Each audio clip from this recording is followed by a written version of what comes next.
Awakening from sleep, over 10 billion people from across the globe had been transported to a mysterious continent shrouded in white mist. In this reshuffled world, humanity had lost everything. Even the most basic necessities of food had to be fought for with their lives. Just as Yi Qiu thought he would have to struggle for survival like everyone else, a miracle happened. He could actually return to the real world. And so Yi Qiu's survival completely changed. A shabby wooden hut with wind seeping through 5 cracks, bare and desolate. The biting cold wind carried the musty smell of wood, causing the young man inside to furrow his brows. Staring at the scene before him, Yi Qiu was stunned for a long time before finally accepting the fact that he had transmigrated. Yi Qiu remembered that he had been sleeping in his warm blanket when in the next moment a cold voice in his mind woke him up and he found himself in this unknown place. Ding, welcome to the survival world. I am your assistance and guidance system. You can use the system for communication, mutual aid, upgrading and building. May you defy fate in the new world and live happily. Yes, this was the voice. Seeing the translucent panel before him, Yi Qiu couldn't help but show a delighted expression. I didn't expect I would have a system. With the appearance of the system, Yi Qiu, who had been somewhat panicked, instantly breathed a sigh of relief. Steady. Based on years of reading novels, Yi Qiu believed that with this thing, even lying down could lead to success. Ignoring the chill on his body, he immediately began to scrutinize the translucent panel floating before him. There were several options on the panel.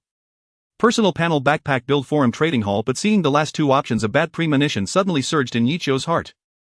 Opening the forum, a message instantly popped up in front of Yi Qiu. Please enter a custom nickname. Note the nickname is bound to your profile and no duplicate nicknames are allowed. Why do I have to choose a name? After thinking, Yi Qiu typed a few words.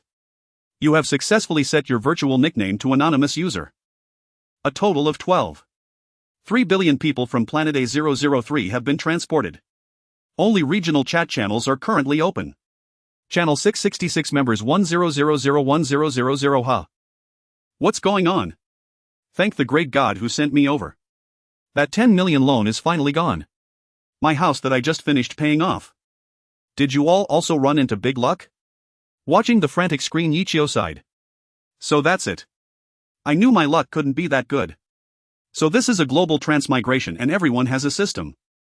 Ignoring the chat channel, Yi Qiu, who realized he was not the chosen one, immediately began to understand the system's functions. Although a system that everyone has wouldn't make him instantly powerful, the system was definitely a guarantee for survival in this alien world. He had to take it seriously. First, open the personal panel. Personal panel, Yi Qiu, current status: cold physique, ordinary, white charm 15, average human, level 10, equipment, underpants, white, skills none, 02. This. He was actually the same tier as his own underpants, both white quality. Indeed, since he was sleeping before transmigrating, Yi Qiu was wearing only a pair of boxers. Moreover, as a fragile college student who hadn't yet left the ivory tower, this data was quite realistic. Other than his slightly good looks, Yi Qiu was utterly ordinary. Next, he opened the backpack. To his surprise, the backpack was completely empty, only 1 cubic meter of blank space. The system didn't even give a beginner's gift pack. Outrageous. Muttering a complaint, Yi Qiu opened the build interface. The list here was full: stone axes, stone swords, spears and other basic tools were all available. As long as he had raw materials, he could synthesize them. The only thing he currently owned and could upgrade was the wooden hut. Camp, dilapidated wooden hut, level 1, durability 1010, interior facilities none, upgrade 50 units of wood, a barely standing wooden hut that can't even block the wind. A gentleman does not stand under a dangerous wall, you should understand this, right? But at the moment, Yi Qiu had nothing in his hands. He could only look and couldn't do anything. Closing the panel, he pinched his temples. I'm done. It's really starting from zero in this otherworldly life. Forget it, I need to get moving quickly. Without a cheat, I have to rely on my own effort. Not daring to step out immediately, Yi Qiu opened the chat panel to learn more about the outside situation. After all, effort had to be directed in the right way. A few minutes had passed and some veterans had already settled down and shared their insights. I just opened the door and saw a face smiling at me in the fog. Damn, really? That's scary. The system also warns to be careful of the white mist. It's best not to go out for now. So what now? Just sit here. Yi Qiu peered through the cracks at the outside. Indeed, there was a thin layer of white mist shrouding the area, looking mysterious and unfathomable. But just as the chat forum was abuzz with discussion, a beam of golden sunlight suddenly spilled down and then all the white mist dissipated at a visible speed.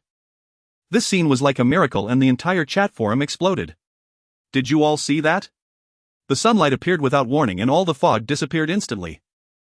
I saw it. The speed at which it disappeared defies all logic. Upstairs, our transmigration also defies logic. What we should care about most now is whether we can go out. Right. The sun dissipates the fog. Now we should be able to explore outside. Maybe we were brought here a few minutes early to adapt to the new world so we wouldn't waste daylight. I've already gone out. Feeling good. Closing the system panel, Yichio pushed open the door. Golden sunlight fell on the bushes, making everything look vibrant. Even the biting cold wind had disappeared. In just a short moment, the temperature had risen by at least 10 degrees. If the temperature had remained cold earlier, Yichio would have been half frozen exploring outside, but now that was definitely no longer a problem. Not bad, not bad. Luckily the temperature went up, otherwise my scrawny body wouldn't have made it. Although still a little uneasy about the new world, moving was better than waiting to die. Stepping outside, Yichio confirmed the surroundings. Overgrown weeds with sparse trees visible not far away, some large some small, a scene full of vitality. Collect everything that can be collected. Yichio took a step toward the nearest tree, but after only 2 steps he felt a sharp pain under his foot. Helplessly, Yichio had been sleeping when he came to this world wearing only a pair of underpants. Human feet after a comfortable life had become extremely tender, completely unable to walk in the jungle. After just 2 steps, Yichio felt uncomfortable. If he continued, he would likely get blisters or even bleed before long. In this destitute place he didn't believe his sub-healthy body could endure. Looking at his already reddened soles, Yichio gritted his teeth and directly took off the only piece of cloth on his body and tied it around his feet. Special times call for special measures.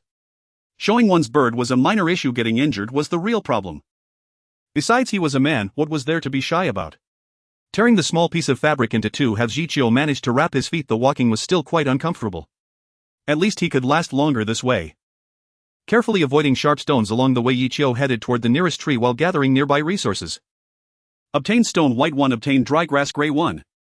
After gathering some insignificant resources, Yichio crossed nearly 100 meters and finally approached a tree. The tree was about as thick as a bull. Without tools in hand, Yichio had to search around for any fallen branches, hoping to first synthesize an axe. Fortunately, Yichio was lucky. He managed to find wooden stick white 2 under the tree. Opening the system interface, the stone axe in the build section was now ready to be synthesized. Stone axe white requires wooden stick 1 stone 1. Clicking synthesize, a flash of white light passed and the stone axe appeared in his backpack. Yichio took it out and in a blink a small stone axe appeared in his hand. Wow, now this really feels like a fantasy.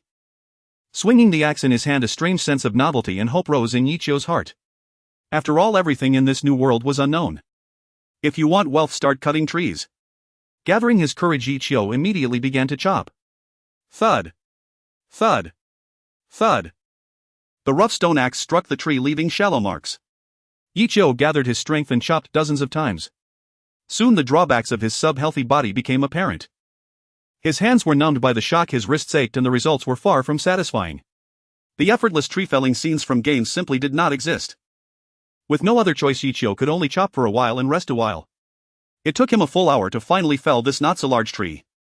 Though the harvest was meager, Yichio still felt sore back and numb hands. Looking at his slightly broken skin, he estimated that if he continued, blisters would form. It was only the first day and Yichio was already a little worried about whether his thin body could survive a week.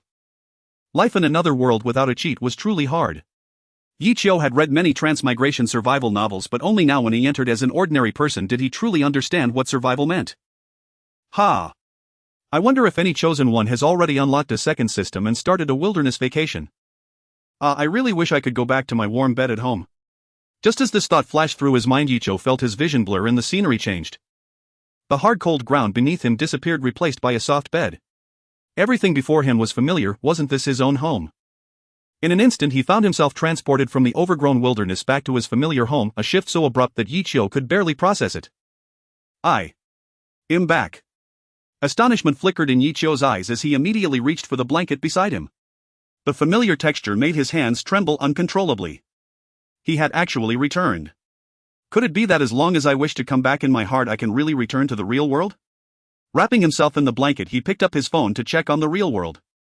But unexpectedly his phone showed no signal, completely disconnected from the network. Could it be that too many people have transmigrated and the signal can't be maintained? Tossing the phone onto the pillow, he immediately pressed the button by the bedside. The light didn't turn on. A sense of dread crept over him. Wrapping the blanket around himself, he got out of bed and walked to the window. What he saw was the once bustling steel and concrete jungle now staring back at him with empty, cold eyes. Not a single human voice could be heard. Forcing himself to calm down the thirst that had been suppressed by excitement surged back. He picked up the kettle by the bed and poured himself a glass of water. Gulping down the warm water, he let out a satisfied sigh. After quenching his thirst, he began analyzing his predicament. The water in the kettle is still warm, which means I haven't been gone long. Even if the whole world had transmigrated, the power couldn't have gone out so quickly. There must be some other reason that destroyed the power in communication. Right, the system. He grabbed a small bread and silently called forth the system while eating. A transparent panel materialized before him. He could still contact the system. Opening the chat section, some were complaining, others sharing summarized guides. He typed a period and sent it, only to be instantly buried in the frantic scrolling chat box. I can speak. Yi Chio's eyes narrowed. If returning to the real world were something everyone could do, the chat would surely have some news. Could it be that only I can come back? Or maybe only one person per regional chat group can return. Though he didn't understand the reason, one thing was clear now: he had a cheat ability. The real world was abundant with resources, enough for one person to live 8 lifetimes. Even if lonely, it was far better than risking death in the survival world. Pushing aside other thoughts, he first filled his stomach with snacks, changed clothes, then decided to go downstairs. 1, to see if anyone else had returned, 2, to gather food and tools for future survival. Running down all 4 floors in one breath, just as he was about to head to the nearest supermarket, the scene before him suddenly collapsed like a glitching television, snow static and distortions flooding his vision in an instant. It felt exactly like his first transmigration. And then in the next moment, familiar bushes, a familiar tree stump, and gentle sunlight falling upon him. He had returned to the survival world again. For a moment he didn't know if his previous transmigration was an illusion or real. But soon he faced reality. Because he was now wearing the clothes he had just changed into. So his trip to the real world was real. Was this a bug in the survival world? Yi Chio clicked his tongue. This joke was anything but funny. Finally escaping the survival world, only to be sent back before he could even start enjoying himself. No, he couldn't give up. Let me think how I got back just now. As the thought of returning crossed his mind again, distorted visuals appeared, but this time they faded before fully taking over his vision. He also felt a sharp pain in his head and his body was drenched in exhaustion. His physical reactions told him he could go back again, but would need ample mental and physical energy. At least I can go back. Yi Chio let out a long breath. The morning's labor and the real-world antics had indeed worn him out, but with a full stomach, recovery was just a sleep away. Since he had the ability to return to the real world, there was no need to take further risks. First, back to the cabin. With this thought, he hurried back to the cabin. Having shoes made a real difference. The return trip took far less time. Back in the cabin, he first used firewood to block the door and air leaks, then piled up dry grass into a rough bed before finally succumbing to exhaustion and falling asleep. After waking, every inch of his body ached with a prickling soreness. Sunlight filtering through the gaps in the planks told him it was now dusk. Wow, slept all the way till evening. He stretched his limbs, feeling incredibly energized. Concentrating his will, his mind stirred. When he opened his eyes again, the environment had drastically changed. He had indeed returned to the real world. Perfect. Yi Chio pumped his fist in excitement. Being able to return to the real world meant a bright future. Just the endless supply of food alone would put him far ahead of 99.9% of survivors. Looking out the window, the real world was also at dusk. He pushed open the door and walked to the staircase's fire equipment, pulling open the box and taking out the fire axe. It's uncertain whether there are other beings or monsters in the real world, plus the stray dogs and cats in the county. A defensive weapon is necessary. He walked downstairs holding the fire axe, pushed open the supermarket door, and the dazzling array of goods before him ignited a fire in his eyes. Now a brand new world awaited exploration. Others survive in the wilderness, he would survive in the city. Upon opening the system backpack, he found that everything inside had been thoroughly cleaned, leaving a vast space of 1 cubic meter. Yi Chio directly grabbed a lollipop from the snack cabinet at the counter and popped it into his mouth, immediately beginning to sweep through the supermarket. Move. Chocolate energy bars. Move. Yi Chio waved his hand, stuffing all the small items he desired into the bag. Vacuum-packed roasted chicken, lighters, toilet paper, canned peaches, a powerful flashlight, chocolate bars. After collecting everything he could think of, Yi Chio contentedly exited the supermarket. Huff. Huff. Something feels off. How could he feel so exhausted after just a quick trip around the supermarket? Yi Chio sat on a nearby stone stool, wanting to rest for a moment, but realized that even while remaining still, his stamina was gradually depleting. It seems that as long as one stays in the real world, stamina will continuously be consumed. Discovering this new rule, Yi Chio no longer attempted to rest and instead turned directly to enter a nearby pharmacy. He quickly packed common medicines such as those for bruises, headaches, bacterial infections, iodine, and bandages.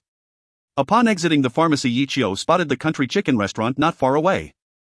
After collecting a gas canister pot and some fresh ingredients from the kitchen, Yichio nodded in satisfaction, ready to end this trip. A blur passed before his eyes and Yichio returned once more to the survival world. Huff. Sitting atop a haystack despite his body feeling fatigued, he couldn't help but smile at the mountain of supplies piled up in his backpack. Only after traveling did he realize that the real world was truly a paradise. Tonight I will stew a chicken to reward myself. After resting for a moment, the sunlight streaming through the wall cracks gradually dimmed, indicating that night was approaching. In less than an hour going back and forth, he had resolved the survival problems for the next week. Taking out pots, bowls, and utensils from his backpack, Yichio turned on the gas and a circle of pale blue flames immediately appeared before him, illuminating the dark wooden cabin. He opened a box of mineral water, poured it into the pot, then cut the chicken into pieces, sliced a few carrots, added salt and other seasonings, covered the pot, and began waiting for dinner to be ready. With nothing else to do, Yichio also used the system to examine the equipment before him.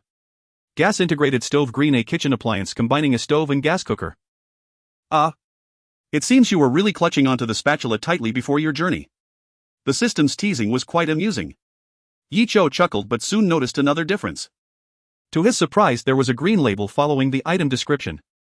Since arriving in the survival world, everything Yichio had encountered was basically white. It seemed this gas-integrated stove was of a much higher quality. After examining his other gains, the chicken soup was ready. Scooping a bowl of aromatic chicken soup, Yichio felt his mouth watering uncontrollably. Using chopsticks, he picked up a piece of tender falling off the bone chicken and put it into his mouth while simultaneously opening the chat channel to browse through. In just one short day, 10 people had died. It seemed that the outside world was still quite dangerous. Yichio paused for a moment and then glanced down. Chopping wood is unexpectedly exhausting. Today my hands are shaking. I envy those up there who can still chop wood. The area around my birthplace is barren, not even a blade of grass. Are there any big shots with extra food? I haven't found anything to eat. I would be willing to trade wood and stone. Has anyone found a treasure chest? I opened a wooden treasure chest, so dinner is taken care of. What? There's treasure chests in this world. What did the big shot find? Yichio briefly scanned the channel, and as expected, most people were essentially going to bed hungry. Being able to eat enough to fill their stomachs was considered good luck. However, the lucky brother who found a treasure chest caught Yichio's attention. He never expected there to be treasure chests in this world. It wouldn't hurt to tell you all. I've got 500 grams of bread, a 500 milliliter bottle of purified water, and 10 copper coins. Wow. The big shot's dinner is so lavish. Copper coins. Perhaps we can trade with the natives of this world. Natives? Where is their free food? 10 green gems for a piece of wheat. Wrong, it's a two-legged sheep. It doesn't have to be that serious, it's only the first day of survival. What if I was trying to lose weight and haven't eaten for 2 days? Your amazing brother, safe travels. While savoring the delicious chicken soup, Yichio noticed someone in the group asking for help. It's so cold at night, does anyone have tips to stay warm? You can block the larger gaps in the wooden house with wood, make a bed out of hay. It's best to build a fire. Big shot, I built the fire pit but I can't start a fire. Can't you use friction to create fire? My hands are almost worn out but I haven't seen a spark. I was lighting my boss cigarette before crossing over and I just happened to have a lighter. Wow. Can the big shot trade a lighter for a spark? Prometheus. No. Fire god, big shot, please give me some fire. There's not much gas left in the lighter, but since we're all human, I've put it up for trade. Those quick enough can have it. Thanks, big shot. Wow. Renting it costs 10 units of wood or 5 units of stone. What a ruthless businessman. I worked all day just to chop 15 units of wood and you want to take more than half? Are you even human? Apologies, you can choose not to rent. After all, this lighter is unique. The chat area was in an uproar and Yichio munched on a chicken leg, feeling somewhat puzzled. After all, a lighter is considered a necessity for most adults, so its low possession rate was quite surprising. After editing and sending the message, someone soon replied to Yichio's question. When we crossed over, we only brought clothes and the items in our hands. Most people kept their lighters in their pockets, making this item quite rare now. Yichio suddenly understood opening the trading market and quickly spotted the lighter that was trending at number 1. Although the rental cost was high, it was still better than freezing to death, so many chose to rent. Rubbing his chin, Yichio glanced at the several lighters that had been discarded in the shopping cart beside him. Since he had a unique ability, it was only reasonable to help others in the same channel. Moreover, having accumulated so many items, it was time to upgrade his dilapidated little wooden house, otherwise he wouldn't even have a place to sleep tonight. Yichio opened the trading interface and listed his lighters, each set to be used once in exchange for 1 unit of wood. There were only 10 listing slots, apparently to prevent survivors from treating the market as a second storeroom.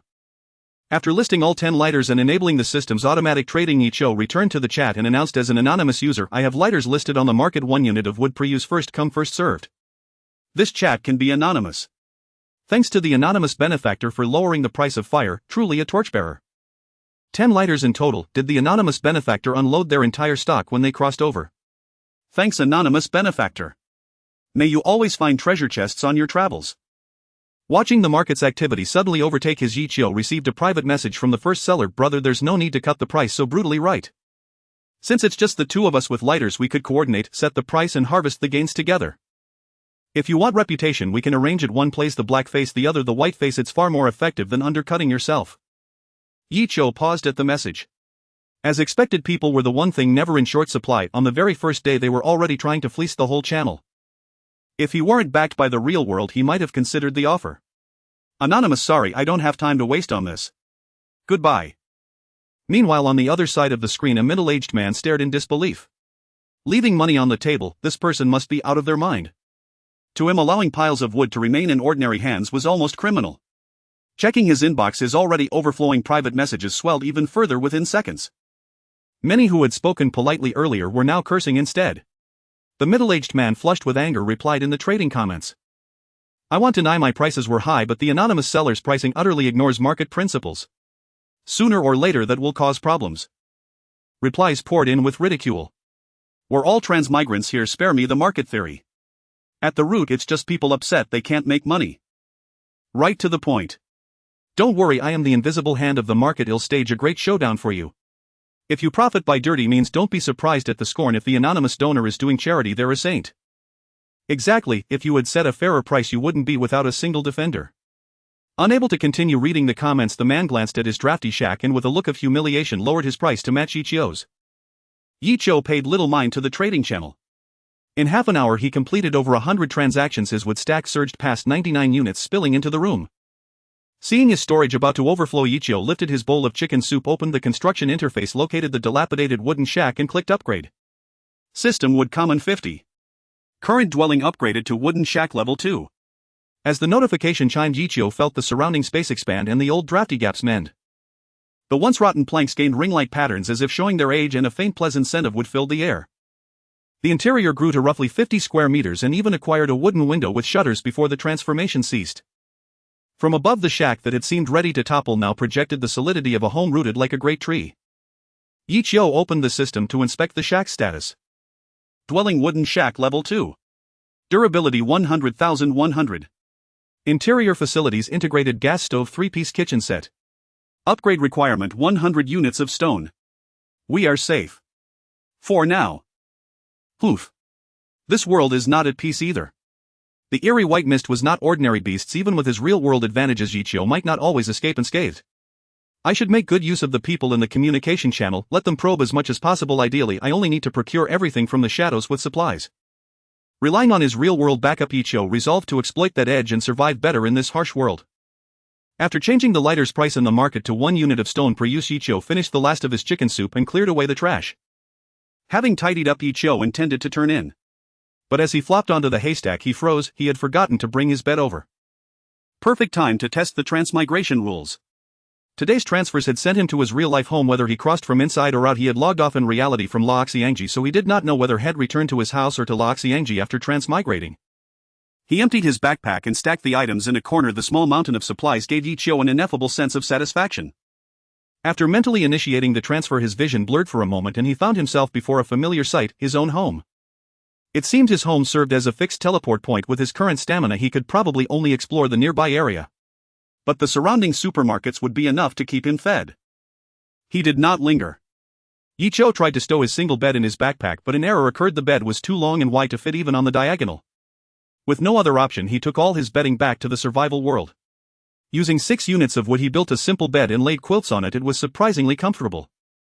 After all, Yichio was not some pampered prince or princess who could not sleep over a single pea. He placed the bed in a corner. The pure cotton bedding made him feel he could sleep well even without a fire. He moved some bread and water to the foot of the bed, then opened the communication channel under his quilt to idle, hoping to glean useful information. By the way, haven't you noticed something? No riddles, say it plainly. 10 people died today. From what I observed, 9 of them perished the moment night fell. Likely those who failed to return to their shacks in time. I remember the system warning us to be wary of the white mist. Sigh, I used to sell watches. Here watches still work, daytime seems only about 8 hours long and night stretches far too long. Think positively, maybe a day here isn't 24 hours. A 48-hour day, right? But if night really is that long, what then? Even with the anonymous benefactor's fire, our wood stores are nowhere near sufficient. Even if we survive by luck, upgrading shacks will remain a distant prospect. Sigh, we're doomed. The chat was full of lamentation, people were losing hope. Yi Chio switched on his flashlight and looked at the supplies in the corner, feeling somewhat reassured. Since I have so many supplies, should I hand out some aid and at least improve their chances of survival? Yi Chio hesitated for a moment and ultimately abandoned the idea for the time being. Helping peers was one thing, giving everything away for free was unacceptable. He would need to carefully consider the trading rules. He closed the system, wrapped himself in the quilt, and soon drifted into sleep. Survival World Day 2. Bang. Bang. Bang. Yi Chio woke up to the sound of banging on the door. Ha! Didn't I cross over? How could someone be knocking on the door? Yi Chio, still a bit groggy from sleep, was suddenly jolted awake by the system notification ringing in his ears. Attention, your wooden cabin level 2 is under attack by an unknown creature, current durability 98,100. An attack. Yi Chio quickly threw off his blanket and got up, not having taken off his clothes while sleeping, just in case. Grabbing the fire axe from beside his pillow, Yi Chio immediately walked to the door and placed 2 stones on top of the wooden barricade that was already blocking the door, then cautiously opened the system while keeping an eye on the front door. Regional Channel 987-10003. More people have died. The chat area was filled with lamentations at that moment. Is there a monster outside banging on the door? My cabin's durability is down to 2 points. Don't panic upstairs, check the chat history, someone has summarized it. Most monsters will leave after reducing the cabin's durability to 1 point. No. That's not right. My cabin's durability has already dropped to 1 point and it is still banging. Oh, then you've encountered a particularly stubborn type of monster. Prepare to wait for death, brother. Before long, Yi Chio saw the number of people in the regional channel decrease again. I wonder if the one I encountered is of the stubborn type. Yi Chio scrolled through the chat records and quickly found the first record of an attack. A certain user reported that the first monster attack occurred around 8 hours after nightfall.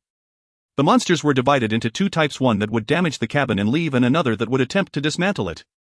Of course, the latter type was rare. At present, most people had encountered attacks, but the number of dismantling monsters was still less than 5. Yi Chio felt a bit relieved and glanced at his cabin's durability. 92100. Even if he really encountered a stubborn monster, it shouldn't be able to smash 100 durability cabin in one go, right? With the monsters still banging outside, Yi Chio hesitated to strike back immediately, instead opting to continue observing the chat area to see how the predecessors dealt with it. At present, the most popular post was a survival guide titled How to Combat Monsters in the Fog. Beijing Military District in 1996. When you encounter monsters banging on the door, don't panic, use anything around you to counterattack as much as possible. Beijing Military District in 1996. From my observations, if it's the first type of monster, it will flee when injured, while the second type becomes more violent after being hurt. So don't gamble on whether they will dismantle your place. Attacking is the only solution. Beijing Military District in 1996. Killing monsters will yield fog beast blood and flesh, which will enhance physical quality when consumed. Next, I will teach everyone how to combat fog beasts. Beijing Military District in 1996. First, we can craft wooden spears. If you have stones, you can craft stone spears and then attack the fog beasts through the gaps in the poor quality wooden cabin. Beijing Military District in 1996. If the attack strength of the fog beast is too strong, we can use wood to repair the damage to the cabin, allowing it to hold out longer. However, the repair speed of the cabin will slow down when under attack. Beijing Military District in 1996. If you cannot kill the fog beast outside when it enters the cabin, you will have another chance. The fog beast will extinguish the flames inside first, so make good use of this. Beijing Military District in 1996. If you miss both chances to kill the fog beast, don't be afraid, try to attack the protruding parts of the fog beast's body, as those might be weak points similar to an animal's head. Yi Chio read it carefully several times and couldn't help but admire the person sharing. Judging by the name, he might have been a military member before crossing over. Before long, a flurry of replies appeared below the post. Thank you. The monster outside was poked twice by me and ran away. The wailing was quite satisfying. Thanks for sharing. The fog beast outside was more violent. Luckily, I didn't foolishly wait for it to break the door. Now I have to focus on the fight. Keep it up upstairs. With so many opportunities to strike, you will definitely succeed. Yi Qiu scrolled down the posts feeling a bit regretful for upgrading his cabin so quickly. Now his cabin was stable and sturdy, making it impossible to utilize the gaps to fend off enemies. Killing the fog beast might yield special drops, which were good things not found in the real world. Just as Yi Qiu was regretting, he suddenly noticed the window beside him. Right, he could attack through the window, at least he needed to determine the size of the fog beast first. Yi Qiu picked up the flashlight and opened the building interface to prepare to craft a few stone spears. But then he thought again, the attack power of stone spears seemed a bit low. If he couldn't kill it in one hit and the fog beast outside was timid, it might just run away after being injured, making his effort pointless. At that moment Yi Qiu thought of his fire axe. This guy was cold and sharp, wasn't it ready-made iron? Moreover, there was a fire axe on every floor of his building, so even if one was gone it wouldn't be a big deal. With that thought, Yi Qiu immediately disassembled the fire axe through the system into steel green one would stick white one. It seems this fire axe didn't skimp on materials, it turned out to be made of green quality steel. This was even better than the iron spear he had expected. Once again through the manufacturing interface he reshaped the steel and wood, and a steel spear radiating a cold light appeared in Yi Qiu's hands.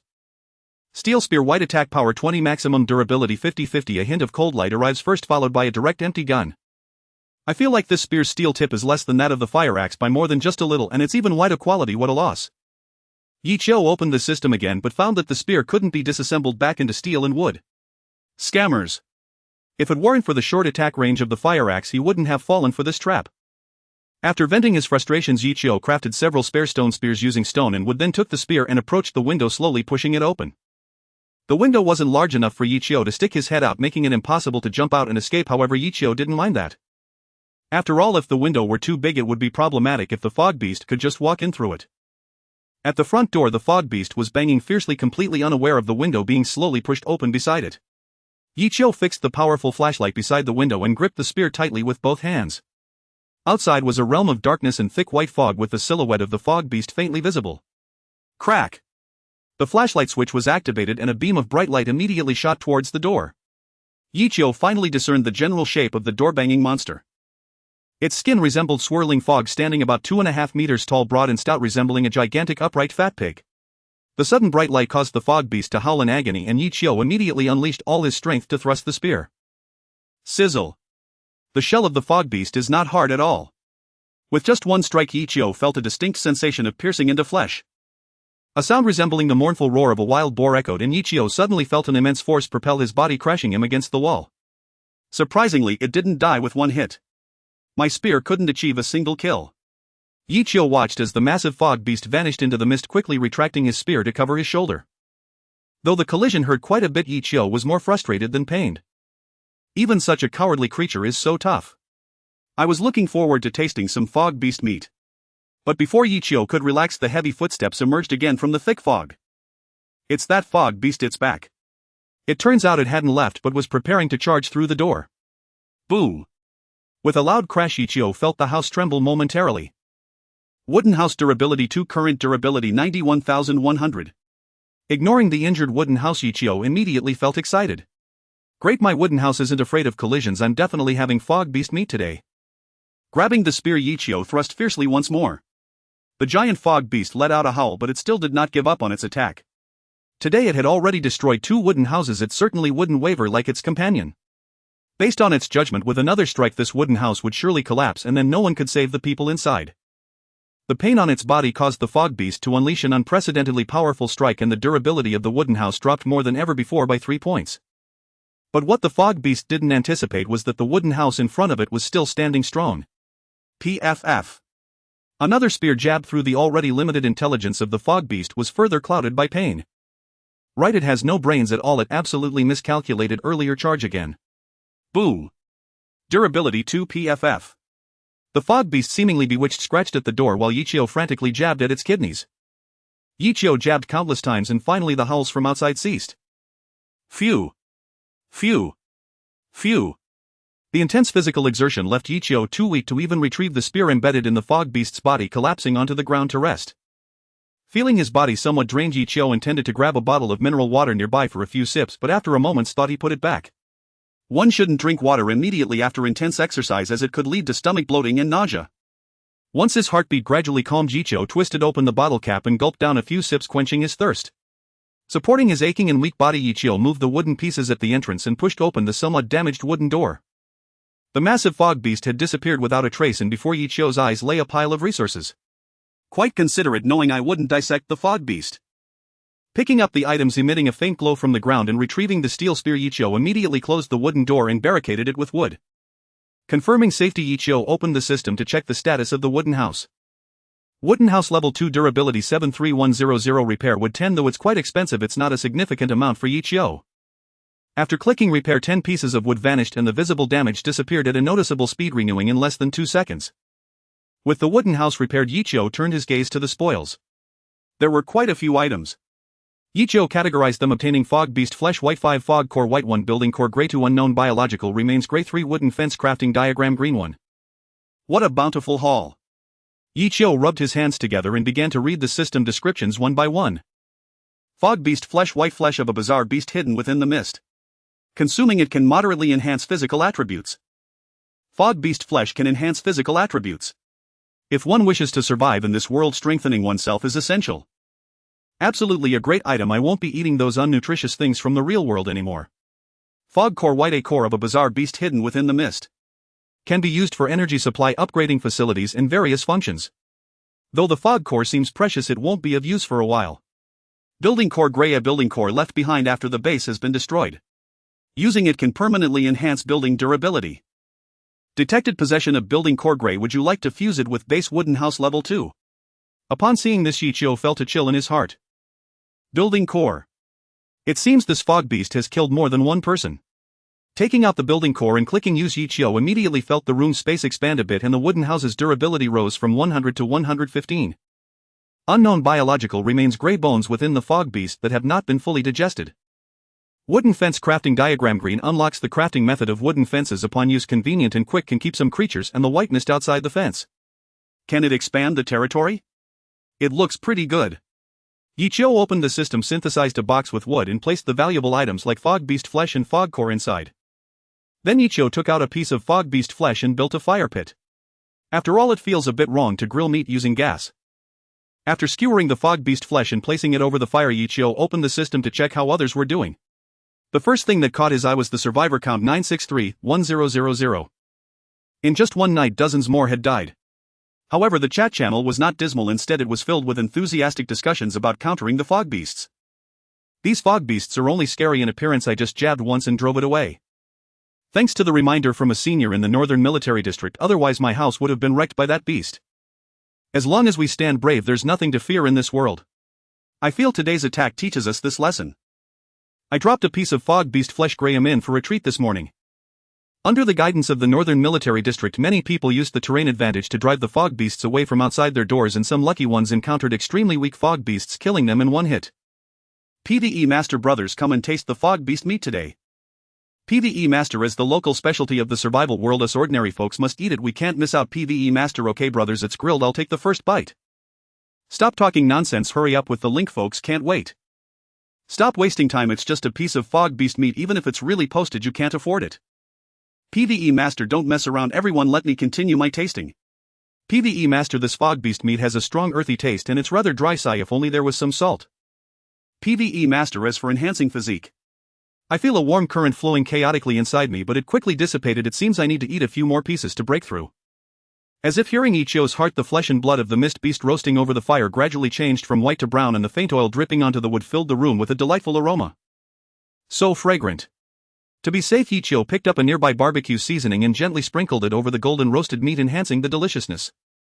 Once the seasoning fully mingled with the roasted meat, Yichio brought the meat to his mouth. With a crisp crack, the charred skin split open, revealing the tender meat inside. As the roasted meat slid down his throat, Yichio felt a warm current flowing from his stomach throughout his body as if he were floating on clouds. No wonder this creature from the survival world is so delicious. It must be more tender and delectable than any A3 Wagyu beef. It seems that my mist beast meat is of higher quality, making it taste even better.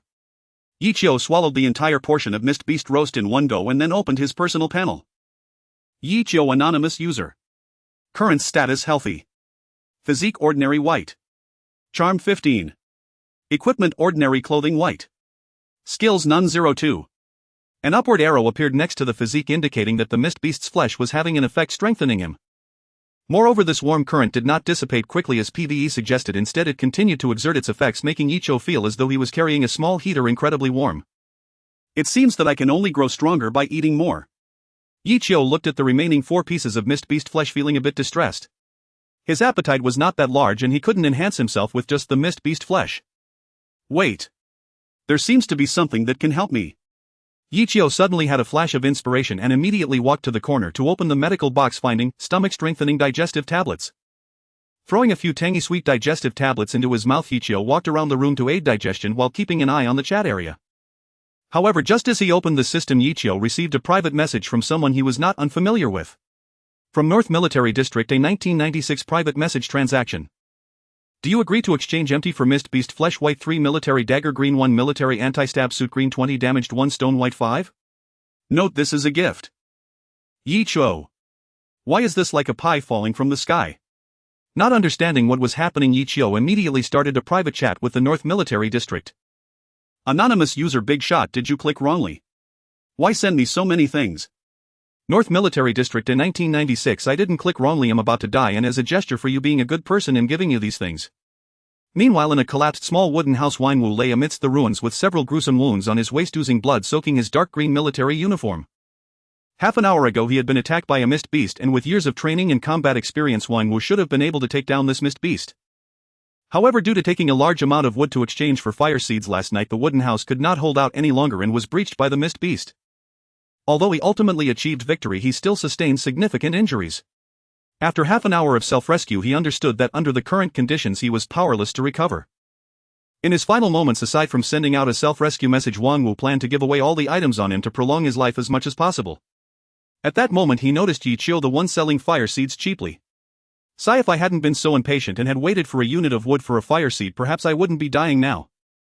A hint of regret flashed in Wangwu's eyes, but he quickly pushed it aside. It's too late for regrets, there's nothing more to say, just give him all my equipment. Anonymous user Big Shot, you were attacked by a mist beast and got injured, right? Anonymous user, don't lose hope. Your strategies have saved many lives, and in the future we still rely on you to share survival experiences. Anonymous user Big Shot, I still have some medical supplies here. Try to self-rescue first and let me know if you need more. Wangwu was taken aback. He didn't expect this person to have not only a lighter but also medical supplies, either of which would be considered hard currency essential items for a survival start. What Wangwu didn't expect was that he would actually be willing to give them to him. This is a truly good person. However, glancing at his wounds, Wangwu still replied. North Military District in 1996, no need, medical supplies are scarce resources, you must save and use them wisely. North Military District in 1996, my wounds are severe and ordinary medical tools can't save me. Even if I were to survive, I wouldn't be able to move for a while, which would only waste resources. However, Ichigo did not heed Wangwu's series of advice. He had plenty of medical boxes from the real world, but talents like Wangwu were a scarce resource. Moreover, he still wanted to give him things before he died. In the early stages of crossing over, mutual assistance and unity are essential for rapid development. Saving Wangwu would provide solid support for the future. What could be more precious than saving a life? Of course, all of this was premised on Ichigo having the backing of the real world, where so-called invaluable medical supplies were completely surplus. Thus he could be so generous in saving others. From a business perspective, being able to buy a life with something that had no significance to him was a tremendous profit. In the next moment, Wangwu felt a flash before his eyes. From anonymous user private message transaction. Do you agree to exchange empty for medical box green 1? Note contains broad-spectrum antibiotics, disinfectants for external wounds, bandages, adhesive tape, and other items for treating various injuries, and first aid if not enough there's more. Survive. What? Wangwu looked at the lengthy introduction in the note, completely stunned. Were the items really that comprehensive? He originally thought it was just an ordinary household medical kit with only band-aids and common medications, but now it seemed this medical box was equivalent to standard hospital supplies. If he truly had these items, he would have at least an 80% chance of survival. In the face of life and death, even Wangwu, who was mentally resilient, could not help but struggle. If he could live, no one wants to die. System notification: North Military District A 1996 has accepted your transaction. North Military District A 1996, good. Thank you for your help. If I survive, I will surely repay your life-saving grace. Having replied to Ichigo, Wangwu immediately opened the pristine medical box in front of him wide-eyed. The items inside were even better than Ichigo had described. If he had sufficient capability, even a minor surgery wouldn't be a problem. To obtain this in the survival world was equivalent to gaining an extra life. Wang Wu tore open his clothing, rinsed his wounds with clean water, then took iodine to disinfect and finally used a tourniquet to bind the wounds, completing a simple wound treatment. As long as there were no special viruses from the mist beast, his chances of survival should be quite high. Feeling a slight relief in his heart, Wang Wu immediately looked at the system. Anonymous user, big shot, good luck. I'll first take some of your useful items. When you regain your mobility, I'll return them to you. North Military District in 1996. You can keep the items. Whether I can survive is still uncertain. By the way, please don't call me Big Shot anymore. My name is Wang Wu. Anonymous user, okay brother Wang Wu, I'll trade you some wood and hay so you can repair the house. Wang Wu instinctively observed his surroundings. The mist was indeed slowly eroding the area around him. If Hichio hadn't reminded him, he wouldn't have reacted in time. Since he had already owed a favor, Wang Wu simply decided not to be polite anymore. North Military District in 1996. You've thought of everything, thank you. After officially adding each other as friends, Wang Wu informed Yichio of the materials needed to repair the wooden house, and soon a new house with 4 open sides was constructed. Lying in the pile of hay, Wang Wu swallowed the anti-inflammatory tablets with cold water and fell into a deep sleep. On the other side, Yichio chose to accept some items. He refrained from taking everything for Wang Wu's sake, as the defensive clothing was clearly meant to be worn, and by accepting it, Wang Wu would certainly be left without clothes. However, even without taking all the items, Yichio still made significant gains. These were standard products from the military. Even if he couldn't find them in the real world for the time being, having them in the wild would undoubtedly be like adding wings to a tiger. As his vision blurred, a dagger approximately 30 centimeters long with serrated edges and a blood groove appeared in Yichio's hand. Truly, as a military product, it possessed all the necessary functions for cutting, sawing, and snipping. Unfortunately, due to the timing of his traversal, Wang Wu did not have any firearms, otherwise life would have been much easier. The next most important items were 3 pieces of fog beast meat. Fog beast meat, white, hidden within the mist. The blood and flesh of this mysterious beast can significantly enhance the physical attributes of the consumer. Aside from the different meat textures, it was no different from what he had obtained.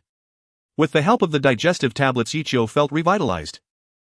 After heating the military dagger to disinfect it, Yichio cut the fog beast meat into portions for classification, then grilled some of it and sprinkled seasoning. However, after eating a few skewers of meat, Yichio sensed something was off. The fog beast meat grilled over the same flames surprisingly exhibited 2 different flavors.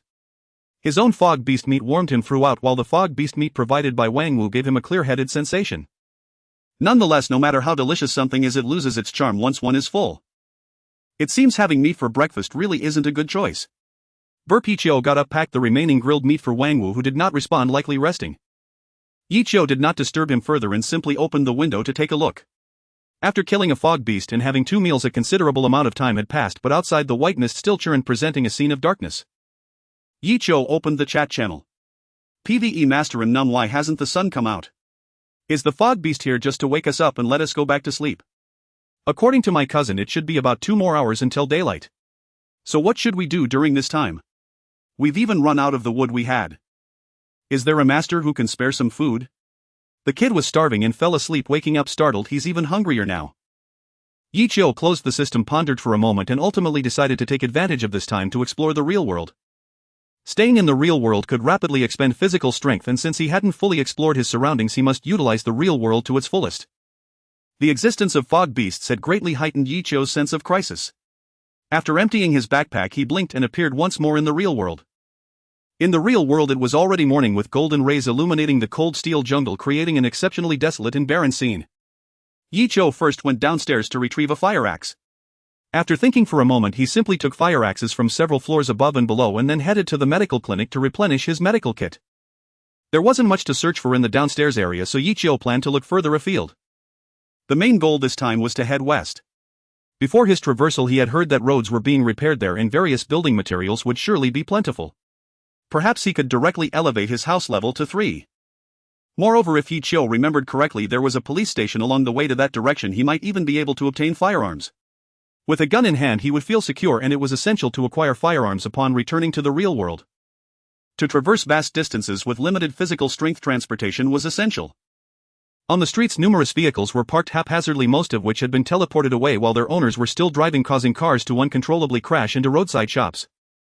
Fortunately, the time of traversal was early morning, when most people had yet to awaken. The streets were relatively quiet, otherwise what lay before Yichio would have definitely resembled a post-apocalyptic scene. After trying various cars and motorcycles by the roadside, for some unknown reason these vehicles could not be ignited successfully. In the end, Yichio propped up a shared bicycle which finally served as his mode of transportation. With a means of transportation, Yichio began to wander the streets searching for useful items. After just a few hundred meters, he spotted a gym around the corner. Yichio murmured, although fog beast meat can quickly strengthen the body, such good stuff may not have a stable source. I should also grab some creatine and protein powder and take some fitness equipment with me. After stocking up at the gym, Yichio set off again towards the distant construction area. On the way, he came across a watch store. Right, I heard from people in the chat channel that watches can still keep time. I should prepare one. Yichio dismounted, pushed open the store door, and was immediately intrigued by the luxurious decor inside. This store had quite the taste. After browsing around the store, Yichio immediately set his eyes on a watch. It was an elegant black design adorned with diamonds, and the price tag made his heart race. 100,000. Good heavens, this watch costs 999,000. But now you are mine. Yichio smashed the decorative glass with his axe and put the watch on his wrist. Exiting the store with swagger, Yichio hopped onto his shared bicycle and couldn't help but exclaim, $0 shopping feels amazing. After stocking up at the watch store, Yichio once again set off towards the distant construction area. After walking for a short while, he spotted another store. An outdoor sports goods store. Preparing some outdoor sports clothing is also very important. My life is more valuable than anything. With this in mind, Yichio dismounted again to shop. Entering the store, he felt a strong sense of professionalism with various outdoor survival tools neatly arranged. There were so many items that Yichio didn't know what to choose. Fortunately, there was a recommendation manual in the store, and adhering to the principle that the more expensive the better, Yichio quickly found a set of gear. A full set of defensive clothing. Although it couldn't compare to Wanwa's military gear, it would easily protect against injuries from wild plants, thorny vegetation, and sharp spikes. The instruction manual stated that it was made from sturdy and wear-resistant materials equipped with enhanced puncture protection layers and patches. There were also cut-resistant gloves and hiking shoes. Yichio even found a hand crossbow in the back of the store, but there were no corresponding arrows. It seemed the owner had hidden them out of fear of being investigated. After donning the new gear, Yichio felt a significant increase in his sense of security. Though it was a bit warm. After cycling for several hundred meters, Yichio finally spotted the police station at a corner. After parking the shared bicycle, Yichio approached and pushed open the door, entering the bright service hall. The police station was empty, and various slogans hanging on the walls silently conveyed a solemn atmosphere. Unfamiliar with the layout, Yichio wandered around and finally picked up 2 handguns from a table, likely left behind by their carriers during their traversal. These firearms were palm-sized, officially issued by the Yen country, and due to the country's stability, the equipment in the police station was not very robust. Yichio remembered hearing others chat about how over a decade ago the Yen country's official issue was the 05 type revolver equipped with rubber bullets whose gunshot was even quieter than firecrackers, hardly penetrating a cotton coat, hence dubbed the shame of firearms. However, the equipment had improved significantly since then. The firearm Yichio held was the well-known 64 style pistol. This gun was small and delicate, easily concealed in one hand for safety. To be honest, the power wasn't that impressive either. It had a glorious record of needing 3 shots to take down a person under the condition of not hitting vital areas. Nonetheless, Yichio felt that given his skill level, just hitting the target would be a blessing. After putting the handgun into his bag, Yichio also discovered numerous bullets nearby. Due to the excellent security situation in the Yen country, the quantity of bullets in the police station was largely excessive. However, these surplus bullets were mostly stored in the armory, and Yichio only found 4 magazines with a total of 28 rounds in this small police station. Yichio wanted to go to the armory to gather more, but it was too far from his current position and his stamina likely wouldn't support it. Moreover, Yichio had also heard from a friend that the armory's doors and walls were reinforced with steel plating, so even if he found it, he might not be able to break in. Getting hold of the firearms was already a stroke of luck. He should be content. After stowing the gun and bullets in his backpack, Yichio exited the police station and hopped back on the shared bicycle. He didn't stop again along the way, and after half an hour, Yichio finally arrived at the construction area. Under the morning sun, a massive road roller was parked on the compacted earth slope with huge cubes of stones and piles of sand stacked nearby, and even further away several buildings were still under construction. It seemed he had received incorrect information. This was still a new development area. Yichio parked his shared bicycle by the roadside and then jumped down into the pit to head towards the material storage area. The saying "a mountain looks closer than it actually is" was indeed not without reason. Even though the piled up materials were within sight, Yichio could only stare helplessly. After climbing over several slopes and feeling the severe depletion of his stamina, Yichio estimated that he couldn't venture any deeper. Although today's plan to move stones had failed, the gains along the way were substantial, so it wasn't a wasted trip. Just as Yichio was preparing to give up and stop wasting energy, a toppled forklift appeared before him. Perhaps its driver had suddenly traversed while transporting materials, causing this out-of-control forklift to crash straight into the ditch, scattering the large stones it carried into disarray. Great! today certainly wasn't in vain. Yichio's face lit up with joy as he descended the dirt slope, and with a thought he effortlessly collected the massive stone fragments into his bag. Wiping the sweat from his brow, Yichio smiled with satisfaction before canceling his traversal. Upon returning to the survival world, he glanced at his wrist, realizing that he had already spent more time in the real world than yesterday. After all, yesterday was merely a quick scavenging, whereas today he had been engaged in continuous cycling. After a moment of contemplation, Yichio noticed that the warm flow generated by consuming the blood and flesh of the mist beast had vanished without a trace. With a thought, Yichio opened his personal panel. Yichio, anonymous user. Current status: fatigued. Physique: ordinary white. Charm: 16. Equipment: stab resistant suit green, military dagger green. Skills: none. Although not clearly reflected on the panel, Yichio had developed noticeable muscle definition. His well-defined abs began to show signs of differentiation. Not only that, but his charm had also increased slightly. Perhaps good health truly enhances one's allure. Nodding with satisfaction, Yichio took out the stones and obtained stone white 50. Adding to the stones he had collected yesterday and those obtained by exchanging the use of a lighter, Yichio's stone reserves had now swelled to an enormous 112. Goodness, it turns out that doing business is indeed profitable. Even cheats can't compare. If it weren't for the fact that he exchanged materials for stones one at a time yesterday, Yichio estimated he wouldn't have needed to make an extra trip. He clicked on the crafting interface, upgraded the building, and instantly 100 units of stone transformed into light and vanished. The surroundings rapidly changed as the original wooden area compressed, transforming from a structural foundation into decorative fittings. The heavy stone supported the building and the interior space expanded to nearly 100 square meters. Moreover, the internal space was divided into several areas. Yichio placed food items, gas tanks, and other supplies into an empty room, naming it the kitchen, and then delineated bedrooms, a living room, a washroom, and a storage room. After taking a round, this place resembled an unrenovated shell of a house. Most importantly, this house had no shared areas. He opened the system to check the detailed information. Base Camp Stone House Level 3. Dura 515,515. Internal Facilities: integrated gas stove, kitchen set. Upgrade building, upgrade blueprint, beginner 1, and corresponding materials. A stone house with decent defense can withstand some real threats. Yichio frowned slightly, not expecting that the next upgrade would require an upgrade blueprint. He had originally hoped to transform the house into an iron fortress, but it seemed that a bit of luck would be necessary. However, it wasn't a big deal. Even if his luck was poor, surely not all of the nearly 1,000 people in the chat channel were unlucky. With his resource reserves, as long as someone was willing to trade, he was bound to secure a deal. Just then Wang Wu also woke up. Having slept through the night, he was not tired, but in order to recover quickly, Wang Wu chose to take a short nap. Upon waking, Wang Wu's first action was to open the system, where he saw the Mist Beast Skewers White 3 sent by Yichio. Feeling a warmth in his heart, Wang Wu sent a message: Wang Wu, keep the Mist Beast meat for yourself. I can't move right now, and eating it would be a waste. Yichio took a moment to glance at the reply, then helplessly walked to the kitchen to take a picture of his own reserve of Mist Beast meat and sent it over. Yichio, are you reassured now? It's not that there's not enough Mist Beast meat, it's that there's too much, and you wouldn't want to let good Mist Beast meat go to waste, would you? Seeing the neatly arranged pieces of Mist Beast meat, Wang Wu was momentarily filled with disbelief but also relieved. It seemed that Yichio had accumulated enough wood by renting out the lighter yesterday to upgrade his wooden house, successfully defeating a high-level Mist Beast. Since there was no food crisis, Wang Wu clicked accept, and in the next moment several skewers of aromatic grilled meat appeared before him. Although they had lost their optimal flavor due to being left out for a while, Wang Wu's heart surged with excitement. What in the world, seasoning? This is only the second day of the survival challenge. If one were to rely on both wisdom and courage to defeat a Mist Beast, that would be remarkable. Having a lighter and a medical kit is sheer luck, but what on earth is this grilled meat with seasoning? Is this survival or a vacation? Wang Wu glanced at his drafty wooden house, then at the oddly styled skewers, and for a moment he felt a bit speechless. As he ate the tender grilled skewers, a warm flow rose from his stomach, purposefully drilling into his injuries. In no time, Wang Wu felt a tingling sensation at the wound. Is this the wound healing? He didn't expect that the Mist Beast meat would be so effective. No, it should be said that Yichio's Mist Beast meat is so effective. Wang Wu had also eaten a piece of his own Mist Beast meat, but the recovery from his injuries was not ideal. In contrast, Yichio's Mist Beast meat significantly accelerated his recovery speed.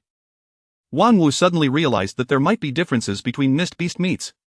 Wang Wu, Yichio, your Mist Beast meat is very effective for my wound recovery. It has a completely different effect from mine. Did your Mist Beast meat undergo secondary processing? Yichio, That's strange. Looking at the message sent by Wang Wu, Yichio suddenly recalled the sensation he experienced when eating Mist Beast meat in the morning. It seemed that even Mist Beast meat of the same quality could have variations. With this thought in mind, Yi Qiu immediately replied, Yi Qiu, brother Wang Wu, what did the mist beast you killed look like? Wang Wu, it was very fast and had a streamlined body. If the agility of the mist beast was not low, it would be considered normal for a soldier like Wang Wu to get injured. Yi Qiu thought about the mist beast he had killed, which resembled a giant pigman. One seemed to be strength-oriented while the other appeared agile. Did the physique of the mist beasts influence the drops they provided? After sharing this hypothesis with Wang Wu, he expressed considerable agreement. Wang Wu, I really appreciate your mist beast meat. Now I feel confident that I can recover most of my mobility within 2 days. Yi Qiu, I'm glad it's useful. By the way, I found the military dagger very handy, so I'm keeping it.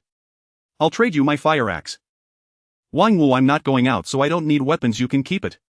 Yi Qiu, even inside the house there could be attacks, don't decline. Without saying much more, Wang Wu accepted the fire axe. Having consumed the mist beast meat, Wang Wu felt warm all over and couldn't fall asleep for a while. Reflecting on his current situation, he began to ponder what useful information he could provide to Yi Qiu. After a moment of thought, a flash of inspiration struck Wang Wu. Wang Wu, Yi Qiu, I see you have a lot of fog beast meat in stock along with some seasoning. Do you need me to teach you how to marinate it? Yi Qiu stroked his chin, wondering why there was a power outage and internet disconnection in the real world. The refrigerator was completely unusable and the high daytime temperatures in the survival world made food preservation a real issue. Yi Qiu, I just had the same thought. Brother Wang Wu, please tell me what to do. Wang Wu, first cut the meat into evenly sized small pieces, wash them and then dry off the moisture. Apply the seasoning evenly. Finally, hang it in a cool and ventilated place. Now it's quite challenging to achieve perfect marination under the current conditions. We can only hope to extend the shelf life a little. Wang Wu, by the way, if you have precious salt or sugar, don't use too much, these are essentials for survival. Wang Wu's explanation was very detailed, even mentioning the general proportions. The chat record was right here and Yi Qiu planned to follow it directly. First, he took out a clean stainless steel bowl and washed the fog beast meat with mineral water. Then Yi Qiu pulled out a bag of salt from the pile of items he bought at the supermarket yesterday and tore it open. With a whoosh, the pure white salt flowed into the bowl. Long-term lack of salt intake can lead to symptoms like low blood pressure and muscle weakness. As a new generation youth who knows a bit about everything, Yi Qiu had heard of this. But with Yi Qiu relying on the real world, he couldn't possibly finish all the salt even if he ate it like rice. After spending 2 hours, he processed all the fog beast meat, marinated it and placed it in a cool spot. After wiping the sweat from his forehead, Yi Qiu realized something felt off. He had taken off his thick anti-stab suit while working. It shouldn't be this hot. Based on the light and shadows cast inside the room, Yi Qiu noticed it was already daytime. The sunlight had dispelled the thick fog and the surface temperature was rapidly rising.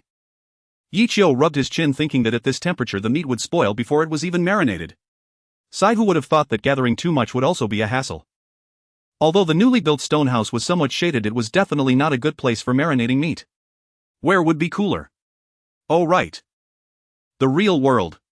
Even though there was no refrigerator in the real world, it was winter outside, making it absolutely cold. Using it as a low-end refrigerator would work. Thinking of this, Yi Qiu immediately placed the large bowl of marinated meat into his backpack, his figure vanishing from sight. In the real world, inside Yi Qiu's room, he pushed open the door and the cold wind in the corridor made him shiver. Without the overwhelming car exhaust in the city, it felt like the temperature dropped significantly. Approaching the balcony on both sides of the corridor, Yi Qiu specifically chose a shady spot and covered the bowl of marinated meat with a ventilated cage, nodding in satisfaction. Clapping his hands, Yi Qiu's figure disappeared again, reappearing in the survival world. He walked to the window, pushed open the wooden window, and bright sunlight streamed into the room, revealing a scene of beautiful weather outside. With enough food, Yi Qiu did not intend to venture out for exploration. He felt tired and was unable to go to the real world. Having just woken up, he definitely couldn't go back to sleep. After pondering for a moment, Yi Qiu decided to build a fence. Building the fence would allow for early warning of monster arrivals, and the free little courtyard could be used to plant some fresh vegetables. Most importantly, this task did not require him to go too far, ensuring safety. Even so, Yi Qiu still put on his outdoor survival gear. With the anti-stab suit, cut-resistant gloves, and a military dagger and functional drinks tucked into his multifunctional pockets. After donning the entire set of equipment, Yi Qiu felt as if he was running with a heavy load. Glancing at his inventory, he found that he still had wood white 222 left. Just yesterday there had been 300 or 400 people renting lighters. Yi Qiu took out the wooden fence crafting blueprint, clicked to use it, and suddenly a new crafting option appeared in the construction menu. Wooden fence green requires wood 1 or wooden stick 5 can synthesize a green grade fence at most. Maximum green quality. Yi Qiu frowned slightly as if he had thought of something. Oh right. It was yesterday. Yesterday the spear he had synthesized using green steel and wood was white and he initially thought the system was a scammer. Now it seemed very likely that it was due to his lack of advanced crafting blueprints. Yichio looked at his inventory. Most of the basic materials inside were white. I remember there was a furniture store near my home in the real world. I should go check it out when I have time. Since he had just made a trip to the real world in the morning, it would be difficult for Yichio to leave the residential building even if he could cross over. He simply gave up on searching for green quality wood for now. Consuming wood and clicking to synthesize, soon a small mountain of wooden boards piled up in front of Yichio. It seemed he still needed to dig them into the ground himself. Yichio opened the system to check the introduction. Wooden fence, white attack power 2, maximum durability 1515. Is there a monster coming? The earlier you build, the sooner you know. The white quality fence seemed to only have a warning effect. Although the 15 durability provided Yichio an opportunity to attack, it was nowhere near as sturdy as his own home. Carrying the wooden boards outside, Yichio began to patrol the surroundings. In just one day his perception of the wild had changed completely. Yesterday at this time he was still cautiously walking his bird in chopping wood, unsure whether he would starve to death or be killed first. But today Yichio was fully armed, holding the fence, and was already preparing to set up his little nest. Indeed, not dying is a must. Yichio sighed, and after marking the approximate range of the house he began to expand the small courtyard. Yichio planned to center the house and delineate a square courtyard with a side length of 25 meters. In this way the area of his base would reach 625 square meters. The house occupies an area of 100 square meters while the courtyard would be 525 square meters, making it quite spacious. Setting up the wooden fence did not require much effort with the system's assistance. Yichio only needed to find a suitable position and then thrust it into the ground with the pointed end facing down to complete the placement. Even though the difficulty had been reduced several times, this task was still not very easy, especially considering Yichio had to bury 100 meters of fencing. Ha! With the last fence post inserted into the ground, Yichio patted it down, wiped his sweat, and took out a functional drink from his waist, twisting the cap and drinking a few sips. Phew! Have I only fenced off half? Assessing his work, Yichio felt both gratified and pained. Although building his home was very fulfilling, it was indeed exhausting. Leaning against the fence to rest for a while, Yichio opened the crafting interface again to make another batch of fences, casually picking up a piece to continue working. But this time it was not as easy as before. The fence thrust down with force seemed to hit a rock and could go no further. Yichio pulled the fence out and set it aside, then crafted a stone shovel. With a thrust. It wasn't hard ground. Yichio dug into the soil beneath his feet in a few strokes and uncovered something unexpected. Blocking the fence was not a rock but a perfectly square treasure chest. Under the sunlight the chest reflected a faint bronze sheen. Could this actually be a bronze treasure chest? Today my luck seems to be quite good. Yichio felt a surge of joy in his heart, but for safety reasons he did not immediately open the treasure chest. First he took out a stone and threw it from a distance to confirm whether it was a treasure chest monster. Yichio retreated several meters and tossed a stone from far away. Bang! The stone hit the ground, kicking up a cloud of dust, and the bronze treasure chest remained unharmed. He missed. Fortunately there was no one around to witness it, otherwise Yichio would have started to dig his toes into the ground. After getting a bit closer he struck again. This time he didn't miss. The stone collided with the bronze, producing a pleasant sound. Great, the treasure chest didn't sprout legs and jump up to bite him. Yichio then moved behind the treasure chest, attempting to store it in his backpack. As a result the system popped up a prompt: unclaimed treasure chests cannot be stored in the backpack. This might be a theft prevention measure. Yichio had no choice but to stack some stones to create a simple fortification, then slowly extended his hand to open the treasure chest, quickly retreating behind the fort. Click! With a light sound the bronze treasure chest opened silently, mocking Yichio for his clever battle of wits with the air. Safety first, safety first. After gathering all the stones back, Yichio turned to the treasure chest and discovered several items emitting a faint glow. Coarse salt white 50g, orange green 2, mineral water 500 milliliters white 2, torch crafting blueprint blue 1. There were many items, but most of them were food and drink, which left Yichio quite disappointed. The only thing that piqued his interest was the last blueprint. Torch crafting blueprint blue required sticks 1, burning dry grass 1, can craft blue quality torches at most. Since the required items were not many, Yichio learned the recipe and directly crafted a torch, clicking to view the introduction. Torch white attack power 3 with additional burning damage durability 55. With it you can attempt to walk in the fog, but be careful not to let the torch extinguish. It actually supports exploration in foggy areas. Could it be used to hunt down those weak mist beasts at night? But charging into the fog with this thing felt way too reckless, right? At least he needed a blue quality torch. Yichio planted the torch into the ground, intending to test its burning time. After glancing at his watch he lifted the bronze treasure chest. Although the system could decompose this treasure chest into copper pieces, such a fine chest was definitely worth keeping for now. If given the chance, Yi Qiu planned to keep one of each type of box from the lowest wooden chest to the highest grade chest at home. It would surely give him a sense of accomplishment. After moving the bronze treasure chest into the room, Yi Qiu dug up some soil from nearby to fill the gaps, then continued installing the fence. After adding 2 more fences, Yi Qiu noticed the torch had gone out. About 10 minutes had passed.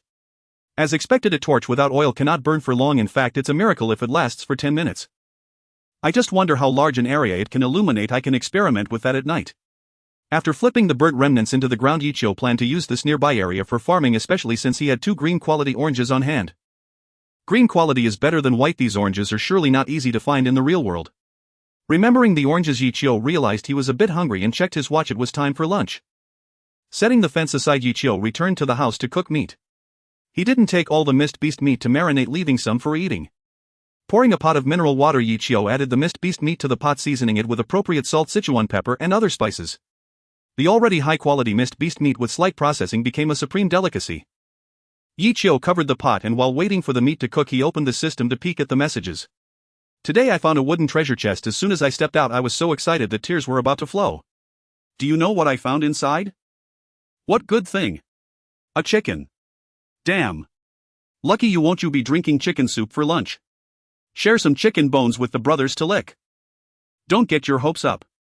That chicken was tougher than me. It gave me a big fight right off the bat.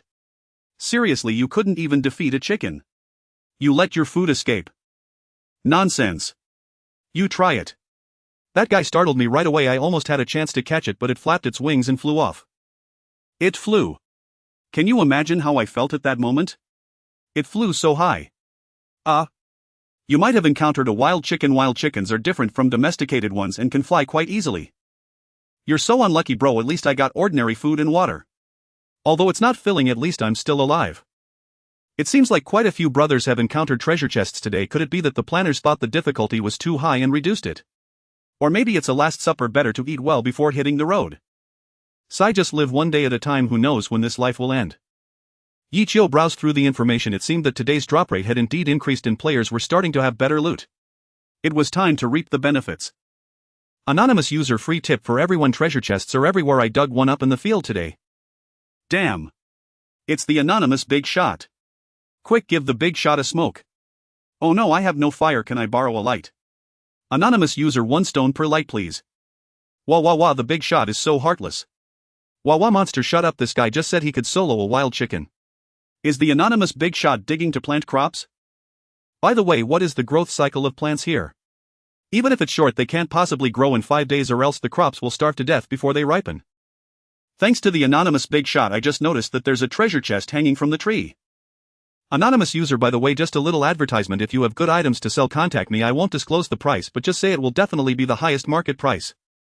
Selling fire starters and providing free information made Yi Qiu, who already had a certain popularity, attract even more attention. Soon his system messages reached 99. Anonymous user: how about this? You open the trading market first, then see if there are any slave contracts or similar items to sign your name on, then PM me and I'll consider it.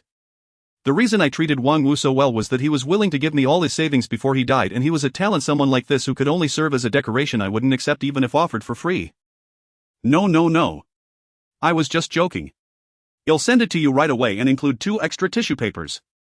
It's a joke. He has the support of the real world. What can he not find? The only reason he agreed to the deal is to help his compatriots. Indeed, it's certainly not because he hasn't seen this before. Thus, after filtering out a large number of useless private messages, Yi Qiu felt that his mental state had improved significantly amidst the countless amusing exchanges with netizens. Indeed, humans are ultimately social animals. After dealing with so many private messages, Yi Qiu naturally found quite a few good items. Copper coins. Upon seeing this private message, Yi Qiu's eyes lit up and he immediately replied. Can I have both? But this is currency from another world. In the future we'll rely on money to integrate into this other world. Could you possibly give a bit more? You said it yourself, it will only be useful in the future. Who knows if I will even live to see that day. Add another 50 grams of bread and that's it. On the other end of the screen, a young man with cracked and dry lips swallowed hard. He had contacted at least 3 people and the price offered by Yi Qiu was indeed the highest, and he even kindly increased it a bit. To push for more would be rude. After contemplating, the young man made up his mind. Thank you, great benefactor. You will surely survive until the end. An instant later, a stack of neatly arranged copper coins appeared before Yi Qiu. Copper coin white durability. Even in another world you can use money to pave a smooth path provided you can find locals to communicate with. Aside from the copper coins, Yicho also acquired wood green 5, hay green 4, stone green 3. Most of these were materials. Those lucky enough to open boxes mostly found wooden boxes which contained little of value, while those who opened bronze boxes could generally sustain themselves. They wouldn't trade with Yicho unless they were completely desperate. Therefore this shopping plan did not yield many eye-catching items. However, regarding the high-quality materials collected painstakingly by others, even if the prices were somewhat inflated as long as they weren't absurdly high, Yicho accepted the trades after marking the respective parties. After all, he had the support of the real world and it was appropriate to look after his compatriots. But if next time these people push their luck and treat him like a fool, he won't hold back. After serving a bowl of meat soup to Wang Wu, Yicho put on disposable gloves, nibbling on fog beast ribs while organizing his backpack space. 1 cubic meter of space isn't particularly large or small. For most people it's more than enough, but for Yicho it had to be managed meticulously. Yicho designated an empty room in the stone house as a temporary warehouse to store a multitude of materials, while precious and rare materials were kept in the bedroom. Commonly used items were placed in the backpack space while ensuring at least half of the backpack remained empty. After finishing the meat soup and washing the pot, Yicho peeled an orange to cleanse his palate. I must say the green quality orange is indeed different from ordinary oranges. It's sour and sweet, making one crave for another after finishing one. After eating the orange, Yicho gathered the seeds together and opened the system interface to begin speaking. Does anyone know how to plant oranges? I will compensate. Is there really a chance in agriculture? Can you expect a harvest in 2 days? It's not impossible if there's higher quality soil. I smell a new business opportunity. I'm going to dig for soil. Is this even possible? Haha, a little development and you're getting cocky. Just wait a few days and see how you end up. Does provoking the great benefactor make your life better? Is there a filial son here? The anonymous user not only wants to farm but is also leading in animal husbandry. Don't mind those envious dogs, they just can't stand to see others do well. The atmosphere shifted and the chat area suddenly erupted into a verbal battle. Yicho's high-profile actions not only benefited some but also drew dissatisfaction from a few, and the pressure of survival drove them to vent their frustrations, polluting the chat area. After observing for a moment, Yicho remembered the usernames of the most vocal few and spoke up. Everyone doesn't need to be angry in the chat area. Surviving is our only goal. Let those who curse continue, it won't take away my 2 ounces of meat. It's true we've all crossed over yet aren't banding together for warmth. Instead we're bickering endlessly. If you have the ability, don't rely on the great benefactor's flame. Lifting the bowl to eat and putting it down to curse, this is truly something you've all grasped. If you think it's the benefactor's fault, then it is because what difference is there between what these people say and the words of someone in the late stages of cancer? We can only obey. The few trolls were overwhelmed and frantically outputting in the chat area, yet after a long time they received not a single reply. Everyone finished their meals and went out to search for resources who had the time to argue with them. Damn. Anonymous, don't let me find you or you'll be in for a world of trouble. In a leaky wooden house, a stocky man with a face full of flesh felt so furious that he could hardly breathe. Having spent nearly 10 years in prison, arriving in a survival world left the stocky man feeling very frustrated by the current internet verbal battles. After selecting a few responses from a pile of private messages and generously distributing some small bread, Yicho poured mineral water into a bowl and soaked the seeds in it. After completing the preparations for planting oranges, Yicho donned his protective suit and set out once again to continue the unfinished fencing work. As the work reached 3/4 completion, Yicho discovered that wastewater was accumulating behind the house, flowing out from the kitchen.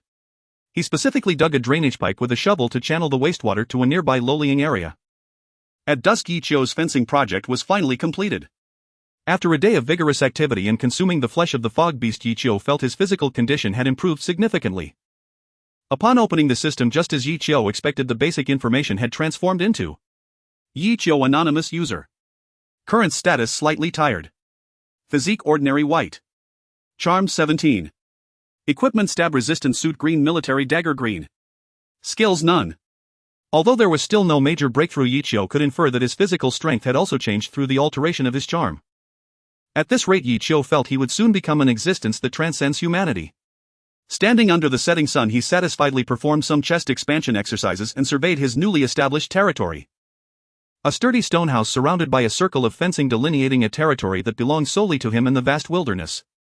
With no worries about food or work, this life was far better than reality. Yicho built a fire pit in the center of the yard while also crafting a stone hoe.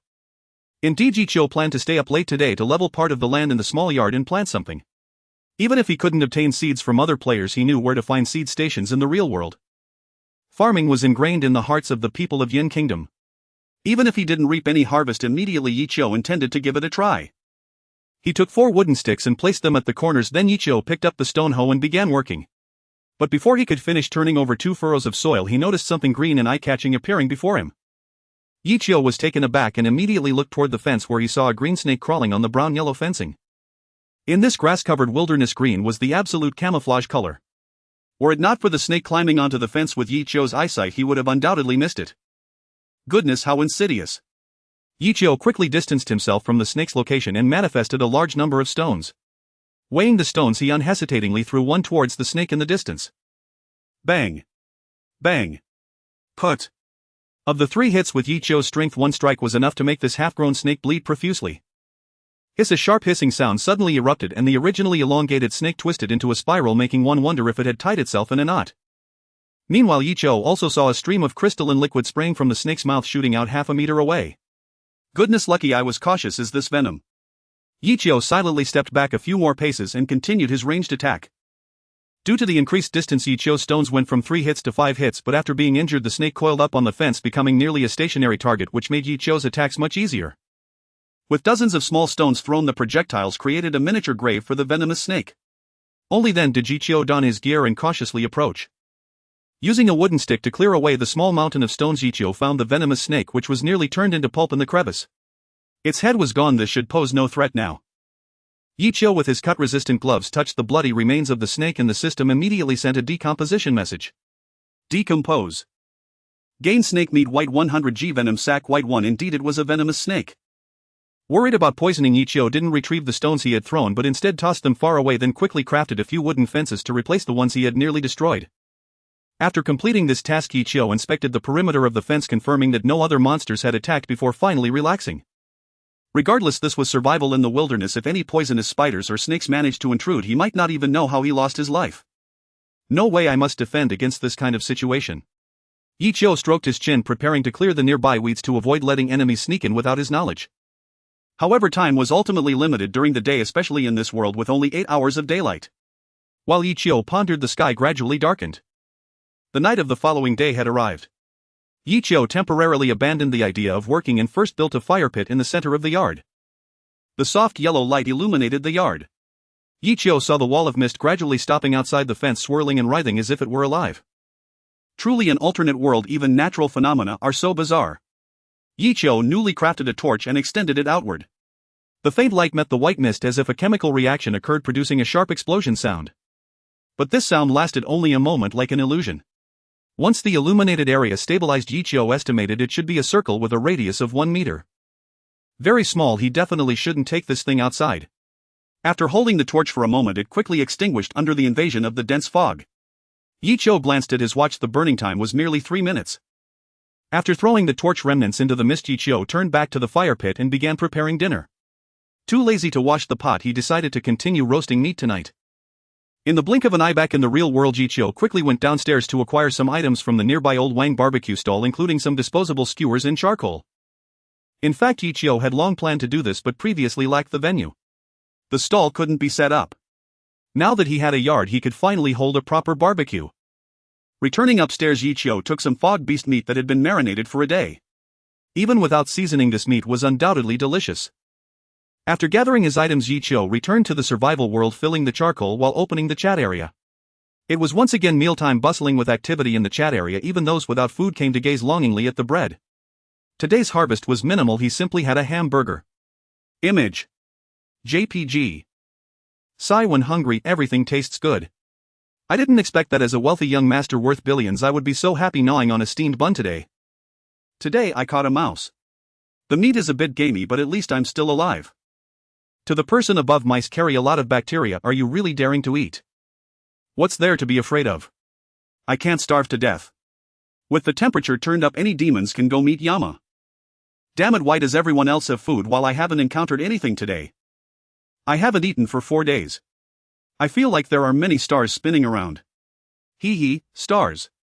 Yichio skewered the meat and pondered before starting to speak in the channel. Anonymous user: sigh, it seems I misunderstood the black guy this morning. Let them scold me, I really have lost 2 tails of meat. I'll go.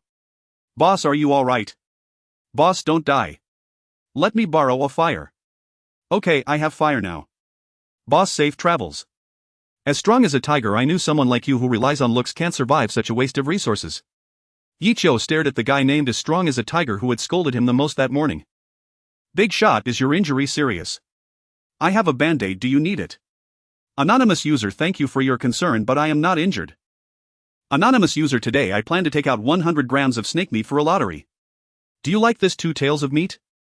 Conducting a red envelope lottery is something Yichio has long considered. There are 2 benefits to this matter. First, it can make me more famous, thus promoting trade and exchanges. By relying on the real world, the food and water provided by Yichio are definitely the cheapest in the entire trading market. Therefore, as long as more people know my name, I will earn more basic materials. Moreover, with a higher reputation, the probability of receiving good things will also increase. After all, when trading with a world billionaire versus an unknown person, you subconsciously find the billionaire to be more reliable. Second, it can help my fellow countrymen. Yichio does not lack food, and drink a daily lottery is just a drop in the bucket. If I can truly help others, that would be fantastic. As for the drawbacks, there are certainly some.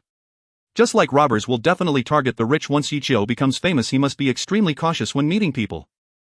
However, relying on the real world, unless there are unexpected circumstances, Yichio will definitely not go out. Even if he does, he will be well prepared. Moreover, when encountering people outside, if the username is not revealed, no one will know. If meeting someone at home and they see Yichio's belongings, even if his reputation is not great, those with ill intentions will certainly arise.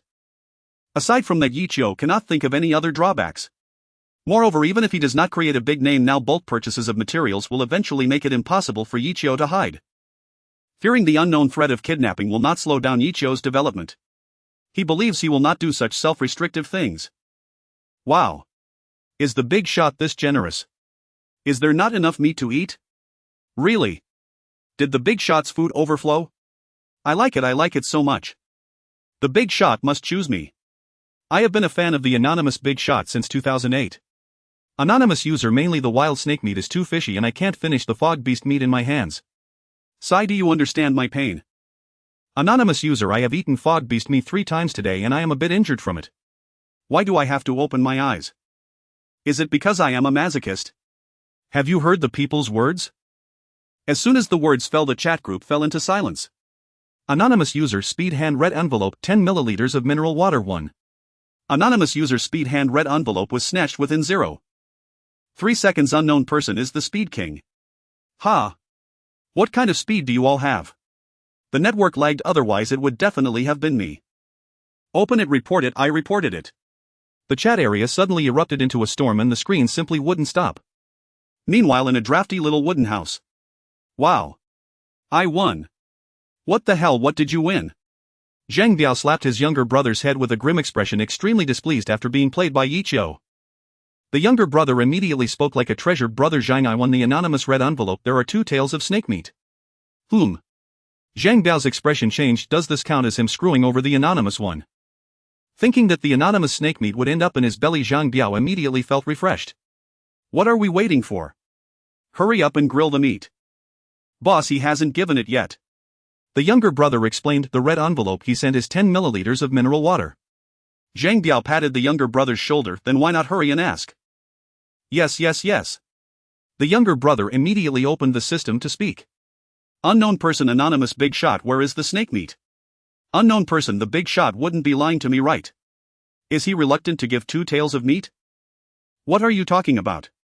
Would the big shot really skimp on 2 tails of meat? I feel like my brain has been insulted by this nonsense. Exactly, the big shot personally promised. Could he really be lying? Like a tiger, adding wings don't protect him. The anonymous one is definitely preparing to transfer from one hand to the other. Unexpectedly, someone suddenly popped out. 2 tails of meat can last half a day. He must be unwilling to give. Unknown person, actually I personally respect the big shot very much, but can the big shot give a definite answer even if it's tomorrow? Yichio has not appeared to fulfill his promise for a long time and the situation has started to become a bit delicate. The anonymous big shot wouldn't really be just bluffing, would he? Exactly, I have read a lot of survival novels. Those with supplies would never openly expose their resources, right? If I had resources, I definitely wouldn't waste them. Who knows what might happen? The anonymous one might be marketing himself, waiting to gain everyone's trust before cashing in and directly running away. Enough with the conspiracy theories. Is there really not a good person in this world? I believe in the anonymous big shot. The recycling prices he offers are indeed the fairest in the trading market. He might have encountered a fog beast attack and couldn't reply in time. The chat area was in a back-and-forth uproar when Ichio finally returned. He returned with evidence. Anonymous user, sorry for ruining everyone's mood. The reason I didn't speak earlier is that I found something was wrong and went to verify it. Anonymous user, screenshot of the chat record. Anonymous user, this is the screenshot from the morning chat. The winner, unknown person, was one of the most vocal critics at the time. Although I want to be a good person cannot be threatened at gunpoint. Anonymous user, I plan to cancel unknown person's winning spot and reward the second place instead. What do you all think? I knew it. The anonymous big shot is not someone who just talks big. The haters are speaking. To be honest, I was just playing the role of a hater earlier. Anonymous big shot, please don't blacklist me. Unknown person, I disagree. There were so many people cursing at that time. Why should my spot be cancelled? Anonymous user, because this is my thing. If I feel happy, I can give it away. If you make me unhappy, why should I give it back to you?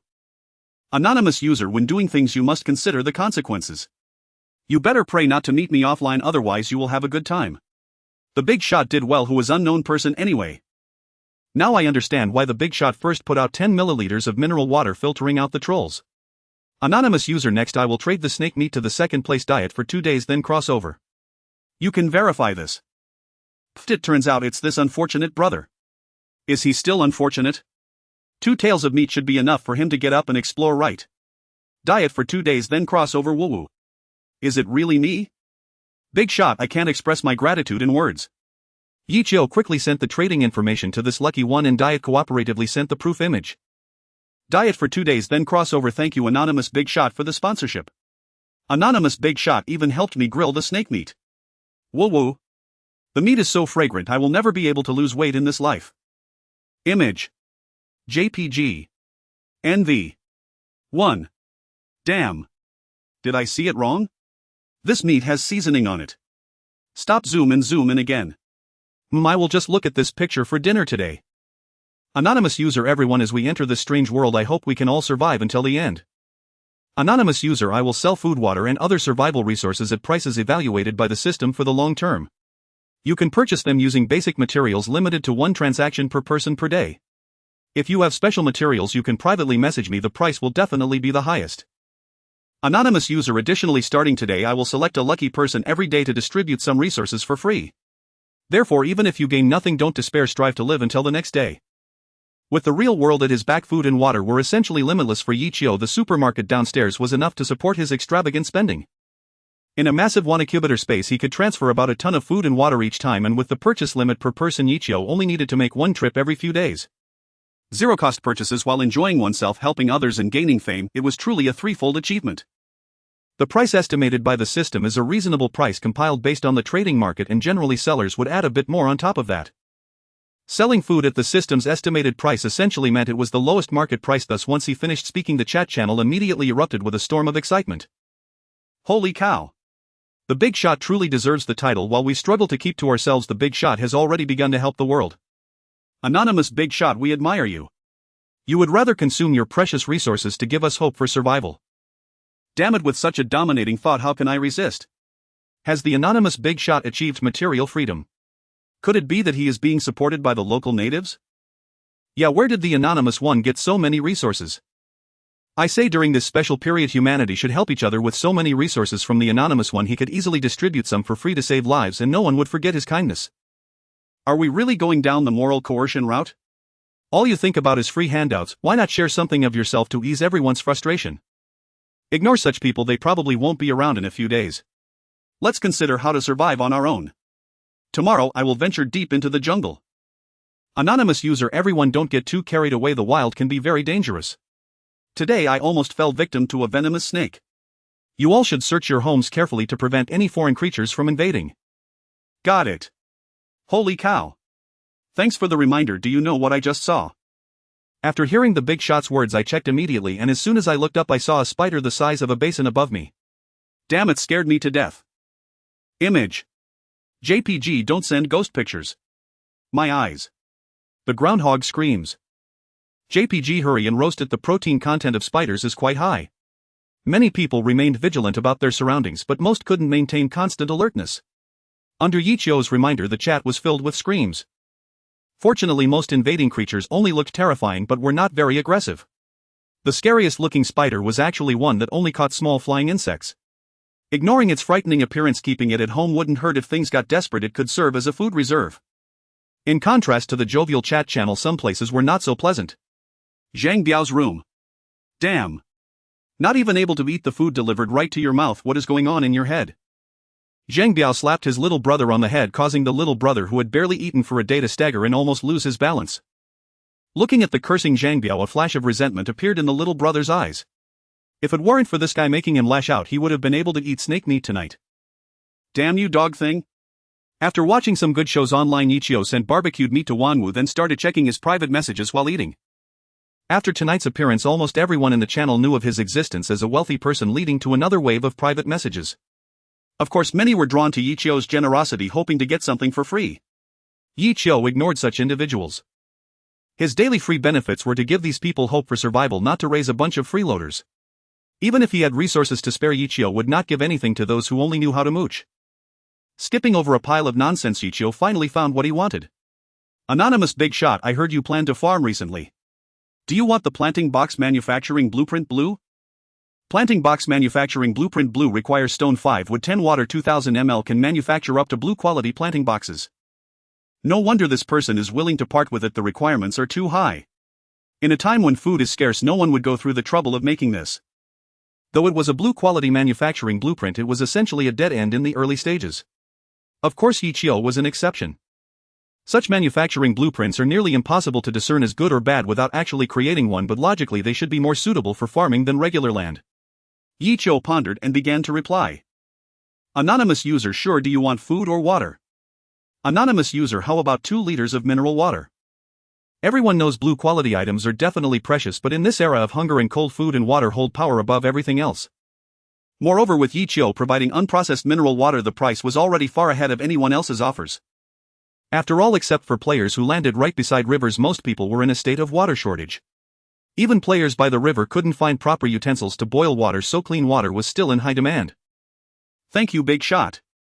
Wishing you a bountiful harvest soon. So touching.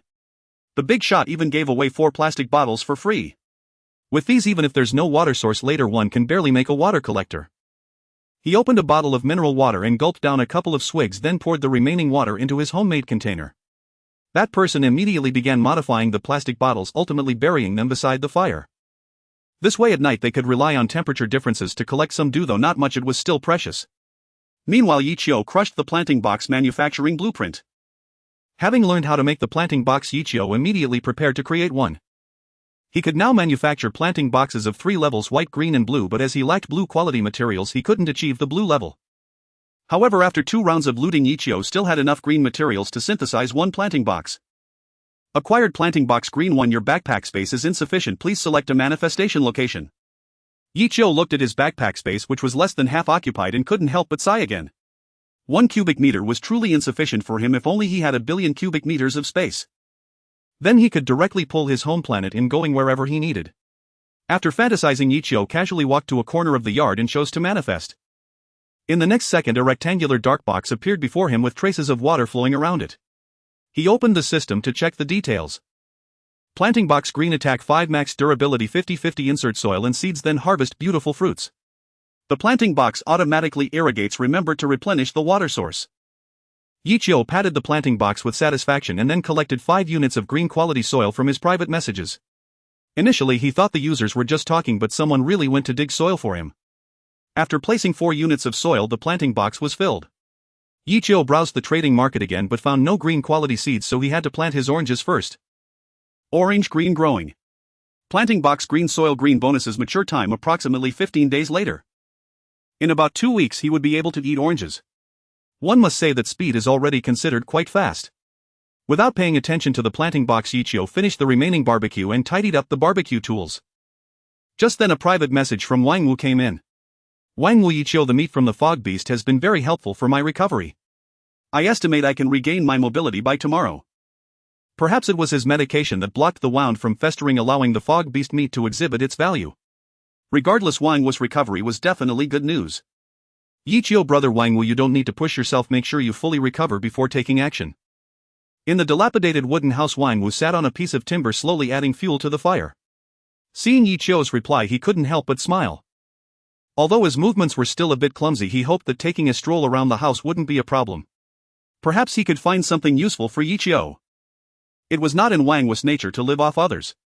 After cleaning up the kitchen scraps, Yi Qiu placed several skewers of roasted meat in a bowl on the table, ready for a midnight snack or in case of emergencies.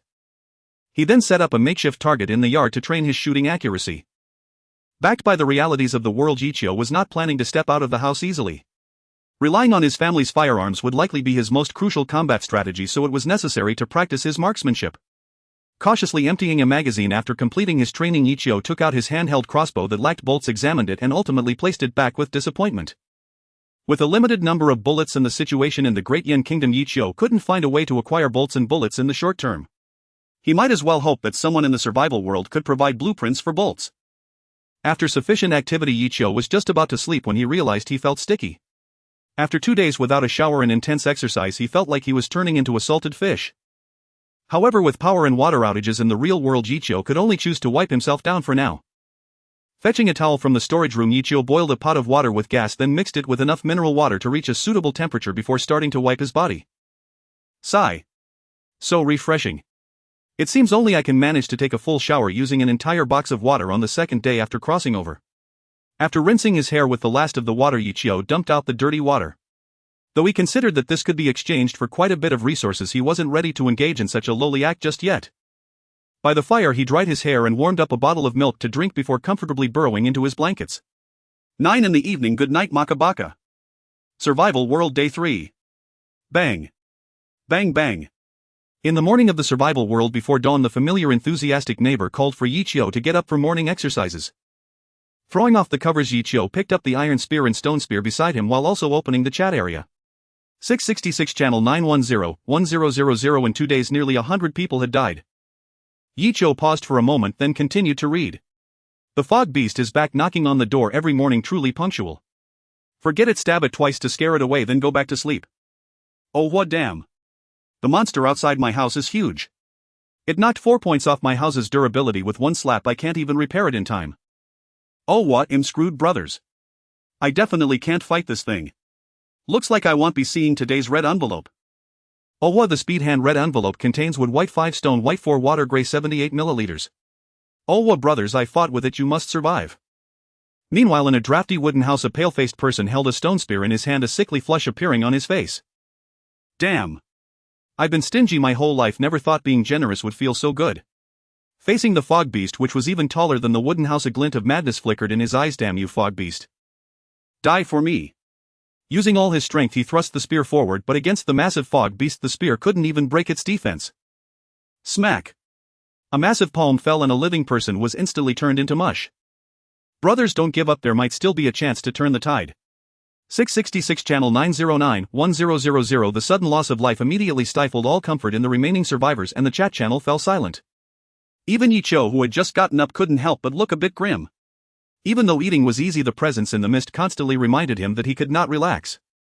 If he encountered such a powerful fog beast, could he withstand it even with the stone house being sturdy? He felt too weak. Tightening his grip on the spear, Yi Qiu immediately lit the fire and walked to the door. With only 15 durability points, the fence could hardly stop the footsteps of the fog beast. It could only serve as a warning. True defense had to come from inside the stone house. Pushing open the window, Yi Qiu immediately turned on the flashlight, its intense beam illuminating a large area. As a massive tangible fog broke past the fence, it was momentarily dazzled by the strong light. Screech! A strange sound rang out, and in Yi Qiu's eyes the massive fog immediately turned and fled, never to return. Was that just a weak fog beast? To have been scared away by strong light, Yi Qiu was momentarily at a loss for words. Glancing at the damaged fence, Yi Qiu hesitated for a moment but decided not to repair it right now. What if something else sprang out of the fog? That would be terrifying. Feeling a slight sense of relief, Yi Qiu closed the window and opened the system. 666 channel 900-1000. In just a few minutes, another 9 people had died. Today's fog beasts seem to have generally become stronger. Scrolling up the chat history, Yi Qiu discovered that a small portion of the people had posted their final red envelopes, and the chat channel gradually fell silent, likely because most had gone to deal with the fog beasts. Or perhaps they didn't want to witness their companions disappearing one by one before their eyes. Just as Yi Qiu was lost in thought, a faint rustling sound approached from afar. Yi Qiu was taken aback. Could it be that fog beast returning? Tucking the spear under his arm, Yi Qiu opened the window again and turned on the powerful flashlight. But what appeared before Yi Qiu made his heart drop. He saw a gigantic human face illuminated by the strong light as if it had been peeled from a body twisted and in agony. Most shocking of all, it was the size of a whole table. A table-sized human face floated in midair. The sight almost made Yi Qiu's legs go weak. But at that moment the creature also let out a sound. Hiss! The grotesque face instantly crossed several meters, coming face to face with Yi Qiu, and its massive form slammed against the stone wall with a bang. Building under attack durability 10. It was then that Yi Qiu realized this wasn't just a face, it was a gigantic serpent-like fog beast adorned with vivid patterns. The vivid patterns on the serpent's neck, illuminated by the light, revealed a horrifying visage. But this didn't mean things would get easier, as Yi Qiu had encountered two types of fog beasts, the pig-human fog beast on the first day and the chicken-like fog beast on the second. From them Yi Qiu could feel a significant body formed from dense white fog, but this massive serpent had faint mist surrounding it, even displaying various colors. Moreover, just its sheer size looked far more formidable than the pig-human fog beast from the first day. Damn! What kind of bad luck is this?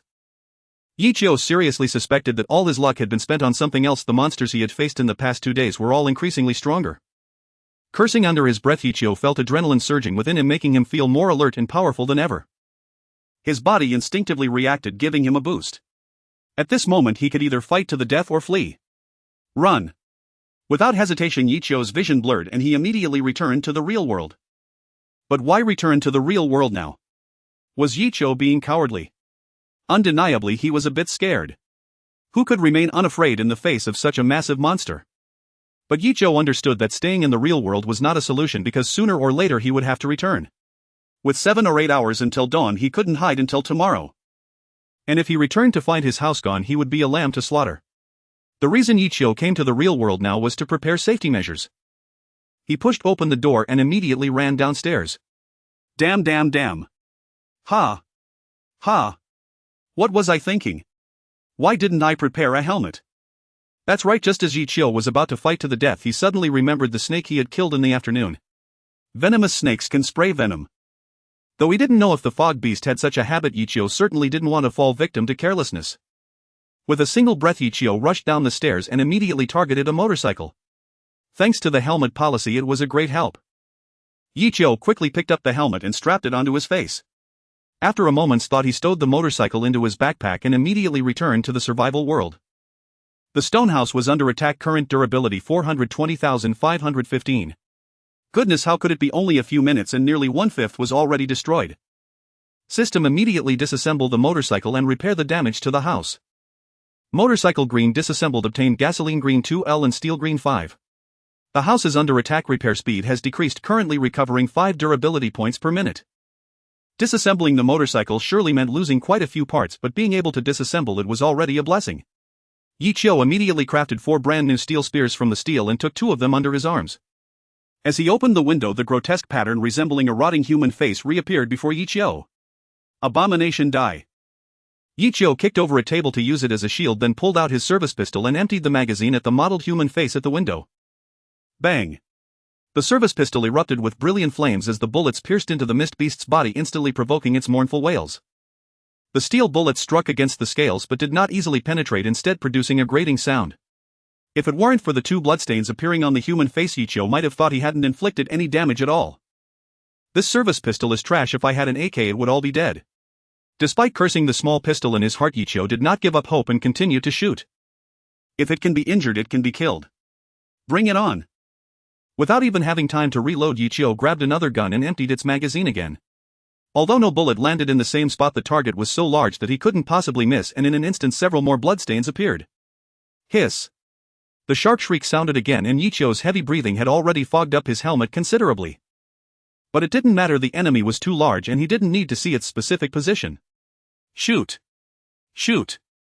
The 20 bullets were entirely expended and the blurred human face on the motorcycle helmet transformed into a sea of blood red. Only then did Yi Qiu hear a true shriek mixed with pain. Hiss!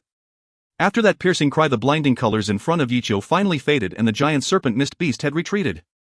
But had the giant serpent mist beast truly left? Yi Qiu couldn't be sure, as the pigman mist beast had returned after fleeing just yesterday. Therefore Yi Qiu couldn't let his guard down. Seizing this brief moment, Yi Qiu quickly closed the window and pulled off his helmet, gasping for air. The continuous concentrated attacks had left Yichio on edge, and now that he relaxed he felt somewhat weak. Holding the helmet in his hand, Yichio rushed to the kitchen and devoured the roasted mist beast meat he had hastily prepared today. Warm currents rose from his stomach and Yichio felt the strength returning to his limbs that had been cramping up from exhaustion. After hastily finishing the mist beast meat, Yichio immediately donned the helmet again, returned to the living room, switched off the bright flashlight, then manifested gasoline and poured it far into the yard. Having completed these preparations, Yichio tossed aside the empty pistol-equipped two new steel spears, closed his eyes and concentrated on listening in the living room. Rustle, rustle. It was indeed coming. Yichio immediately pushed open the window and turned on the bright flashlight. Hiss! The intense light suddenly shone, momentarily pausing the massive body of the serpent-like mist beast, and in that instant Yichio directly manifested a torch and threw it out. Boom! As the blazing fire met, the gasoline flames soared into the sky and the giant serpent at the center of the fire emitted an unprecedented mournful cry. But at the same time a water column surged forth. Yichio's concerns were confirmed. This serpent-shaped mist beast could spit poison. Sizzle! The pale yellow liquid shot out like a high-pressure water gun, bursting through the wooden window and splattering onto Yichio. The speed was so fast that Yichio couldn't react in time. The powerful force even pushed Yichio backward repeatedly, and if it weren't for the spears supporting him he would have likely fallen to the ground. Squeak, squeak, squeak. Yichio heard the fabric's mournful cries. This poison was corrosive. Without visibility, Yichio could only rely on his memory to fumble his way to the bathroom. After closing the door, he immediately began to strip off his clothes. Carefully peeling the clothes off his body, the expensive stab-resistant suit and other garments did not disappoint Yichio. Although they had nearly been corroded away by the time he took them off, Yichio himself was basically unharmed. Huff. Huff. Huff. Panting heavily, Yichio looked at the clothes and helmet in the corner that were already turning to pus and couldn't help but feel a prickling sensation on his scalp. Fortunately, he had a moment of clarity and picked up a helmet, otherwise he might have added himself to the heap of things in the corner. During this break, Yichio remained vigilant, but the mist beast outside seemed to have been frightened away by the flames. For a while all he could hear outside was the crackling of the fire. At first Yichio was worried that the flames would damage his house, but soon it seemed that mist was pouring in through the gaps in the fence, directly extinguishing the flames like a tide. Yichio regretted not preparing multiple sets of equipment in advance, choosing only the best set of clothes. After all, he had never imagined he would encounter such a terrifying mist beast. No one in the chat had mentioned anything so outrageous, right? No, it was likely that any survivor who encountered this mist beast had perished. This was a truly zero-feedback mist beast. But regardless, Yichio felt that he had no sense of security even stepping outside now. Forget it, let's repair the house first. Yichio opened the system interface only to find that his stone house's durability had only 300 points left. This mist beast had directly dismantled a small portion of his home. Yichio fell silent for a moment. If he encountered such a monster, he didn't believe anyone could survive, not even soldiers. Relying on a level 3 house and a pistol was barely enough to fend off the enemy. Yichio was confident that there were no more than 10 people with level 3 houses in the channel. Moreover, Yichio still had a pistol and gasoline that were non-existent at this stage, and he was struggling so much. The chat must be filled with wails of despair by now, right? He opened the chat area. 666 channel 850-1000. In just 2 hours nearly 60 people had died. The speed of death was truly silent. But as Yichio glanced at the messages above, it seemed that apart from him everyone had only encountered a mist beast attack once, and most of those had fled after being startled. Over the past 2 days quite a few people had also upgraded to second-level wooden houses, and some had managed to kill strong mist beasts by taking advantage of the terrain. Yichio couldn't help but murmur, is it because my development has been too good that I attracted such a strong enemy? This might be for the best. If everyone had to face such things, I doubt anyone could survive. After listening for 10 minutes to the corner confirming that the serpent mist beast had not reappeared, Yichio left the bathroom and collapsed onto the bed, falling asleep. After sleeping for another 3 hours, Yichio finally fully recovered. Upon waking, he immediately rushed to the real world to replenish his outdoor action suit and helmet. This time Yichio specifically prepared several sets of spare clothes. After returning to the survival world, he placed several outdoor survival kits in each room, ensuring he could change clothes at any time. After completing this series of operations, the sun began to rise in the survival world. Generally speaking, once the sun appeared, the danger level would drop sharply. Yichio dressed neatly and first opened the window to observe the yard. The originally neat fence had been breached and the once smooth ground was marred with ugly scars from the gasoline burns. Remembering the scene from earlier that morning, Yichio still felt a prickling sensation on his scalp. As an ordinary person, suddenly facing such a terrifying thing was still somewhat hard to accept. After closing the window and taking a moment to calm his emotions, Yichio steeled himself and stepped out into the yard. First he checked to see if any small animals had run in through the breach. Synthesizing a few fence pieces, Yichio blocked the gap and then began to inspect the yard. After the gasoline flames burned, the weeds in the front yard had been mostly cleared, making the inspection quite easy. But when Yichio turned to the back of the house, he was momentarily stunned. For there in the grass behind the house lay a bronze treasure chest. A treasure chest spawned in the house. Is it a blessing after great tribulation or a reward for surviving a second attack?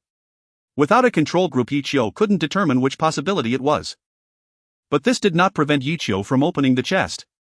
After a series of preparatory actions, Yichio crouched behind the treasure chest and slowly opened it. There was a sound: an animal. Yichio's eyes lit up and he soon saw a flash of white jump out of the treasure chest, frantically fleeing. It was a rabbit. Rabbits are great. Spicy rabbit heads, braised rabbit meat.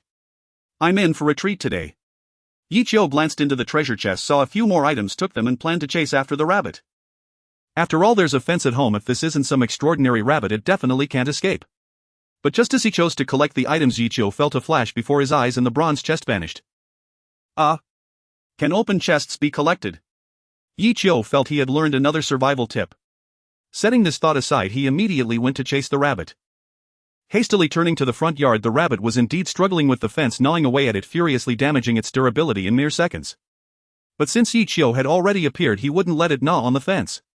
Taking a stone from his backpack, Yichio aimed for the rabbit's head and launched it. Bang! The rabbit fell in response. Looks like I have some talent. Yichio walked over, pleased with himself, grabbed the rabbit's long ears and used the system to appraise it. Rabbit green. Attack power 3 maximum. Durability 1020. Such a cute rabbit, we can't eat the rabbit. It turned out to be a green quality rabbit. Now he had to taste it. He threw the unconscious rabbit into the warehouse, then used some stones to craft a simple cage to prevent the rabbit from escaping. Yichio planned to cook it thoroughly later at night. As for the daytime, time was too precious. He was busy exploring. Returning to the yard, he replaced the damaged fence and took out the bronze chest again. There were 2 more items inside. Blueprint for iron spear. Blue requires 1 iron block. 1 wood can create a blue quality spear at maximum. Stone blue 5. A blueprint for a blue quality weapon actually dropped. Yichio was a bit excited, finally something to boost his confidence. Although the house was sturdy, the appearance of the serpentine fog beast yesterday made Yichio realize that mere sturdiness wasn't enough. He needed countermeasures. Given the stability of the Flame Kingdom, Yichio couldn't obtain firearms anytime soon and had to rely on the gifts of the survival world. Crushing the blueprint, a new crafting recipe suddenly appeared on the system panel. Yichio hesitated for a moment, planning to try using steel first. It proved to be the right choice. The iron spear could indeed be made with steel. Of course, after all, steel is just iron with a high carbon content. Adding a piece of green wood, a green quality steel spear appeared in Yichio's hands. Let's appraise it. Iron spear green. Attack power 45 maximum. Durability 5555. To have quality, the introduction must carry some green. The attack power was a full 50% higher than that of the white quality spear. The benefits brought by the quality upgrade were indeed extraordinary. Yichio wielded the spear, feeling his overall aggression rise. After practicing a few thrusts in the yard, Yichio planned to clear the weeds in the yard and then head to the construction area in the real world to gather some materials. However, just 10 minutes into digging, he received a private message from the system. Yichio opened it to find it was from Wang Wu. Wang Wu, today is my lucky day. I found a bronze chest near the house and opened something that should be very useful to you. Wang Wu has sent you Fog Survival Manual. Blue 1. The Fog Survival Manual. Yichio was taken aback. The name sounded impressive. Clicking to receive it, a book with a white cover appearing to have fog swirling within appeared in Yichio's hands. Fog Survival Manual Blue. Status damaged. Durability 100,100. This manual can identify everything in the survival world, but due to its damage it can only view detailed information for blue quality and below. This is an encyclopedia for the fog world. Being able to identify items in detail is simply a treasure for exploring outside. Yichio hardly ever went out, and since most of the supplies came from the real world, the system's identification was generally sufficient. However, to survive better in the fog world, this manual was essential. Yichio, the item is very important, so I'll keep it for now. If there's anything you want identified or need, just let me know. Wang Wu understood. I'm out exploring now, so I won't chat for long. After ending the conversation with Wang Wu, Yichio put the manual in his backpack, planning to test its quality first. Moments later, Yichio stood in front of the rabbit cage and used the manual to identify it. Misty rabbit green. Description: a creature that is extremely difficult to catch when moving. Its weakness is that it is very fragile but hard to trap. Eating it can significantly enhance the agility attribute, making you a swift youth. After identifying the rabbit, Yichio glanced at the durability of the fog manual. It hadn't decreased. It seemed that normal use wouldn't cause damage to the manual. That's great, now he didn't have to worry about it wearing out after a few uses. As long as it was kept well, he could use it for a lifetime. Moreover, it might even be repaired, resulting in a complete fog survival manual. After thinking for a moment, Yichio suddenly had an idea and let the manual identify itself. Fog Survival Manual Blue. Description: a damaged page from the White Fog Classic capable of identifying most items of gray inferior, white ordinary, green excellent, and blue rare qualities. Holding a damaged page, you may be observed by some great beings. Is this a good or bad thing? Yichio couldn't help but look at the sky. If he were to be observed during his travels, wouldn't he be flagged? Forget it, they say holding it draws attention, but as long as he doesn't hold it, it should be fine, right? Living people can't let words scare them. He would still need to use it. Putting the Fog Survival Manual back in his backpack, Yichio prepared to simply stir-fry some fog beast meat. After eating and drinking to his fill, fully restoring his stamina, he would head to the construction site in the real world to gather all the rebar. He would also look for places like firework factories and police stations to acquire some advanced equipment. As for the latter, Yichio estimated he had little hope. His home was 100,000 miles away from the police station and the city didn't allow fireworks. Sigh, I'll do my best. In the trading market, Yichio collected 2 small cabbages, sautéed a piece of fog beast marinated meat, and then boiled a pot of white noodle soup. He intended to deliver a portion to Wangwu, but he insisted he already had lunch and would not accept it. Yichio did not continue to persuade and simply began his meal in the shadow of the backyard. Opening the system, the chat area had already become lively. PvE expert: brothers, I've hunted some wild game again. PvE expert: I had raspberry with wild boar meat for lunch today. This little wild boar came right to me. It was truly a piece of cake. Damn. You really are a PvE expert. It seems you're eating the best of our channel. Eating meat every day. PvE expert: keep a low profile. Real experts don't have time to show off here, which gives me the chance to shine. PvE expert: alright, let's continue evaluating the wild boar meat. PvE expert: wild boar from the wild is just not as good as farmed ones. The uncastrated ones have a really strong taste. PvE expert: and without any seasoning, I can only say it's not as tasty as fog beast meat. Damn. Brothers, I'm not streaming anymore. I'm having issues over here. Who's going to fill in for the nutrition aspect now that you're gone? What happened? PvE expert: I'm really in trouble. The parents of the little wild boar came to my house. Those tusks scared me to death. I had to focus on the fight, brothers. Don't you have to send its parents away? Honestly, ordinary people really can't handle wild boars. 1 boar, 2 bears, 3 tigers are not to be trifled with. PvE has left. Does anyone have a brother to take over the nutrition? Starting with a cactus. Me. Brothers, I have great news. Do you know what I opened up? Hurry up and say it, don't keep the brothers waiting. Starting with a cactus. I got it. Skill book: Great Whirlwind White. JPG. Damn. A skill book. The lifespan of the European eel is extremely short. Watch out for rice noodles upstairs. Even Yichio was taken aback and quickly opened the screenshot to take a look.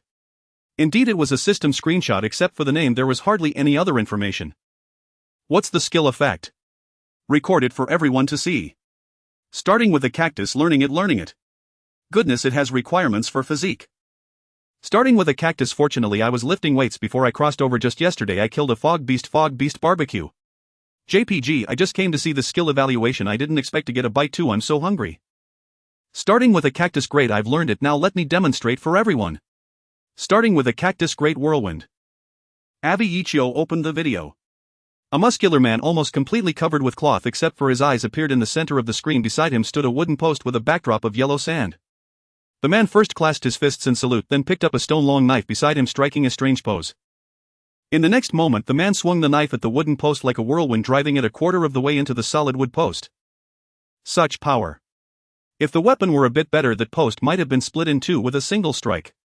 After chopping, the man tugged hard a couple of times but couldn't pull the stone knife out, feeling a bit embarrassed as he turned his gaze away. Next to him were neatly arranged cactus fruits. All the thorns had been removed. The man picked up a cactus fruit and simply broke it open, and green pulp and juice immediately spilled out. Brothers, if you have spare money, you must try the cactus fruits from my side. The fruit tastes great and is juicy. Anyone who eats it will know. As he spoke, the man took a bite and gave a thumbs up to the screen. The video ended here, leaving Yichio deep in thought. The benefits of skills to a person are undeniable. If he could obtain a powerful skill, it would greatly alleviate the threat posed by fog beasts. After pondering, Yichio clicked on the avatar of starting with a cactus to enter the trading market, where he discovered the cactus fruits he was selling. 50 milliliters of water or 50 grams of food can be exchanged for one white-quality cactus fruit weighing around 50 grams, though it may vary.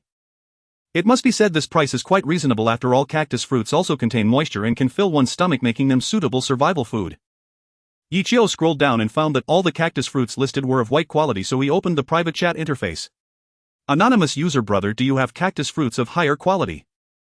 Starting with a cactus. Hello, anonymous expert. I didn't expect an expert to patronize my business. I must make arrangements.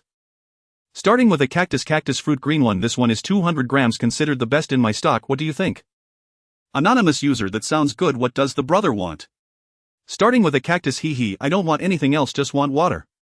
I heard you wholesale bottled water, just a bit will do. Yichio smiled and replied immediately. Anonymous user: of course you can.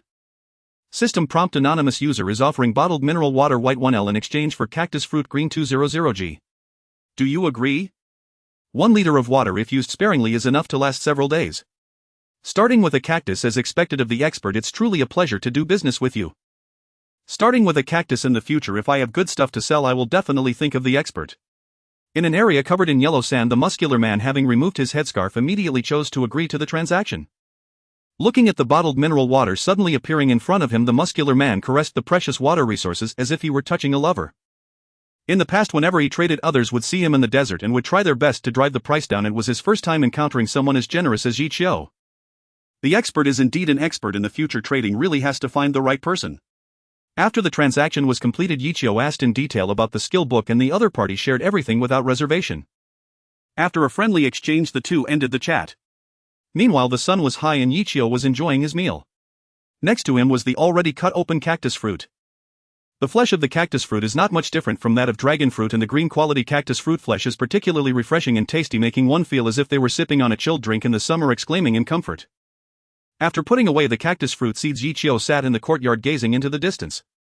The greenery spread across the hills and fields, and the natural scenery made one feel relaxed and happy.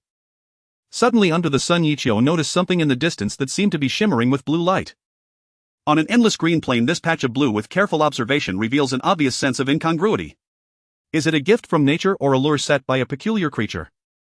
Yichio opened his backpack, recalling that he seemed to have casually grabbed a telescope from the outdoor survival gear shop. Holding the telescope, he threw out a few stones to elevate his body, then grabbed onto the eaves and climbed up onto the stone house. Standing at the top of the stone house, Yichio began to gaze into the distance with the telescope. The blue glowing object suddenly magnified, and he vaguely saw the strange light belonging to the dropped item. A dropped item. Yichio lowered the telescope, his expression perplexed.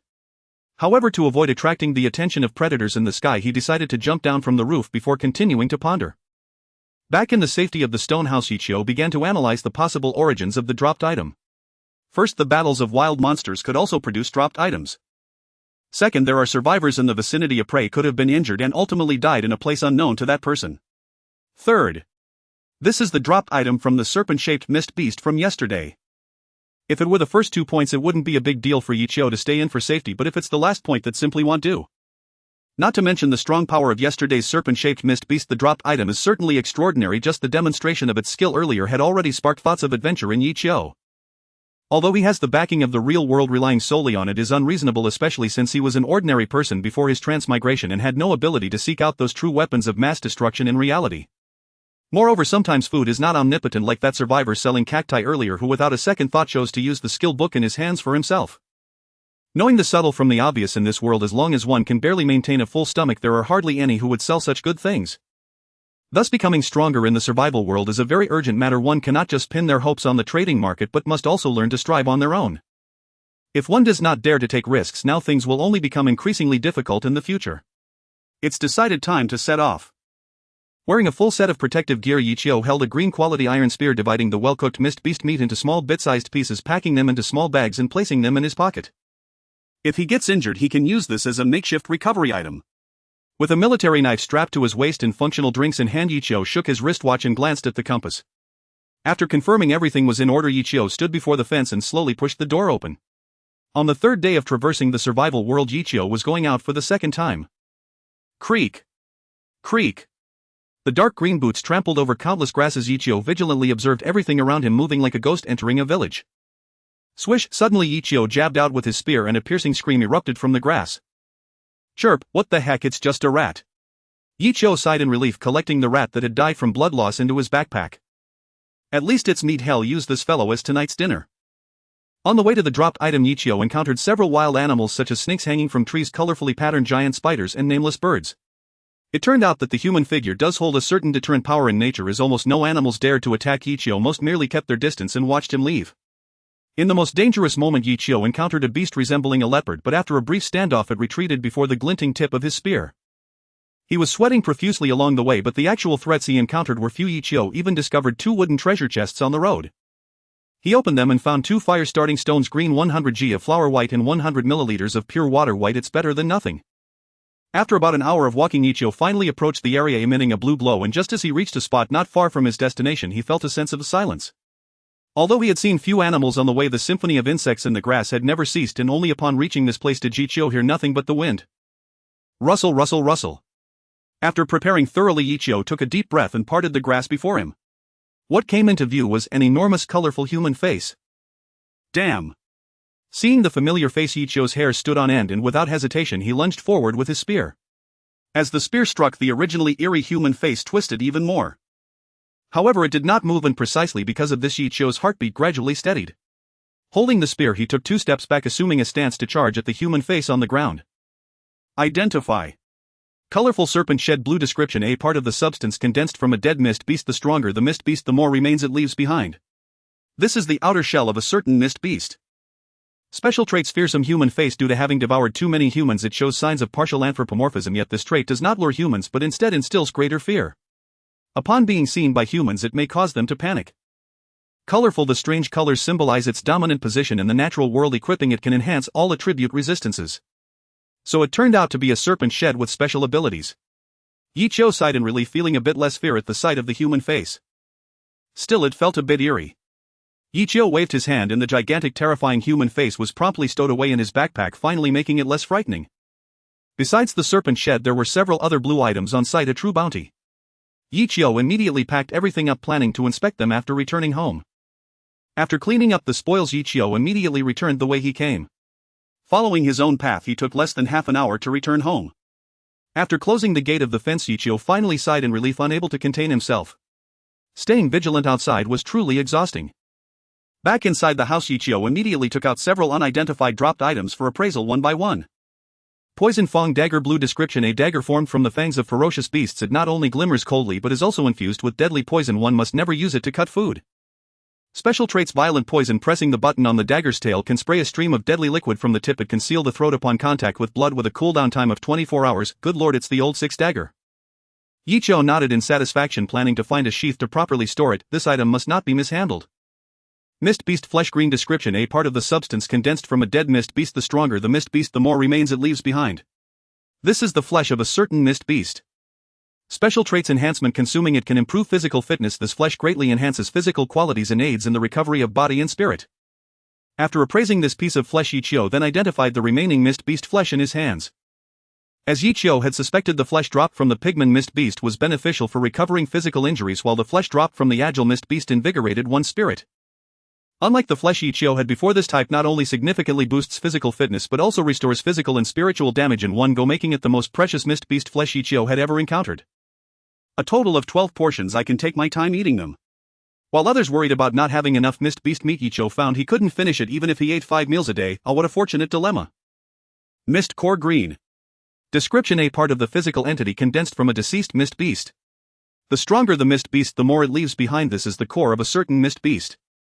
Characteristics: energy source. The mist core can be used as energy provided that a suitable tool to harness it is found. Yi Qiu stroked his chin, realizing that the mist core was akin to a battery in the real world. Perhaps there could be advancements in mist core technology in the future. Silver coin. Green description: a universal currency issued collaboratively by great entities in the mist world. This item is undoubtedly useful as long as there is a means of communication. Characteristics: attraction. Not enough. If you could obtain a gold coin, perhaps good fortune would come your way. Could it attract merchants to the vicinity of the camp? Yi Qiu thought as he held a coin emitting a faint silvery glow. Skill scroll. Charge. Green description: a scroll that records special force techniques. Upon use, one can grasp the skill charge in a rudimentary manner, which can be improved through subsequent training. It has certain requirements for physical quality. Characteristics charge after a brief buildup of power dash in a specified direction, enhancing the attack power or escape speed for this strike. A skill scroll. Yi Qiu was overjoyed as he had finally gained another means of self-defense. Furthermore, it was a green quality skill, a rank above the one from the group. However, it also had requirements for physique. He was unsure if he could use it now. He didn't even know to what extent he had enhanced himself by consuming the mist beast's flesh. Without hesitation, Yi Qiu immediately took out the scroll and tore it open. A green light darted into Yi Qiu's mind, and upon opening his eyes again he felt something inexplicable within him. Successfully used. Upon looking at the system panel again, a new section had appeared. Yi Qiu anonymous user. Current status slightly fatigued. Physique ordinary white. Charm 19. Equipment stab resistant suit green, military dagger green. Skills charge green 1-2. Stamina 160,160. A new stamina bar appeared. Moreover, a slot appeared after the skill indicating that he could learn a maximum of 2 skills at present. Yi Qiu walked to the yard and began to practice according to his understanding. Like the stamina bar in games, whenever Yi Qiu performed actions that consumed considerable stamina such as sprinting or rolling, the stamina bar would deplete. Using the skill would indeed consume 30 points of stamina in one go. Yet the outcome was astonishing. During the skill's duration, Yi Qiu's speed was significantly enhanced. In a corner, Yi Qiu set up a wooden stake and picked up a spear. He first attempted it at a normal speed. Yi Qiu gathered all his strength and lunged forward with force. Thud! The spear pierced through the wooden stake and Yi Qiu pulled it out, estimating it had sunk in by a good 3/4. Returning to his original position, Yi Qiu activated the skill and charged again. With a loud bang, the iron spear pierced right through the wooden stake. Not only that, but the spear kept going, even penetrating the wooden fence behind the stake. The skill's enhancement was evident. After repairing the damaged fence, a satisfied smile appeared on Yi Qiu's face. Relying on firearms and artillery was no match for relying on oneself. The power in his hands was reassuring. After a series of experiments, the short 4 hours of the afternoon had passed quickly. Unknowingly, the orange sunlight had already spread across the courtyard. Logically, it should be time for a meal again. Yi Qiu put away the spear and stood still, contemplating how to deal with his spicy rabbit head. But then he thought the substantial enhancement from the mist beast's flesh was far more considerable than that of rabbit meat. So tonight it would still be mist beast meat for dinner. Yi Qiu even felt like sighing. 2 consecutive days, 5 meals a day, breakfast, lunch, dinner and late night snack, all consisting of mist beast meat. Although he had varied the dishes, he felt like he was reaching his limit, even if it was dragon meat. But for the sake of his powerful strength, he had to eat. Yi Qiu opened the trading market, planning to change up his meal. Tonight he would eat fried meat burgers. He collected a few fresh lettuce leaves from the trading market, took out some vacuum-packed bread and biscuits from the warehouse and retrieved the mist beast meat. First he chopped the mist beast meat into pieces, seasoned it with salt and other spices and set it aside to marinate. Then he opened the bread packaging, sliced the bread in half and lightly fried it in oil, setting it aside for later. He poured out the biscuits and crushed them to obtain biscuit crumbs. At this point he cracked a few eggs into a bowl, whisked them slightly, then took the marinated mist beast meat and shaped it into patties, coating them in egg wash and rolling them in the biscuit crumbs before frying them in oil. After frying the meat patties until they were golden and crispy, he retrieved them and assembled them with the bread and lettuce. Lifting his final creation, Yi Qiu took a bite. The burger was crispy and the meat patty was fragrant. In a word, it was delicious. The taste was intoxicating. In just a few bites he finished one burger and put the remaining one on the plate. Then he went to the warehouse to grab a bottle of the ultimate joy of fried food and soda, before comfortably sitting at the dining table and opening the system chat channel. As soon as he opened it, a message caught his eye. It was from Wang Wu. Wang Wu, I had good luck this afternoon and found a trap blueprint. You might find it useful. Yi Qiu did not decline. Instead he replied, Yi Qiu, brother Wang Wu, I'm having burgers for dinner tonight, you can't refuse. Yi Qiu, just the survival manual you sent me this morning is already priceless. There's no need to feel embarrassed in this era. Enhancing strength is the most important thing. Seeing Yi Qiu's firm stance, Wang Wu did not argue further and accepted Yi Qiu's dinner invitation. In the next moment 3 steaming burgers and 2 bottles of mineral water appeared before Wang Wu. Knowing that Wang Wu as a soldier would be very strict with himself, Yi Qiu didn't give him soda but replaced it with plain mineral water. Is this a burger made from a treasure chest? Wang Wu picked up a burger and tentatively took a bite. But as soon as he did, he felt something was off. That familiar taste and warmth, the filling. Was it mist beast meat? This is actually a handmade burger. Yi Qiu's life is even better than I imagined. Wang Wu smiled, sincerely happy to see his lifesaver living comfortably. On the other side, Yi Qiu opened the trap blueprint that Wang Wu had given him. Pitfall Trap Manufacturing Blueprint Green. Description consumes items such as wooden sticks, stones and bamboo as spikes using hay, fallen leaves, etc. As camouflage. The higher the quality of the materials used, the higher the quality of the trap. If only white quality materials are used, there is a 5 chance to create a green quality trap. Using some green materials gives a maximum of 50 probability of creating a green quality trap, while using all green materials guarantees the creation of a green quality trap. Looking at the description of the manufacturing diagram, Yichio slightly squinted his eyes. As long as the manufacturing diagram level is sufficient, could it be possible to produce high-quality products using low-quality materials?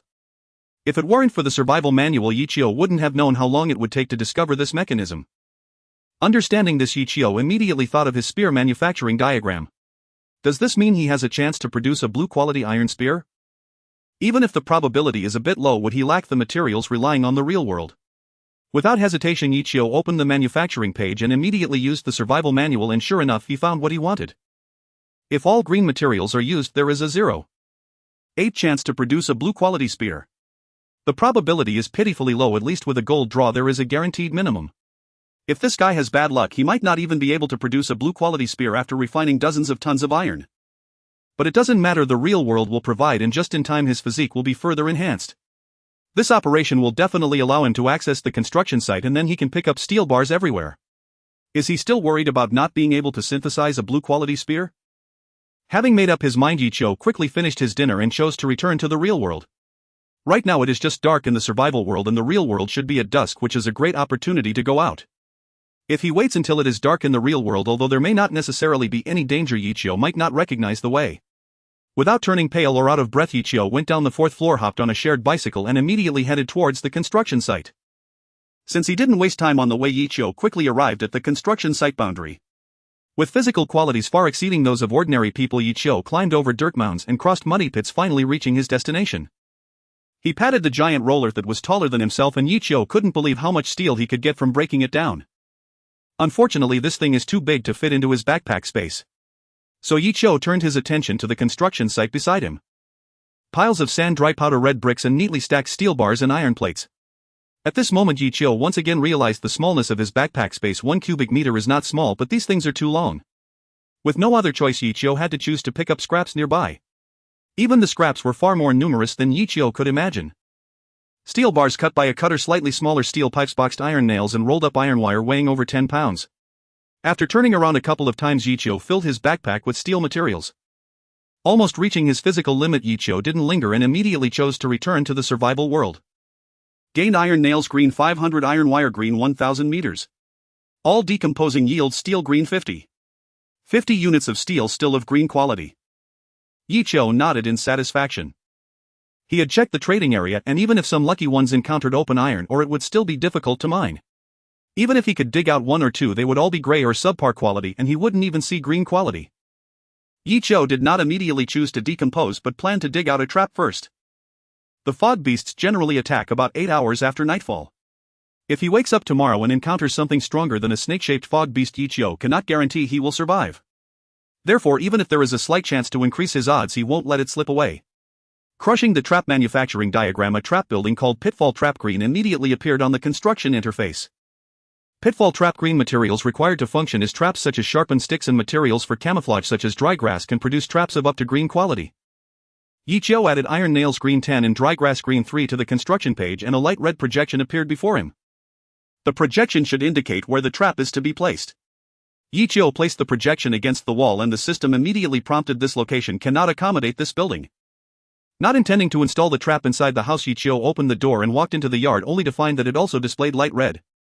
Cannot be placed. Yichio tried clicking and immediately received a new prompt. Please dig out a pit for placing the trap. So he has to dig the hole himself. Yichio twitched his mouth and reluctantly synthesized a shovel to start digging. Digging pits is a labor-intensive task. Yichio only dug pits in 3 places: the rear yard fence, the yard door, and the fence that was damaged this morning. After all, he had just returned from the real world, and Yichio's stamina was truly drained to the last drop. After panting heavily and digging the pits, Yichio clicked on construction again, and this time there was finally some response. Suddenly several shimmering iron nails appeared at the bottom of the pit, and dry grass, withered leaves, and some soil also appeared out of nowhere at the mouth of the hole. In just a few seconds it was as if the pit had never existed. Even Yichio couldn't tell that this was a trap unless he looked closely. Yichio used identification on the trap. Pitfall trap green status intact 1010. Did you discover it? 10 durability. This thing is indeed not very durable. Yichio stroked his chin as if he thought of something and bent down to uncover one corner of the trap. Then whoosh. Yichio poured in the gasoline he had stored. Yesterday gasoline was effective against the giant snake fog beast, so it must be included. If a fog beast falls into the pit, Yichio will immediately throw in a torch. That would be delightful. After handling the trap, Yichio dragged his exhausted body to the bathroom to wash up, then collapsed onto the bed. The bed is still comfortable. After a day of labor, the bed felt the most pleasant. Yichio opened the system's chat area, preparing to fulfill his promise before sleeping. Anonymous user, I was a bit late today. I made everyone wait too long for the promised welfare time. Sigh. Anonymous, big shot, you indeed did wrong. I originally planned to enjoy it during dinner, but unexpectedly it dragged on until this time. Who will make up for the happiness I lack? Fortunately I had foresight. Who would have thought I haven't eaten yet? Anonymous user, today's prize is 100 grams of raw mouse meat, also a speed-based red envelope. Anonymous user, by the way, before sending the red envelope, will share a little knowledge. It appears that the meat dropped by the large fog beasts can accelerate wound recovery. Learned that, so where can I get fog beast meat? Anonymous user, Martian rescue. No, I really don't know. Anonymous user, alright, let's start sending the red envelope.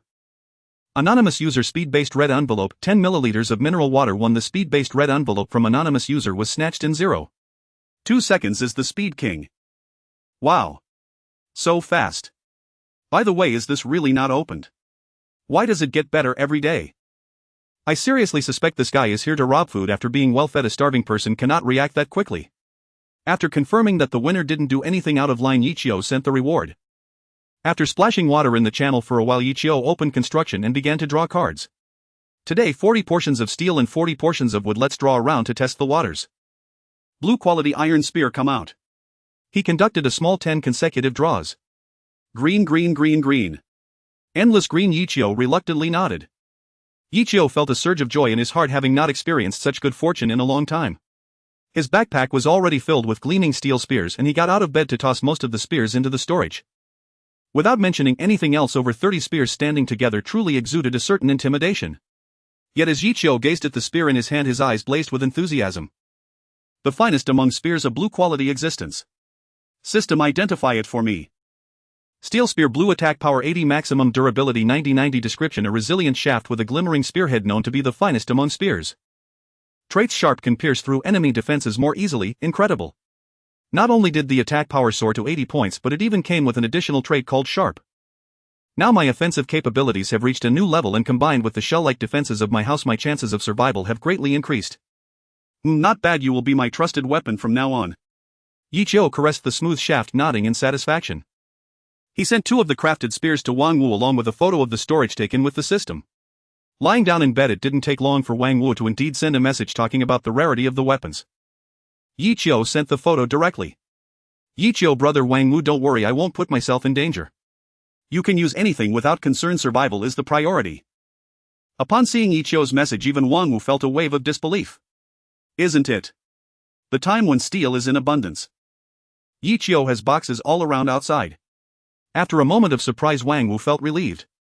Sometimes one must admit that the gap between people is greater than that between humans and dogs. Closing the chat channel, Yichio forced himself to open the private messages. Facing the 99, he felt a bit exhausted. I really want to sleep. But there might be good things in there, so I'll hold on a bit longer. Hundreds of private messages, a small portion are just trash talk, while most are green quality materials. The trash talk has decreased day by day thanks to the daily lottery. Apart from a few who have thoroughly offended themselves, hardly anyone comes to insult him. Amidst the trash talk, Yichio also noticed a few talents. They mention wanting to turn him into a spiritual symbol or a big star, suggesting methods like refining fans, mental control, etc. Which left Yichio speechless. After blocking a group of people, Yichio bought a batch of basic materials at a slightly higher price than market value. Some people had waited too long for a reply and had already sold their items, and Yichio apologized.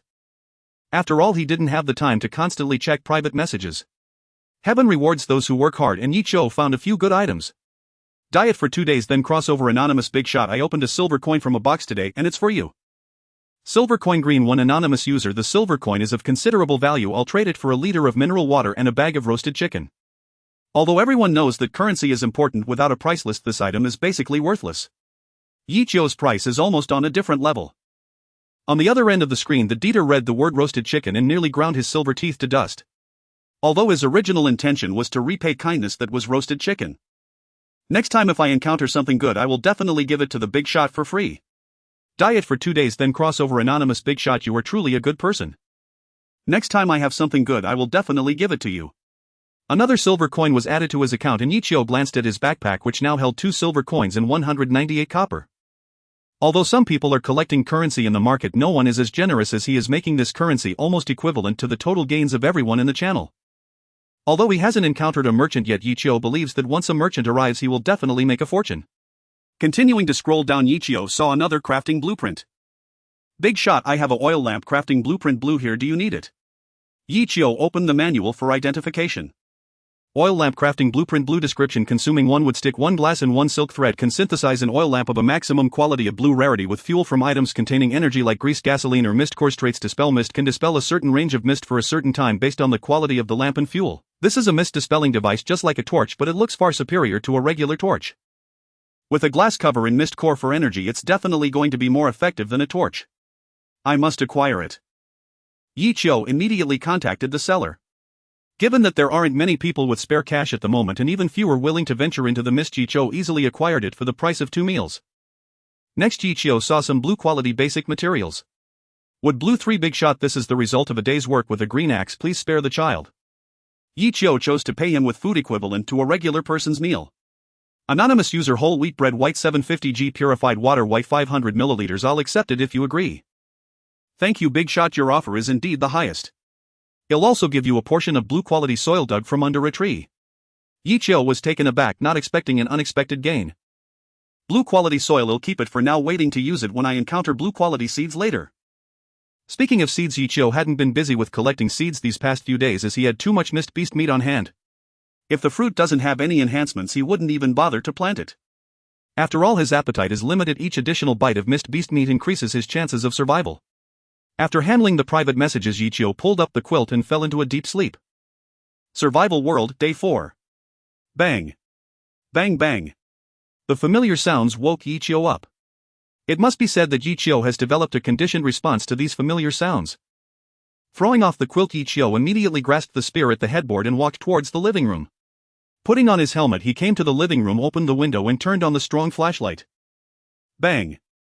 A loud noise echoed in his ears, followed by a wail of pain. Ow. Yichio's eyes brightened. Did it fall into a pit? Thanks to the light of the strong flashlight, Yichio indeed discovered the traps in the yard. Great. It was indeed worth digging the pits. Yichio quickly synthesized a torch and tossed it from a distance. His skilled throw ensured that the torch perfectly landed in the pit, followed by a towering pillar of fire shooting up. Accompanied by the increasingly faint wails of the mist beast, it seems that the flames indeed have a special attack bonus against mist beasts. Soon the pit fell silent. Yichio planned to collect the spoils of war tomorrow morning, for the fence had already been breached and safety could not be guaranteed. Especially considering that his home might face a second wave of attacks. Turning off the powerful flashlight and closing the windows, Yichio closed his eyes to carefully listen to the sounds around him. Sure enough, after a while Yichio heard the familiar sound of destruction. The fog beast was coming from a different direction. The 15-point durability fence was quickly breached, but that brief moment was enough for Yichio to understand its position. It was still approaching the front door. Yichio pushed open the window and the heavy footsteps grew closer. The pit was unfortunate to lose. Yichio gripped his spear tightly, ready to strike. During the time it took for the opponent to reach the window, Yichio tossed an identification item towards the shadow from a distance. Low-level fog beast, white description: hidden in the mist, a slightly formidable fog beast. Unlike the timid fog beasts of lower ranks, low-level fog beasts are easily provoked and will often fight to the death with those who harm them. Trait: undying fog body, when killed it returns to the white mist, but the resurrected fog beast should have no relation to its current form. It seems that the fog beasts that flee when injured are not of lower rank, while the destructive fog beasts are low level. I just wonder what rank the serpentine fog beast is. Moreover, the fog beasts are actually unkillable. Do they just regenerate in the mist upon death? As the shadow before him grew darker, Yichio had no time to ponder further and suddenly turned on the flashlight, simultaneously charging forward. Aoo. The sudden bright light startled the werewolf fog beast, causing it to completely overlook the attack that was accompanied by the blinding illumination. Thud. A delightful sound of impact. Aoo. The werewolf fog beast, despite suffering severe injuries upon their first encounter, did not retreat but instead lunged forward, slamming its claw against the window. However, after making a single charge, Yichio quickly retreated to gather strength, narrowly avoiding the werewolf fog beast's attack. At the same time, Yichio's second charged strike was already upon him. Ha! With a roar to spur himself on, Yichio charged once more, delivering a powerful strike to the werewolf. Aoo! To Yichio's surprise, as the spear pierced in, the werewolf did not retaliate but instead relaxed its grip as if it were stuck in midair. Yichio immediately withdrew and waited for a moment, yet there was still no movement.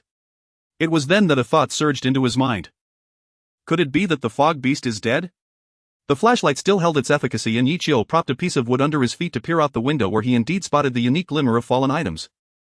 It really is dead. Yichio let out a sigh of relief. Although he knew his strength had significantly increased, the fact that this werewolf fog beast, which could only be compared to a pigman fog beast, was killed in 2 strikes was still somewhat hard to believe. Closing the window, Yichio opened the system chat area. Channel 666-793-10004 4 days had passed and a full 20% of people had died. If this ratio were to be extrapolated to the entire human population, it would mean that over 2 billion people had already perished. Yichio scrolled through the chat records and saw many near-death individuals sending out red envelopes. He also came to a conclusion: today's fog beast attack, while still only occurring once, had seen low-level fog beasts transition from a very low probability of appearance to a low probability. Fortunately, over the past 4 days, many had gathered enough resources to upgrade their houses. With a level 2 wooden house and a suitable weapon, low-level fog beasts seemed more like a source of meat. At least the fog beasts that did not belong to lower ranks would still flee. Low-level fog beasts were truly relentless. Most of those who died in this attack were individuals who had hardly developed over the past few days or were injured and unable to develop. Just as Yichio was about to close the system to harvest another wave in the real world, the chat channel suddenly became lively. I am auctioning blue quality blueprints in the trading channel. Everyone hurry and take a look. Sharing link. Blue blueprints are actually being auctioned. If I had one, I would never show it to anyone. Special circumstances deserve special treatment. The seller is currently under attack by a powerful fog beast and is near death. I see. Although I can't afford it, I must go and take a look. I wonder what astronomical price it could fetch. Blue blueprints attacked by a powerful fog beast. Yichio immediately clicked the link and was redirected. The screen shifted dramatically, revealing a scene akin to an auction house. The auction item was displayed in the center of the screen, and the price fluctuated every now and then, indicating that the auction had indeed begun. Yichio assessed the auction item. Building upgrade blueprint beginner. Blue description: consumes 50 units of sand, 50 units of bricks, 25 units of steel, 50 units of limestone and 5 units of glass to upgrade a level 3 house to a level 4 concrete house. Blue. Trade Mother Planet architecture. While inside the building, stamina recovery increases by 10 and all attributes are slightly boosted. A building upgrade blueprint. Yichio's eyes brightened. His house could finally be upgraded. The attack from the serpentine fog beast yesterday had greatly diminished Yichio's sense of security, and he never expected to discover the existence of the upgrade blueprint now. Most importantly, the raw materials for upgrading the building could basically be found at the construction site. As long as he secured the blueprint, Yichio was confident he could upgrade the building today. Moreover, upgrading the building would grant bonuses to those residing within, enhancing stamina recovery speed, which meant he could venture into the real world more frequently. Not seizing it would simply defy logic. Glancing at the auction rules, the seller's demand was for weapons. Given the dangerous situation, the auction he initiated would surely not be like ordinary auctions, casually increasing the price, but involving some psychological maneuvering. The rules of this auction stipulated a time limit of 5 minutes. Once the time was up, it would end immediately. As for the bids below: green quality iron spear, white quality iron sword, gray quality homemade crossbow. Yichio unhesitatingly tossed in a green quality iron spear, and after the system's rough evaluation passed, it immediately surpassed the previous highest bid. However, even this might not ensure that Yichio could secure the blueprint. There was currently no reasonable price benchmark. Even if the quality was high, it might not catch the seller's eye. Thus, any selected bid could potentially be favored. Perhaps the final transaction would be the last bid. Regardless, the first bid appeared to have a significantly higher probability of success. Meanwhile, in a certain wooden house, Zhang Biao's expression changed. Why is it this guy again? It was one thing to be bullied by sheer numbers in the group, but now that the blueprint was about to fall into his hands, this anonymous person was trying to butt in. A green quality iron spear, what kind of luck does this guy have? Zhang Biao touched the pistol at his waist. If it weren't for the fact that this person couldn't be easily revealed what was an iron spear. But the reality was cruel. If he didn't come up with a strategy, he knew that his stone spear stood no chance against the iron spear. No, he had to do something. With this in mind, he immediately opened the private messages of the 2 competitors behind him. Now that an anonymous party has intervened, we have no chance at all in terms of quality. I just wanted to take pictures for fun. After all, upgrading the house requires a lot of materials, so not getting them isn't a big deal. Right, my house isn't even level 3 yet. Who knows when I will need this stuff? Zhang Biao was momentarily at a loss for words. Recently he had learned to insult others, which had not earned him many friends in the channel, resulting in very few trade opportunities. His house still wasn't at level 3. He didn't even know when he would use the upgrade blueprint. Without the Fog Survival Handbook, Zhang Biao didn't even know the details of the building. If he could see the required materials, he would definitely not choose to do this. But what could make an anonymous person take action? Upgrading the house must have unexpected benefits. This blueprint is definitely for me, Zhang Biao. Maybe this is the lowest price for the upgrade blueprint. I absolutely won't let it slip away. How about this? Both of you give up your items for bidding and hand them over to me. Regardless of whether I succeed or not, I will present both of you with a gift. Money stirs the heart. Upon hearing about the free gift, they relaxed. As for whether they would offend the anonymous party. After all, the anonymous person doesn't know about their transaction. Perhaps these items were prepared by Zhang Biao himself. Just as the countdown reached its final 2 seconds, the bidding leaderboard suddenly changed. First place, anonymous user Iron Spear green, 1 iron sword white, 1 homemade crossbow gray, 1 homemade bolts gray, 5. Second place, professional hunter for decades bone spear green, 1 throwing darts white, 5. Third place, anonymous user Iron Spear green, 1. Many chose to raise their bids at the last moment, pushing Yichio down to third place. However, they were fast, but Yichio was even faster. Having consumed fog beast flesh for a long time, Yichio's physique was nearly double that of an ordinary person, so his reflexes were naturally unparalleled. Knowing that someone might spring a surprise, Yichio raised his bid again at the last second. In the final moment before the countdown ended, the bidding leaderboard flipped back.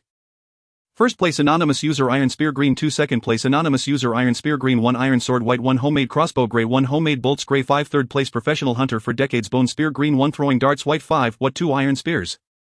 Zhang Biao looked at the screen in confusion. Where did the anonymous user get so many green quality iron weapons? Did he encounter a native tribe?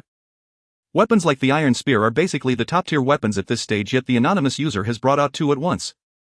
Moreover, he must also keep 1 for self-defense, which means the anonymous user likely has 3 green quality iron spears. What kind of luck is this? Don't panic, don't panic. Although the anonymous user's weapons are valuable, they may not be favored. My bid includes a crossbow capable of long-range attacks. I might not lose. Watching the 10-second countdown, Zhang Biao felt anxious. The 10 seconds passed in the blink of an eye and the system announcement appeared. The auction has ended. The bid from the anonymous user has been accepted. Zhang Biao slapped his forehead. Damn. On the other side, Yichio had obtained his target, the building upgrade blueprint. But along with that came a private message from the seller. Big shot, thank you for your weapon support. My situation is a bit special, could you give me some guidance? Yichio was very interested in the powerful fog beast attack matter. Perhaps this guy was just as unlucky as he was yesterday encountering a snake-shaped fog beast. So Yichio immediately replied. Anonymous user, of course, what do you want to ask? Big shot, the fog beast I encountered is a flying fog beast. It is hovering in the air, and when it strikes, the surrounding white fog is too thick for me to see. Can you give me some advice? A flying fog beast. No wonder it's difficult to deal with. Even with a crossbow, it's hard to hit a fast-moving target in the dark. Yichio thought for a moment and replied. Anonymous user, fog beasts are afraid of strong light. I can lend you my strong flashlight for free as long as you seize the opportunity. It shouldn't be a problem to take it down in one go. Thank you, big shot. Thank you, big shot. On the other side of the screen, the seller looked at the 2 gleaming spears and a completely black flashlight that appeared before him, his face filled with joy. As expected of a big shot to receive such a rare item as a strong flashlight. Gripping the spear, the person waited at the gap in the wooden house where they had been captured, holding the strong flashlight. Before long, there was indeed a sound of something piercing through the air, and sharp claws dug into the wooden house. Just as the fog beast prepared to escape, a beam of strong light suddenly shot out. Screech! The fog beast instinctively froze, and the youth immediately seized the opportunity to thrust a spear, piercing the fog beast. The flying fog beast's health was evidently not high. It quickly fell into a downward spiral after just one hit, and its speed visibly slowed. With a gap created, breaking through became effortless. After 10 minutes, the person finally killed the fog beast and then immediately messaged Yichio. Thank you for your assistance, big shot. I have resolved the issue on my end. Big shot, this is a small token of my gratitude, please accept it. Fog beast flesh white 2. After returning the strong flashlight, the other party even gifted 2 units of fog beast flesh as thanks. Yichio did not refuse. The more fog beast meat, the better. After concluding the transaction, Ichio looked out the window, which was still shrouded in darkness. After boiling a pot of meat soup for breakfast using gas, Ichio felt the warmth within and once again entered the real world. In the real world, the sun had just risen.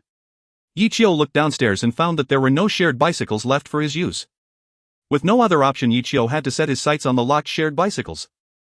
I remember there was a shared bicycle parking spot nearby. After walking about a kilometer towards the worksite, Ichio indeed discovered a neatly parked pile of shared bicycles. It's actually an electronic lock. This is troublesome. Ichio squatted down and looked at it, frowning slightly. Given the current network and power outages in the real world, it seemed the only option left was a physical lockpick. Ichio grabbed the smart lock on the bicycle and pulled hard. With a crack, a circuit board appeared before him. So easy. Is this the benefit of enhanced physique? Although the outer shell of the electronic lock was made of ordinary plastic, it was not something an ordinary person could easily break. Unexpectedly, his nearly double the average person's physique would come in handy for lockpicking. Ichio tore off the circuit board and then yanked off the lock body that obstructed the wheel. The bicycle was now free.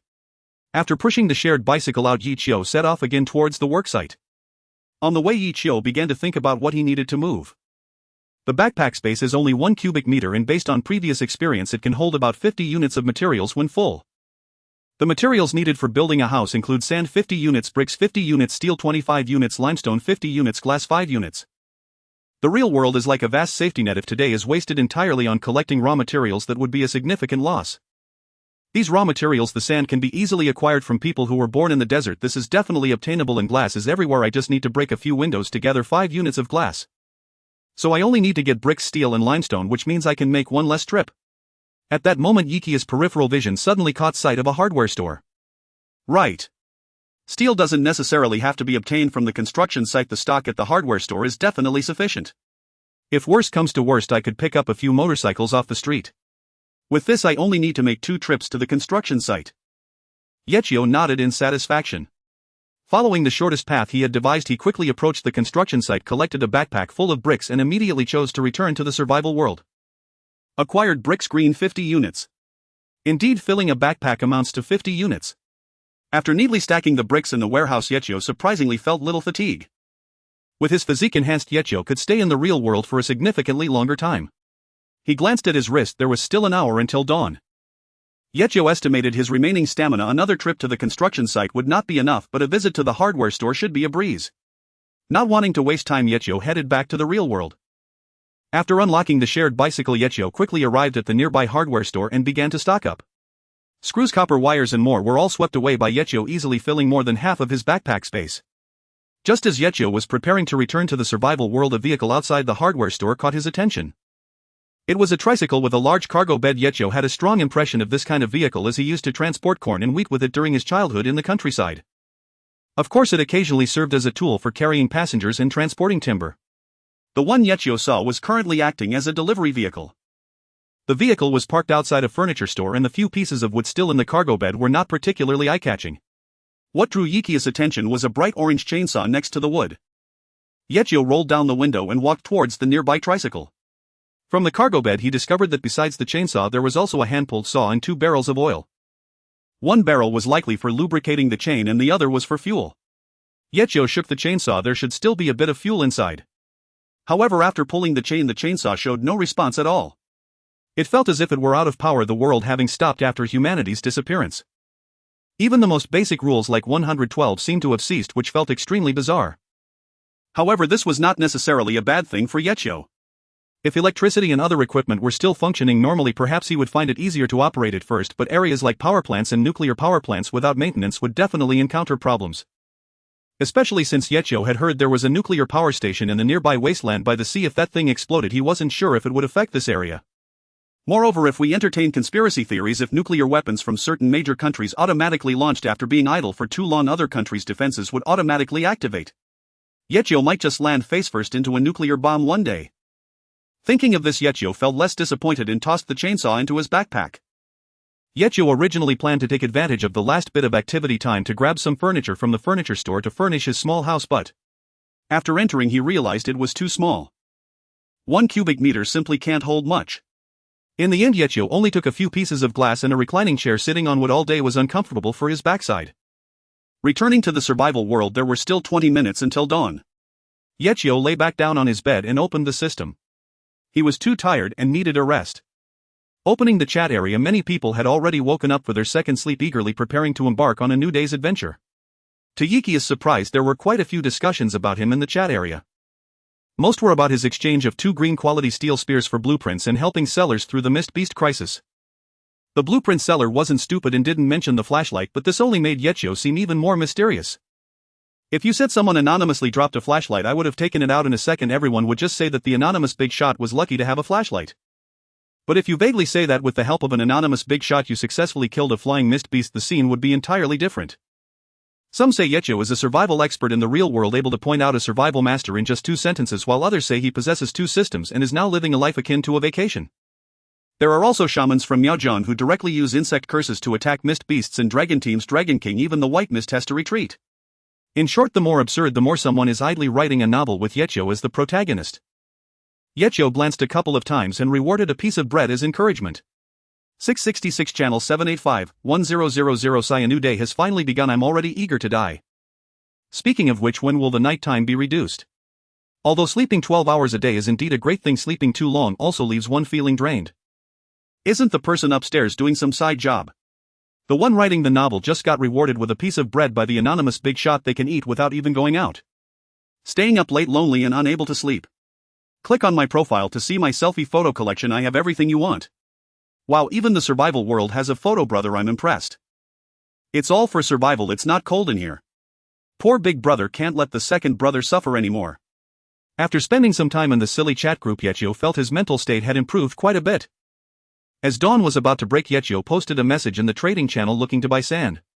Anonymous user buying 80 units of sand, limited to 10 units per person. To prevent many from digging sand only to find the purchase already over, wasting effort, Yechio set a limit on the purchase. Only those who signed up first could submit.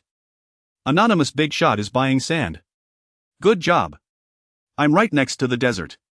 Is the anonymous big shot buying sand to build a house? Or is it for making glass? You guys are so fast. Luckily there aren't many people near the desert, otherwise I might not even get a turn. Leveraging his innate celebrity appeal, the trading post garnered over 100 views in mere moments. Securing 50 units of sand today would be effortless. Once his stamina fully recovered by noon, he would make another trip to the construction site and the house would finally rise. With everything prepared, Yechio gazed out the window. The sun had already ascended. First he would organize yesterday's spoils. Pushing open the door, several luminous dropped items greeted his eyes. Mist Beast Flesh White boosts physical recovery for Mist Core White 1, Soil Blue 3. Aside from the basic Mist Beast Flesh and Cores, only 3 units of soil had dropped, but being blue a rarity, they were still commendable. Approaching the pit beside the fence, Yechio first repaired the fence, then inspected the trap. Its durability had decreased from 1010 to 810, evidently each trap possessed considerable longevity. Retrieving the loot from the pit, several items materialized before him. Mist Beast Flesh White enhances mental recovery for Mist Core White 1, Starfall Berry Blue 5. A blue rarity fruit, unexpected indeed. Yechio immediately appraised the Starfall Berry. Starfall Berry Blue. Description: a golden yellow fruit the size of a human eye. Consumption sharpens visual perception, slightly augments physical constitution, and gradually alleviates mental fatigue.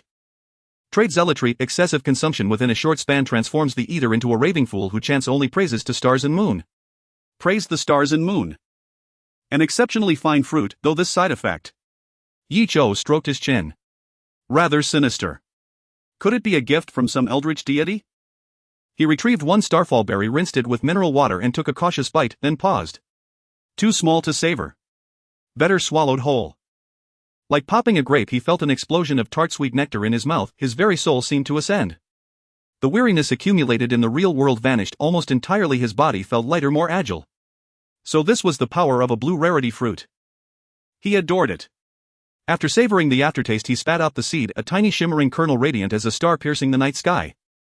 No wonder it bore the name Starfall Berry. He carefully stored the fruit, resolving to plant the seed soon, perhaps cultivating an endless harvest in time. Licking his lips, he plucked another berry and tossed it into his mouth. Truly, such premium fare was as addictive as sunflower seeds, impossible to stop at just one. Yet the moment the second berry touched his stomach, his vision suddenly warped. The distant sky-dimmed stars flickered across the vault of heaven. Instinctively the words burst forth: praise the star and moon deity. He froze. Beneath the blazing sun his nape prickled with cold dread. What did I just do? His normally meticulous self had devoured 2 berries despite full awareness of their perilous side effect. Damn, this thing is unnervingly strange. He slapped his cheeks, forcibly banishing all thoughts of the berry's deliciousness. Fortunately, he stopped before consuming more. The oppressive twilight in the sky swiftly receded. Shaken Ichio felt a creeping unease and turned his attention instead to surveying his modest courtyard. I wonder if today's reward appears on the rear lawn. Turning behind the stone house, he found precisely that, a bronze chest resting upon the grass. His hypothesis held true. The chest was clearly the reward for surviving both waves of mist beast incursions each day. Opening the bronze chest, Ichio acquired silver coin green 1, crossbow bolt blueprint green 1, stone material blue 3. A crossbow bolt blueprint, remarkable. Ichio's eyes lit up. Crossbow bolt blueprint green. Description: consumes 1 wooden rod to craft bolts of up to green rarity. Quality may be enhanced by incorporating materials such as iron or feathers. Now the compact crossbow he'd brought from the real world would finally prove useful, and with the blueprint he need no longer fear running dry like ammunition left helpless. Moreover, at close range the stopping power of a police-issue handgun scarcely surpassed that of a well-crafted crossbow bolt. This weapon would perfectly compensate for his lack of ranged capability.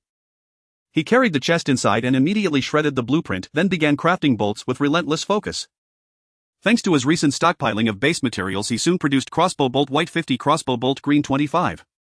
Most were wooden bolts. After all, the system's crafting mechanics were notoriously exploitative. 1 unit of steel yielded only a single iron spearhead or arrowhead. Had he possessed the skill, he'd long have forged them himself. Besides, he lacked feathers, and none were listed in the trading zone. Thus he resolved to first produce a batch for practice, refining them later. 75 bolts would suffice for intensive training in the near term. Though the starfall berries had significantly restored his vitality, Ichio chose not to return to the real world yet. The daylight hours were brief and he preferred to spend them meaningfully. Such as digging pits. Yesterday a single trap had slain a low-tier mist beast. With a few more perhaps he wouldn't even need to rise from bed to end the threat. Yet the thought of digging reminded him his gasoline reserves were critically low. His current supply came solely from dismantling motorcycles. Though he'd considered locating a gas station, the county was small and he knew its layout poorly. Having lived here for years, he could reliably navigate only the shops beneath his apartment and a few major malls. Ah, the quintessential charm of the homebound. No choice but to explore gradually. He had time aplenty.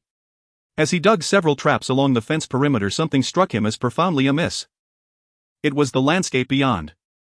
Lifting his gaze, he saw faint white mist coalescing within the nearby woods. Mist arrived with nightfall, yet now beneath the midday sun it billowed unnaturally. Ichio planted his shovel deep into the earth and stared grimly toward the churning fog. Moments earlier dense woodland had stood there. Within seconds of the mist's arrival the trees vanished as if devoured whole. Then thick gnarled branches erupted from the haze. Ichio estimated the new trunks were at least twice the girth of those they replaced. After claiming the forest, the mist ceased its advance, leaving only a hazy spectral silhouette. What was this? Based on Ichio's years of experience in reading novels, the mist area may serve as an entrance to a secret realm, a boss room, or a monster spawning zone, among other functions. If it's the first two options, that's fine. At worst he wouldn't enter. But if it's a monster spawning zone, would he just stand there and watch as the mist beasts spawn right in front of him? Right. He still had the mist survival manual. He should identify it first. Ichio took out the manual, attempting to identify it from a distance. The manual directly indicated too far out of identification range. With no other choice, Ichio donned his outdoor gear and stepped out of his home. The mist area was about several hundred meters away. Ichio walked a couple of steps to identify it and finally completed the identification when he was 100 meters from the white mist. Mist area resources. Description: mist often represents spatial disturbance. Perhaps you can find rare materials within the mist area. Characteristic: non-persistent. The mist area may disappear at any time and may also reappear. Did he just refresh a resource area right in front of him? Ichio hesitated for a moment but ultimately decided to stroll around the periphery of the mist area. However, as he approached the mist area, he discovered that the vicinity of the resource area was filled with scattered wooden logs. Wood white. Description: one of the most basic materials, cut and dropped by the power of spatial fluctuations. Congratulations, you can acquire it for free. He never expected to receive such a big surprise right at the entrance of the mist area. Ichio picked up the wooden logs on the ground. Although they were all of white quality, free is free. After all, his home was just 100 meters away. He could walk a couple of steps to return them.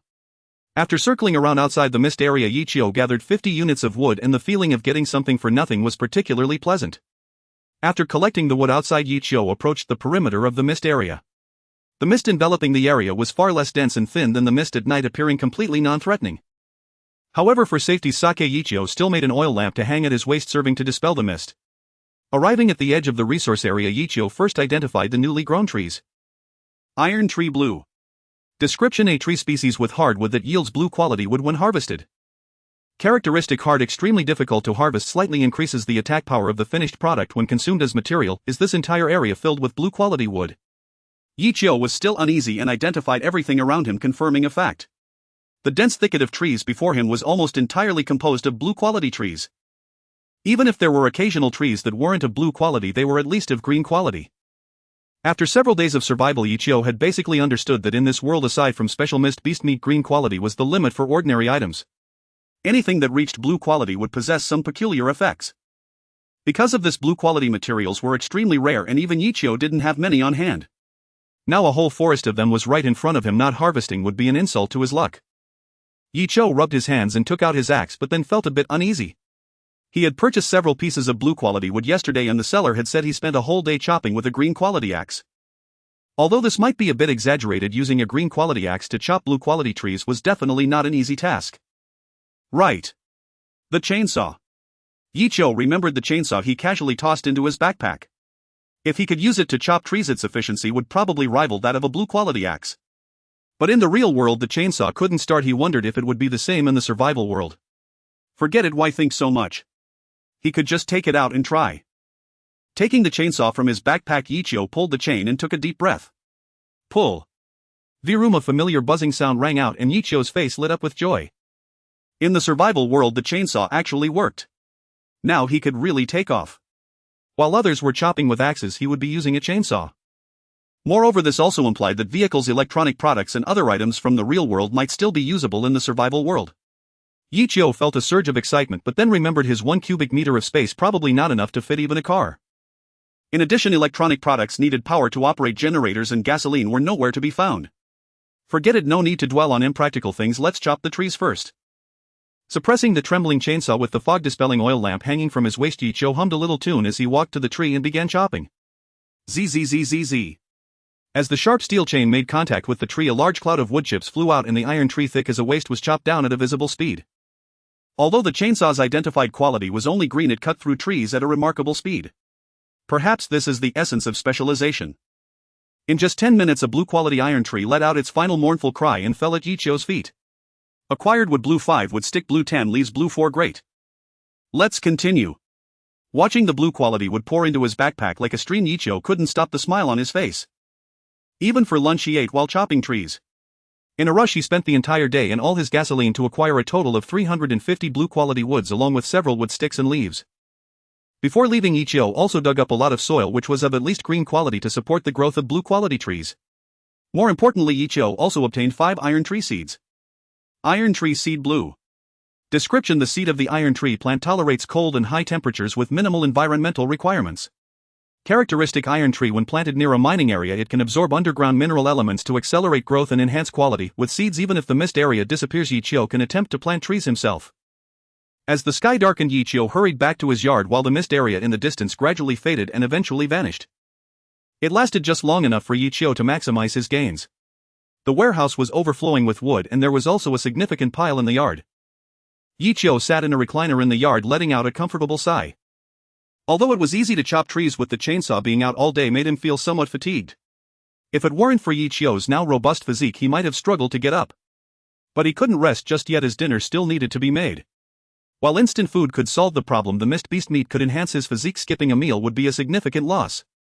No way, time to get up and cook. Yichio propped himself up and stuffed a starfall berry into his mouth. It had already been 8 hours, eating again should pose no problem. With the energy boost from the starfall berry, Yichio walked into the kitchen and began preparing the mist beast meat. Today is yet another day when I don't want to wash the pots, let's just have some barbecue instead.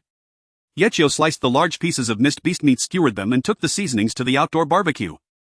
While preparing the charcoal, Yichio noticed the pile of wood in the yard and suddenly had an idea. What if I use blue quality wood for the barbecue? Perhaps others would see using rare blue wood for barbecuing as a complete waste, but for Yichio, blue wood was simply overflowing. Without hesitation, Yichio immediately split a portion of the wood and placed it under the grill.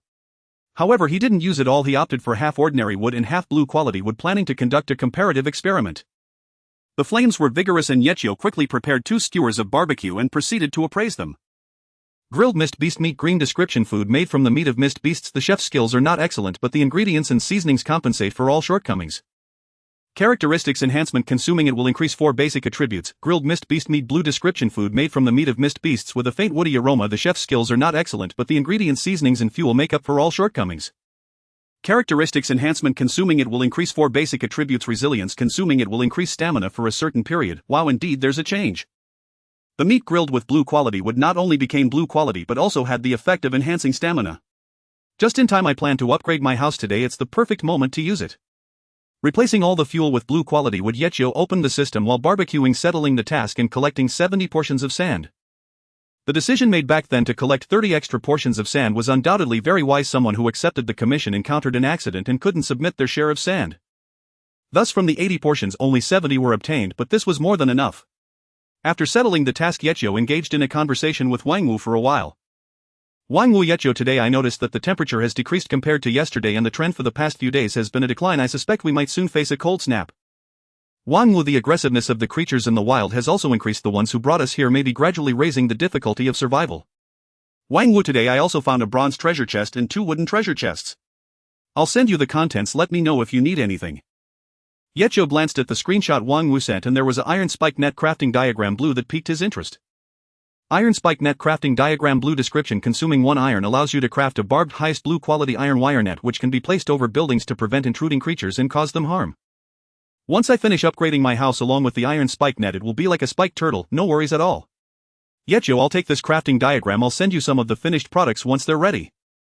Yetcho, by the way, I have a wooden fence that can expand the territory, but after my observations over the past 2 days it seems that expanding the territory will increase the frequency of enemy attacks. The benefit is that a copper treasure chest will spawn in the territory every day. Yetcho, if you're interested I can provide you with some wooden fences. Wangwu was taken aback and immediately started inquiring about the details. Upon hearing that Yetcho was fully armed yet almost lost his life to a mist beast, Wangwu couldn't help but feel a cold sweat for Yetcho. But after listening, all that remained in his heart was astonishment. Originally thinking that Yetcho was just lucky, he didn't expect that there would be numerous life and death moments.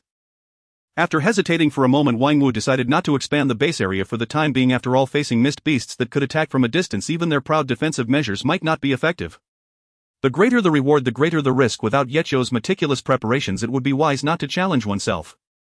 Wangwu's goal was to survive. Pushing the limits was not in his plans.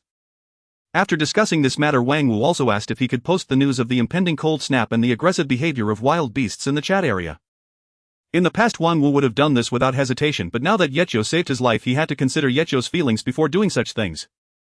After all, if his speculation were true, Yetcho could seize the opportunity to procure winter supplies and make a fortune when the cold wave arrives. In this unstable price environment, seizing the opportunity to multiply assets tenfold is not impossible. Yetcho naturally expressed indifference. After all, he was backed by the real world. Even if he harvested, it would be from the real world. What significance did harvesting from his fellow beings hold? Receiving Yetcho's reply, Wangwu couldn't help but breathe a sigh of relief and turned to edit the reminder post. Meanwhile, Yetcho enjoyed his barbecue while opening the chat area. Channel 666-770-1000. Today over a dozen people died during the day. The danger level outside has indeed increased significantly. PvE expert brothers, it's mealtime again. Today's dinner is grilled mist beast meat and roasted pig trotters. Damn. PvE is really lucky. Did you take out the whole wild boar family? PvE expert, didn't you see what I said earlier? Let them run. PvE expert, a bunch of wild boars not as tough as the mist beasts. When they got injured they didn't even bother to take their young ones' corpses and just ran away. PvE expert, at that time I lost my mind and chased after them, let them bump into me and almost lost my life. I didn't go out at all today, I'm resting up. PvE expert, fortunately I remembered the little knowledge shared by the anonymous expert. I've been eating the strength enhancing mist beast meat all day today and now I'm basically back to normal. Mist beast meat. All day. Alright, I know you're impressive. Ha! Mist beast meat has this use. Mars rescue. This time I finally found the right person. PvE expert, well, enough of the nonsense, I'm about to dig in. PvE expert, elbow salt grilled beast meat. JPG, treating myself today with some precious snowflake salt. I haven't done anything but I really appreciate your hard work. PvE expert, by the way, let me mention again, the snowflake salt was bought from the anonymous expert shop. I must say it's just as if it's open. The stuff in the shop may not be many, but the quality is definitely guaranteed. I suspect that anything you might want, the expert definitely has it, it's just not listed yet. If you think you have resources you can private message the expert, you might just get a surprise. How come it's all anonymous ads?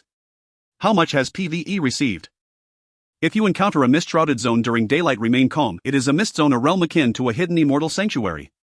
Within may lie abundant resources or perilous adversaries. Proceed with utmost caution. Yesterday's knowledge about mist beast meat remains untested. When will this new insight prove useful? Could the senior expert have risen to power within a mist zone? Gratitude for sharing this insight. The senior expert's tone carries an unmistakable air of official guidance. Could this anonymous benefactor be the very architect behind our arrival? Confirmed above. I am a time traveler from 2 years hence. In the final hour, the anonymous expert sacrificed all of humanity to ascend. I wish to become part of the senior expert. The brief knowledge sharing session concludes. Now distributing today's red envelope reward: soy braised beef white 100 grams. Note it is premium hybrid beef. Anonymous user: speed-based red envelope 10 milliliters purified water. The speed-based red envelope from anonymous user was claimed in 0. 4 seconds reigns supreme. Another miss. I'm numb with disappointment. Why does the same person both win and collect the prize? I demand the reward be granted to me instead. Today's complimentary red envelopes have been fully distributed. Lastly, we recommend following user Bei Junku, a 1996, whose posts consistently offer practical survival insights for ordinary people. I recall him. He rallied everyone to counterattack during the first assault. Simple traps, prey identification tracking techniques, truly befitting a veteran of the Northern Military District. Followed. Civilians learn from Bei Junku's tactical guides. Adepts absorb the anonymous expert's esoteric insights, a perfect balance. No conflict, I study both. Has anyone read Bei Junku's latest post? Today's beasts do seem markedly more frenzied. Indeed. While fetching water, I saw a massive water serpent, already sated, yet it vomited its meal just to attack me anew. After spending some time in the chat group, Ichio felt his sense of isolation soften considerably. Though he'd labored all day, busyness had kept loneliness at bay. The moment he paused, silence rushed back in cool and hollow. Ah, I still have that rabbit. Ichio rose and returned to the warehouse, retrieving the half-starved creature. He'd once contemplated braising its head, but the arrival of full attribute mist beast meat had delayed that plan indefinitely. Perfect, keeping it as a pet will restore my vitality. He plucked a handful of grass and placed it before the rabbit, watching it munch contentedly, then stroked its snow-white downy fur. A gentle warmth spread through him, fluffy, tender, utterly endearing. As he stroked the soft-furred creature, Ichio finished his evening meal and opened his personal interface. Having consumed mist beast meat for several consecutive days, Ichio estimated his physical constitution had improved markedly. Especially today, despite grueling labor throughout the day, he endured without strain, an achievement far beyond ordinary human capacity. With quiet hope, Ichio opened his status panel. Ichio anonymous user. Current state: slightly fatigued. Physique excellent green. Charisma 19. Equipment: stab resistant vest green, military dagger green. Skills: sprint green 12. Stamina 230,230. As expected, no surprise here. His physique had indeed ascended from ordinary white to excellent green. Yet Ichio lacked context for how profound this leap truly was, so he consulted the manual and performed self-identification. Ichio. Description: an interdimensional traveler who crossed the mists, whether blessed or cursed remains uncertain. Trait: mortal transcendence. Having reached the absolute apex of human potential, the next step is evolution beyond humanity. Not particularly impressive. It resembles the chi refinement stage in cultivation, beyond mortal limits yet still far from celestial mastery or divine sovereignty. Excellent physique marks only the beginning of true strength, but for Ichio now it is his most precious asset. Time to gather materials in the real world and upgrade his shelter. Blinking once, Ichio reappeared in the mundane world. He mounted a shared bicycle with practiced ease, and within 20 minutes arrived near a construction site. Scaling hills and crossing ravines came naturally. Soon he gathered 50 units of limestone and returned to the survival world. Remarkable, thanks to the unique bonus from ironwood I feel scarcely fatigued. Assessing his mental resilience, Ichio judged he could sustain another 2 hours of nocturnal work. First priority: upgrade the dwelling. Retrieving the architectural upgrade schematic, he approached the towering pile of raw materials and tore the scroll open. Upgrade structure. At his command, the mountain of materials vanished instantly, and his house trembled faintly. Ichio distinctly sensed the interior space expanding rapidly. Though the original stone hut had been sturdy and dependable, it remained dim and damp. Now the upgraded dwelling felt markedly drier, airier, and more spacious. Sliding glass panes had been fitted into the former windows, ensuring warm sunlight would flood the room by day. Previously fearing snakes, insects and rodents, Yichio kept the windows sealed except during combat, but now glass solved the problem of illumination without compromising security. Even if small creatures scaled the perimeter fence and reached the house, they could not enter unless they shattered the glass, and shattering glass would instantly alert Yichio. Formerly functional stonework and timber were now refined into elegant ornamentation, window framed stone carvings, imbuing the space with unexpected artistry. Compared to the earlier stone hut, reliable but otherwise barren, the upgraded dwelling rivaled modern urban apartments in comfort and sophistication. And with its innate stamina recovery trait, Yichio would not trade it even for a luxury apartment in the real world. Yichio opened the manual and initiated identification on his newly upgraded abode. Base Camp Concrete House Level 4. Durability 1215-1215. Internal Facilities Integrated Gas Stove 3-piece Kitchen Set. Upgrade Intermediate Building Upgrade Blueprint 1 and corresponding materials. Description: a solid house constructed from concrete and bricks covering an area of 150 square meters, capable of withstanding most early-stage disasters. Features Mother Planet building. While inside the building, stamina recovery increases by 10 and all attributes are slightly enhanced. With durability more than doubled, the features perfectly align with Yichio's needs. Lying on the recliner in the living room, Yichio felt an unparalleled relaxation in his body, as if someone was massaging him. This was the true feeling of home. No, he still had unfinished business to attend to. He needed to lay iron spike nets throughout the entire house and also cover the fences. However, glancing at his steel reserves, Yichio couldn't help but sigh. Perhaps it was best to take a break first and restock in the real world tomorrow. Thanks to the system's extraordinary building characteristics, Yichio estimated that a palm-sized iron spike net could also be made from a piece of steel, and he wasn't sure how many trips he'd have to make then. Well, let's do something else for now. Let me think about what else needs to be done. Plant the newly acquired seeds and check today's private messages. I'm too tired. I'd better read the private messages first and wait until I regain some stamina before farming. Thinking of this, Yichio couldn't help but feel a sense of emotion. Clearly he possessed such an extraordinary advantage, yet he was still busy every day, unable to catch a break. But looking at his house, a faint sense of satisfaction surged within him, making Yichio feel that the fatigue was worth it. At least he was the one putting in the effort, and he was the one reaping the rewards. If he hadn't crossed over, it would have been his own toil and someone else's enjoyment. This bit of hardship was worth it. Having come to this realization, Yichio cheerfully opened the system. As usual, he filtered out junk messages, devoured the sugar-coated shells of certain enticing offers, and discarded the bombs. He reclaimed some high-quality materials. He gathered various currencies. After a series of operations, there were hardly any genuine messages left, and it was under this premise that a private message caught Yichio's attention. Anonymous Big Shot, I heard you have remarkable skills and can procure many rare items. Could you get me some packs of cigarettes? I can trade this for it. Furnace Manufacturing Blueprint Blue 1. Furnace Manufacturing Blueprint. Yichio raised an eyebrow. This looked like a tool for refining low-grade iron blocks. Although he had enough iron for a lifetime in the real world, collecting it was still a hassle. If he had a furnace, he could directly purchase and refine the iron blocks from survivors, saving himself a lot of effort. Though he had already envisioned what to do with the furnace, Yichio still decided to send a verification request just in case. However, upon seeing it, Yichio couldn't help but widen his eyes. Furnace Manufacturing Blueprint Blue. Description: consumes 5 units of stone to manufacture a furnace of the highest blue quality, which can refine low-quality ores, enhancing their quality and reducing the material consumption during manufacturing, allowing for more finished products from a single material. The ability to refine ores was within Yichio's expectations, but the reduction in consumption was a complete surprise. What is a surprise? This is what you call a surprise. Just as he was troubled by the system's ridiculous construction costs devouring steel like a bottomless pit, things were looking up. As long as he built this furnace, Yichio could maximize his steel utilization, and he would no longer have to worry about 50 units of steel only being able to produce 50 spears. Unable to contain his excitement, Yichio immediately replied. Anonymous user deal. How many cigarettes do you want?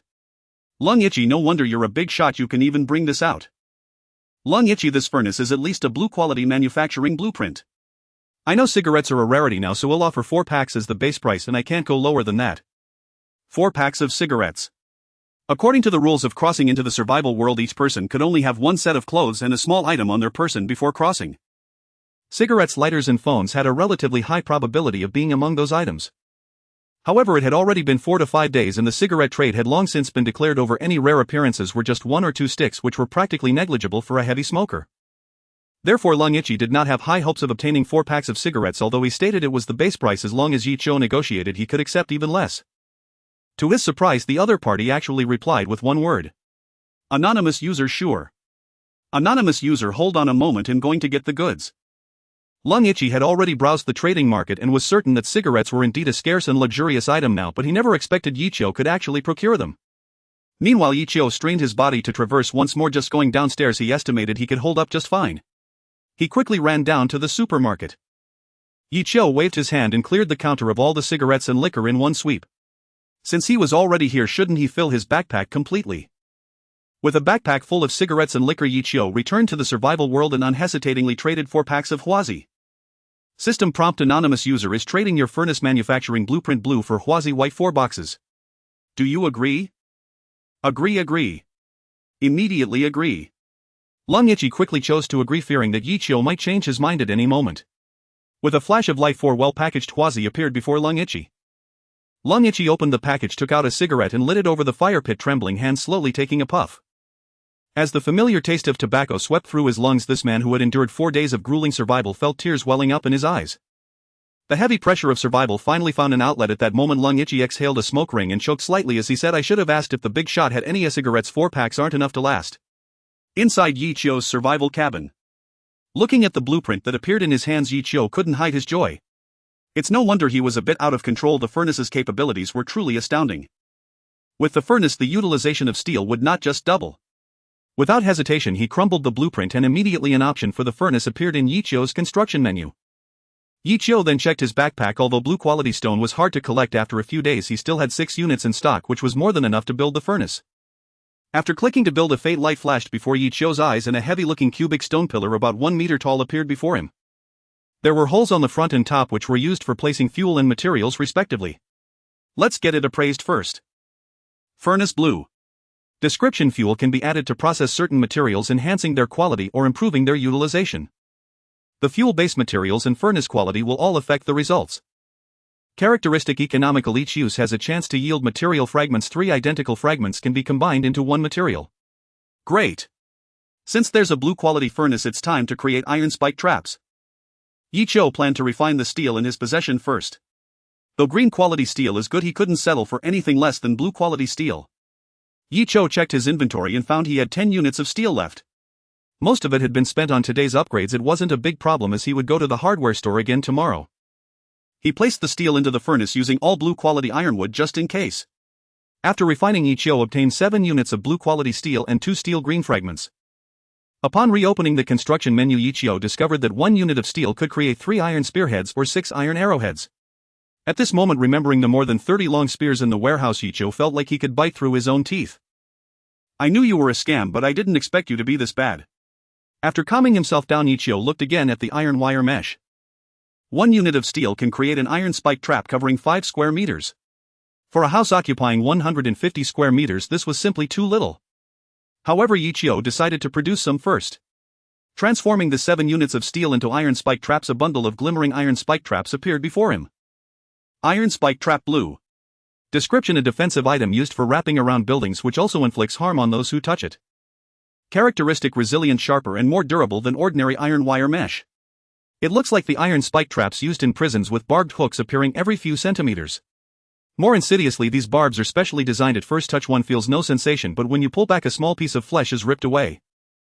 While Yichio observed cautiously, he noticed that even cut-resistant gloves couldn't perfectly defend against this kind of injury. Truly, it is a blue-quality iron spike trap. However, there were too few iron spike traps and he could hardly make use of them right now. Wait. A flash of inspiration struck Yichio. Although these iron wire meshes were negligible for the house, they would be just right for the fence. With this thought, Yichio pushed open the door and left the house. After stepping outside, he lit the bonfire in the yard. Under the illumination of the firelight, Yichio felt that the yard had suddenly shrunk considerably. Originally, the reserved area of the yard was not large, but after the building upgrade increased its footprint by 50 square meters, the reduction in yard space was quite noticeable. But it wasn't a big deal, there was still plenty of space for him to move around. Walking to the fence, Yichio was presented with 3 options. Demolish, upgrade, install iron spike trap. Upgrade. Yichio was taken aback, suddenly recalling that his fence blueprint was of green quality and at the time of construction, due to lack of good materials, he had only used white quality wood. Now he had quite a bit of green quality wood on hand.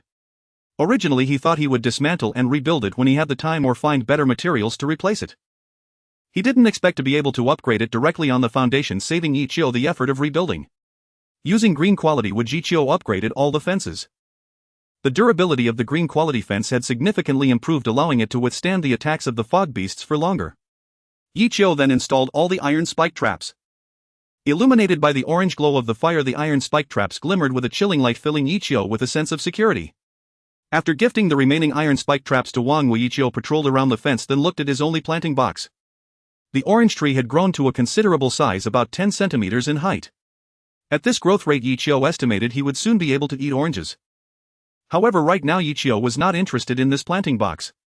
Now that I have blue quality wood and soil, I should make a blue quality planting box to plant the starfall berries and ironwood. Although he lacked blue quality stones, he had 2 raw materials that were blue, making the probability of producing a blue box quite high. Moreover, since one planting box could accommodate 4 seeds, even if there was some waste, it wouldn't be much. In front of the bonfire, Yichio began crafting planting boxes. Would you like to consume stone white 50 wood blue 100 soil blue 100 water white 50L to create 10 planting boxes? The consumption for one planting box wasn't much, but when the quantity increased it became somewhat alarming. Looking at the material consumption, Yichio felt that his stock of over 300 units of blue wood wasn't much either. Creating 10 at once would take a third of his stock. Forget it, let's just make 5 for now. Yichio heeded his inner choice and rejected such wasteful behavior. Green blue blue blue green. Good luck. 3 blue quality planting boxes were produced. Yichio placed the 5 planting boxes next to the first planting box, forming a symmetrical pattern of 3 green and 3 blue. I must say it looked quite pleasing and gave a sense of farming. He planted 3 starfall berry fruits in one planting box, the ironwood seeds in another planting box, and then Yichio also dug out the cactus seeds from the warehouse and planted them in one of the planting boxes. Although there were still a few empty planting boxes, not planting anything wouldn't consume water, so Yichio decided to leave them empty for now and wait to plant when he found better seeds later. With the boost from the blue quality planting boxes and soil, the starfall berries would mature in just 5 days, while the ironwood would take a month. Though the ironwood took a month to mature if urgently needed, Yichio estimated he could cut it down in a few days, though the yield might not be much. Having resolved the planting issue, Yichio extinguished the flames and contentedly returned to the house. He first wiped himself down in the new washroom, then boiled a bowl of milk to ensure a good night's sleep. Listening to the chilling wind by the window, Yichio sank into a deep sleep under the warm covers. Survival World Day 5. Bang. Awoo. Bang. Bang. Awoo. Awoo. The familiar yet strange alarm clock sounded by Yichio's ear. Pushing back the covers, Yichio listened to the sounds outside the window and couldn't help but smile. It seems the fog beasts crashed into the iron spike traps of the fence. I hope they can't even get through the gate today and perish outside. Leisurely washing his face and brushing his teeth in the washroom, Yichio donned his helmet, grasped his spear, and pushed open the glass window. Leaning against the window, Yichio listened to the fog beasts smashing against the fence. At first there was only one scream, but soon after a second wave of attacks arrived, turning into a painful duet. After waiting for a while, 2 fog beasts finally broke through the fence one after the other, only to tumble into the traps Yichio had prepared for them. This. Yichio closed the window. The fog beasts today didn't even touch the front door. They are truly getting worse by the day. Recalling the strongest serpentine fog beast he had encountered, Yichio couldn't help but suspect that these fog beasts were bullies afraid of the strong.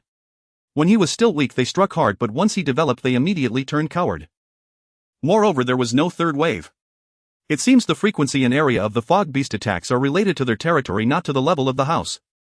After confirming there was no third fog beast, Yichio opened the system chat. 666 channel 750-1000 on the 5th day of the survival world, a quarter of casualties had already appeared in the channel. If this ratio is expanded to all humanity, that means 40 billion people have died. Sometimes such a large number can make it hard to grasp the reality. The death of 40 billion people is something Yichio could hardly visualize. Were the bodies piled up like mountains?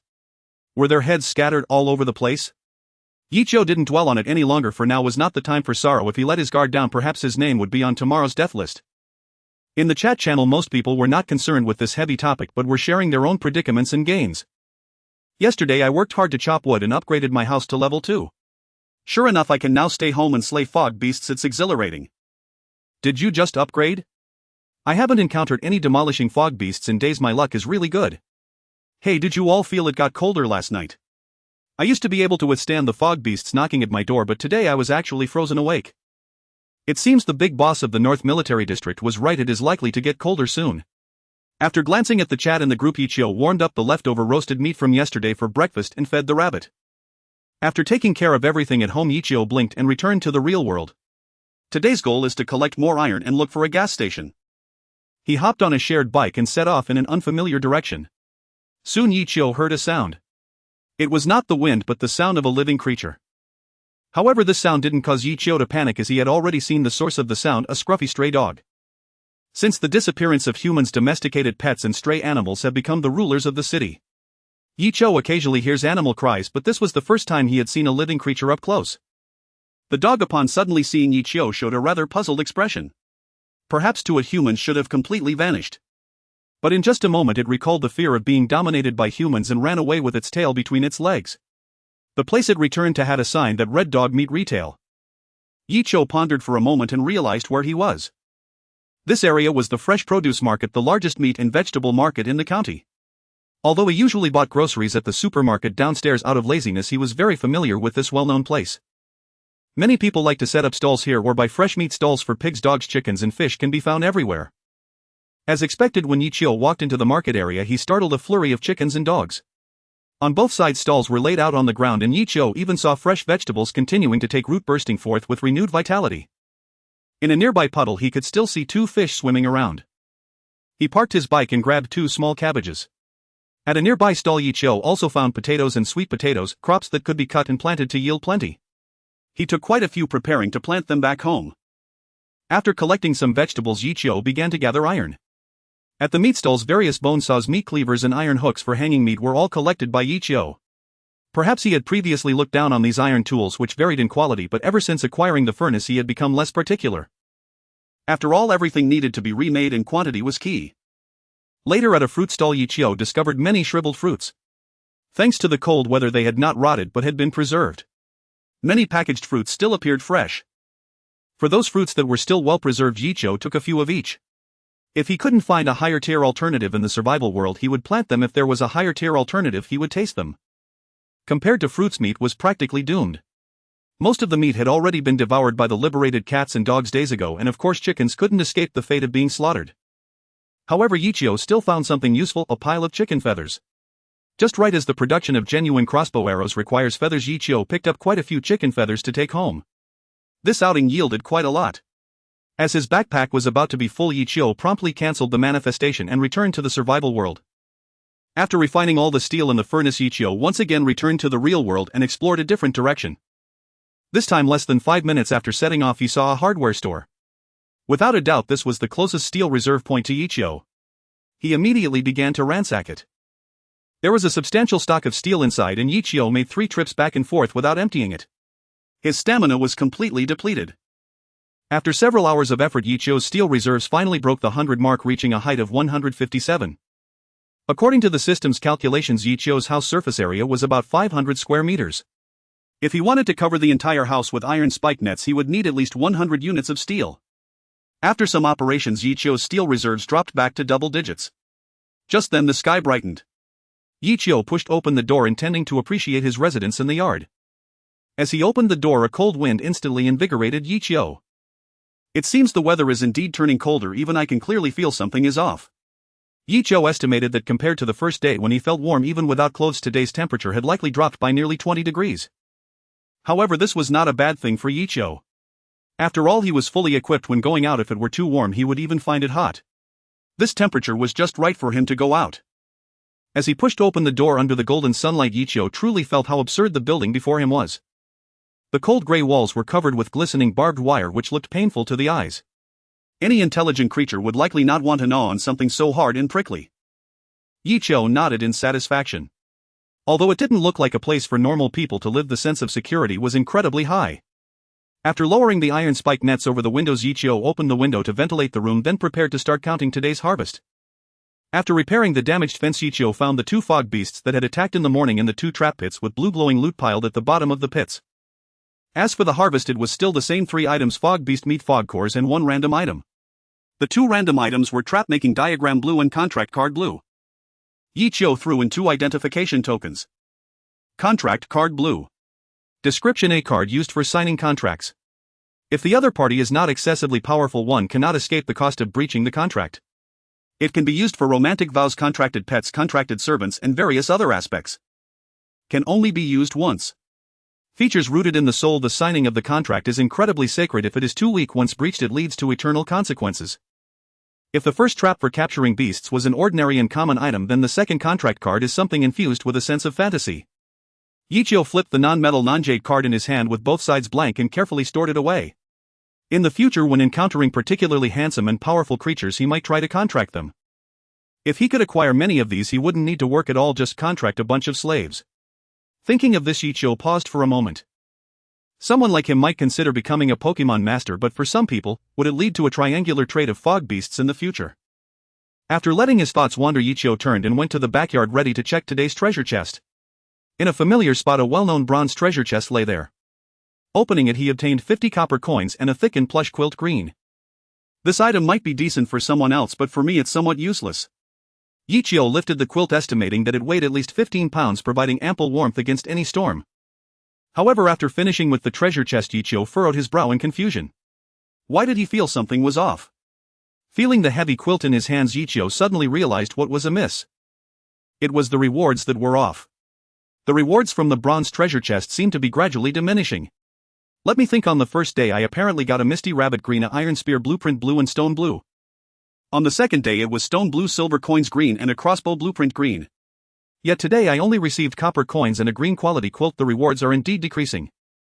It seems that the bronze treasure chest is a reward system for the strong. Those who expand their camp area earlier receive greater rewards.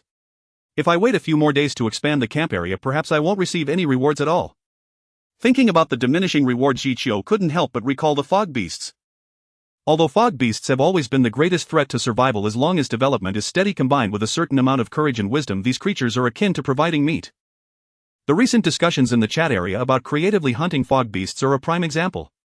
Thus, fog beast meat could also be seen as a form of indirect benefit.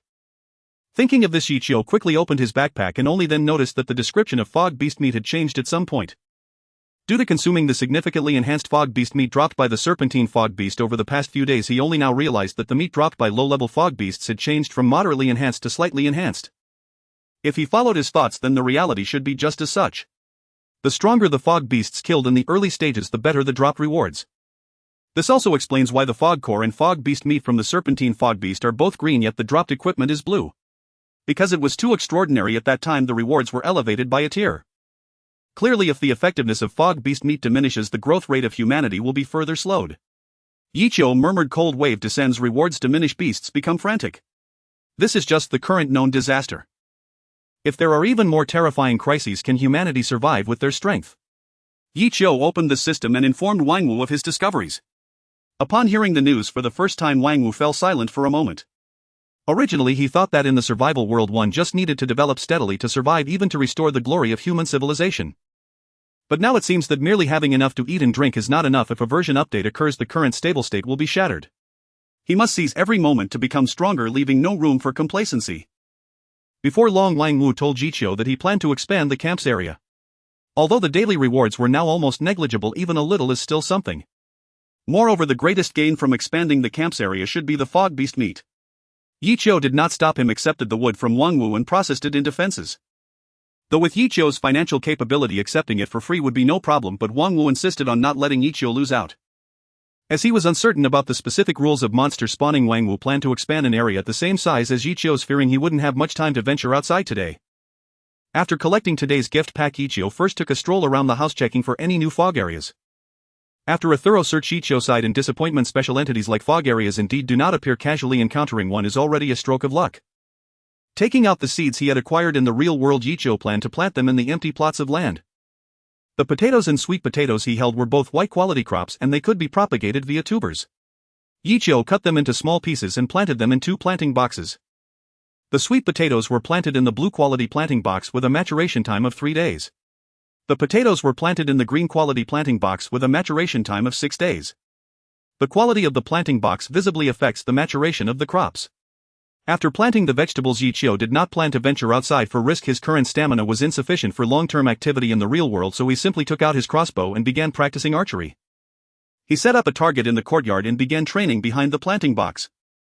Of course, before training, Yichio first upgraded the featherless arrow he crafted to a bow and arrow with arrowheads and fletching to prevent any fatal mistakes in the future due to switching arrow types during an attack. One must say the enhancement of modern technology is visually apparent with ergonomically designed grips for shooting that provide long-range scopes. Yichio even saw infrared aiming functions. With the help of these functions, Yichio quickly got the hang of this crossbow. At least hitting a stationary target was not a problem. But Yichio also understood that stationary and moving targets are entirely different concepts, so he needed to practice with moving targets too. So the question arises how to make the target move. Yichio shifted his gaze to the misty rabbit tied in the corner with a rope. The misty rabbit, known for its speed ever since falling into Yichio's hands, its animal instincts made it constantly want to escape. Half an hour later, the misty rabbit was completely wrapped in the anti-arrow clothing modified from Yichio's anti-stab suit and then had its chains released. Suddenly freed from its restraints, the misty rabbit was momentarily at a loss, especially since Yichio was too close and it had no confidence in escaping from his grasp. Until Yichio patted the misty rabbit's rear. Gee. Seizing the opportunity, the misty rabbit immediately darted away. Though the restraints greatly reduced its speed, the misty rabbit was still fast. Yichio immediately raised his crossbow and aimed to shoot. Seemingly having a unique sense of danger, the misty rabbit did not dodge or evade, and indeed Yichio's arrow did not even touch a hair on it. When it reached the vicinity of the fence, its instinctual sense of danger immediately made it stop and dart towards another direction. Yichio smiled. He initially thought he would have to make it suffer a bit to continue training, but unexpectedly this fellow possessed a unique ability to sense danger, so there was no need to worry. Raising his crossbow, Yichio began training with the misty rabbit in the courtyard. After a morning of shooting practice, Yichio's shooting skills had greatly improved at the cost of exhausting the elusive rabbit to the point where it could barely move. Fortunately, despite Yichio's rapid progress, it was impossible to hit the speed-renowned elusive rabbit in just one morning, so its little life was spared. To reward the rabbit, Yichio specially procured a few units of green quality grass from the trading market. The elusive rabbit, which had been lying still pretending to be dead, sprang back to life upon seeing the green quality grass, diving into the pile and munching away energetically. Yichio, as usual, feasted on mist beast meat. The spare ribs he had started preparing in the morning had been simmered for 4 hours and were now tender and falling off the bone. In the courtyard, Yichio savored the spare ribs with great enjoyment. Of course, mealtime couldn't be complete without checking the system. He first glanced at the remaining number of people in the channel. 666 channel 735-1000. Over the course of the morning, more than 10 people had perished, indicating that the dangers in the jungle were indeed becoming increasingly terrifying. It could also be that the areas near the base had all been explored, and those who ventured too far faced the consequences of death. There were risks associated with going out, especially when exploring. However, in contrast, many good items had appeared today. Basic materials like green quality wood and stone had begun circulating in the market, and Yichio naturally secured them with ample food and water. There were also some rare items such as blueprints and currency, which Yichio gladly accepted. Just as he was on a shopping spree, the auction section of the trading channel suddenly stirred.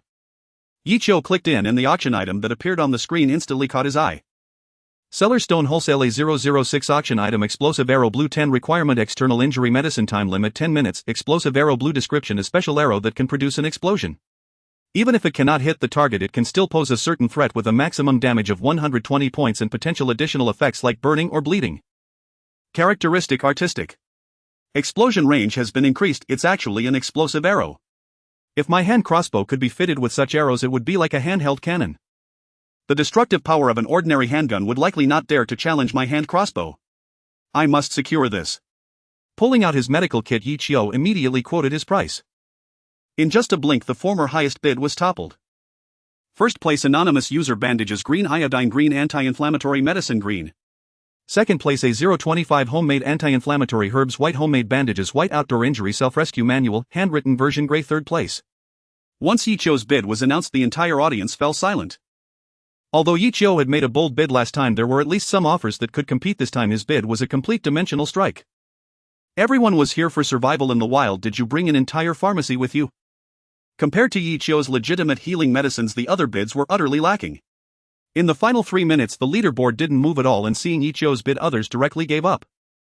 In the end, the seller chose Yichio's bid without any hesitation. After completing the transaction, Yichio opened the seller's private chat.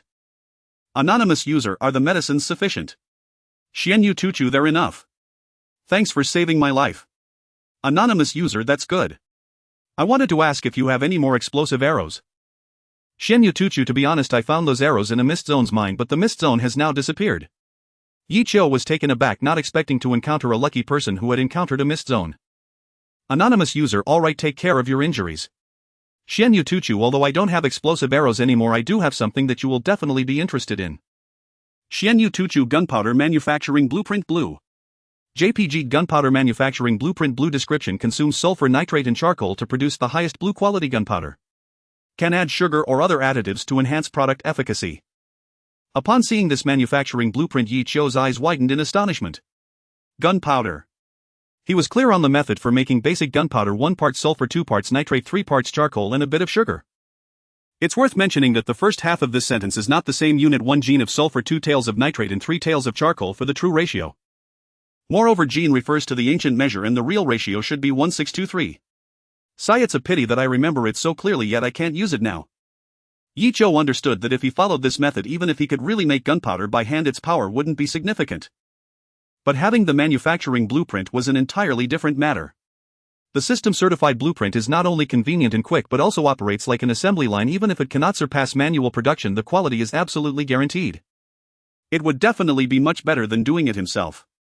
If he had this manufacturing blueprint and then found a fireworks factory dominating the mist world, would be just around the corner. Anonymous user: indeed a good item, I'll take it, name a price. Xianyu Tuchu: a total of 4 pieces of mist beast meat, preferably with physical or strength enhancements, would that work? On the other end of the screen, Xianyu was a bit nervous.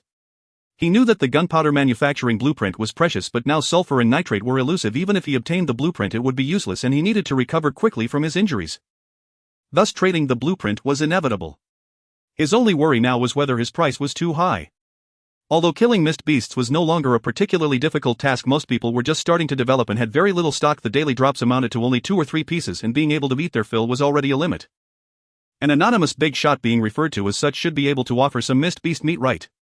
Seeing Xianyu Tuku's request, Yi Chou was also rare in deciding to investigate first.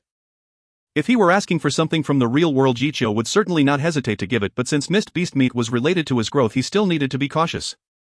Walking to the warehouse, Yi Chou carefully checked his stock and then thought about the mist beast meat he had stored in the real world. There are still 5 pieces of beast meat for significant enhancement, 4 pieces of mist beast meat for moderate enhancement, and 13 pieces of mist beast meat for slight enhancement. I can probably eat 4 or 5 pieces a day with 2 waves of attacks daily. Even accounting for reduced rewards, I would still have 4 or 5 pieces left over. I can't finish them all. Yi Chou had been so busy these past few days that he didn't even have time to marinate the slightly enhanced mist beast meat. Moreover, according to Yi Chou's plan, he still wanted to eat the more enhancing mist beast meat in this survival world. Powerful mist beasts definitely wouldn't be lacking. It now seemed like a perfect opportunity to part with some. Anonymous user: alright, let's trade now. System prompt: anonymous user is exchanging your gunpowder manufacturing blueprint blue for mist beast blood meat white for. Do you agree?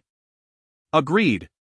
Xianyu Tuchu looked incredulous, not only agreeing but also offering all white quality mist beast blood meat in exchange. Truly a big shot, both kind and generous. After the transaction ended, Yi Chou immediately crumpled the manufacturing blueprint just as he finished his meal, and his stamina had mostly recovered. After wandering around the courtyard to confirm that no mist zone had respawned, Yi Chou made a dozen animal traps and tossed them outside the fence, choosing to head into the real world. After all, as long as he could produce gunpowder, the difficulty of survival in the world would surely decrease drastically. Arriving in the real world, Yi Chou planned to first search for a bookstore nearby. It is said that bookstores usually have maps of the city. If he could obtain a map, finding the fireworks factory would be much quicker. After walking along the main road for about 10 minutes, Yi Chou soon discovered a bookstore and pushed the door to enter. Various books filled the shelves to the brim, and just as Yi Chou thought he would have to search for a while, a small bookshelf at the entrance caught his attention. Generally speaking, small bookshelves tend to hold magazines and bestsellers. Yi Chou found several neatly stacked Yun City travel guides on this small shelf that only reached his waist. Flipping through a few pages, Yi Chou was astonished to find a detailed introduction to the streets and shops of the entire city. Looking at the map, Yi Chou quickly found what he was looking for. 1 gas station and 1 fireworks store, and perhaps because both were flammable and explosive, they happened to be located in almost the same direction, both on the outskirts of the city. Moreover, Yi Chou also discovered a fireworks manufacturing factory on the outskirts which had enough stock of fireworks. But distance was also a problem. Based on the distance to the construction site, Yi Chou roughly concluded from the map. With his current physical strength, going to the gas station wouldn't be a big issue, but the fireworks store was a bit precarious. As for leaving the city, that was out of the question. However, since there was a goal, now all he had to do next was to work hard. Yi Chou hopped on his bicycle and immediately headed toward the gas station. Half an hour later, the buildings around Yi Chou gradually became shorter and a gas station appeared before him. Unlike other shops, this gas station was actually locked, indicating that it was temporarily closed. Yi Chou's heart tightened. It was fine that it was closed, but they had to keep the gasoline. Fortunately, the security in Yin country was very good, and this gas station had only a glass door which, while locked, posed no challenge for him to force open. He took a fire axe and knocked on the glass door a couple of times, causing it to shatter into pieces. Yi Chou walked inside the gas station and searched around but couldn't find any storage tanks. Just as he pushed open the iron door in the yard, a giant truck appeared before him. It turned out to be a fuel tanker. Yi Chou's eyes were fixed on the giant fuel truck and joy and excitement surged within him. But then Yi Chou worried that he was getting ahead of himself and quickly approached the tanker, gently knocking on its body. The dull metallic sound that came back confirmed his suspicion that there was precious gasoline inside. Perfect. Such a huge fuel truck will last me a long time. Yi Chou patted the truck's enormous tank, feeling immensely satisfied. The only regret was that he could only take away 1 cubic meter of gasoline at a time. However, the gasoline he takes would only be used in traps, so the consumption wouldn't be too large. 1 cubic meter would last him quite a while. Next, Yi Chou found the fuel inlet on the tanker, twisted open the cap, and the rich scent of gasoline instantly permeated the air. Opening his backpack for the gasoline, 1 cubic meter was collected without even causing any fluctuation in the tanker. After tightening the cap on the fuel inlet, Yi Chou returned inside the store and found several empty oil barrels. He opened his backpack, put the gasoline into the barrels, and then placed them back into the backpack. After all, he needed his backpack at all times, and Yi Chou couldn't let the gasoline occupy space indefinitely. After handling the gasoline, Yi Chou checked his remaining stamina and estimated that he wouldn't have the chance to go to the fireworks store anymore, reluctantly canceling his manifestation. Returning to his familiar little nest, Yi Chou neatly stacked dozens of barrels of gasoline in the warehouse. There were still some leftovers in his backpack, and Yi Chou planned to pour this gasoline into the trap pit to guard against the attacks of fog beasts. Pushing the door open just as Yi Chou was about to pour the gasoline, he noticed something different outside the fence. A cheetah. Outside the fence, a cheetah was crouching on the ground, exuding the unique aura of a predator. The low fence could not stop the cheetah's leap, and its bloodstained fur indicated that it was not gentle at all. Yet Yi Chou was not the slightest bit panicked. Because this aura was merely residual, 2 blue quality traps were clamped on the cheetah's hind legs, and long before Yi Chou had arrived, it had already bled to death. Beast attack. Yi Chou took out his bow and shot 2 arrows at the cheetah from a distance. After confirming it was completely dead, he pushed the door and dragged the corpse inside using identification. Cheetah white. Description: originally just an ordinary beast, but influenced by the fog, it has gradually deviated from biological thinking and become highly aggressive. Yi Chou's expression slightly froze. This description had implications. What does it mean by originally an ordinary beast and influenced by the fog? Could it be that before humans descended into this world there was no fog in this world? The terrifying thought made Yi Chou not want to delve deeper, but just based on this sentence he estimated that normal animals would increasingly become scarce in the future. Forget it, I can't stop the fog's erosion of living beings, I should focus on strengthening my power instead. Yi Chou sighed, dismantled the cheetah's corpse and obtained 3 pieces of meat. However, what surprised Yi Chou was that the meat obtained from the cheetah actually had the effect of enhancing his physique. Although the increase was only slight, it still counted as a new avenue. Unfortunately, his stomach wasn't big enough to finish the fog beast meat, let alone have time to deal with this green quality meat. After some thought, Yi Chou decided to hang it in his little shop. Whoever wanted to eat it could buy it. After the cheetah was dismantled, the traps also fell down. Yi Chou pried them open, cleaned them, and threw them back outside, hoping they could be effective again. Next, Yi Chou placed a lot of gasoline in each trap.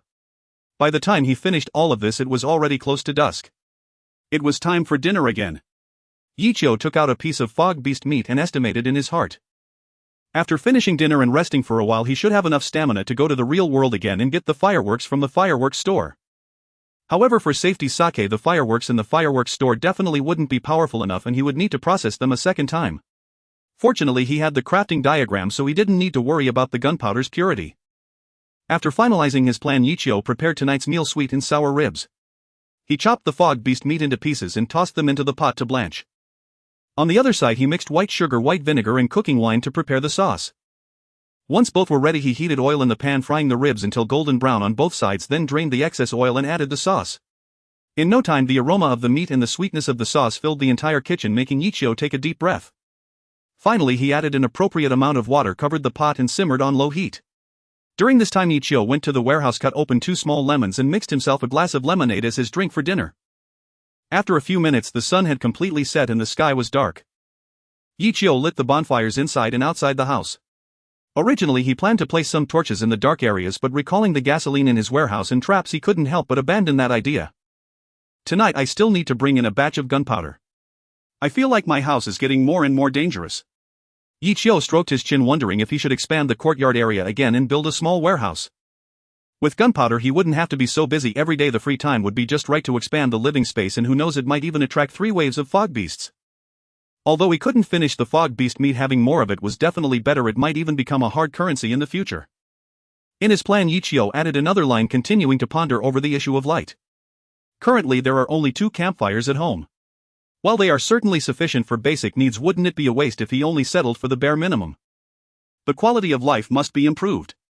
Yichio touched the wall, noting that due to the white mist the humidity in the air at night was quite high, so there was no need to worry about excessive dryness causing an explosion. So it's decided you will be the oil lamp. The manufacturing blueprint for the oil lamp was something Yichio had acquired not long ago, but due to time constraints he hadn't been able to use it until now. It was the perfect moment. Wooden sticks are very common and there are leftovers of glass from the last building upgrade. Although there is no silk thread, he had enough after dismantling an old piece of clothing. Click to manufacture and an oil lamp appeared before Yichio. Oil lamp blue description: especially designed oil lamp with a glass cover, difficult to extinguish with wind, safely providing light and dispersing the white mist. Traits: must have light. Using the same fuel will prolong the burning time. Luck was on his side. Among the 3 crafting materials, only the wooden stick was of blue quality, and he unexpectedly crafted a blue quality oil lamp. Pouring gasoline into the oil lamp and igniting the wick, a warm glow emanated from it. Yichio took the lamp outside and noticed that the radius of light dispersing the mist was at least 5 meters. In other words, as long as he held the lamp, a fog-free area of 70 to 80 square meters would appear around him. And this was just using gasoline. If he switched to mist cores, Yichio estimated the coverage could be further enhanced. He manufactured a few more oil lamps, but unfortunately he couldn't create another blue quality lamp. After hanging these oil lamps in the dark and turning them on one by one, Yichio's base was soon illuminated. At night it no longer felt so lonely and frightening. After finishing the lighting arrangements, Yichio returned to the kitchen, lifted the lid of the pot and found that the soup was nearly gone and very thick. It was time to serve it. He filled a large plate with a pot of ribs and sat down in the living room to enjoy the delicious meal. Picking up a rib, he took a gentle bite and the tender falling off the bone meat melted in his mouth. Each bite of the stewed rib meat carried a soft, tender texture, complemented by an exquisitely rich sweet and sour sauce, offering an exquisite delight to the palate. After devouring nearly half a plate, Yichio remembered to open the system, enjoying some electronic pickled vegetables with his meal. 666 Channel 734-1000 PvE Expert: the animals outside have gone crazy today, coming to tear apart my home like mist beasts. PvE Expert: I managed to replenish my meat supplies nicely, feeling great. Piles of meat. Indeed, backed by building defenses, dealing with beast attacks was still quite easy, but one can't just stay indoors all the time. How wonderful it is to not have to go outside. Having meat delivered right to the door today is definitely the best day since my transmigration. Let me share a little knowledge I just discovered. Using the system's dismantling feature on animal corpses consumes about 1/3, and bones and internal organs will not be left behind. Ah. Oh no, what a waste. Meat has finally come to my door and I lost so much. No need to rush, there will probably be more tomorrow. Why do I always feel like this isn't a good omen? Just don't think too much about it, live in the moment, live in the moment. The atmosphere in the group became much warmer with the abundance of food, and Yichio also started typing. Anonymous user: good evening everyone. It's time for our daily little knowledge segment. Anonymous user: today's little knowledge is expanding the area of your base will attract more mist beast attacks, but rewards chests will appear every day. As expected of an expert, while we are just getting established, they have already begun to expand. Anonymous user: how large does the base need to be to trigger more attacks? I just reached a level 3 stone house and don't know if I can spawn more. Wow. A level 3 base, another rare expert in the group. Anonymous user: I'm not sure about the exact area. Mine refreshed after reaching 200 square meters, yielding 2 mist beasts and a bronze treasure chest each day. Anonymous user: however, from my observations over the past few days, I've found that the rewards chests are shrinking daily and I expect it will drop to wooden chest quality tomorrow. Anonymous user: also, if you plan to expand the area, be careful of ranged attacks. When I just upgraded, I almost got killed by a mist beast. As expected of an expert, they only share their findings after confirming them over several days. I really dislike those who speak ambiguously. When something goes wrong, they use excuses saying they aren't sure. Shouldn't the focus be on the other side? Yes, this means that a few days ago the expert's base area was already 200 square meters. A level 3 base only covers about 100 square meters, right? Does the expert already live in a wilderness mansion now? Anonymous user: alright, that concludes today's little knowledge sharing, and now it's time for the lottery segment. After spending a few minutes interacting with the group, Yichio sent out today's lucky gifts and went to check his private messages. To his surprise, the quality of today's private messages was quite high, with hardly any of the nonsense he had seen in previous days. After opening a few and looking closely, Yichio realized that the requests were all quite consistent. They all wanted to settle the accounts with cigarettes. Scrolling back up in the chat interface, Yichio discovered that the person who bought cigarettes yesterday had written a little essay in the group, attracting quite a few old smokers to private chat with him. It was amusing that while food and water couldn't attract people, cigarettes managed to draw them in. Yichio found himself both amused and exasperated. It seems there are indeed many people who are no longer worried about food and drink and have begun to pursue higher pleasures. With this in mind, Yichio listed cigarettes and alcohol in the store, pricing them for private chat. After completing the listing, he individually replied to the private messages. Considering the feelings of the guy who wanted to trade 4 boxes of cigarettes for the blue blueprint, Yichio didn't simply accept everyone's offers this time but negotiated a bit. Fortunately, Yichio was in the monopoly business and in the end he successfully completed most transactions. After opening a dozen boxes of cigarettes, he obtained wood blue 5 stone blue 5 spring water blue 50 milliliters. Although the items weren't many, they were all of blue quality. Especially since he received 50 milliliters of blue quality spring water, which was the first time Yichio had seen such a thing. After clearing his private messages, Yichio sent a private message to the seller. While at the center of the spring there lay a giant python coiling around.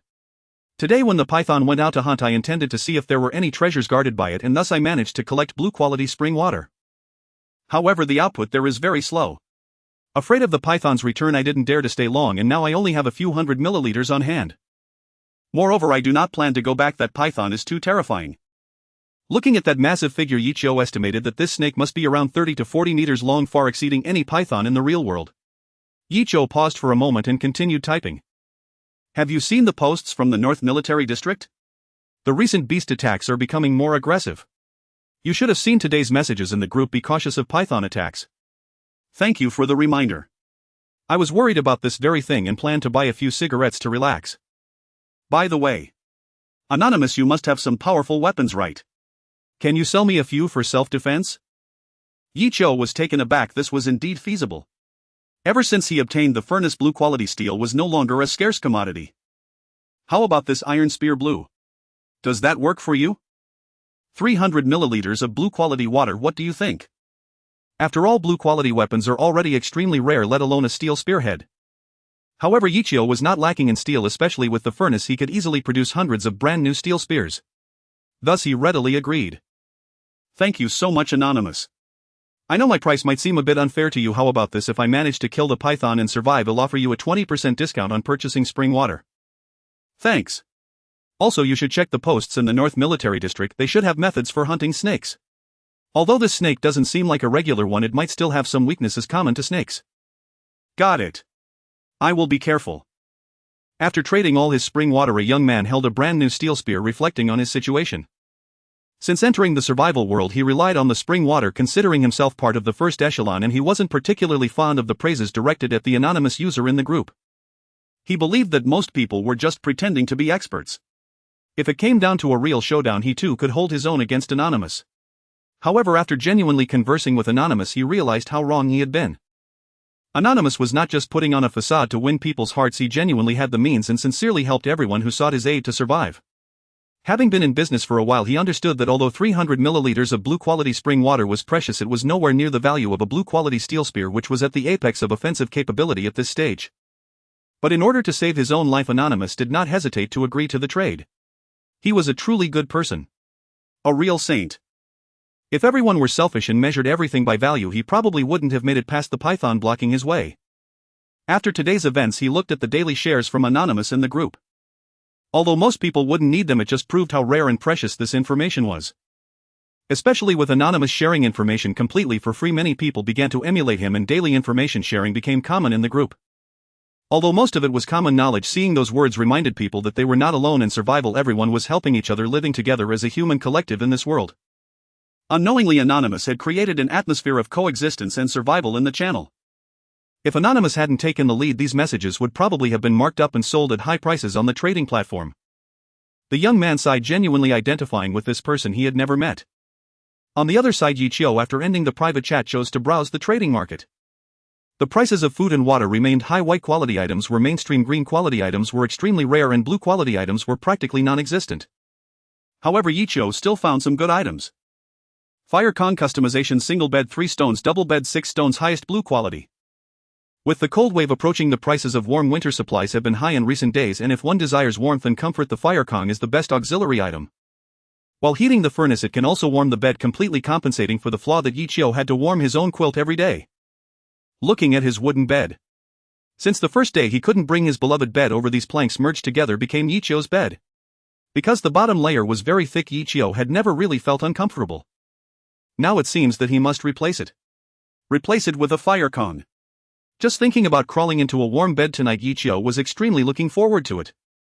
Initially I merely thought, this garbage world, if I die then so be it. But later when I found myself starving to the brink of death I realized I lacked the courage to die yet. At that time I had no strength to venture outside. If it weren't for your red envelope giving me a glimmer of hope I would have likely succumbed to the attack of the mist beasts. This blueprint is the result of my first venture into the wild. Now I have a glimmer of hope to survive. Thank you, my friend. Having saved a life, Ichio could not express the feelings he was experiencing now. Was it relief? A sense of fulfillment? Unexpected joy? Regardless, he felt he had not failed the golden finger he possessed, hoping that more people could survive. At the cost of 4 stones, Ichio obtained a fire Kong blue. Fire Kong blue description: a fire Kong built with fine stone materials possessing excellent thermal conductivity, allowing those lying on it to be shielded from the cold. Features: comfortable lying on the fire Kong slightly increases stamina and energy recovery speed. Ichio nodded in satisfaction. Combined with the benefits of the level 4 outpost, he only needed to lie in bed to quickly recover the stamina wasted in the real world. After spreading the sheets, Ichio took out the enormous comforter he had obtained today and laid it over the fire Kong. He piled wood into the heating area of the fire Kong and estimated that by the time he finished exploring in the real world and returned he would be able to snuggle into a warm and comfortable bed. After preparing, Ichio focused his thoughts and returned to the real world. Skillfully acquiring a shared bicycle, he headed towards the fireworks shop. Heave-a-ho! Heave-a-ho! Pedaling swiftly, Ichio dashed through the city at dusk, determined to reach his destination. At the gas station's convenience store he grabbed an energy drink to quench his thirst and noticed the car air fresheners displayed on the shelves. By the way, there's too much gasoline at home lately and the smell is quite strong. Although the traps produced by the system were airtight, sometimes the accumulated gasoline in the warehouse would still emit some unpleasant odors. Casually placing the car air freshener in his backpack, Ichio opened the map and estimated his stamina. He figured he could make it but wasn't sure if he had time to scavenge for fireworks. Riding for nearly an hour, he hesitated. Should I just take a look? Ichio felt reluctant. But he had no choice but to gamble on his stamina, hoping it would be enough to linger a while. Getting back on his bicycle, Ichio set off again. However, he no longer focused solely on riding. He purposefully glanced at the shops on either side. What if there was a fireworks shop not listed on the map? This kind of physical map was usually outdated and new shops might not have been recorded. But reality disappointed Ichio. There were indeed no fireworks shops on either side. Big Bowl Noodles, Nyojo Ramen, Off-Road Specialties. His gaze skimmed over the stores, growing more disheartened. Suddenly a flash of inspiration struck Ichio's mind. He immediately stopped his bike and looked back at the off-road specialty store. That's right. Although I can't temporarily increase my stamina limit, I can use external means to reduce energy consumption. Even though I can't ride a motorcycle, riding an off-road bicycle will definitely consume less energy than a shared bike. Thinking of this, Ichio promptly dismounted and pushed open the doors of the specialty store, revealing rows of professionally modified off-road bicycles in front of him with price tags ranging from hundreds to thousands. As usual, while Ichio wasn't familiar with brands, he was quite adept at reading price tags. He pulled out a luxury off-road bicycle priced at 1,888 yuan, rode it for 2 laps and instantly felt as light as a swallow. If before he felt like he was running in a thick winter coat, now it was like running in a tank top, light and comfortable. Ichio picked up the bike to test it. The shared bicycle probably weighed around 20 pounds while the one he just acquired was likely only about 10 pounds. If he traveled on the off-road bicycle, Ichio felt that by the time he reached the location recorded on the map he would still have the energy to loot it clean. Alas, why didn't I notice this point before? Patting the off-road bicycle, Ichio decided that he would ride it for his outings in the real world from now on. Mounting the off-road bicycle, Ichio quickly approached the fireworks shop. After a few minutes of riding, he stopped in front of a store named Wanqing Fireworks Shop. Putting the off-road bicycle in his backpack, Ichio planned to carry it with him in the real world as it didn't take up much space. Pushing open the store door, a variety of fireworks filled Ichio's vision. Earth Red 1000 sounds, peacocks spreading their tails. All neatly stacked on the ground. However, the excessive packaging clearly held no significance for Ichio. These items, with a pound of firecrackers and half a pound of packaging, were simply a waste of his time. Walking to the back counter, Ichio finally spotted his target. Thunder King.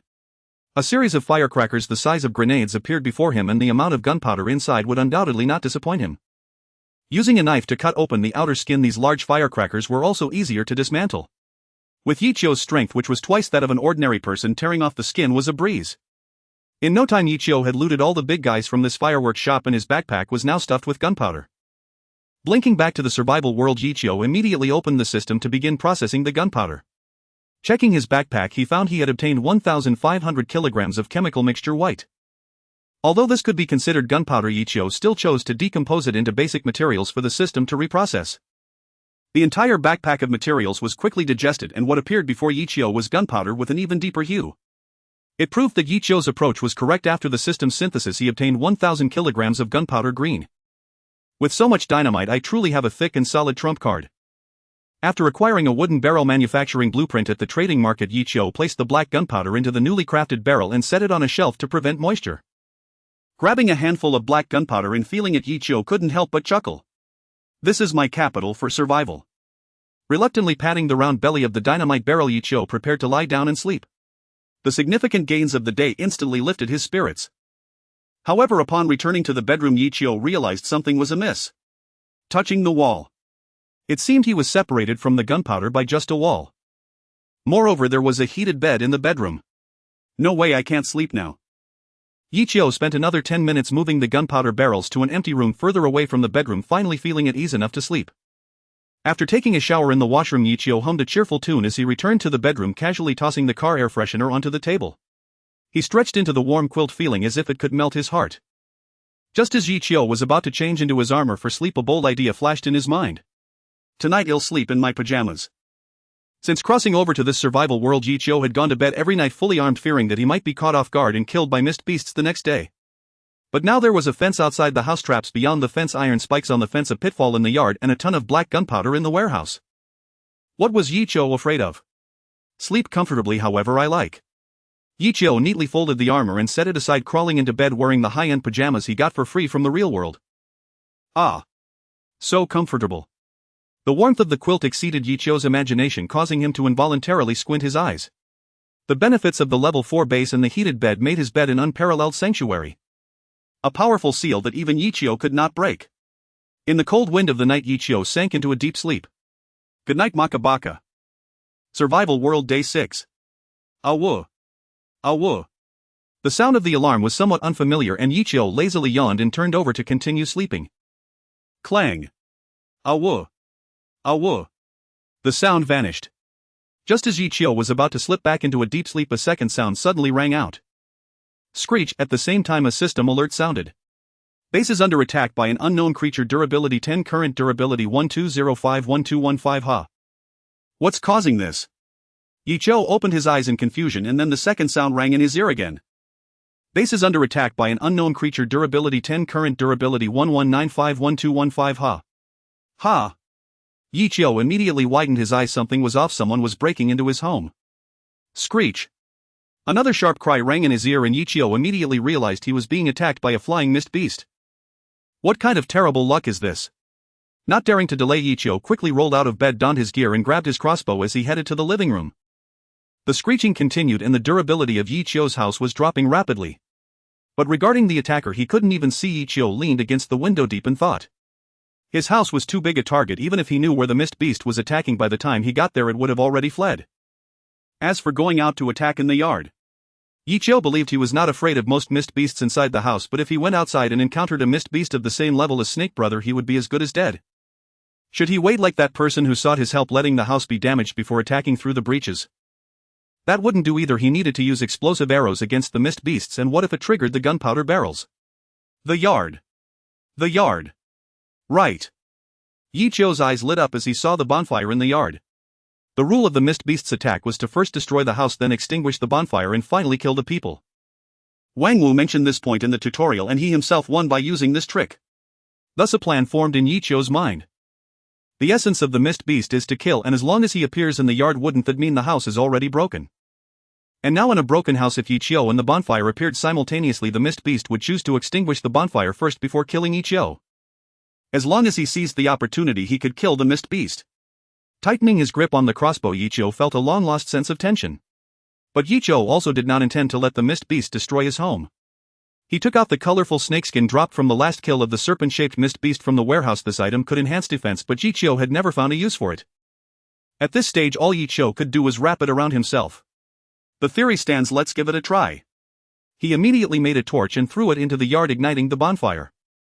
At the same time, the mist beast's claw struck the house again, and the mist beast continued to attack the house as it gained altitude. Yi Qiu seized this opportunity and pushed the door open. Upon seeing Yi Qiu, the giant eagle mist beast in the air immediately changed direction. In the blink of an eye, the giant eagle mist beast completed a rapid ascent and dive, extinguishing the bonfire in the yard instantaneously. And with the crossbow in hand, Yi Qiu finally caught a blurry glimpse of the entire form of the mist beast.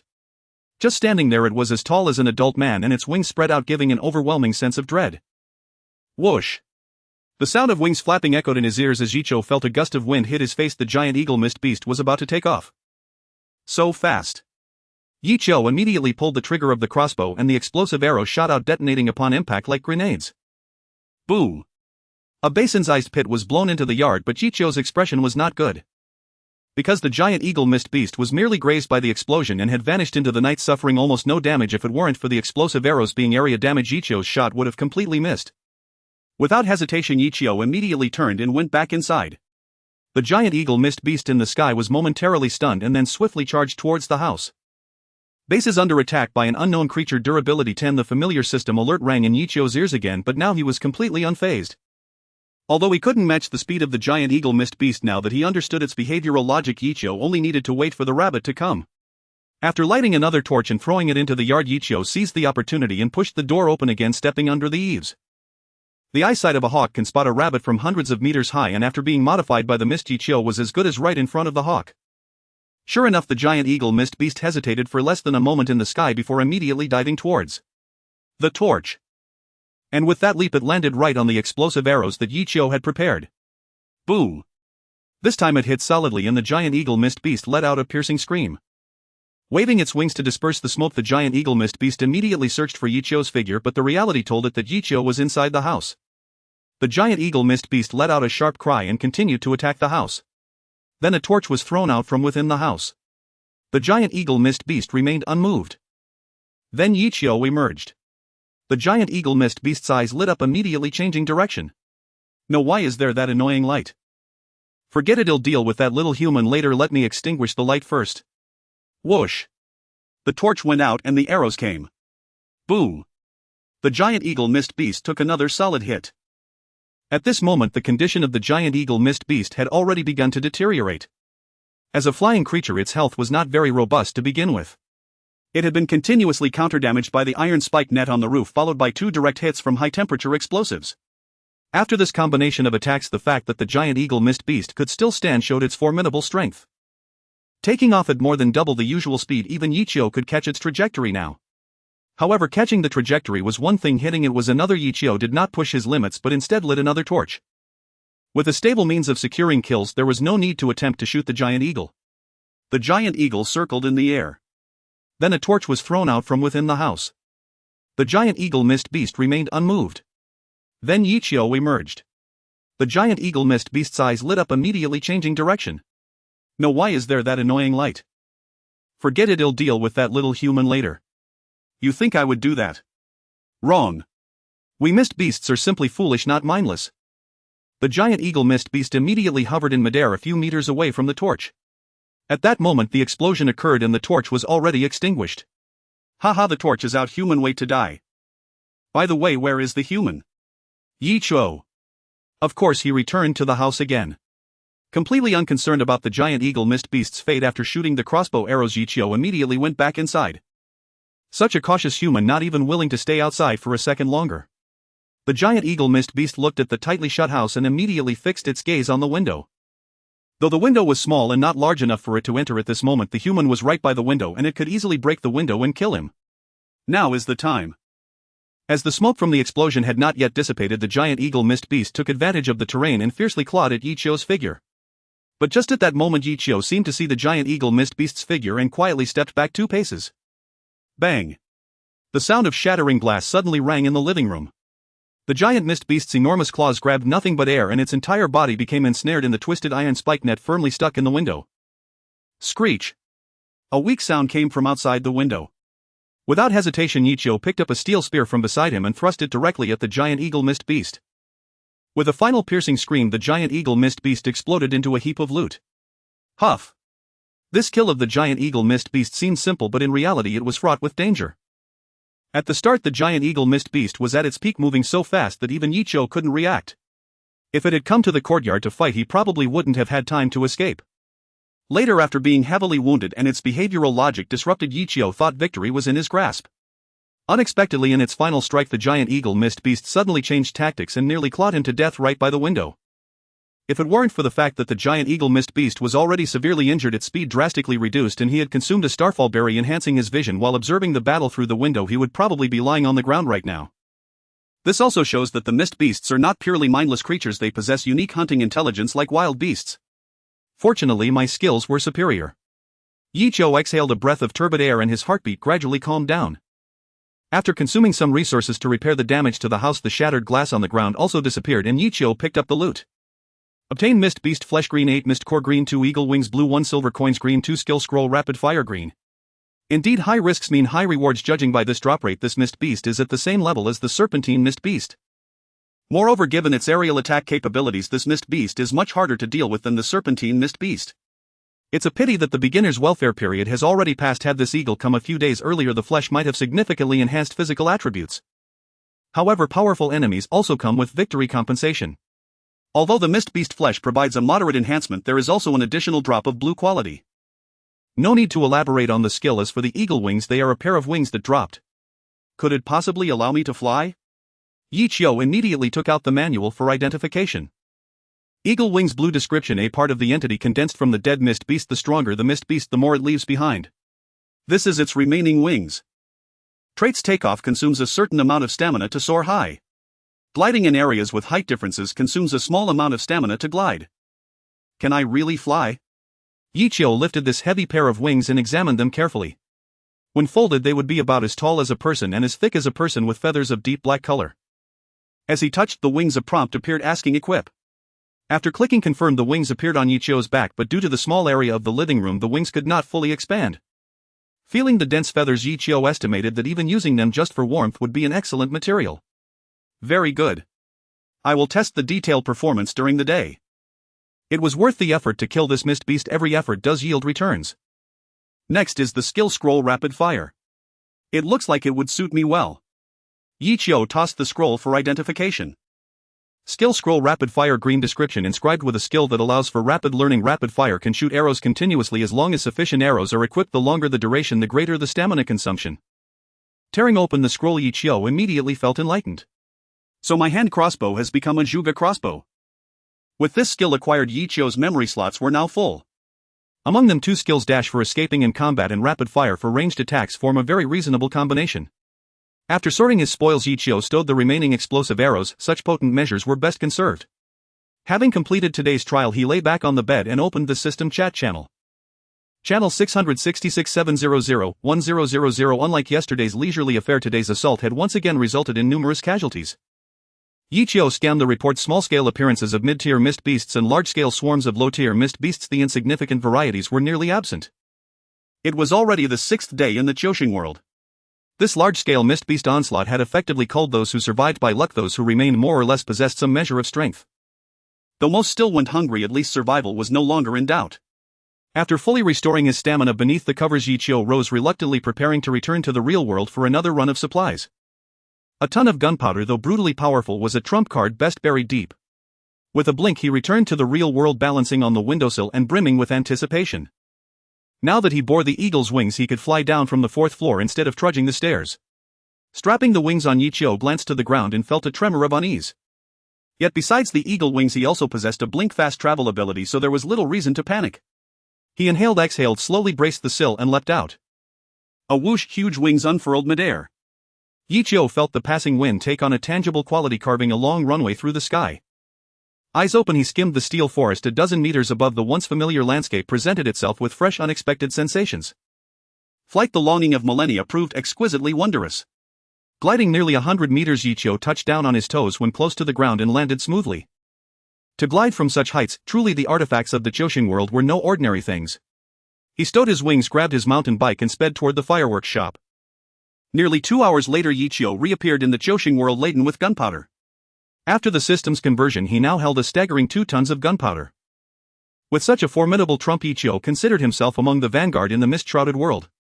The only vexing problem was that his home was running out of space. Fortunately, that was solvable. Today's goal was to expand his encampment. He checked his watch. Only 10 odd minutes remained before dawn in the Choshing world. He opened the system's trade channel. Fewer people now sold blueprints, most chose to outsource crafting to earn resources. Thankfully, food and water still held strong purchasing power. After a brief search, Ichio bought a basement for the price of a single meal. Of course, he would supply the raw materials himself. The basement would serve to store gunpowder and other supplies left above ground. They would be easy prey to destruction. If a mist beast accidentally ignited the gunpowder, it would be catastrophic. The new basement measured 80 square meters, ample for gasoline and gunpowder. After moving his goods into the basement, the sun had already risen. Ichio pushed the door open, intending first to collect the rewards in chest from the pit where the dead mist beasts lay. At the pit, he repaired the damaged fence before peering in. He obtained Mist Beast Flesh White X2, Mist Core White X1 and Stone Fence Blueprint Green X1. The usual two were as expected, only the green quality Stone Fence Blueprint made him smile. Stone Fence Blueprint Green. Description: consume 1 unit of stone to craft 2 stone fences. The fences can block attacks from ordinary feral beasts. He had worried wooden fences might prove insufficient in the days ahead. Today a new alternative had surfaced. Excellent, today he would widen his residential area with stone fences. Tearing the blueprint, a new craftable item immediately appeared in Ichio's build menu. After restoring the pit trap, Ichio moved to the backyard. The spot was familiar, but the chest before him was not. Astonishingly, it was a wooden chest. Perhaps the newbie protection had ended, perhaps too many had been expanding their footholds, the rewards had begun to shrink noticeably. But even the smallest morsel is still meat, so Ichio carefully opened it. A few bronze coins and a smooth supple blueprint lay inside. He received copper coins White X20 and Fireplace Blueprint Green X1. To his surprise, the reward seemed somewhat better than yesterday's. At least the Fireplace Blueprint was more valuable to Ichio than that thick quilt from yesterday. No. Perhaps not. That quilt had indeed been comfortable. Tearing the blueprint, Ichio dismantled the wooden chest on the spot and gained 2 units of timber. After claiming his daily sign-in reward, Ichio fetched enough green quality stone from the warehouse and fashioned them into stone fences in the yard. Most of those green quality stones had been acquired through trade. Though hard to mine, 6 days of quarrying had left many with a few units apiece, and in aggregate Ichio had gathered over 100 units. Once converted into fences, Ichio possessed more than 200 of them. He planned to widen the new base to 2500 square meters. He needed 50 meters on each side, requiring 200 meters of stone fence in total. His current supply was just sufficient, with a little to spare. He intended the surplus for future repairs after attacks. Producing the tape measure he had procured from the hardware shop, Ichio began to measure the land. After marking out the work area, he donned the anti-stab vest head prepared in his newly acquired giant eagle wings. He had meant to test how high the wings could lift him from flat ground, but since direct takeoff consumed much stamina, he decided to wait until the fence was finished. He then used gasoline to set the grass ablaze to prevent creatures in the undergrowth from ambushing him while he worked. Sure enough, when he began the burn, countless small insects fled halfway through. A thumb-thick snake reared up, tongue flicking, as it launched a sudden attack at Ichio. But times had changed. Emboldened, Ichio swatted the little snake away with a single stick, not even bothering to recover it. A ring of fire traced the perimeter of his dwelling, leaving a ghastly scar across what had once been lush emerald green grass, yet to Ichio that scar radiated an uncanny sense of security. Returning to the small courtyard, he hauled out heavy stone fence posts and drove them one by one into the sun-baked earth, laboring tirelessly beneath the scorching midday sun. His physique far surpassed that of ordinary mortals, enabling him to work with astonishing speed. By noon, the stone fence was already more than half completed. Lunchtime arrived again. Ichio hastily prepared a simple stew of potatoes and meat, barely pausing before plunging back into his labor. Yet the afternoon brought no such ease. When 3/4 of the work were done, Ichio was suddenly gripped by an overwhelming sense of peril. That instinctive warning made him glance sharply sideways, and there, deep within the nearby thicket, 2 amber-yellow eyes gleamed back at him. Roar!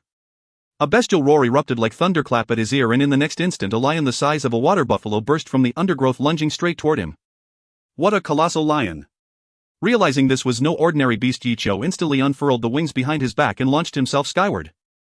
His stamina drained like rushing water as he surged upward, reaching 10 meters in a single bound.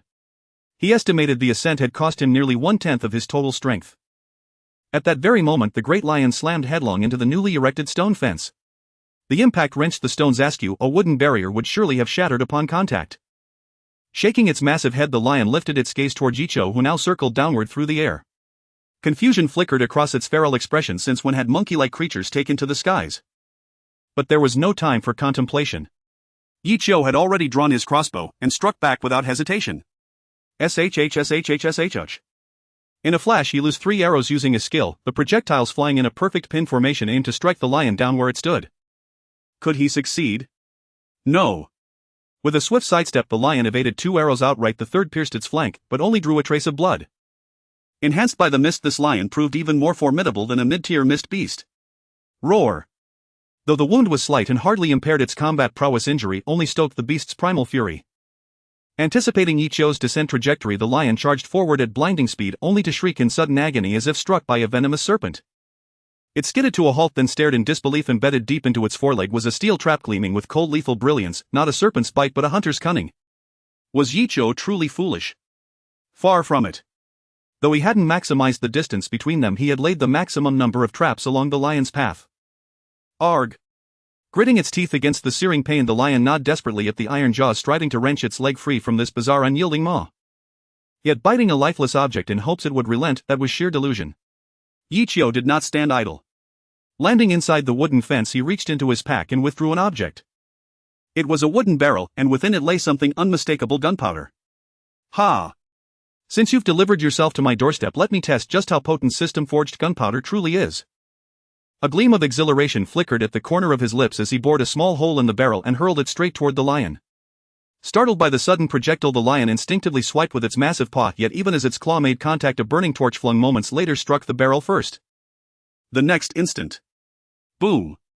Louder than any lion's roar, the detonation ripped across the land like a thunderclap born from the earth itself. The ground exploded outward, carving a vast crater, and the lion was torn apart in the blast, its body reduced to fragments, too scattered to reassemble. An adversary formidable enough to give Yichio pause had perished on the spot, without landing a single blow. Standing dozens of meters away, Yichio rubbed his ringing ears. Even at that distance, the concussive force had left them throbbing with pain. He vaulted over the fence and strode eagerly toward the smoking crater. He scooped up a handful of warm, charred soil and laughed aloud. Truly worthy of the system, raw, unrelenting, destructive power. Before the lion's few remaining remains, Yichio began tallying his spoils: acquired lion bone meat green 2, construction core white 1, fertilizer crafting blueprint blue 1. A bountiful harvest. Though the explosion had drastically reduced the yield of usable flesh, the latter 2 rewards were wholly unexpected. A construction core. Yichio furrowed his brow. He recalled seeing this item during the second Mist Beast assault, obtainable only after destroying a settlement structure. And since its rarity tier was white, this lion must have already raised at least one wooden hut. Alas, I suppose I've avenged you. Rest in peace. He picked up the softly glowing white sphere and activated his identification manual. Though he already suspected its nature, the manual would reveal far richer detail than the system's barebones prompt. Construction core white. Description of foundational component for upgrading structures. Embedding this core into a building elevates the structure to the core's tier. Both the core and the building may be further upgraded, though neither may exceed the tier of the settlement's central core structure. If fused into a structure already containing a core, the building inherits certain abilities from the new core. Attribute mist repulsion: within the structure's bounds, white mist cannot intrude. Upgradable structures. Yichio's expression shifted subtly. Did this mean he could fuse the core into either the basement or the fence? According to the description, embedding the core would allow him to elevate either structure, basement or fence, to the same tier as the settlement's core, bypassing the need for upgrade blueprints entirely. Without hesitation, Yichio hurried back to the settlement. A system prompt chimed in his ear: detected, construction core white. Fuse with settlement concrete dwelling tier 4. No. He strode into the basement and pressed the white sphere against its wall. Detected, construction core white. Fuse with basement green. Yes. A radiant pulse shimmered across the chamber, and Yichio immediately sensed the basement expand in volume. Opening the system interface, he found the basement now listed among the upgradable structures. Option to upgrade basement construction core white to maximum blue quality. Option to upgrade basement green to maximum blue quality. The second option is gray, and only by upgrading the building core can one upgrade the basement. However, Yichio realized the rarity of the building core. It only requires consuming resources to elevate the quality of the building. How many upgrade blueprints could this save? Opening the upgrade interface, the upgrade of the basement's building core requires 20 units of stone green and 20 units of wood green, which is basically half of the materials needed to construct the basement. It is definitely worth it, but to build the walls, Yichio currently has no green quality stones. The green quality materials circulating in the market are also scarce, so Yichio can only opt to post a purchase request, hoping to gather the stones by the time night falls. However, the next upgrade will likely require blue quality stones, which are even harder to find. Yichio has already begun to worry. Blue quality signifies that it transcends the realm of normal materials. No matter how high the quality of the items on his home planet, they cannot reach such a level. However, in the current survival world, mining is a major issue. Never mind, gathering materials is still easier than finding better building blueprints. Stepping out of the basement, Yichio glanced at the fence outside. He now regretted using the building core at the outpost without hesitation on the first day. It only increased space slightly and added a few dozen health points to the building. Compared to a building that can be upgraded infinitely, it is a significant loss. With a sigh in his heart, Yichio walked to the stone fence and continued with his unfinished work. An hour later, Yichio finally completed the installation of the stone fence, and the area of his outpost has finally reached 2,500 square meters. He cleared the grass between the stone and wooden fences, especially retrieving all the animal traps. Then Yichio made iron spike nets to wrap around the stone fence, dug traps inside the fence, and also made more animal traps to distribute evenly outside the fence. With all this work done, the sky had already darkened. Under the golden glow of dusk, Yichio stood in the little courtyard inspecting his outpost. To reach in front of his house, one would need to cross the grass containing animal traps, break through the stone fence with iron spikes, overcome the traps beyond the fence, then break through the wooden fence with iron spikes, and finally navigate the traps after the wooden fence. With such defensive strength, Yichio estimated that even ordinary high-level fog beasts might not be able to reach his doorstep. Even flying attackers would have to face the iron spike nets on the outpost. Not bad, not bad, the safety level has risen a notch. Yichio nodded in satisfaction as he took out several wooden sticks from his backpack, sticking them at various points in the courtyard. Simultaneously, he hung oil lamps on these wooden sticks. When the fog beasts attack, Yichio can ignite the lamps in the courtyard and use a hand crossbow to attack the fog beasts from a distance. Previously, due to the low durability of the wooden fence, Yichio usually only regarded it as a warning line. However, the durability of the stone fence is several times that of the wooden fence, so Yichio can fully rely on the stone fence for defense. After completing these tasks, Yichio finally remembered another reward obtained from defeating the lion. Fertilizer manufacturing blueprint blue. Fertilizer, clearly something that plays an important role in plant growth. As a reward from the survival world, Yichio holds even greater expectations for it. Crushing the blueprint, the system immediately displayed the method for making fertilizer. Yichio looked it over. The production of fertilizer had few restrictions, and biological waste, sawdust, fruit pits, animal blood, and internal organs could all be used to create fertilizer. Checking the warehouse, Yichio processed useless materials like unknown biological remains, white and leaves blue, and quickly obtained 2 large bags of fertilizer. Yichio identified the fertilizer produced by the system. Fertilizer blue description: nutrient-rich organic fertilizer that when applied to crops will appropriately reduce their growth time. Be careful not to use too much. Traits: non-persistent. More fertilizer can be applied over the same period without worrying about burning the seedlings, just as expected. It's like the fertilizer in games, capable of speeding up crop growth. With the enhancement of the blue quality planting boxes, many crops' growth rates have already reached an astonishing level. Coupled with this fertilizer, Yichio felt that having crops mature in 2 days is no dream. The sky had turned dark, and Yichio boiled fog beast meat in a pot, carrying the fertilizer to the planting boxes. Lighting an oil lamp under the dim light, the green seedlings in the 6 planting boxes appeared vibrant, bringing a sense of joy. Grabbing a handful of fertilizer, Yichio evenly sprinkled it over the soil. A faint glow shimmered, and the light green fertilizer gradually vanished from Yichio's sight, replaced by the visible growth of seedlings in the planting boxes.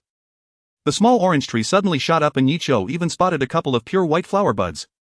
The starfall berries had grown into a dense mass, filling the planting box to the brim. The most outstanding was the sweet potato, with its green leaves sprawling across the planting box, nearly spilling over into the nearby boxes. Yichio opened the system to check their maturity times. Not realizing it before, he now discovered that the sweet potatoes had actually matured. The harvest time for other crops had also decreased to about 2 days. In about a day he could harvest starfall berries, and in 3 days he could harvest potatoes. Such rapid progress filled Yichio with delight.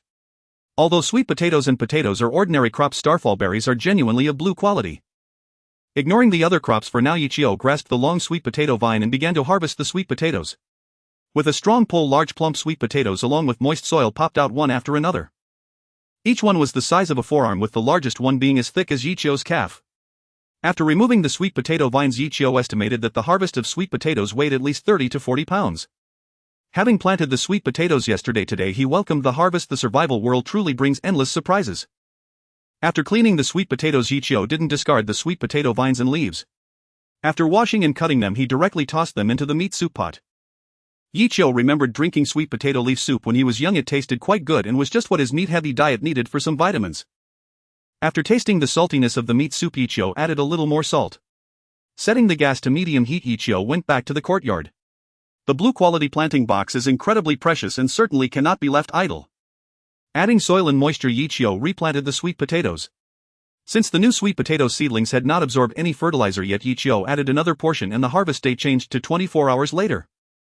As for the seedlings in the other planting boxes, Yichio assessed them through the survival manual, concluding that the fertility would soon be excessive. Yichio also tentatively tossed some fertilizer in, and indeed only a few grains were absorbed. Concerned that the remaining fertilizer might harm the crops, Yichio carefully picked them out. Without returning the fertilizer bag, Yichio buried the fertilizer in ordinary soil, hoping to transform it into higher quality land. After tending to his farmland, Yichio washed his hands and went to the kitchen. Lifting the pot lid, the fragrant aroma of sweet potato leaf and pork congee wafted into Yichio's lungs, stirring his appetite. Scooping a full bowl of meat congee, Yichio planned to take it to the yard to eat. However, as soon as he pushed open the door, a chilling wind slapped across his face. Outside the house, white mist swiftly flowed under the whirl of the strong wind, resembling a pack of wild beasts galloping across the wilderness, while the characteristics of Yichio's stronghold made it as steadfast as a reef amidst the waves. But this thick mist, akin to towering waves indeed, made Yichio's heart tremble. The cold wave was increasingly approaching, and Yichio felt an ominous sense in his heart. He closed the door, and the previously piercing howl of the wind was instantly blocked by the thin walls. Placing his bowl on the table in the living room, Yichio sat down and uneasily took 2 bites, then suddenly jumped up. He had forgotten to bring the planting boxes inside. The cold wave was so severe that if his crops were frozen it would be disastrous. Thinking of this, Yichio immediately stood up and walked outside, braving the cold wind to transfer each planting box to the basement. Although the cold wind ravaged the outside, the indoor temperature was still very friendly for the crops. Now there was nothing to worry about. Lifting the bowl, he scooped up a spoonful of hot meat congee and felt warmth spread throughout his body. After gulping down a bowl of congee, Yichio picked up a second bowl and opened the system chat channel. 666 channel 672-1000. Just during the day, over 20 people have died. Yichio recalled the giant lion attack in the afternoon. It seemed today's assaults were indeed not isolated incidents. Today a wild boar attacked my house, but fortunately I managed to kill it due to the advantageous terrain, otherwise I would have been in trouble. Upstairs I was lucky, I was outside gathering when the beast attacked, and when I returned my home was already in ruins. I'm on the verge of collapsing. First let's build a level 1 house. Sigh, our wooden house is simply not warm enough. So cold, not to mention wooden houses, even stone houses aren't much better once the fire goes out. It's like falling into a cellar, freezing to the bone. I feel like I might be getting a fever, my throat hurts like hell. There's no other way when injured in the wild, one can only rely on physical resilience. If possible, eat food with green quality or higher to speed up recovery. Just a little advertisement: in selling ginger soup at the trading market. If you need it, you can buy a bowl. Catching a cold in this world is not good news. Processing cotton blankets, materials must be provided: plant fibers, cotton. The chat channel was bustling with activity, and most people were worried about the current situation. Beast attacks, cold waves, and mist beast assaults loomed over most people's heads like 3 mountains. Faced with this scenario, Yichio began to type silently. Anonymous user: good evening everyone. It's time for our daily knowledge sharing session. Yay! It's the anonymous big shot. I've been waiting for this. I love this electronic pickled vegetable. The atmosphere is a bit more cheerful when the anonymous big shot is around. Anonymous user: today's knowledge sharing: if you already have a yard, when you and the fire pit are both in the yard, the mist beasts will give up attacking the house and instinctively extinguish the fire pit. Anonymous user: to deal with the attack of flying mist beasts, you can entice them to attack the fire pit by stepping halfway out the door, creating an opportunity for attack. Actually, Yichio had originally intended to share knowledge about building course today, but after some thought he realized that knowing this would only increase the chances of ambitious people killing their peers, so he chose not to share. No useful knowledge again, I don't even have a yard. Learned something, thanks big shot. Alright, hurry up and bring on the lottery segment. You see, so eager. I strongly urge those who can eat enough not to participate in the lottery. Kids are really going to starve to death. How did the upstairs survive until today? Anonymous user: alright, today's red envelope is about to be snatched. Anonymous user: speedy red envelope, 10 milliliters mineral water 1. Speedy red envelope from anonymous user was snatched in 0.2 seconds. Speed King is the Speed King. I can't believe this name was chosen. Every time I participate I never get it. After Yichio distributed the rewards, he posted an advertisement in the group. Anonymous user: in a while I will put some cold resistant items on my store. They are not of high quality and can be exchanged for basic materials, so feel free to check it out if you're interested. It's the big shot thinking of us.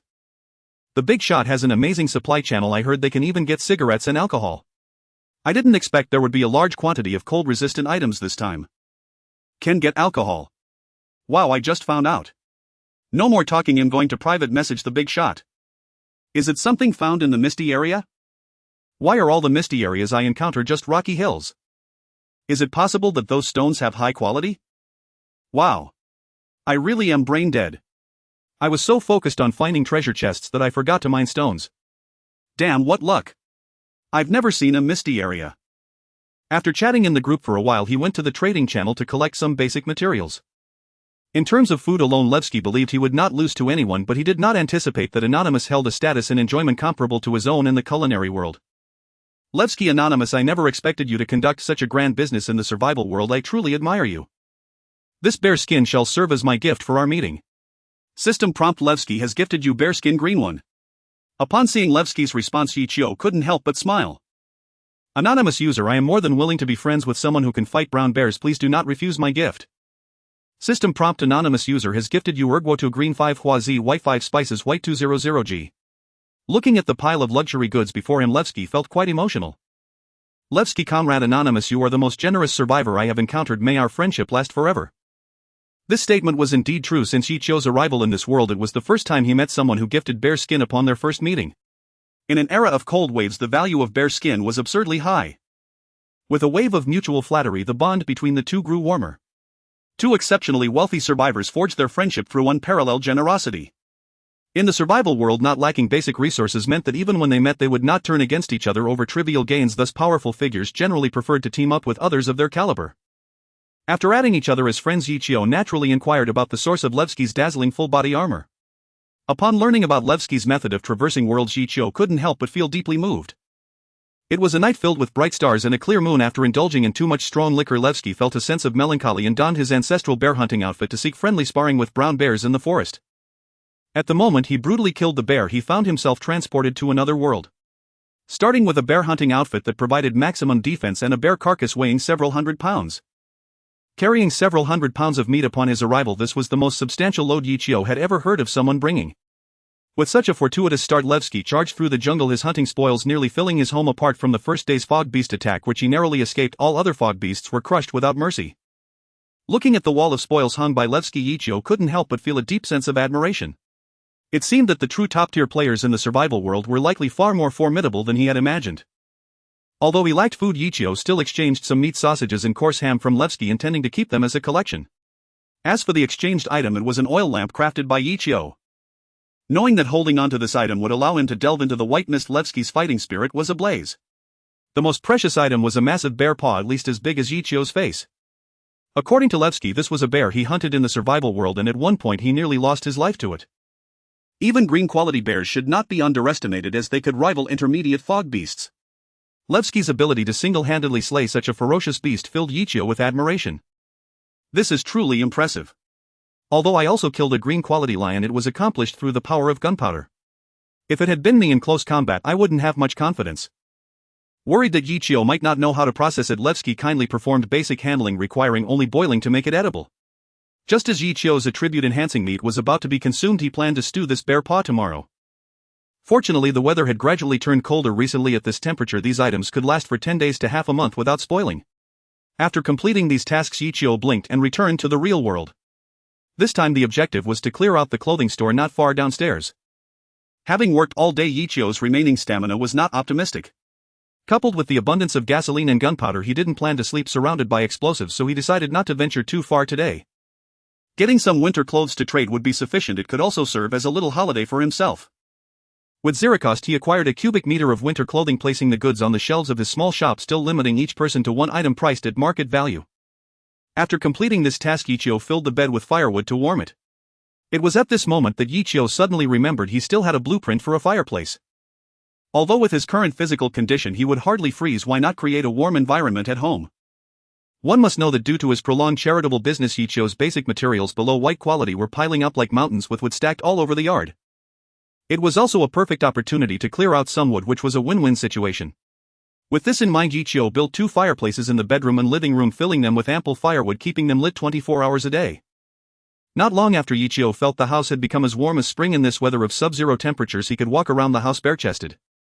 Not only that, but Yichio also laid the bearskin he received from Levski on the floor, serving as a carpet.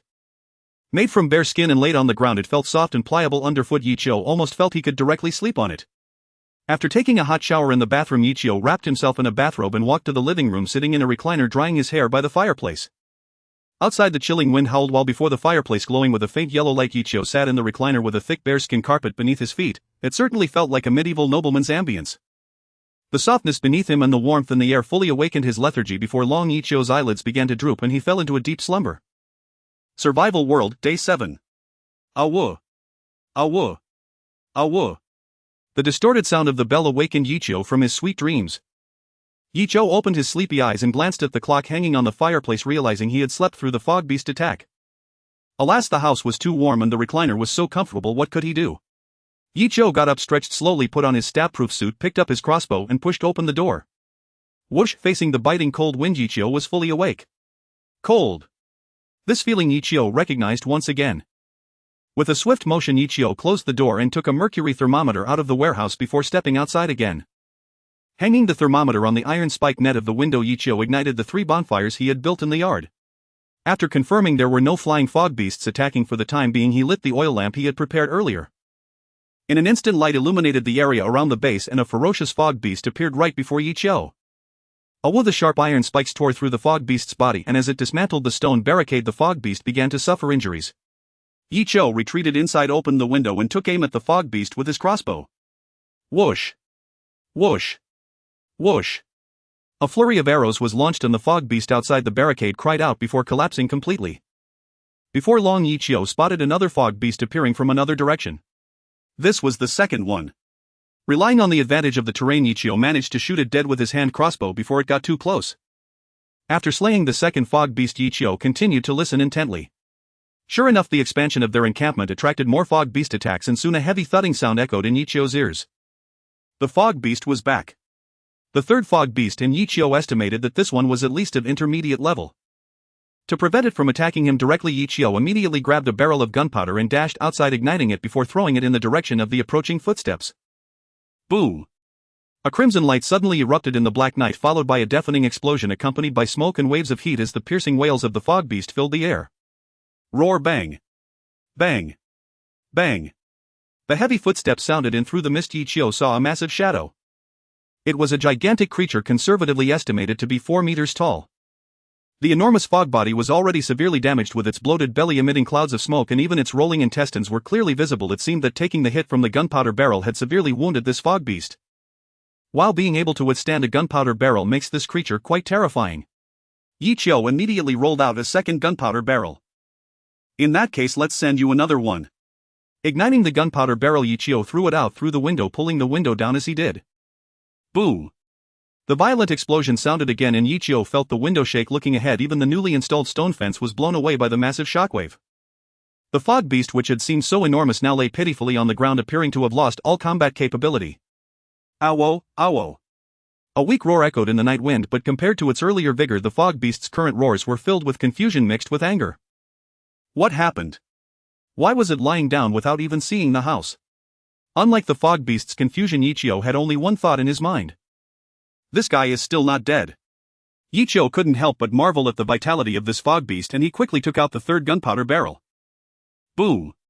With the third loud bang, there was complete silence outside the window. Alright, the third wave of fog beast attacks was easily passed. A faint smell of gunpowder wafted in the night wind, and outside Ichio's encampment several charred craters silently testified to his misdeeds. Even Green-Liver lions had been defeated by a single gunpowder barrel, yet this fog beast had withstood 3 before dying. Ichio's instincts told him that this fog beast was likely of a higher level than intermediate. For safety's sake, Ichio still didn't plan to go out to collect the spoils. After waiting a moment and confirming that there was no fourth wave of attacks, Ichio sat back down in his chair and opened the system. 666 Channel 680-1000 yesterday expanded the encampment area, challenged 2 waves of fog beasts for the first time. The battle was exhilarating. Upstairs, as a true expert, I am trembling even against a single fog beast. By the way, the fog beasts attacking now are getting stronger by the day. It's like they're forcing us to grow. Can't we have some time to develop freely? Does upstairs think this is a game? Still hoping to just build a house and play. Sigh, it's been 7 days in the survival world and probably several billion humans have already died at the hands of fog beasts. May heaven have no fog beasts. Just staying alive has already exhausted all my efforts. Don't be depressed. Resisting fog beast attacks with a house is still relatively easy as long as one fog beast is killed. A positive cycle will basically form, continuously growing stronger. The strength of the fog beasts is still quite reasonable. I feel like the meat of the fog beasts is a benefit given for free. Has everyone who sent us to this damn world become muscle-headed? As time passed, many people began to adapt to the rhythm of the survival world, even finding respect and freedom there that they couldn't get in the real world. However, most people still held a strong resentment towards the survival world, and unable to contact those who sent humanity here, they began the traditional art of internal conflict. Moreover, with the inability to go out at night, the chat area became extremely lively. Yichio watched for a while but soon grew bored, feeling that both sides had their reasons, making it difficult to determine right from wrong. Therefore, after fully recovering his physical strength, Yichio chose to return to the real world. Only children argue back and forth. Yichio decided to take everything to enjoy in the survival world while also exploring the real world. That is what constitutes a healthy life. For his first crossing today, Yichio chose to stock up on steel and gunpowder. Gunpowder was to replenish the consumption from yesterday and today, while steel was to replenish the consumption of barbed wire. Yichio, like a diligent little squirrel, gradually transported resources from the real world back to the survival world, and in this back and forth several hours disappeared without a trace. Upon returning to the survival world, Yichio glanced at the clock. There were still a few minutes until dawn. The rewards for defeating the giant fog beast were still outside the encampment, and looking at the hazy light, Yichio could hardly contain his excitement. After eating a starfall berry and storing the seeds properly, Yichio pushed open the door, ignited the bonfire, and headed into the yard. With the enhancement of the starfall berry, the hazy drops in the white mist suddenly became much clearer, and Yichio finally saw the strange glow of the drops. In the blue light, Yichio saw a color he had never seen before. It was purple. The highest quality Yichio currently knew was blue, so this purple drop must be at least one level higher than blue. If nothing went wrong, this fog beast should be a high-level fog beast. Unfortunately, he had been worried about it closing in on him, so he had directly launched the gunpowder barrel from a distance to kill it, otherwise he could have identified it. Not thinking too much, Yichio glanced at the watch on his wrist. It was almost dawn. As soon as the time was up, the thick white mist before Yichio instantly dissipated and the blue-purple glow illuminated his view. Yichio sighed in disappointment, saying, "Sigh, what a pity there's only one." Pushing open the wooden fence gate, Yichio immediately stepped forward to collect the drops into his backpack before running back into the house. The inspection of the yard and repairs to the fence were set aside concerning his first purple drop. Yichio was incredibly excited. But just as he closed the wooden fence gate, Yichio, filled with excitement, rubbed his hands together and took out the drops from his backpack. First, it was the usual two. Fog Beast Flesh Blue Fog Core Blue. The description of the blue quality Fog Beast flesh stated that it could greatly enhance the physical quality of the consumer, with a total of 12 pieces dropped. This was the most precious flesh drop he had encountered so far. Yichio thought of the well-preserved bear paw. Sigh, now it seems he wouldn't know when he could eat bear paw again. Although the fog core still seemed useless, it would surely come in handy in the future. Then there was silver coin green 10. Now Yichio's small stash of money had reached 29 silver and 505 copper, just waiting for a gold coin to summon a merchant. As for the last item that appeared, it was that purple item. To be honest, so far the drops hadn't made Yichio feel very satisfied, so he had high hopes for the final purple item. A faint purple glow appeared before his eyes and Yichio gently pinched it. Item upgrade card purple. Description: able to upgrade items of the highest blue quality to purple. Evolution. Evolution. Since the survival manual of the mist can only identify blue quality and below, Yichio could only obtain this information. Fortunately, this is a functional item. Understanding its function is sufficient, and the limitations can be explored. This does not randomly give you a purple item but allows you to choose one yourself. Do you want purple quality mist beast meat? A purple quality hand crossbow? Purple quality gunpowder? So many choices, it's causing a bit of decision fatigue. Yichio glanced at the system introduction and suddenly thought of a possibility. Can this thing be used on living beings?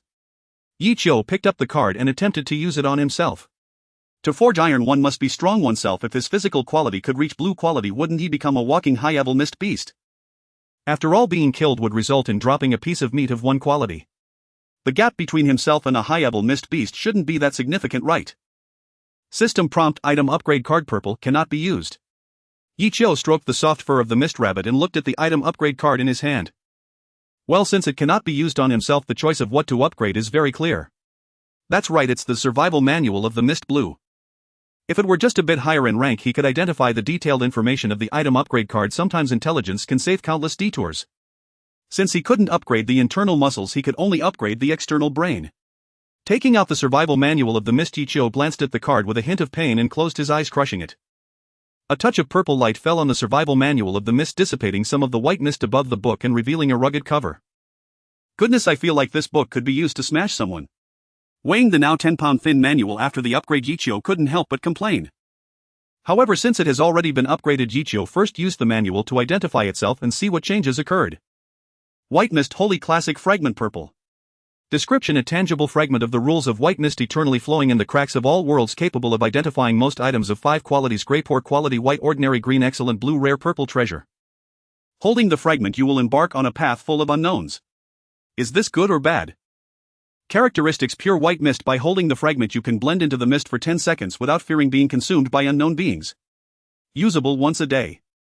The changes are significant. Even the name has truly changed to White Mist Holy Classic, which sounds impressive. Yichio has a strong feeling that the value of this item might exceed his expectations. Now it seems that just a few meals a day may not repay the kindness of brother Wang Wu. Moreover, the White Mist Holy Classic has gained an additional characteristic: the ability to blend into the mist. The mist is currently the most terrifying existence looming over the hearts of survivors. Anyone who enters the mist without carrying fog-displacing items is met with certain death. However, if one can blend into the mist in the future, evading attacks and conducting ambushes, nearly 99.9% of people would not notice. Under certain circumstances, having this skill is akin to gaining an extra life. That's the power of gunpowder. The rewards for killing high-level mist beasts are impressive. Fighting is exhilarating. Yichio carefully tucked the White Mist Holy Classic fragment away, his lips curving in a smile. Next, Yichio planned to first collect the drops from the 2 mist beasts that attacked yesterday, then repair the fence. However, when Yichio stepped out the door again, the excitement on his face suddenly faded considerably. Because he realized something was amiss. And that something amiss was. Yichio slowly raised his head and saw a gray-white sky.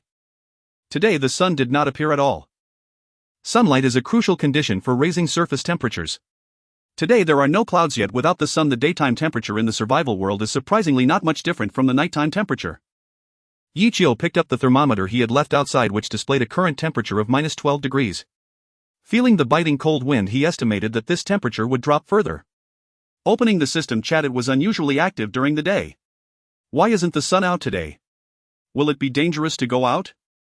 Shouldn't we be concerned about whether it's cold or not? The wood for heating is already insufficient, and if it stays this temperature during the day, how are we going to survive in the future? It's not even fully light out yet, and there are beasts attacking my encampment. This is just too good. Finally, there's food. It feels like it might be pretty dangerous outside today, so I'm not planning to go out. My supplies are sufficient anyway. I also think it might be better to stay in. The attacks from the beasts may be more frequent today, so everyone can just sit at home and wait for the rabbits to come. I have a feeling it might continue to get colder, so I should hurry out now to stock up on some wood. Due to the unusual weather conditions, the group chat was especially lively at this moment. Yichio first repaired the gap in the stone fence, then searched around the yard, confirming that no unknown creatures had entered before clearing away the spoils. Aside from the usual items, the drops from yesterday's mist beasts did not yield much of value. Charcoal, wood, food and water are all essential goods to withstand the cold wave. But for Yichio, these were the things he lacked the least. Having been trading in the marketplace with zero-cost businesses every day, his stockpile of basic materials had reached a terrifying level. In the backyard, Yichio saw neatly stacked white-quality wood and stone, each estimated to have over 3,000 units, completely filling his backyard, even breaking through the wooden fence into the new territory. In the front yard, there were also over 500 units of blue and green quality wood and stone. The reason Yichio's house was so warm was largely due to being buried under these materials, making heat dissipation difficult. Yichio stroked his chin, planning to list this massive amount of wood in the trading market by evening, considering it a way to help out his fellow villagers. It's not a good situation to keep piling it up here. If a few mist beasts come to the backyard, he wouldn't even be able to attack. The trouble of having too many supplies lingered deeply in Yichio's mind. Yichio spent a short while using his backpack to transport large quantities of stone and timber into the area where wooden and stone fences alternated, granting him a clear view of the backyard. Yet after resolving the issue of excessive raw material accumulation, Yichio spotted a familiar old friend not far from his encampment. A faint white mist materialized out of thin air, instantly crushing the trees and stones scattered there into fine dust. Moments later, a mist zone appeared before Yichio's eyes. Another mist zone had spawned. Yichio's expression turned grave. Undoubtedly, the last sudden appearance of a mist zone had yielded tremendous spoils, but this one might not be a resource-rich zone at all. Regardless, Yichio could never afford to ignore danger unfolding so close. He would certainly investigate. After emptying his backpack, he equipped the giant eagle wings, donned his helmet, and pushed open the massive stone gate. This mist zone had appeared farther away than the previous one. Along the way, Yichio encountered numerous creatures bold enough to attack him, but they were mere trifles, their offensive power woefully inadequate. He didn't even need to draw a weapon, a single stomp crushed them outright. Effortlessly reaching the 100-meter perimeter of the mist zone, Yetio raised the white mist sacred codex and activated its identification function. Mist zone resource purple. Description: a region teeming with rare resources wandering randomly across this continent under the guidance of the mist awaiting its destined seeker. The highest tier resource present here is of purple quality. Trait: temporary existence, remaining duration 3 hours 57 minutes. Another resource zone. Yetio's face lit up with delight. Surveying the desolate, jagged landscape before him, he surmised this zone must specialize in high-grade stone materials. Moreover, the upgraded white mist sacred codex now revealed not only the highest quality resource within the mist zone but also its precise remaining duration. Truly, the upgrade had not been in vain. Yetio lit an oil lamp and hung it at his waist before stepping cautiously into the mist zone. Upon reaching its edge, he immediately scanned the subterranean rock formations. As expected, the lowest grade stone was already of green quality. Blue quality stone lay piled mountain high. Now came the real challenge: extraction. For anyone else, even wielding a blue-grade pickaxe, continuous mining would likely yield no more than 20 units of stone. But Yetio was no ordinary survivor. To maximize resource extraction within the next 5 hours, he made a decisive choice: controlled demolition mining. He rushed back to his encampment, loaded a full ton of gunpowder, and re-entered the resource zone. Then he snapped several photographs of the stone mountain from different angles, preparing to send them to Wang Wu. Yetio, brother Wang Wu, a resource zone has just spawned near me. I'm planning controlled demolition. Do you have expertise in this area? Though gunpowder possessed formidable explosive force, poor placement would drastically diminish returns, so Yetio decided to consult a professional. Even if Wang Wu had served in the military, he might not possess specialized knowledge on this subject. Most soldiers were not expected to master every weapon system. Yetio asked merely as a tentative probe, holding no real expectation. Meanwhile, Wang Wu crouched motionless in tall grass, stalking an injured leopard. Upon reading Yetio's message, he abandoned concealment and launched a fierce ambush. With superior equipment, the wounded leopard soon fell beneath his blade. Without using the system to disintegrate the carcass, Wang Wu hoisted the leopard onto his shoulders and hurried back to his encampment. Only once safely inside did he turn his full attention to Yetio's message. A resource zone. Controlled demolition. Even Wang Wu blinked in stunned silence upon reading Yetio's words. Encountering a second resource zone could be called sheer luck, but demolition? That had never crossed his mind. True explosive arrows had recently appeared in the trading district, but surely such items were meant for survival, not quarrying. Yet Wang Wu knew Yetio was no fool. A man who valued his life above all else would never squander such a critical advantage recklessly. So did Yetio now possess recoverable explosives? Wang Wu's brow lifted. Clearly Yetio harbored profound secrets, yet wisely he refrained from prying further. After all, since crossing over, Yetio had consistently acted in the interest of survivors and had even saved Wang Wu's life. Wang Wu, I have some working knowledge. Send me a terrain map of the target demolition area. Upon receiving Wang Wu's reply, Yetio paused, surprised. He'd only asked tentatively, never expecting Wang Wu to actually possess such expertise. Yetio, brother Wang Wu, were you perhaps a legendary soldier before crossing over? Yetio, Image 1. JPG, Image 2. JPG. Wang Wu, legendary. Hardly, but certainly no green recruit.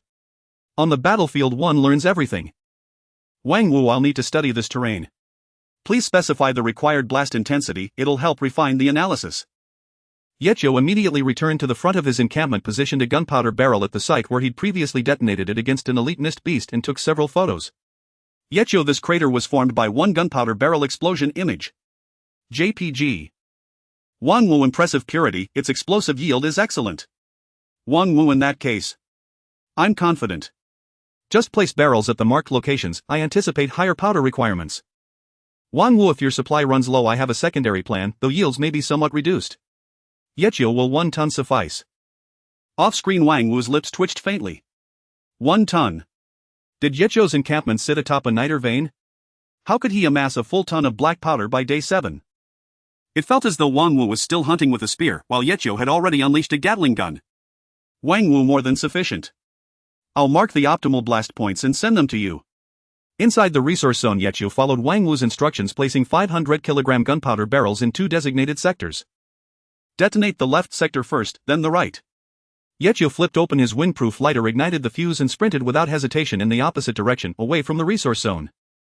Roughly 10 seconds later, boom. Boom. Boom. A rapid succession of thunderous detonations shattered the air. Earth and stone erupted skyward as if the very ground trembled beneath their fury. Yetio halted and glanced back. Countless fractured boulders tumbled down the hillside in a roaring cascade, like a torrential downpour of stone. Every fragment was at least green-grade stone. Only after the resource zone stabilized fully did Yichio return to begin hauling the spoils. Knowing full well he couldn't possibly carry everything at once, he opted to deposit the stones just outside the zone, leaving them there until the zone dissolved, then transporting them gradually back to his encampment.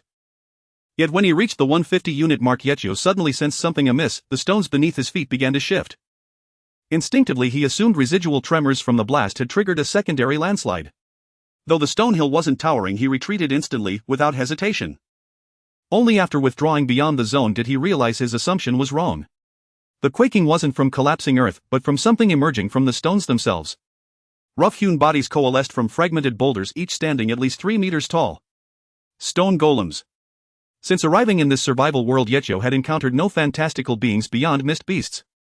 Without pause, Yichio activated the White Mist Sacred Codex for identification. Mineral Guardian Blue.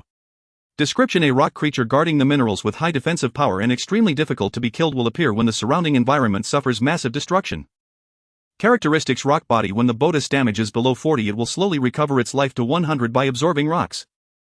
Looking at the giant stone beings turning their heads towards him, Yichio's heart skipped a beat. Goodness, it seems that digging too fast isn't a good thing after all. Without hesitation, as Yichio fled the misty area, he discovered a pattern.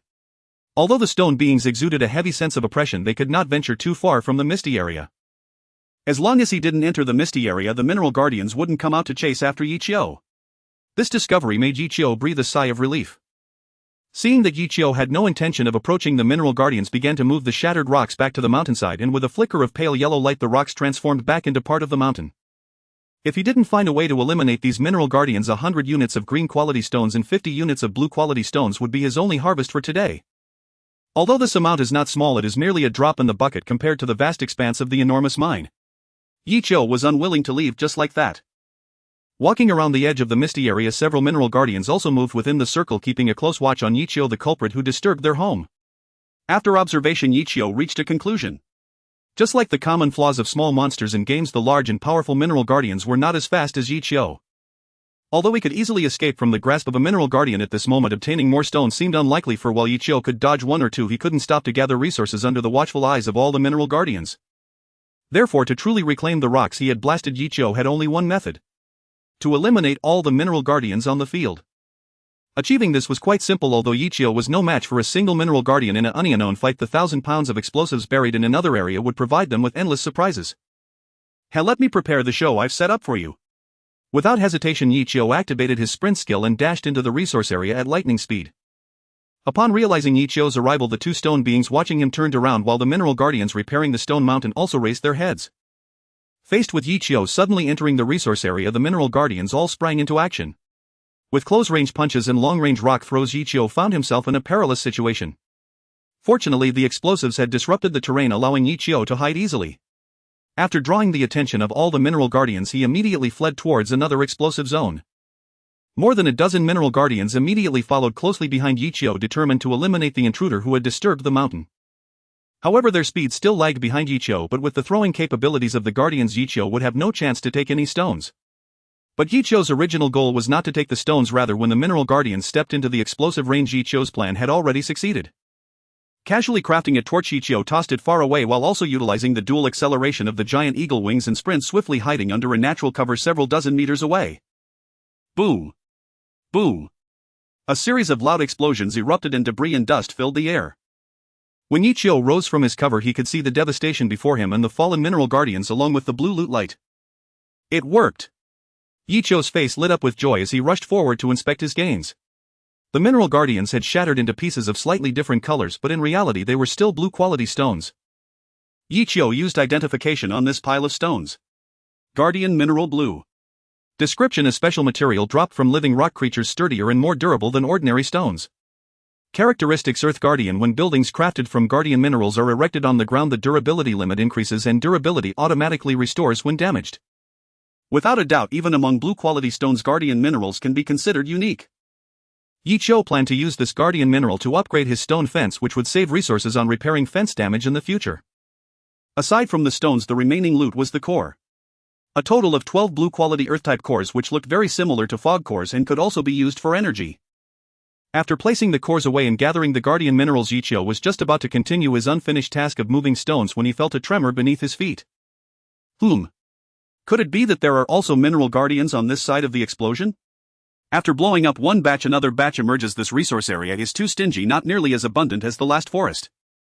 Yi Qiu thought to himself, immediately retreating again. Only after moving away from the shaking area did Yi Qiu realize how wrong his assumption was. The shaking continued like an earthquake, and as countless rocks and earth were dislodged, a terrifying presence appeared before Yi Qiu. Its body was like a bulging mountain radiating a strange bronze-like sheen. The giant creature before him stood 10 meters tall, entirely on a different level from the mineral guardians. In front of it, Yi Qiu felt as powerless as a mouse before a human. While stepping swiftly over the shifting rubble, he cast an identification spell on the colossal being before him. Mineral Guardian Purple. Description: a massive rock creature derived from the mineral vein, responsible for guarding and nurturing its own mineral vein and precious treasures. With its enormous mineral vein, even other elite creatures find it hard to threaten it. Characteristics: rock body. Its enormous body is derived from hard minerals, extremely difficult to destroy, and even if it suffers significant damage, it can slowly restore itself through the accompanying mineral vein. Guardian domain: to prevent enemies from collecting minerals using spatial means. The mineral guardian instinctively acquired powerful sealing techniques within its guarding range. All low and medium level spatial teleportation is prohibited. Terrain control: as a natural child of the earth, the mineral guardian can easily change the terrain within its guarding area, causing enemies to suffer crushing defeats. After reading the identification results, Yi Qiu could only think of one word: so powerful. As the first purple quality monster encountered by Yi Qiu, its grade can essentially be confirmed as elite level, and even among elite levels the strength of the Mine Guardian is indisputable. Even with a full ton of explosives at the base, Yi Qiu estimated he wouldn't be able to inflict significant damage on it. An elite level monster, truly terrifying. Boom! The earth and stones flew, and Yi Qiu suddenly felt a change in the terrain beneath his feet. A wave of ominous feeling surged in his heart. Without hesitation, Yi Qiu activated his fastest escape method, flapping his giant eagle wings and using his skills to dash towards the blue sky. Thanks to the continuous consumption of mist beast blood, Yi Qiu's physical condition had improved dramatically every day. With this full speed dash, he actually soared directly over 20 meters into the air. Only at this height could Yi Qiu clearly see the sharp earthen spikes rising abruptly beneath him, as well as a massive mine beast slowly moving not far away. If he had delayed even a moment, he would likely be a corpse on those spikes. Yi Qiu's heart raced as he immediately flapped his wings to glide outside the misty area. Facing Yi Qiu, who was over 20 meters in the air, the Mine Guardian twisted and extended more of its body while manipulating a large amount of earth and stones to hurl towards the sky. This stone-throwing attack derived from the Stone Guardian now became absolutely powerful due to the user's difference. Meanwhile, the ground beneath Yi Qiu's feet undulated like waves, and the originally flat terrain suddenly rose into peaks, forcibly turning a mountain into a basin. As soon as Yi Qiu landed, there would be no escape. Whoosh! Flapping his wings, Yi Qiu dodged a massive rock attack, but at this moment the ground beneath him had already risen to 10 meters while his gliding height continued to drop. The giant eagle wings could only rise in height if there was a point to leverage. At this moment in midair, Yi Qiu could not take off again. Yi Qiu had a premonition that when he touched the ground he would be met with an onslaught of attacks like a storm. This was absurd. He had only come to mine some stones. How had he attracted such a terrifying monster? If he had known that attacking the Stone Guardian would provoke such a horrific being, he wouldn't have ventured out at all. Wasn't the fireplace at home warm? Although his mood was absolutely dire, Yi Qiu remained exceptionally calm. At this point he had two ways to escape. However, the identification clearly stated that the space was sealed by the Mine Guardian, prohibiting teleportation in the vicinity. Yi Qiu could not gamble on whether his golden finger would be useful in such a tense moment. Then there was only one last escape method left. Yi Qiu took out his last starfall berry from his pocket and swallowed it. A refreshing sensation surged in his eyes, and with enhanced vision he could barely trace the trajectory of the massive stones thrown by the Mine Guardian. In this situation, Yi Qiu immediately changed direction and gathered his wings at an appropriate spot. Without wings for gliding, he began to freefall in midair. Was Yi Qiu insane to retract his wings at such a critical moment? No. Because just a few meters after he started falling, a massive rock was about to brush past beneath his feet. Stepping onto this platform, Yi Qiu activated his skill again and shot up into the sky. At an altitude of 40 meters, Yi Qiu was safe once more. Phew! As his racing heart gradually calmed down, Yi Qiu entered a gliding state again. On the other side, the Mine Guardian extended its massive body to 50 meters, towering like a dozen-story building on the mine, gazing at Yi Qiu, who was hundreds of meters away. At this moment, Yi Qiu had already distanced himself from the core area of the mine, and the Mine Guardian showed no intention of pursuing him. It simply continued to hurl massive stones at Yi Qiu. Yi Qiu maintained a distant eye contact with the gigantic Mine Guardian to conveniently evade the heavy but aimless boulders. However, during this observation, Yi Qiu's enhanced vision from the starfall berry allowed him to spot something even more enticing. Perhaps it was due to the mine guardian's massive body gradually withdrawing from the mine. Ichio noticed a glimmer of silver shining in the center of the basin created. It was a silver treasure chest gleaming amidst a pile of stones. Danger and opportunity coexist. After 7 days of survival, Ichio understood this point. The first to slay a mist beast would receive a quality upgrade, and the first to expand the base would receive daily treasure chests. All of this reminded Ichio that in this world only by challenging danger can one become stronger. Therefore Ichio had no doubt that this silver treasure chest contained extremely rare treasures. Yet the massive mine guardian before him warned Ichio not to engage in suicidal behavior. What to do? Should he take this opportunity and turn around without hesitation? Or should he try to see if he could collect this silver treasure chest? The more one struggles, the calmer one should be. To touch that silver treasure chest, Ichio needed to confirm his trump card. First, could he teleport back to the real world? Earlier, due to time constraints, Ichio had chosen the escape method most likely to succeed, and now at high altitude he had time to try. He attempted to use his golden finger, which could cross realms, to see if it was within the sealed range of the mine guardian. After a moment of thought he blinked and Ichio suddenly found himself in the real world. Bang! In a gliding state Ichio crashed into the bedside table, but quickly he folded his wings and crawled up. Rubbing his aching head from the impact and pulling out several blankets from the nearby wardrobe to pile on the bed, Ichio continued to ponder. Great! The mine guardian only forbids mid and low-level spatial teleportation, while his ability to directly traverse worlds would not be easily subdued. It seems that his battle with the mine guardian was inherently unbeatable. Meanwhile Ichio needed to experiment with one more thing. Standing on the floor of the real world, Ichio chose to teleport at the moment of takeoff. When he returned to the survival world, he was astonished to find that his altitude had inexplicably risen by 20 meters. Good. With the ability to traverse, not only was he inherently unbeatable, but he could also take off again in midair. Now it was time for the third preparation. Ichio took out the white mist holy scripture and once again assessed the misty area. In 15 minutes the misty zone would dissipate. Looking at that silver glimmer, Ichio's inner flame began to gradually ignite. 3 minutes. Ichio closed the white mist holy scripture, determination etched on his face. In the last 3 minutes I'm going to try to see if I can secure this silver treasure chest. During the 12 minutes Ichio did not remain idle. Although he felt he had enough cards up his sleeve, he could not guarantee the success of his endeavor. Firstly, Ichio had never encountered a treasure chest that was being guarded. According to the game's mechanics, the silver treasure chest should remain unopened until the mine guard was defeated. The tightly closed treasure chest could not be stored in his backpack, so Ichio planned to carry the silver treasure chest directly to the real world, although he was unsure if he could succeed. However, defeating the mine guard was indeed a bit of a pipe dream. Ichio's expectation was merely to snatch some precious ores near the silver treasure chest. Whatever was being protected by the mine guard looked worthless. Returning to his base to retrieve the remaining barrels of gunpowder, Ichio stood at the edge of the misty area, carefully watching the time. Even if he truly failed, 3 minutes later the misty area should dissipate, allowing him to save his own life. After eating several pieces of dried mist beast meat, Ichio aimed to ensure his body was in peak condition. As time ticked away, the existence of the misty area quickly dwindled to just 3 minutes. At that moment Ichio sprang into action. With the combination of the giant eagle wings and the dash skill, Ichio soared to over 20 meters in the air. At that moment, taking advantage of the mine guard's lack of reaction, Ichio dashed and glided toward the core area of the basin. Roar! Realizing Ichio's appearance, the mine guard, which had been crouching, immediately raised its head. Faced with the rapidly approaching Ichio, the mine guard did not hesitate to bite down. Just as the mine guard was about to take a bite out of Ichio, his figure suddenly vanished, replaced by several ignited barrels of gunpowder. Bang! The violent explosion resonated from the mine guard's mouth, causing several bronze-colored pebbles to tumble down. Yet even after enduring several barrels of explosions, the mine guard still remained unscathed, and the ores that fell from its body were far outweighed by its confusion regarding Ichio's whereabouts.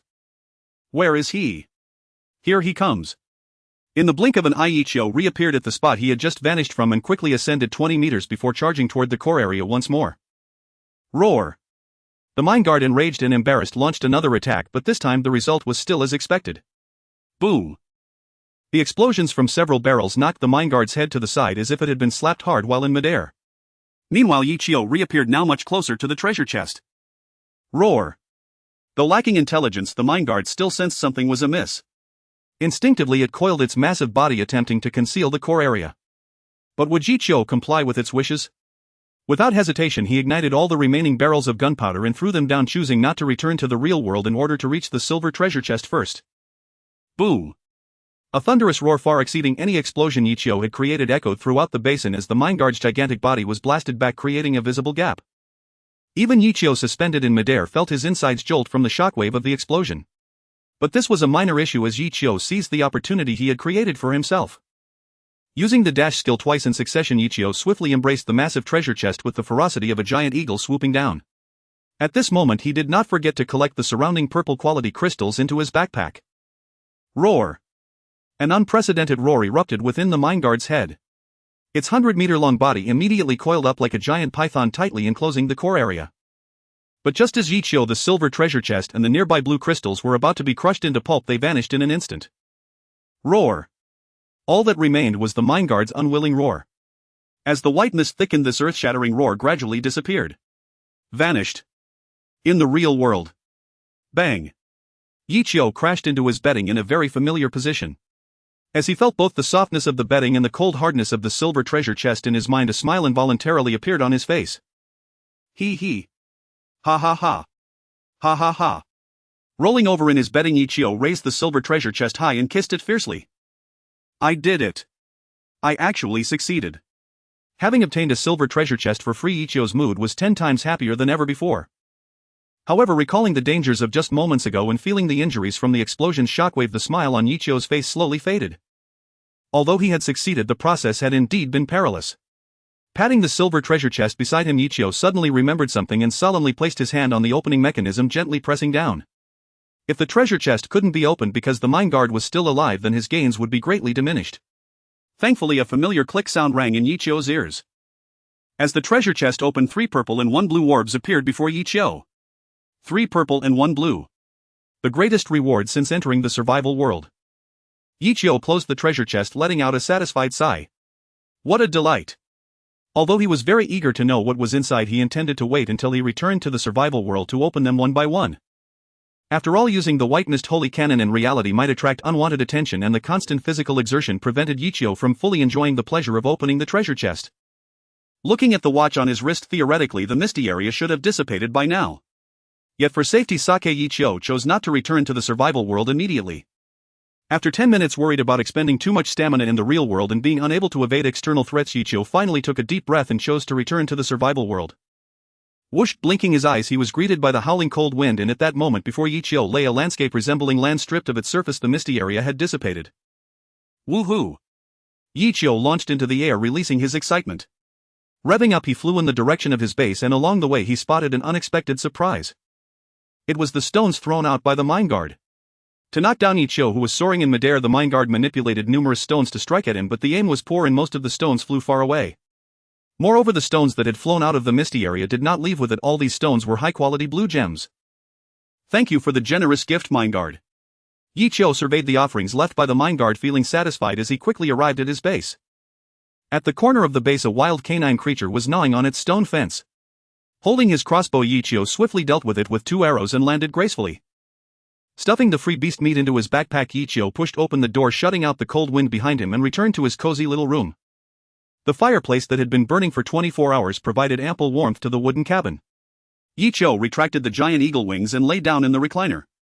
Today's resource area development journey was truly exhausting. Rarely Yichio took a nap during the day in the survival world. 20 minutes later. Ah, so comfortable opening treasure chests. Upon waking from his slumber, Yichio stretched lazily, disappearing in the blink of an eye. A second later, a silver-white treasure chest reappeared in his wake. With a click, the silver lid lifted, revealing precious spoils before Yichio. Surely they would not disappoint him. All right, it's you. Yichio immediately took out the only blue item and crushed it. Let me see what the least valuable of you is. With a pop, the blue glow gradually faded, revealing a golden coin in Yichio's hand. It was actually a gold coin. Gold coin, blue durability description, currency issued by great beings in collaboration, possessing considerable value in the survival world. Its appearance signifies that good fortune is sure to follow. Characteristics: special attraction. It is said that true merchants can smell the scent of money. Perhaps this gold coin will attract some special entities. Great, now I have enough money to buy some things for myself. Yichio placed the gold coin on the table, feeling quite emotional. Most importantly, I haven't seen any intelligent beings for a long time. I hope this so-called merchant is a decent person. After gaining a gold coin as a good start, Yichio casually picked a purple orb and crushed it. Before Yichio appeared a jade-like crystal radiating purple light. Acquired vein essence purple 1 vein essence purple description. A rare jade-like crystal that has a chance of being birthed from a mineral vein can be used as material to craft purple quality treasures. Characteristics: evolution. Buried in the ground, the surrounding soil will gradually petrify and its quality will improve, eventually reaching purple quality. This item seems like it can be used to cultivate a mineral vein at home. Just bury it underground and there will be a stable source of high-grade stone in the future. Satisfied, Yichio weighed the vein essence, preparing to find a time to bury it. Next one. Yichio took out another purple orb and crushed it. Before him appeared a scroll. Skill: meteor ball scroll. Purple description: consumes a certain amount of mental power to create a meteor ball that strikes a specified location, causing destruction. Characteristics: quick learning. Is this a mage skill? The mineral vein guardian used this move with great momentum, dodging each strike felt like dancing on the edge of a blade. As for its power, it would obliterate an ordinary person without any issue. Using it myself probably wouldn't yield such tremendous power. The skill slots are currently full, so I won't consider equipping it for now. Last orb. To be honest, although these rewards aren't bad, they don't particularly thrill Yichio. Thus he held high hopes for the last orb. With a pop, it appeared a construction blueprint. Yichio immediately used identification on it. Curious item: omniscient mirror construction blueprint. Purple description: consumes mineral vein crystals. Purple 10 wood. Purple 10 to create the curious item omniscient mirror. This blueprint is a one-time use. Characteristics: territory control. After placing the wonder, one can consume mental power or mist core to modify and view the terrain centered around the base within a radius of 1000 meters. Note detected that you do not yet possess a level 5 territory. This effect is a limited version. Once upgraded to a territory, the control range expands to the entire territory. A wonder. The characteristics of this wonder are absolutely delightful, allowing easy manipulation of the terrain within the territory. This means Yichio can avoid digging traps or raising the base's height to prevent floods, among other tasks.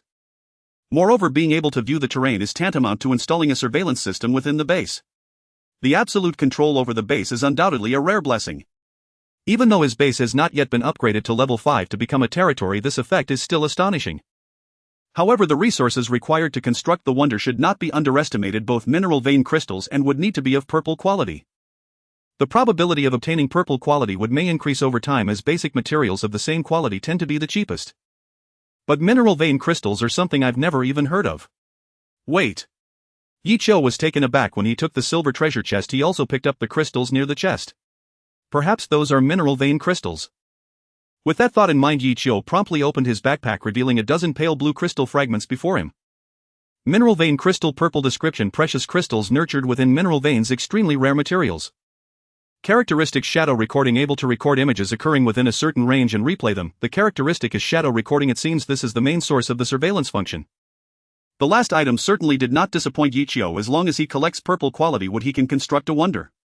Crushing the blueprint, Yichio took the now empty treasure chest to the warehouse, placing it beside the wooden and bronze chests. Glancing at the time, over 6 hours had passed since morning and there was only an hour left before nightfall. Although Yichio was eager to scour for gunpowder in the real world, battling the mineral vein guardian had drained him of too much energy. Though he had taken a brief nap, he still lacked the energy to go to the fireworks shop. Clearing his backpack, Yichio spent over half an hour moving stones from the vicinity of the base. With so many gifts from the mineral vein guardian, Yichio had only moved less than half and already collected nearly 200 units of blue stone and over 300 units of green stone. As night approached, Yichio temporarily halted his transport and returned to the base, preparing to deal with the meager lunch he had. Given that today's weather was overcast even before nightfall, the light outside remained dim. Yichio stewed the fog beast meat and intended to step outside to light the oil lamp. However, the moment Yichio opened the front door, a look of astonishment suddenly spread across his face. Just 20 meters away from the base, a misty area was slowly taking shape. A multitude of trees sprouted and a pristine forest quickly appeared before Yichio. What luck to encounter 2 misty areas in one day. He had imagined a frail old man riding an egg. Now that he knew this was a merchant lured by gold coins, Yichio immediately gathered all his worldly possessions and prepared to enter the mist zone for shopping. Among them, 1 gold coin, 29 silver coins and 510 copper coins constituted his entire fortune. The oil lamp hanging at his waist served as a safeguard, preventing him from losing himself in shopping until dusk, when mist would rise and bar his return. The white mist cannon was his identification artifact. Excess mineral vein crystals, timber and mist cores were items Yichio intended to appraise for potential exchange value. On the verge of encountering an intelligent being for the first time, Yichio even changed into fresh attire and carefully combed his wind-tousled hair, disheveled from prolonged flight. Once every preparation was complete, Yichio took a deep breath, pushed open the door of his encampment and stepped into the mist zone. The outer perimeter of the mist zone consisted of towering ancient trees, each so massive that two adults could barely encircle its trunk, their canopies lush and cloud-like. Yi Qiu employed his identification ability upon them only to find each tree's quality marked as. That meant every single tree before him was of purple tire quality or higher. Gazing across the endless sea of forest, Yi Qiu felt momentarily stunned. With so many transcendent quality trees, this merchant, surely selling even a fraction would grant him absolute financial freedom. As Yi Qiu advanced toward the zone's center through gaps between the colossal trunks, the once shadowed undergrowth gradually brightened beneath a gentle warming light. At the heart of the mist zone stood a colossal tree, its trunk alone spanning several meters in diameter, radiating a soft golden luminescence that bathed the entire surroundings in serene light. Yi Qiu approached slowly. Upon the golden bark facing him, crimson thorns began to writhe forth, coalescing swiftly into the shape of a vast imposing gate. This appears to invite me to push the door. Yi Qiu paused, then stepped forward to test the illusory threshold. System alert: thorns of refusal, rejecting all. System alert: unless you offer a treasured item in your possession. Yi Qiu blinked in surprise, then realized it likely referred to the gold coin in his hand. He withdrew the gold coin from his satchel and placed it upon the phantom gate. A ripple shimmered across its surface, the coin vanished and the thorn-entwined portal transformed into a softly gleaming golden mist door. Yi Qiu extended a finger to touch it, and his fingertip dissolved seamlessly into the mist as if piercing into another realm. Without hesitation, he strode forward and passed through. The moment his entire body crossed the threshold, pure gold flooded his vision. System alert: you have entered Sacred Tree Sapling Trading District. System alert: you have acquired buffs: invincibility, immunity to imbalance, immunity to enchantment, immunity to frost binding. System alert: you have inhaled Panlong incense gold. Overexposure to high-grade incense may cause physical discomfort. Please exit this high-concentration incense zone within 30 minutes. A cascade of system notifications nearly overwhelmed Yi Qiu's cognition. Only after a full second did he blink open his eyes and begin carefully surveying this interior space within the tree. It seemed a unique spatial artifact expanded the interior far beyond its external dimensions, at least the area now before Yi Qiu spanned over 100 square meters. Before him stood a long wooden counter with a stool positioned in front and tucked into a corner a small golden sapling glowing faintly. Behind the counter rested countless luminous orbs, golden, crimson, violet. Embarrassingly, the only hue Yi Qiu recognized was violet, suggesting all others held even greater value. Clearly this was no ordinary shop. Could it be, just as slain mist beasts dropped rarer loot for earlier slayers, that earlier entrants received more valuable wares? Yi Qiu touched the 24 silver coins hidden in his robe and broke into a cold sweat. This place clearly lay far beyond his purchasing power. Yet having come this far, retreat was unthinkable. Besides, hadn't the system just warned him he'd inhaled golden tier incense? Staying longer meant savoring more of this free boon. With that thought, Yi Qiu approached the counter, resolved merely to broaden his horizons. As he drew nearer, he finally glimpsed the true master of this domain, a youth with golden braided hair and a pristine white robe adorned with intricate golden motifs, absorbed in reading a thick, weighty tome. Sensing Yi Qiu's approach, the youth lifted his delicate, striking face and regarded him with eyes like molten gold, offering a strangely enigmatic smile. Meeting that guileless, innocent grin, Yi Qiu inexplicably shivered, feeling utterly transparent, as if his very soul had been laid bare. Moments later, a clear, resonant voice echoed beside him. Welcome, welcome. I am Yi Yuan, proprietor of this establishment. Just call me Master Yi. To acquire a gold coin within the first 7-day novice period is exceedingly rare. Yi Qiu quietly steadied his nerves and offered a polite smile. Thank you, Master Yi, your praise is undeserved, I merely happened upon it by chance. Yi Yuan set aside his tome upon the nearby table and rose, retrieving a small box from beneath the counter. No need for modesty, you've already triumphed over 99 of humanity on planet A003. He opened the box and withdrew a series of vividly hued cards. Even if you hadn't yet done so before entering, you certainly will upon leaving. He laid 12 cards before Yi Qiu, 4 with golden backs, 4 with crimson backs, and 4 with violet backs. 7 days won't afford much time to accumulate wealth. Consider these my small gift, a token of goodwill. Each card conceals a random item priced at 99 off. Go ahead, reveal them. 99% off. Yi Qiu's pulse quickened. Was this truly commerce or pure benevolence? He nodded earnestly. Master Ye's generosity is profoundly appreciated. Under Yi Yuan's watchful gaze, Yi Qiu stepped forward and lifted the first golden-backed card. As it was a merchandise card, tapping it revealed partial details of its contents. Structure: Sky Island Gold. Description: a floating island spanning millions of square kilometers, housing the Fountain of Eternal Youth Gold and the Philosopher's Stone Gold. Traits: Levitation, Defense. Price: 999. Origin: Crystals 99, the Sky Island. An iconic marvel from legendary tales, yet its sheer scale. Imagining an island the size of Yin Kingdom drifting serenely through the heavens made Yichio's scalp prickle. But glancing at the price, the endless string of nines followed by the utterly unfamiliar origin crystal currency, Yichio instantly understood this was strictly for admiring. He then turned over the remaining 3 golden cards: Wonder Sacred Tree Statue Gold, Resurrection Coin Gold, and Prayer Wings of the Life Forge Gold. Though markedly cheaper than the Sky Island, they remained entirely out of reach. For Yichio, this visit was simply about witnessing wonders beyond imagination. Next he opened 4 red cards: Bloodthorn Plant Red, Lava Dragon Egg Red, Resource Area Purple, Bamboo Red, Holy Tree Prayer, Life Restoration Red. Each one was incredibly tempting, but the price was in a currency called Purple Crystal, which Yichio had never even heard of. With prices soaring like this at 99, Yichio felt utterly numb. No, it seemed that items of golden and red quality were not something a beginner like him who had just stepped into the survival world could afford. Yichio seriously suspected the boss was just toying with him. He glanced at Yi Yuan, who was resting his chin on his hands watching him with great interest. Sigh. Forget it, since he couldn't fight he might as well continue flipping the cards. After hesitating for a moment, Yichio placed his hand on the purple card, hoping that he could afford this lowest tier item. He revealed the first purple card. Ningsue Ding. Purple description: a small green ding with 5 cubic meters of space inside, capable of condensing the essence of items placed within it, refining them into pills that are easier to absorb. Characteristics: condensation. All things have essence. By refining all things into oneself, one can attain great freedom. P.S. Just read this, there's no need to actually practice it. This copper ding has already had 18 owners. Price 10 silver coins. Original price 10 gold coins. The first card's item surprised Yichio. God knows Yichio had eaten fog beast meat in various ways for 7 days, to the point where just seeing it made him instinctively lose his appetite. If this continued, Yichio estimated he would feel nauseous at the sight of fog beast meat in the future. But with this Ningsue Ding it would be different. As long as he refined the fog beast meat into pills, he could eat whatever he wanted. Though he understood the significant benefits this copper ding would bring to his body, he still chose not to take it immediately, considering there were 3 more cards to reveal. What if there were better items behind?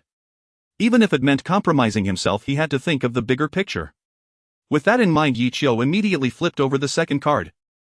Holy Tree Rice Seed. Purple description: known as the golden rice among grains, consuming it not only enhances physical attributes but also significantly boosts vitality, making you almost unkillable.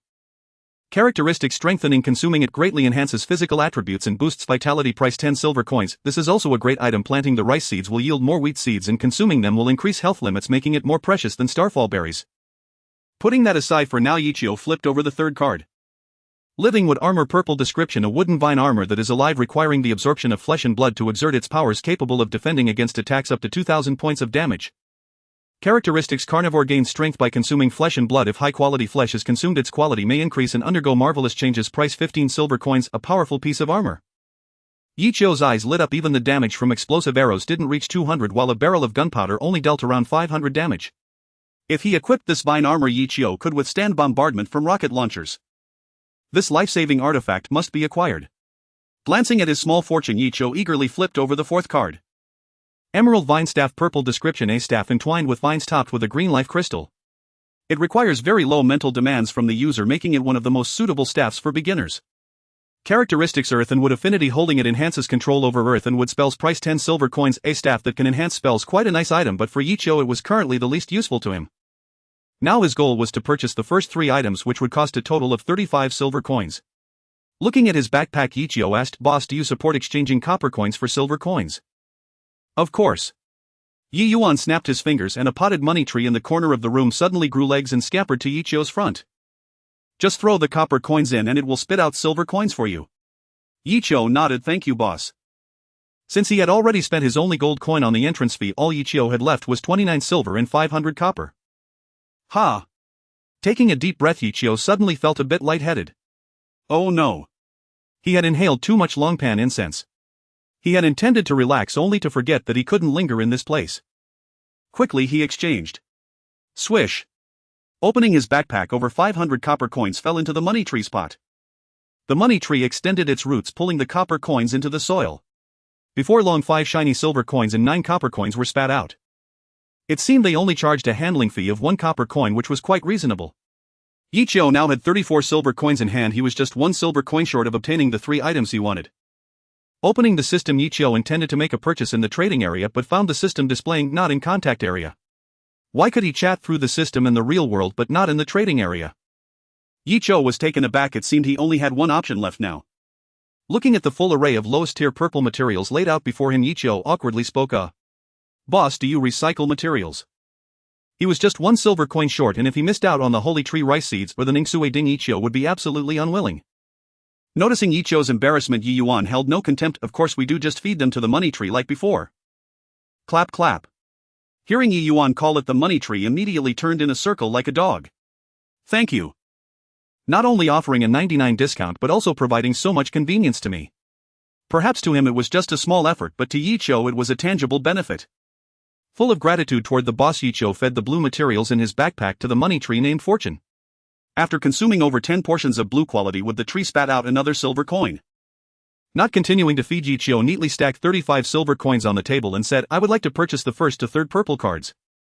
Yi Yuan smiled and nodded, putting away the remaining unselected cards into a box.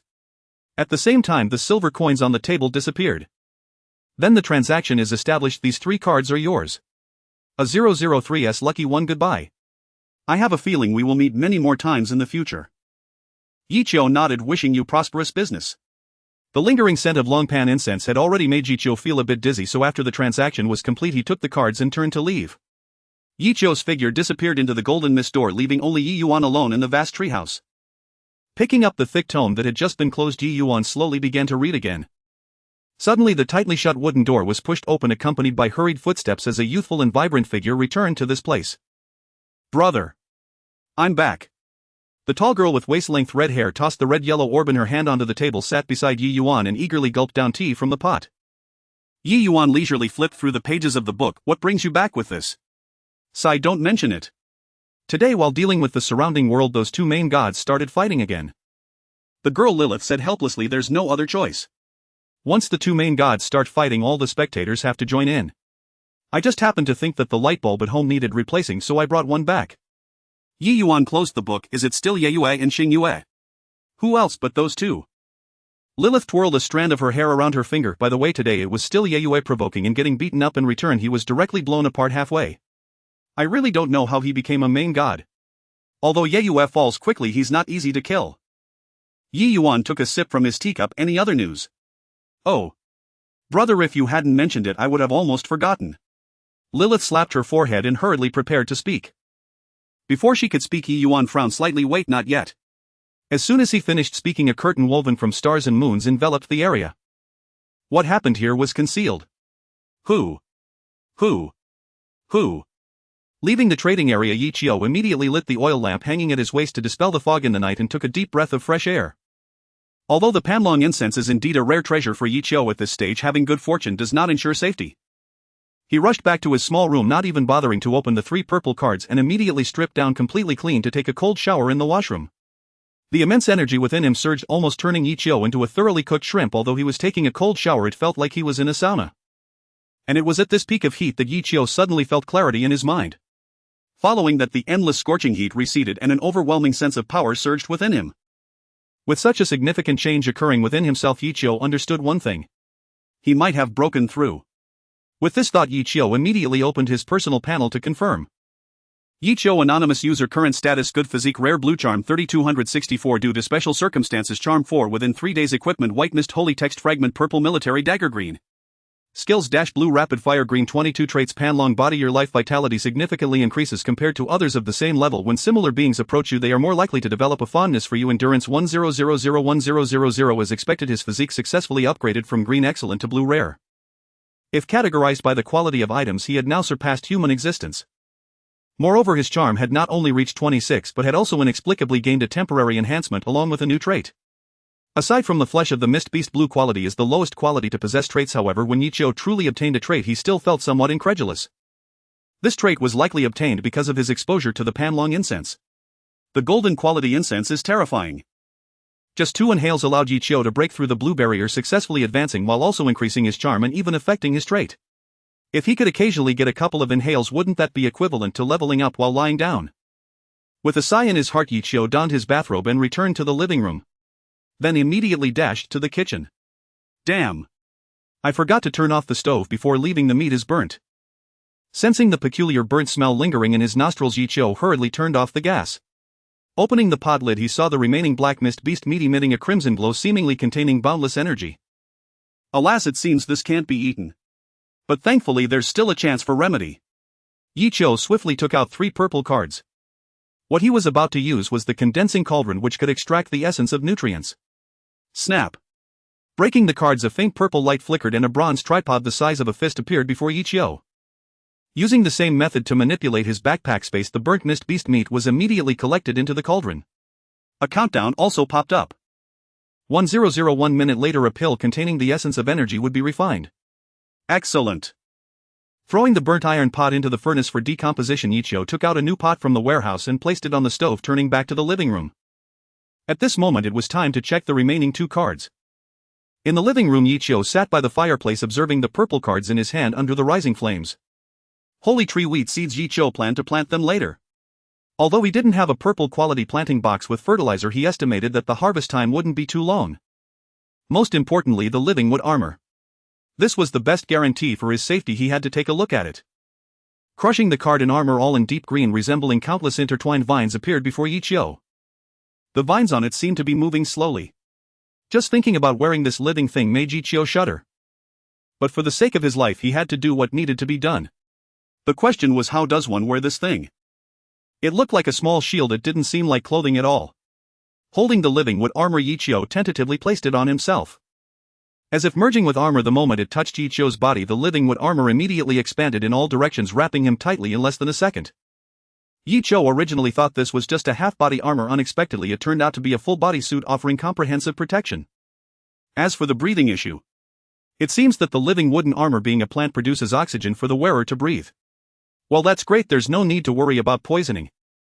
Moreover, after putting it on, Yi Qiu felt no discomfort at all. Truly, it is a piece of purple-grade armor. Wearing it feels just like not wearing anything. Wearing such a defensive Tengmu armor, Yi Qiu felt that putting on another layer of clothing outside wouldn't be a problem at all. Coincidentally, the colorful snakeskin is half retired. I should find a tailor to transform it into clothing. Thinking of this, Yi Qiu took out the colorful snakeskin from his backpack and measured it. It feels completely fine as a cloak. Just as Yi Qiu was measuring the colorful snakeskin, the living wooden armor suddenly began to move, clinging to the colorful snakeskin as if it had found a delicious meal. Yi Qiu instinctively tossed the colorful snakeskin aside, but then he remembered the characteristics of the living wooden armor. Devouring flesh and blood could produce marvelous changes. The colorful snakeskin is beast hide, which the living wooden armor can consume. Curious about what changes the living wooden armor would undergo, Yi Qiu decided to feed the colorful snakeskin to it since its role had already been replaced. Crack crack. With Yi Qiu's permission, the living wooden armor immediately wriggled and began to crush and devour the colorful snakeskin. A minute later, when Yi Qiu opened the introduction of the living wooden armor again, he was astonished to see certain changes. Not only had its defensive capability slightly increased, but it also allowed customization of the living wooden armor's color with a chance to instill fear in enemies. This essentially absorbed the characteristics of the colorful snakeskin. Once again standing in front of the mirror in the washroom, Yi Qiu was startled to see the living wooden armor on him. The originally deep green exterior had vanished, replaced by a horrifying face that was colorful. If Yi Qiu's first impression earlier had been that of a noble knight, now he resembled a villain who had killed countless people. Wow, the power of this living wooden armor is indeed formidable. Without changing its form, for first impressions are very important, Yi Qiu did not want others to think he was easy to bully. After a moment of reflection, Yi Qiu dismissed the living wooden armor. The armor that had covered his entire body instantaneously transformed into a compact shield. No, Yi Qiu preferred to call it a transformation belt. Taking some low-quality mist beast meat from the warehouse and feeding it to the living wooden armor, Yi Qiu shook the Ningsue ding and the pills inside made a clattering sound. Opening the lid of the cauldron, 5 red pills rolled into Yi Qiu's hands. Each was the size of a pinky finger, and Yi Qiu used identification on them. Ningsue pill blue. Description: a refined pill made from the essence of blue-quality mist beast blood. Consuming it is equivalent to consuming mist beast blood. Characteristic: strengthen. After swallowing 1 Ningsue pill, a familiar warmth surged within Yi Qiu's body. After consuming all 5 Ningsue pills, Yi Qiu felt that the energy digestion in his body had reached its limit, yet he could still eat. However, if the food consumed contains energy, then that energy cannot be absorbed. His current absorption capacity has a limit. This was within Yi Qiu's expectations. If he could truly consume pills infinitely, he would have soared into the heavens while lying down.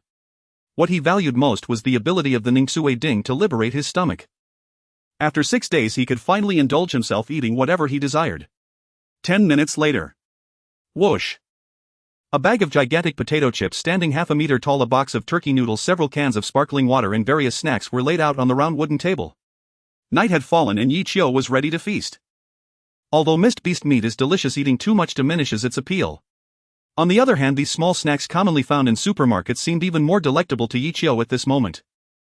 After scalding the turkey noodles with hot water, draining them and adding the sauce, the spicy aroma filled his nostrils, making his mouth water uncontrollably. He sliced some sausages and peanuts to serve as condiments. Preparing milk to alleviate the spiciness, Yichio picked up a chopstick full of turkey noodles and slurped them up. I must say, eating noodles truly provides a satisfaction that rivals devouring meat. After a few hearty bites, Yichio immediately reached for the milk to counter the spiciness. Ah, so refreshing. The first meal of junk food after 6 days of eating mist beast meat was a feast for the body and a guilty pleasure for the soul, giving Yichio an experience comparable to his first taste of mist beast barbecue. After indulging for a while, Yichio opened a can and slowly enjoyed his dinner with the sausages and peanuts. Of course, the most important thing was to access the system chat group. However, just as he opened the system, a private message popped up. Spring Water Wholesale A666, thank you for the equipment you provided. I didn't dare to take the initiative, but that giant python suddenly went berserk and attacked my home today. Relying on my advantageous position and weaponry, I finally managed to kill it. System prompt: Spring Water Wholesale A666 has sent you Spring Water Blue 500 ml. Spring Water Wholesale A666, this is a small token of appreciation, please be sure to accept it. Yichio was taken aback, not expecting that the beast turmoil had caused the giant python to lose its reason, abandon its advantageous position and ultimately perish. Anonymous user, congratulations, I will accept the spring water.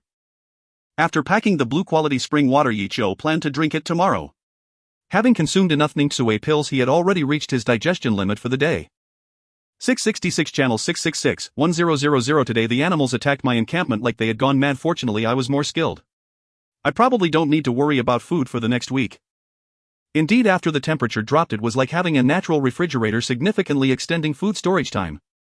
Although he couldn't eat his fill by rationing, he wouldn't starve for several days. Finally feeling better after 7 days of stability, I plan to explore the surroundings next week to see if I can find any legacy ruins to start cultivating. Yes, and there are still the local natives who haven't appeared so far. I wonder if they possess any supernatural powers. Speaking of which, I think I may have encountered so-called cultivators. Today at noon I vaguely heard several explosions and the ground shaking. Perhaps there were cultivators fighting. Wow. What luck! If it were me, I would definitely go take a look and see if I could become their disciple. I also heard it was from the Misty area. At that time I was digging stones and was so scared that I didn't dare to come out. Yes, it came from the Misty area. I was also digging stones at that time. What luck you all have encountering the Misty area. The group was fervently discussing today's experiences, but Yichio, who had come to the group to relax, felt something was amiss. The mist zone explosions, the ground shaking. Could these people be near their base? Yichio sipped on some sparkling water, and the more he thought about it, the more likely it seemed. But they definitely aren't very close, especially in the survival world. Being a few thousand meters away usually means you won't interact at all. Though that is the case most of the time. If I encounter enthusiastic explorers or future survivors looking to grow stronger, it's likely you'll run into someone eventually. Yichio was never shy to entertain the most malicious thoughts concerning his kind. Especially since Yichio knew he was just an ordinary person. Although he had been doing quite well due to some fortunate encounters, being misled by certain individuals could lead to losing everything in one mistake. The rhetoric of pyramid scheme promoters is not to be taken lightly. Yichio had always been quick to block anyone who messaged him with guiding intentions, even if they genuinely meant well. Yichio understood that he did not possess extraordinary wisdom. While complete isolation could lead to missing many opportunities, the chances of unexpected troubles would greatly decrease. And in the future, if he encountered survivors without absolute control over his base, Yichio would absolutely not let anyone in. Being cautious is always the right choice. However, just the thought of potentially encountering human troubles made Yichio frown slightly. No, I need to return to the real world after dinner and restock my gunpowder supplies. Sigh, if only I had some purple quality wood I could make the spectacle all-seeing mirror, then I wouldn't have to worry about anyone sneaking in. Although Yichio's ground defenses were nearly maxed out, his aerial defenses were somewhat lacking. If the other party had means of flight, sneaking into his base was certainly possible. Yichio sighed and chose to put those thoughts aside, not letting them affect his enjoyment of the food. After completing today's lottery in the group, he devoured a large amount of junk food and stretched contentedly. Not only that, Yichio was particularly lazy, leaving the bowls and trash untouched, tossing them directly into the furnace for disposal. So now I understand why wealthy people love to use disposable items. Allowing these things to waste my precious time is simply wrong. After eating and drinking his fill, he glanced at the time. It was already 8 in the evening. Yichio walked to the warehouse, and due to the loss of 2 tons of gunpowder, the once full warehouse seemed a bit empty. However, Yichio had come to check on his planting box. Tonight was the time when the starfall berries would ripen. Sure enough, as soon as he approached the planting area, Yichio caught a whiff of a faint fragrance followed by the sight of stars hanging from the branches. These were the fully ripe starfall berries. There were also sweet potatoes ripening daily nearby, and Yichio quickly completed the harvest. The sweet potato yield hadn't changed much, but he ended up with a total of 15 starfall berries. Yichio immediately ate one to protect his eyes and planted the seeds while the rest he stored away. As for the planting box originally meant for sweet potatoes, after replenishing the soil and water, he planted the newly acquired sacred tree wheat seeds. With the boost from the planting box soil and fertilizer, the growth time for the sacred tree wheat was reduced to 5 days. This meant that in 5 days Yichio would be able to taste the flavor of purple quality food. After tending to the planting area, Yichio stored away today's harvest and then planned to head back to the real world. Due to the need to deal with the mine guardians, his gunpowder reserves had been nearly exhausted. Without 2 tons of explosives beneath him, Yichio couldn't even sleep soundly. Let's go. Donning his wooden armor and taking the giant eagle's wings, Yichio attempted to explore the real world in the dark for the first time. However, once equipped with everything and arriving in the real world, he felt a sense of darkness. An extreme darkness. It was as if all the light in the world had vanished.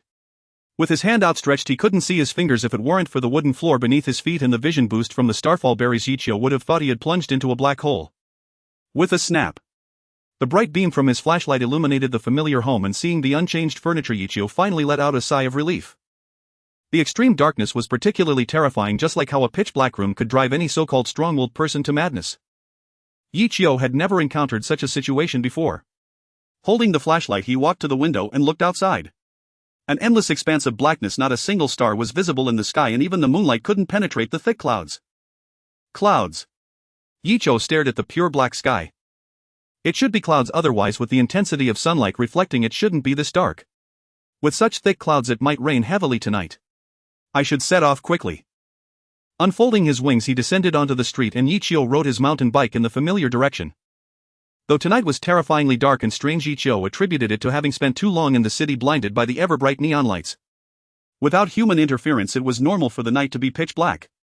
Guided by the bright flashlight and without worries of collisions, Yichio quickly arrived at the location of the fireworks shop. After transporting a ton of gunpowder back to the survival world, Yichio felt he still had some strength left and decided to make another trip. However, this time Yichio's delivery journey was not so smooth. As Yichio searched the fireworks shop thoroughly with his flashlight, he realized that the shop's high gunpowder products had almost been cleared out by him. From the basement of the fireworks shop, he cancelled the manifestation and packed a backpack full of small firecrackers. Yet after decomposition in the survival world, Yichio only obtained less than 300 kilograms of gunpowder. A firecracker weighs half a paper tube, what a ripoff. After lamenting the dishonest merchants, Yichio checked his watch and found it was already past 11 at night. To replenish his gunpowder reserves tonight was the latest Yichio had stayed up. It was even close to the time for the fog beasts to attack. Yichio stroked his chin. Though he had made 2 trips in the real world, his blue physique was so powerful that he still had some energy left. Estimating the distance to the fireworks factory outside the city, Yichio believed he could challenge himself to find a new gunpowder supply point tomorrow.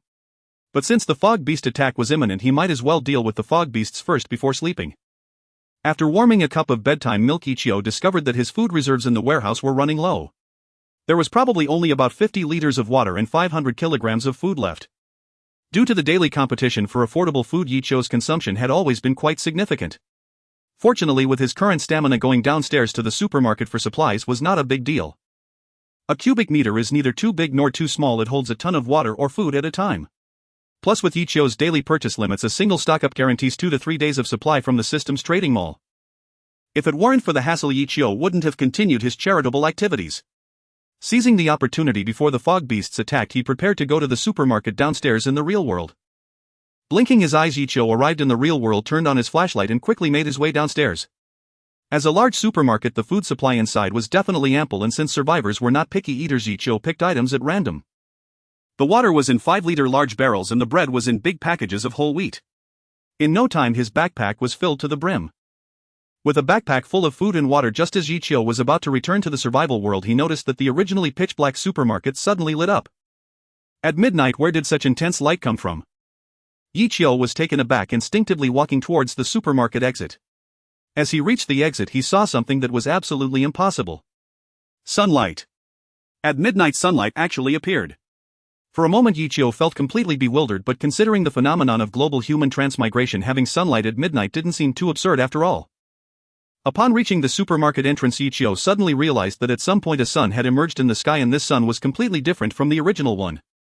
It was larger, as if the sun had come right down to the mother planet itself, and the light it emitted was not just golden but also possessed a divine quality that was visible to the naked eye. Indeed, just looking at the sunlight made Yichio feel a sense of divinity surging within him. This feeling was akin to when he had excessively consumed the starfall berry and blurted out praise to the god of stars and moon. An invasion of the evil gods into the real world. As this thought crossed his mind, Yichio felt the brightness before him becoming sinister. And just as he shifted his gaze away from the gigantic sun, he noticed more anomalies.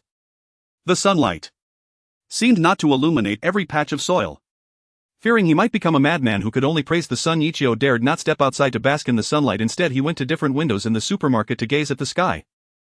And upon looking, Yichio witnessed an extraordinarily bizarre scene. The newly appeared sun seemed to illuminate only a portion of the area. Meanwhile, the sky was divided into 5 distinct scenes. There was the sunlit area filled with divine sunlight. The starry area surrounded by the moon. A golden tree area illuminated by a gigantic towering tree that appeared to be forged from molten gold. And a dark area as if it could swallow all sight like a black hole. The sky was a blood red, drifting with eerie red mist. These 5 completely different scenes seemed to be stuck together like a glitch, creating a bizarre sight where there was both sun and moon, a dark night and bright day. Yichio, who had only come to stock up, couldn't help but stand there in shock. He never expected that staying up late today would lead him to witness such a magnificent and otherworldly spectacle. Was this strange sight something that would appear every day, or was it the first time? Yichio didn't understand, but being cautious, he immediately chose to return to the survival world. The person capable of creating such scenes was undoubtedly extraordinarily powerful, and when they discovered Yichio who had glitched the system, he didn't dare to gamble on what the consequences would be.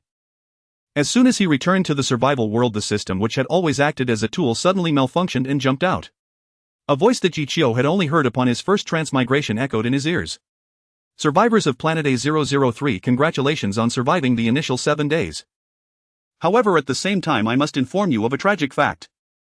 From now on, the beginner protection period is over. The mist beasts will no longer attack the survivor's stronghold at fixed times. The probability of the indigenous people discovering you has increased. New disasters are about to arise, and the existence of the white mist is no longer strictly limited. Channels will merge. Crisis can happen at any moment. One wrong step could lead to death. In addition, we will reward and punish some survivors. In 10 minutes, we will announce the survival points of all channels. The survivor and channel with the lowest scores will be punished, while those ranked higher will be rewarded. The survival world has unveiled part of its veil to you. Do your utmost to survive. A voice like that of a massive bell exploded in each survivor's mind. Shaking his head, Yichio found that his first reaction upon hearing the announcement was, "Why are you shouting so loudly?" However, upon opening the system and seeing the bold red announcement, Yichio felt a slight unease. After all, as long as one wasn't as ridiculously overpowered as himself or those who developed at an insane speed, it was nearly impossible to encounter high-level mist beasts blocking the door on the 3rd day, the 6th day, and 3 explosives appearing on the 7th day to blow one up. As long as a house was built, with a bit of luck one could kill the daily mist beasts and obtain their blood and flesh to strengthen oneself. However, after today, the beginner protection period would end, and it was likely that the mist beasts given away for free would not appear as easily. The changes in the environment each day didn't feel particularly real. He would have to personally experience it tomorrow to truly understand. The merging of channels could benefit Yichio in gathering good resources, but he was unsure if it would increase the density of people in certain areas. If more neighbors appeared around his home, that would not be good. With the current scale of my stronghold, it shouldn't have much impact, mainly its ordinary survivors. I wonder what the final effect of this change will be. Yichio opened the system chat channel, which was already in complete uproar at that moment. Damn. I thought it was the mist beast meat knocking at the door, but it turned out to be a system notification. The system notification sound is really loud. Can it be turned down a bit? Don't sweat the small stuff, brothers. A major version update has occurred and life will probably get tougher from now on. Just when things were stabilizing, what is this going to lead to? Opening indigenous communication. Speaking of which, with the knowledge in my head, can I directly become a guest of the indigenous people? Fortunately, perhaps due to the large number of participants, the concerns Yichio had did not materialize and the scoring system functioned normally. During the first survival score assessment, your current base is level 4, covering 625 square meters, surpassing 99. 9 of survivors score 10000. You possess the purple treasure grade items: white mist, holy text fragment, holy tree, wheat seed, living wood armor, surpassing 99. 9 of survivors score 102000. You have blue rare grade items, surpassing 99. 9 of survivors score 12400. You possess green. You possess white. You possess gray. The highest quality treasure chest you obtained is a silver chest surpassing 99. 9 of survivors score 10000. You obtained bronze chests. Wooden chests. You explored the fog zone 3 times with total gains surpassing 99. 9 of survivors score 10000. You defeated the attacks of 1st, 2nd and 3rd grade fog beasts with house damage rate below 99. 9 score 10000. You completed 5417 transactions with transaction amounts surpassing 99. 9 of survivors score 10000. Final assessment: your survival score is 20000. Your survival score ranking is the first on Planet A003 and you received Purple Reward Item Card 3. As the first place in the leaderboard, your backpack space has expanded to 100 cubic meters. First place. 3 purple item cards. Backpack space expanded to 100 cubic meters. With the survival score assessment complete, Yichio couldn't help but show a delighted expression. The purple item card is naturally not worth elaborating on. Any item of purple quality might not necessarily be useful, but it is undoubtedly precious. Moreover, for Yichio, the most valuable reward this time is not the purple item cards but the expansion of the backpack space. From 1 cubic meter to 100 cubic meters it increased 100-fold. With such a large space, Yichio no longer needs to worry about making multiple trips to scavenge resources from the real world. Thinking about how he could transport nearly 100 tons of goods in one trip in the future, Yichio couldn't help but start to worry that the storage space at the base would be too small. Ah, what a delightful trouble. Before Yichio could digest this good news, the system sent another message. Personal ranking has concluded. Please check the channel ranking in the chat channel. Yichio opened the chat channel, which was currently buzzing with activity. Brothers, how many points do you have? I have 100. Isn't the full score 150? Impossible, because I have 151 points. PvE Master Hehe, I have 666 points. This kid is showing off again. Can someone take him down a notch? From the looks of it, I might drag down the channel. Looking at the discussions in the channel and then at the survival score 20000 in the corner of his system, Yichio was momentarily at a loss for words. Though he roughly understood that he had been doing much better than the average person, the nearly 100-fold point gap truly made Yichio realize just how vast the difference was. Taking advantage of the leaderboard not being published yet, Yichio sent a private message to Wang Wu. Yichio, brother Wang Wu, what is your survival score? Wang Wu, 9300. How about you? Yichio, a bit higher than you. After exchanging a few words with Wang Wu, the system's leaderboard was already prepared. Now announcing the channel survival score ranking: first place channel 666260000 survival points, second place channel 12345110000 survival points, third place channel 35247109000 survival points. The top 10 total channel scores have been announced. During the upcoming week of disasters, the disaster risk near the top 50 channels will be reduced by 10-1, while the bottom 50 channels will see an increase of 110. Congratulations to channel 666 for becoming the channel with the most survival points. Please proceed to the chat area to claim your rewards based on your survival points. Unexpectedly, the channel ranking is also first. Yichio was still somewhat surprised by this. After all, the saying that many hands make light work is not just empty talk. For the remaining people in channel 666, if each one just needs 1,000 points, the total score would reach 660,000. If they encounter a united channel, it is not impossible to erase the advantage established by numbers. However, he never expected that in the end channel 666 still claimed the first throne. Moreover, the combined scores of the second and third place channels barely exceed his own. This was a bit beyond Yichio's expectations. As for the chat channel, it was already a sea of celebration. We are the champions. Wow, incredible. With over 10 billion people worldwide, we actually secured first place. This is simply a miracle. A total of 260,000. I am not just dragging down the team, I am practically being carried along. This is too absurd. I suspect there are several hidden masters in our channel with points exceeding 10,000. Otherwise, it wouldn't be possible to lead by such a wide margin. Anonymous Master, Northern Military District Master, Water Seller Master, Beast Meat Master, these are the 3 I can think of. Be bold, maybe one master has 100,000 points. You can check out my points analysis post above. Points are not just simply additive, they tend to double as you progress, meaning if there really is a master with 100,000 points, 1,000 people with 100 points would not be able to match the value of a few items in his hand. Upon reading this, Yichio couldn't help but be taken aback. He originally thought he was just 100 times stronger than the average person, but now it seemed far beyond that. It makes sense with his current gunpowder reserves. Even if 1,000 ordinary people attacked his base, sending them to heaven wouldn't be a problem. Even without using gunpowder, it is likely that with his living wood armor standing still to let them chop would not break his defense. Moreover, even if true survival experts came to this world for the first 7 days, they would at most be free of worries for food and drink with a few unexpected gains. It is unlikely that there would be many like him who on the first day had food freedom and relied on the real world to scavenge the entire channel. And to obtain several tons of gunpowder within 7 days, ultimately receiving a silver treasure chest through world teleportation. In the final moments of the 7th day, he received a generous gift from a mysterious merchant, a purple item with a 3 bonus. This luck is unmatched. He had not wasted a single moment in the past 7 days exploring the real world during the black nights of the survival world, diligently developing, creating a snowball effect that led to the current advantage.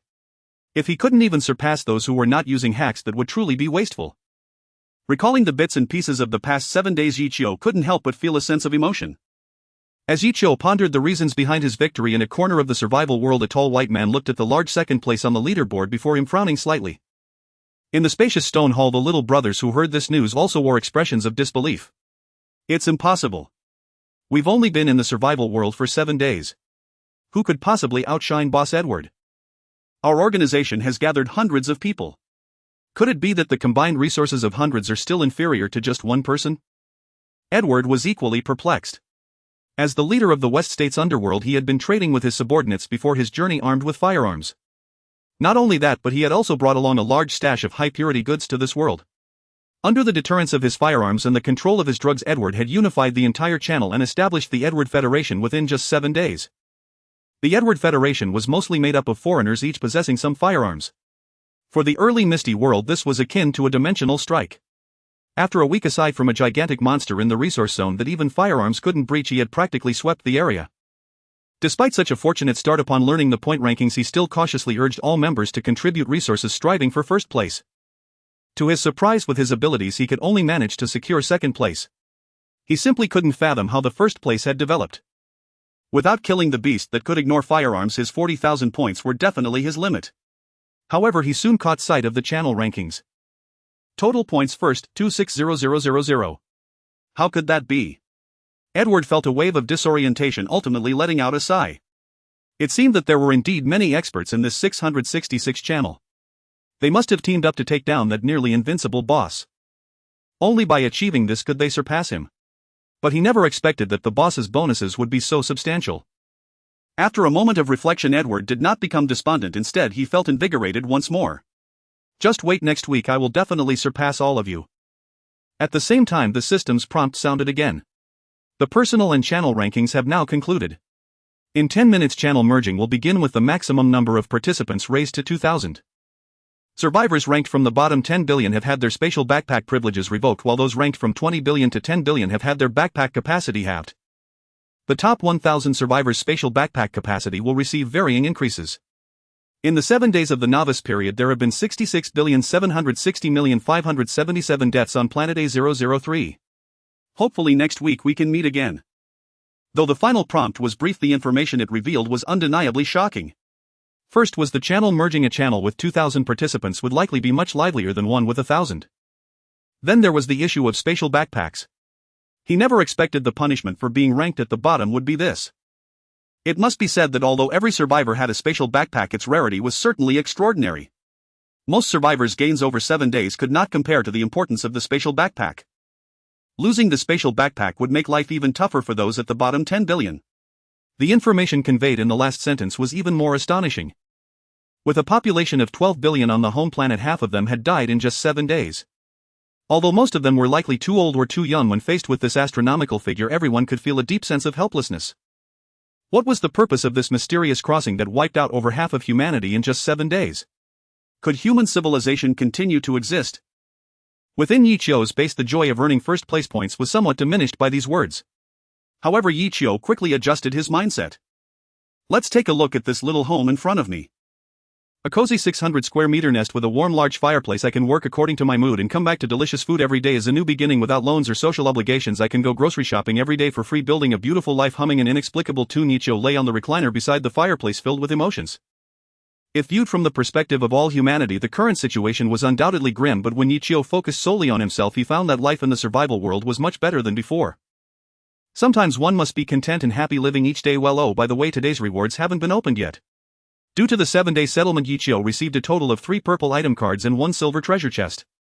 The purple item cards were the reward for being first in personal survival points, while the silver treasure chest was the contribution reward for being first in channel points. Since the 666 channel could only achieve first place thanks to Yichio's points alone, he directly received a silver treasure chest as a contribution reward. How delightful. Yichio first opened the silver treasure chest as it was said that the contents were all unknown luminous orbs. However, when he opened the chest, what appeared before him were already packaged items. Congratulations! You have received 50 units of wood purple, 50 units of stone purple, and 50 units of iron or purple. Yichio was momentarily at a loss for words.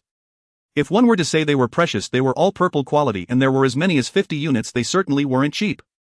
But in comparison to purple quality items, the rarity of these basic materials was far inferior.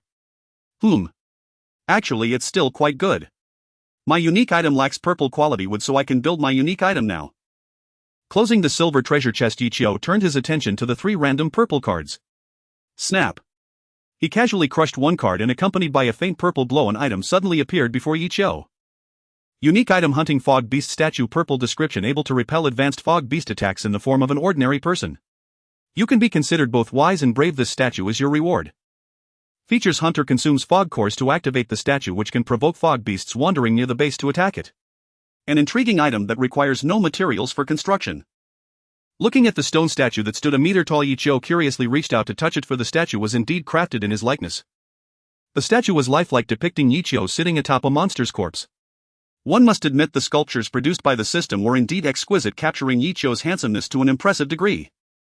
Of course, what could rival the artistry of this statue was its purpose: to attract fog beasts. It is currently known that the timing of fog beast attacks is no longer regular. Since the 8th day has just begun, Yichio is also unclear about the specific situation of the attacks. Is the frequency increasing or decreasing? If it is increasing, then the flesh of fog beasts would still provide a stable source. But if it is decreasing, losing a stable source of fog beast meat would greatly hinder Yichio's physical enhancement. This is something Yichio cannot accept. One must be strong to forge ahead. If he lacks sufficient strength in this world, he won't even be able to sleep soundly. At that time, the function of the statue would become particularly important. After admiring his statue, Yichio placed it next to the fireplace. Next, he turned to the second purple card. Snap! With a flash of light, a blueprint appeared before Yichio. Building upgrade blueprint: intermediate purple description, consumes 300 units of wood purple, 600 units of ore purple, 1000 units of dirt purple, 1000 units of stone blue, 1 unit of beast's heart purple, and 1 unit of lord's core purple to upgrade a level 4 building to a level 5 territory mobile fortress purple. Features: mobile fortress, a sturdy fortress that can resist powerful enemies and move with the base, making it impossible for your enemies to find your trace. This is an intermediate upgrade blueprint. Yichio's eyes initially lit up, but he was soon intimidated by the required materials. The basic purple materials all start at 100, and he also needed a beast's heart and lord's core that he had never even heard of. To upgrade the house, it seems he would have to empty his entire savings. Not only can it not be moved, but it also allows for timely escape.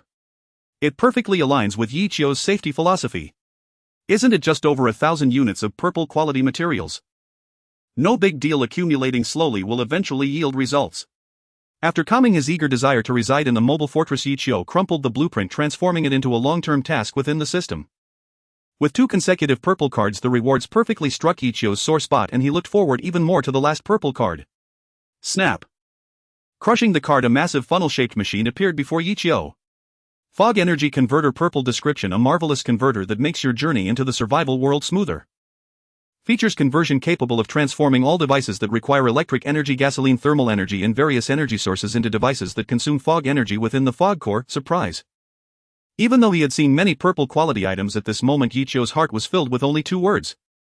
The ability to transform mechanical devices from the real world into fog energy machinery was extremely beneficial for Yichio's development. The reason Yichio did not seek a generator was partly because a cubic meter of space was too small and could not bring back much, and secondly, generators not only consumed a lot of fuel but also produced noise that severely affected the quality of life. Moreover, general generators also require considerable time to locate and debug, and since connecting to electricity was not his forte, Yichio, who was already doing quite well, did not spend time looking for a generator. But with the fog energy converter, everything was different. He could directly move in refrigerators and air conditioners for use rather than spending time debugging a generator and connecting it to the power source. No need to worry about the insufficient reserves of the oil tank truck he could currently access. Placing the converter in a safe corner, Yichio nodded in satisfaction. After organizing today's gains, Yichio estimated that his harvest within the first 7 days as a newcomer was incomparable to today's. With the large-scale emergence of purple quality items, his own safety was significantly ensured, and the improvement in physical quality would allow him to explore more areas of the real world. It can be said that the preparations of the first 6 days enabled Yichio to take off directly on the 7th day. Having sorted out today's gains, Yichio planned to construct a remarkable item. Remarkable item: all-seeing mirror. Before upgrading the base to level 5, the all-seeing mirror could serve a certain mobile function. Moreover, the built-in monitoring was incredibly enticing to Yichio. With the basic materials provided by the silver treasure chest, Yichio quickly completed the synthesis of the all-seeing mirror. With a flash of brilliance, a wooden intricately carved mirror looking ancient and timeless appeared before Yichio. And Yichio's only feeling towards it was large. This mirror floated in an unusual posture above the ground, towering almost 2 meters high, resembling a round full-body mirror. Truly a remarkable item, it looked nothing like an ordinary mirror. As Yichio touched the mirror, he immediately felt as if the mirror had become a part of his body's sensory perception. Like a soul leaving the body through the mirror, Yichio could clearly see every blade of grass and every tree within the range of the base. However, due to the dense fog, Yichio's soul dared not venture beyond the base's limits. Yet Yichio had already understood the power of the all-seeing mirror. It was far superior to mere surveillance. Moreover, according to the feedback from the mirror, as long as he was within the effective range of the all-seeing mirror, a single thought could summon it, which was akin to activating a cheat for X-ray vision. With 2 remarkable items added to his home, Yichio happily placed the all-seeing mirror beside the statue and then opened the system. Just one last look at the chat channel before sleeping. Since the channel merge had been completed, even though he had to fight against drowsiness, Yichio still wanted to understand the people he would be interacting with in the future. Integrated channel 20002000. Hi. I miss you all so much, new friends. It's always livelier with more people. What channels are you all from? Our channel 277 has 500 people, ranking in the top 25 among all channels with a 5 disaster immunity. Why not name the new channel after us, channel 277? Channel naming. What does that mean? Did you not notice that the chat channel's name is Integrated Channel? Once you click on it, you can select the true name of this channel. Then it must be the one with the highest disaster immunity. Our channel 1145 has a 6 disaster immunity, so the new channel should be called 1145. Haha, you two should step back a bit. What's this? Is there a channel with an even higher immunity rate? Could it be that I've been thrown into a channel in the top 10? Heaven has eyes, I no longer have to follow the luck-defying teammates to survive. Seeing the new friends bustling with speculation, the survivors from the original channel 666 couldn't help but feel proud and excited. Just when the survivors from the original channel 666 were pondering how to put on a good show, a message popped up. System prompt: survivor PvE Big Shot initiated a group vote. What number should the channel inherit? 1. Channel 666 2. Channel 277 3. Channel 1145 4. Channel 147,258. Did I read that correctly? Channel 666. The top-ranking channel. PvE, the you poison us late at night every day, I must say at this moment, well done. New friends, how do you feel? How do you feel? Wow. It's the first channel I'm going to have a good life from now on.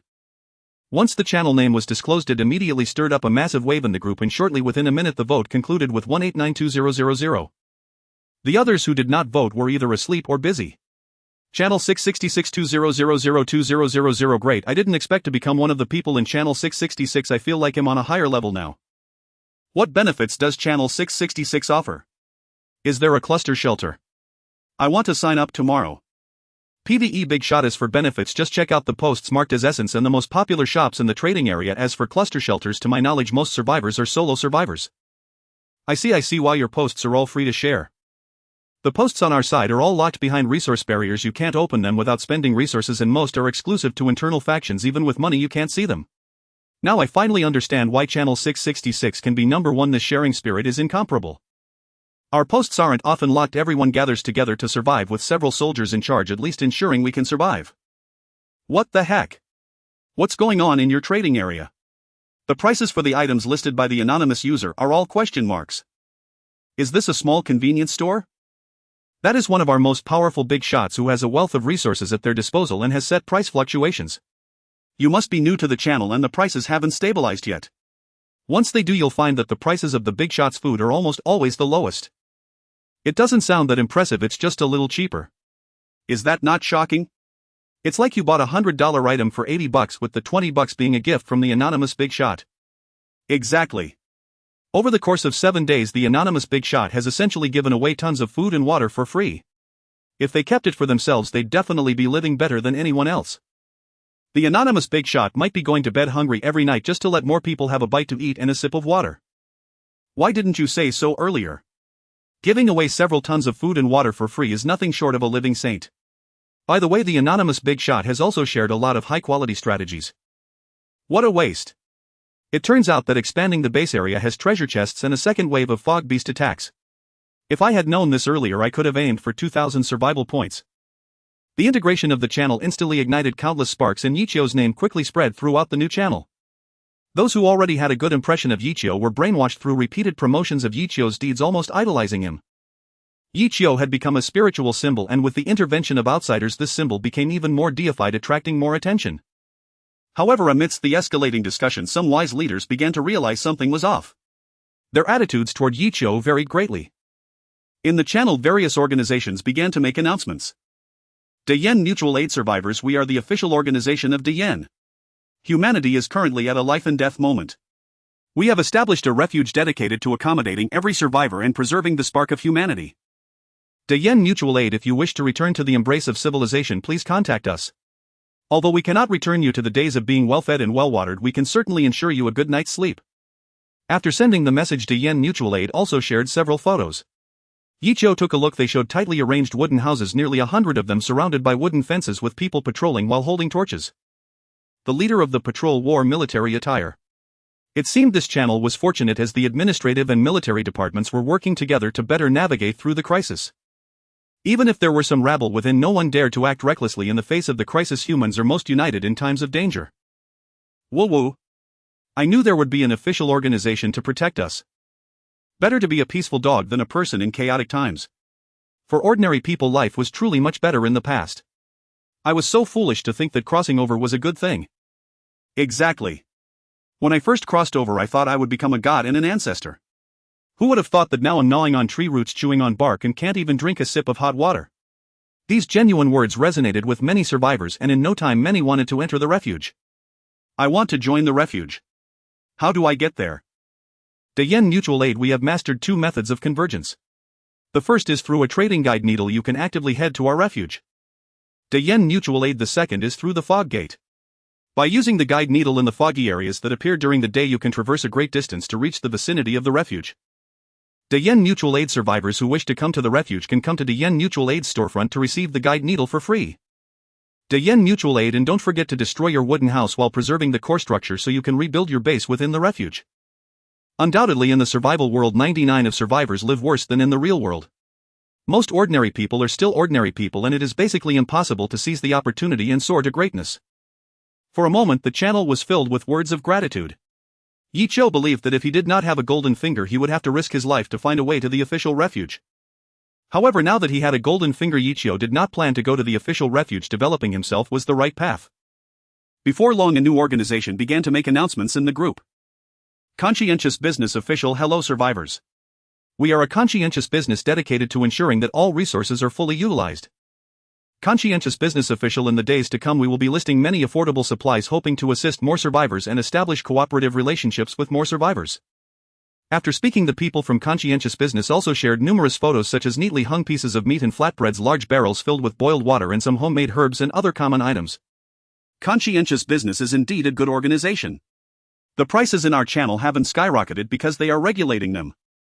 My items being sold there has indeed saved a lot of communication troubles, and the service fee is very reasonable.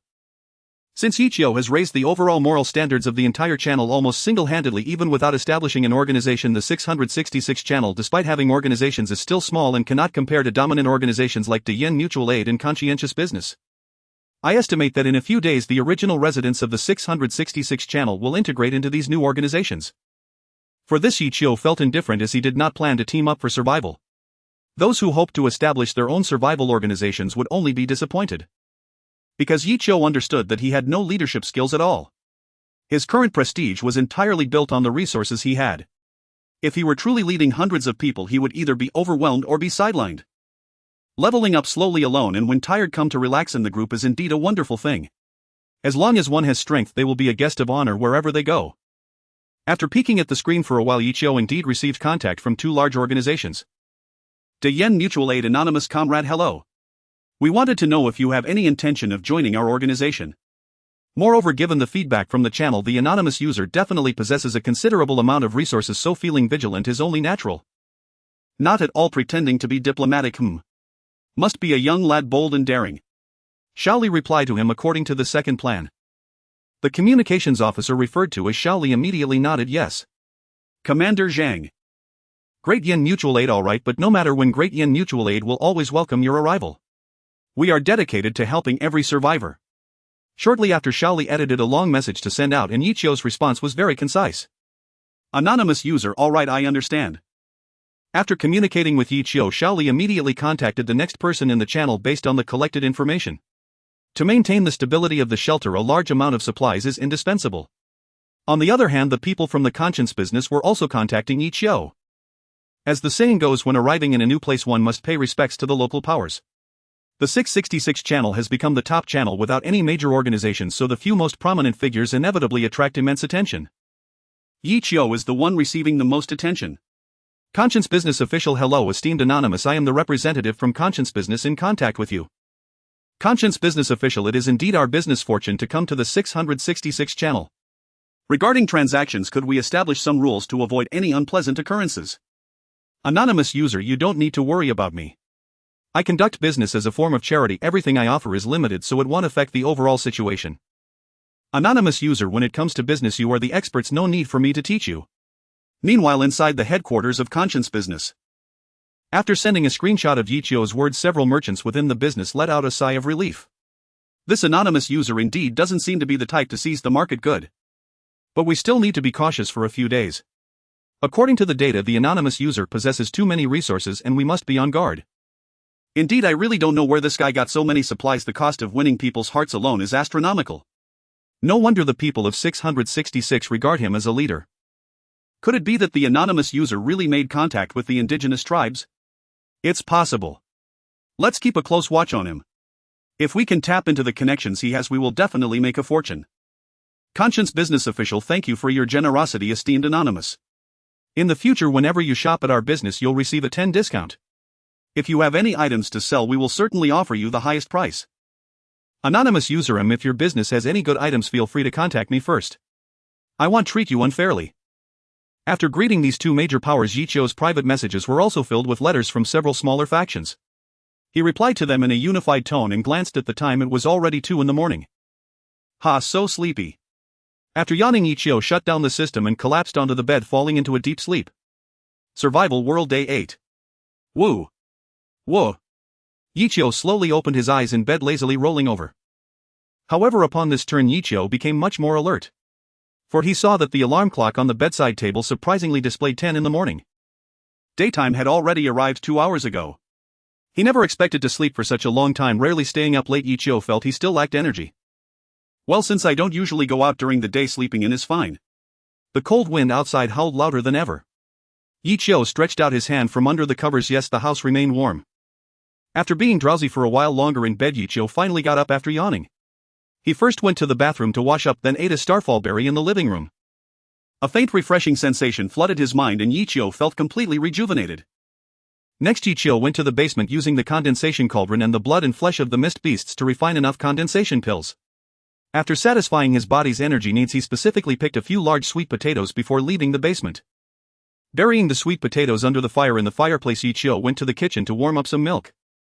This is the greatest change brought by the condensation cauldron. I finally don't have to eat mist beast meat for every meal.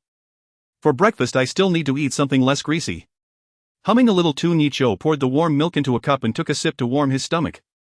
Then he went to the living room to wait for the sweet potatoes to bake, and it was at this moment that Yi Qiu noticed something was off. The sky outside looked a bit strange. Holding the cup, Yi Qiu walked to the window, and at that moment all he saw outside was a pure white landscape. It was snowing.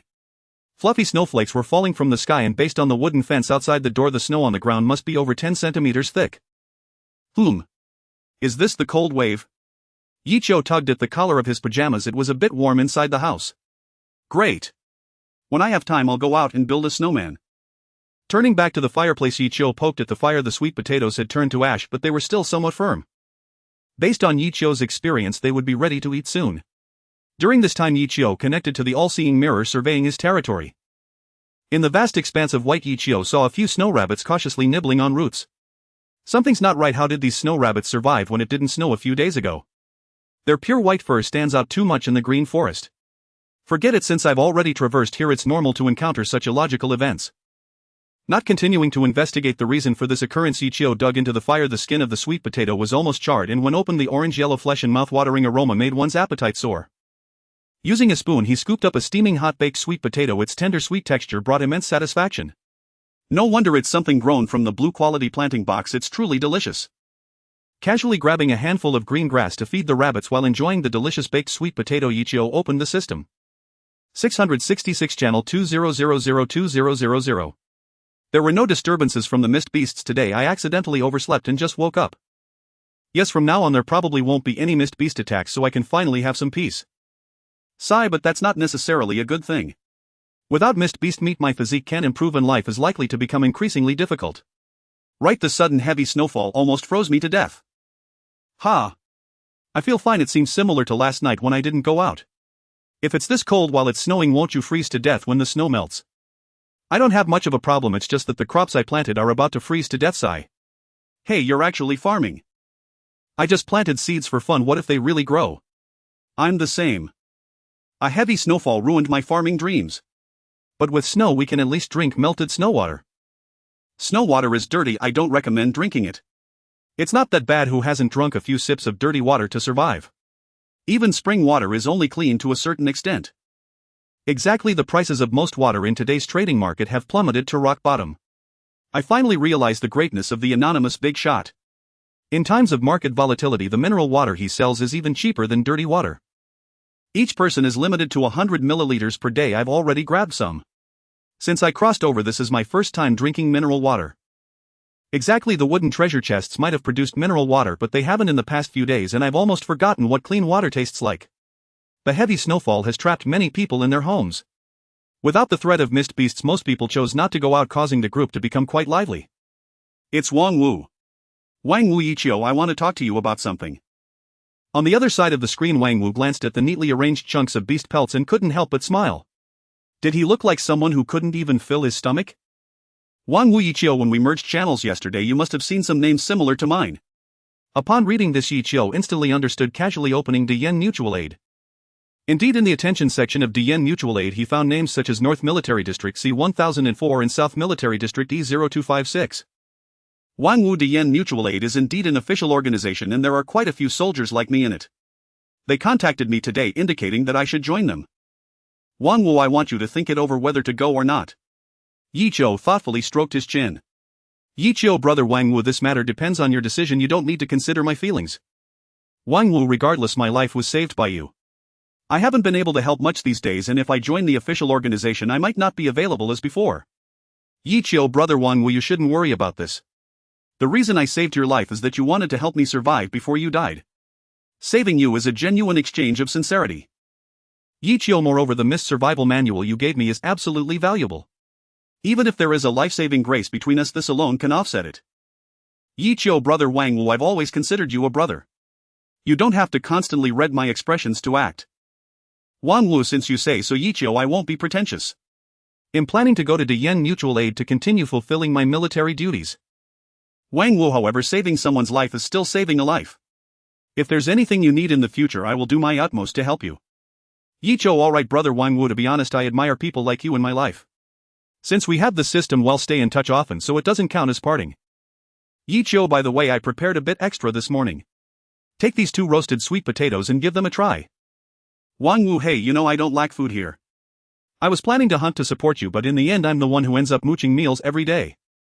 Yichio, today is different from before. These are sweet potatoes grown at home. I don't share them with just anyone. Wang Wu, have the things you planted matured? It had only been 7 days since arriving in the survival world. Even if he had planted them right away, it was impossible to harvest today. Looking at the steaming roasted sweet potatoes in his hand, Wang Wu couldn't help but sigh. The value of this single sweet potato must be quite high. Yichio, hee, the equipment is a bit better now. This world doesn't adhere to natural laws. Wang Wu, that's true, but we don't know how many days it will snow. Remember to protect your farmland. Yichio, rest assured I've moved everything indoors, it's nice and warm. By the way, when you arrive at Diyen Mutual Aid, help me contact someone truly powerful. I have some matters I want to understand. Wang Wu, okay, I can help you get in touch right now. Should I have De Yen Mutual Aid message you? After chatting with Wang Wu for a while, Yi Qiu closed the system's private message, leaning thoughtfully against the lounge chair, rhythmically tapping his fingers on the armrest, a smile appearing at the corner of his mouth. In the survival world, in the area where De Yen Mutual Aid is stationed amidst the heavy snow, over 100 survivors are continuously shoveling snow under orders, hoping to rescue the crops buried beneath. In the office, many people sit together with frowns. In the corner, the warmth from the fire illuminates the room and the somewhat wilted plants. Sigh, the snow came too suddenly. Many crops are about to freeze to death. Although we had anticipated the possibility of heavy snow, only a small fraction of the rescued crops survived. I say we should stop taking in survivors for now and focus on managing this small group. Most of the survivors here are already on the brink of survival. Are you suggesting we watch them all die? They would die if they came here too. At least they could last a few more days. What if there's a turnaround? Stop, stop, stop. A wooden table was slammed and several people, red-faced and heated, exchanged glances before turning their heads away with a cold huff. Commander Zhang's expression was stern in this critical moment. Did I call you here to argue? Regardless, rescuing the citizens of Dian is an unshakable foundation. Anyone who dares to speak otherwise will be kicked out. He picked up a chipped porcelain bowl from the table and took a sip of cold water. Commander Zhang spoke. Xiao Wang, how's the contact with the conscious merchant that you are responsible for? A young man with a pallid complexion stood up and immediately spoke. Commander, the spokesperson of the conscious merchant stated that they are in a poor situation as well and are only willing to offer 100 units of wood and 10 kilograms of food. What? Commander Zhang was taken aback. Are you sure you told them we would pay rather than asking them for a donation? That's right, I meant we can trade. Little Wang, who was responsible for the communication, also looked bad. They are only willing to offer this and the price is. Little Wang said a number and the expressions of those present immediately turned to anger. They have gone too far. How dare they try to profit at this time? Not only that, I think they want to see how long the snow lasts. If it lasts long enough, they might raise the price even more. Damn it, if it weren't for coming to this damn survival world, I would have gone directly to take him out with a gun. Commander, please calm down. Right now we really don't have that capability. The distance between people widened and the rules and order disappeared. The survival world is indeed despairing. Commander Zhang instinctively wanted to take out a cigarette to smoke, but after feeling an empty pocket he sighed helplessly. Little Wang continued negotiating with them and tried to get them to lower the price as much as possible and sell a bit more. Little Wang looked troubled but nodded nonetheless. Commander Zhang continued, what about the person responsible for contacting the military members? A woman with a somewhat sallow complexion stood up. I managed to contact 3 veterans, 2 of whom expressed willingness to return. Good. Commander Zhang's expression softened slightly. The woman continued, one of them named Wang Wu wanted to contact you. Wang Wu. Commander Zhang pondered slightly, that name sounds familiar. The woman reminded him, Commander, he said he met you at the review meeting. Oh. So it's him. Commander Zhang smiled, good lad, a fine soldier. I even awarded him a medal. Alright, I'll contact him personally shortly. In the conference room, a few individuals wore expressions of uncertainty. The meeting concluded swiftly and Director Zhang sat alone in the empty room, opening the system and adding Wang Wu as a friend. Zhang Guozhong, comrade Wang Wu, is there anything you need help with? Feel free to mention it and we will assist you. Meanwhile, on the other side, Wang Wu glanced at the pile of food, unable to hide his helplessness. After all, he was a soldier who had received a first-class merit award. Why did he seem so fragile in the eyes of Yi Qiu and the director? Wang Wu, director, I lack nothing here. I plan to trade some beast skins and beast meat first to avoid carrying too much luggage on the road. System prompt, Wang Wu is gifted you beast skin white 5, beast jerky white 20. Zhang Guozhong's expression changed. Zhang Guozhong, good comrade, rest assured I will make good use of these resources. Wang Wu, I certainly trust you in this regard, but I do have a request. Zhang Guozhong, speak up, I will do my best to cooperate. Wang Wu, someone wants to discuss certain matters with you, director. Zhang Guozhong, pass him to me, I will get in touch. Wang Wu, don't worry, the other party is a sensible person. Seeing Wang Wu's message, Zhang Guozhong had already formed some suspicions. It was likely that Wang Wu owed quite a favor during the first few days in the survival world, which led to this direct connection. However, to gain Wang Wu's support, Zhang Guozhong decided to do his utmost to repay this favor. Anonymous user. The familiar characters caught Zhang Guozhong's attention, causing him to pause. This was a notable figure from channel 666 whom he had personally sent someone to contact yesterday. Why hadn't they mentioned it then and instead sought to contact him privately now? Before his thoughts could conclude, a message from Yi Qiu came through. Anonymous user, hello director. I have seen your presence online before and admire you greatly. Zhang Guozhong. In a professional setting you may refer to me by my title. Since we are speaking personally now, just call me Uncle Guozhong. Anonymous user. In that case I will follow your lead, Uncle Guozhong. Today I have an important matter to discuss with you. Zhang Guozhong. On account of Wang Wu, as long as it's not something morally reprehensible I will do my best to assist. Go ahead. Anonymous user. Haha, Uncle Guozhong, there's no need to worry. I won't bring up anything bad. Anonymous user. Today the cold wave has officially arrived. I wonder when the snow will cease. How is the situation at the Dian Mutual Relief Shelter? Seeing such a sensitive question from Yiqiu, Zhang Guozhong couldn't help but frown. The power of public opinion is immense, especially considering the Dian Mutual Relief Shelter is already in dire straits. A single word from him could become the last straw that breaks the camel's back.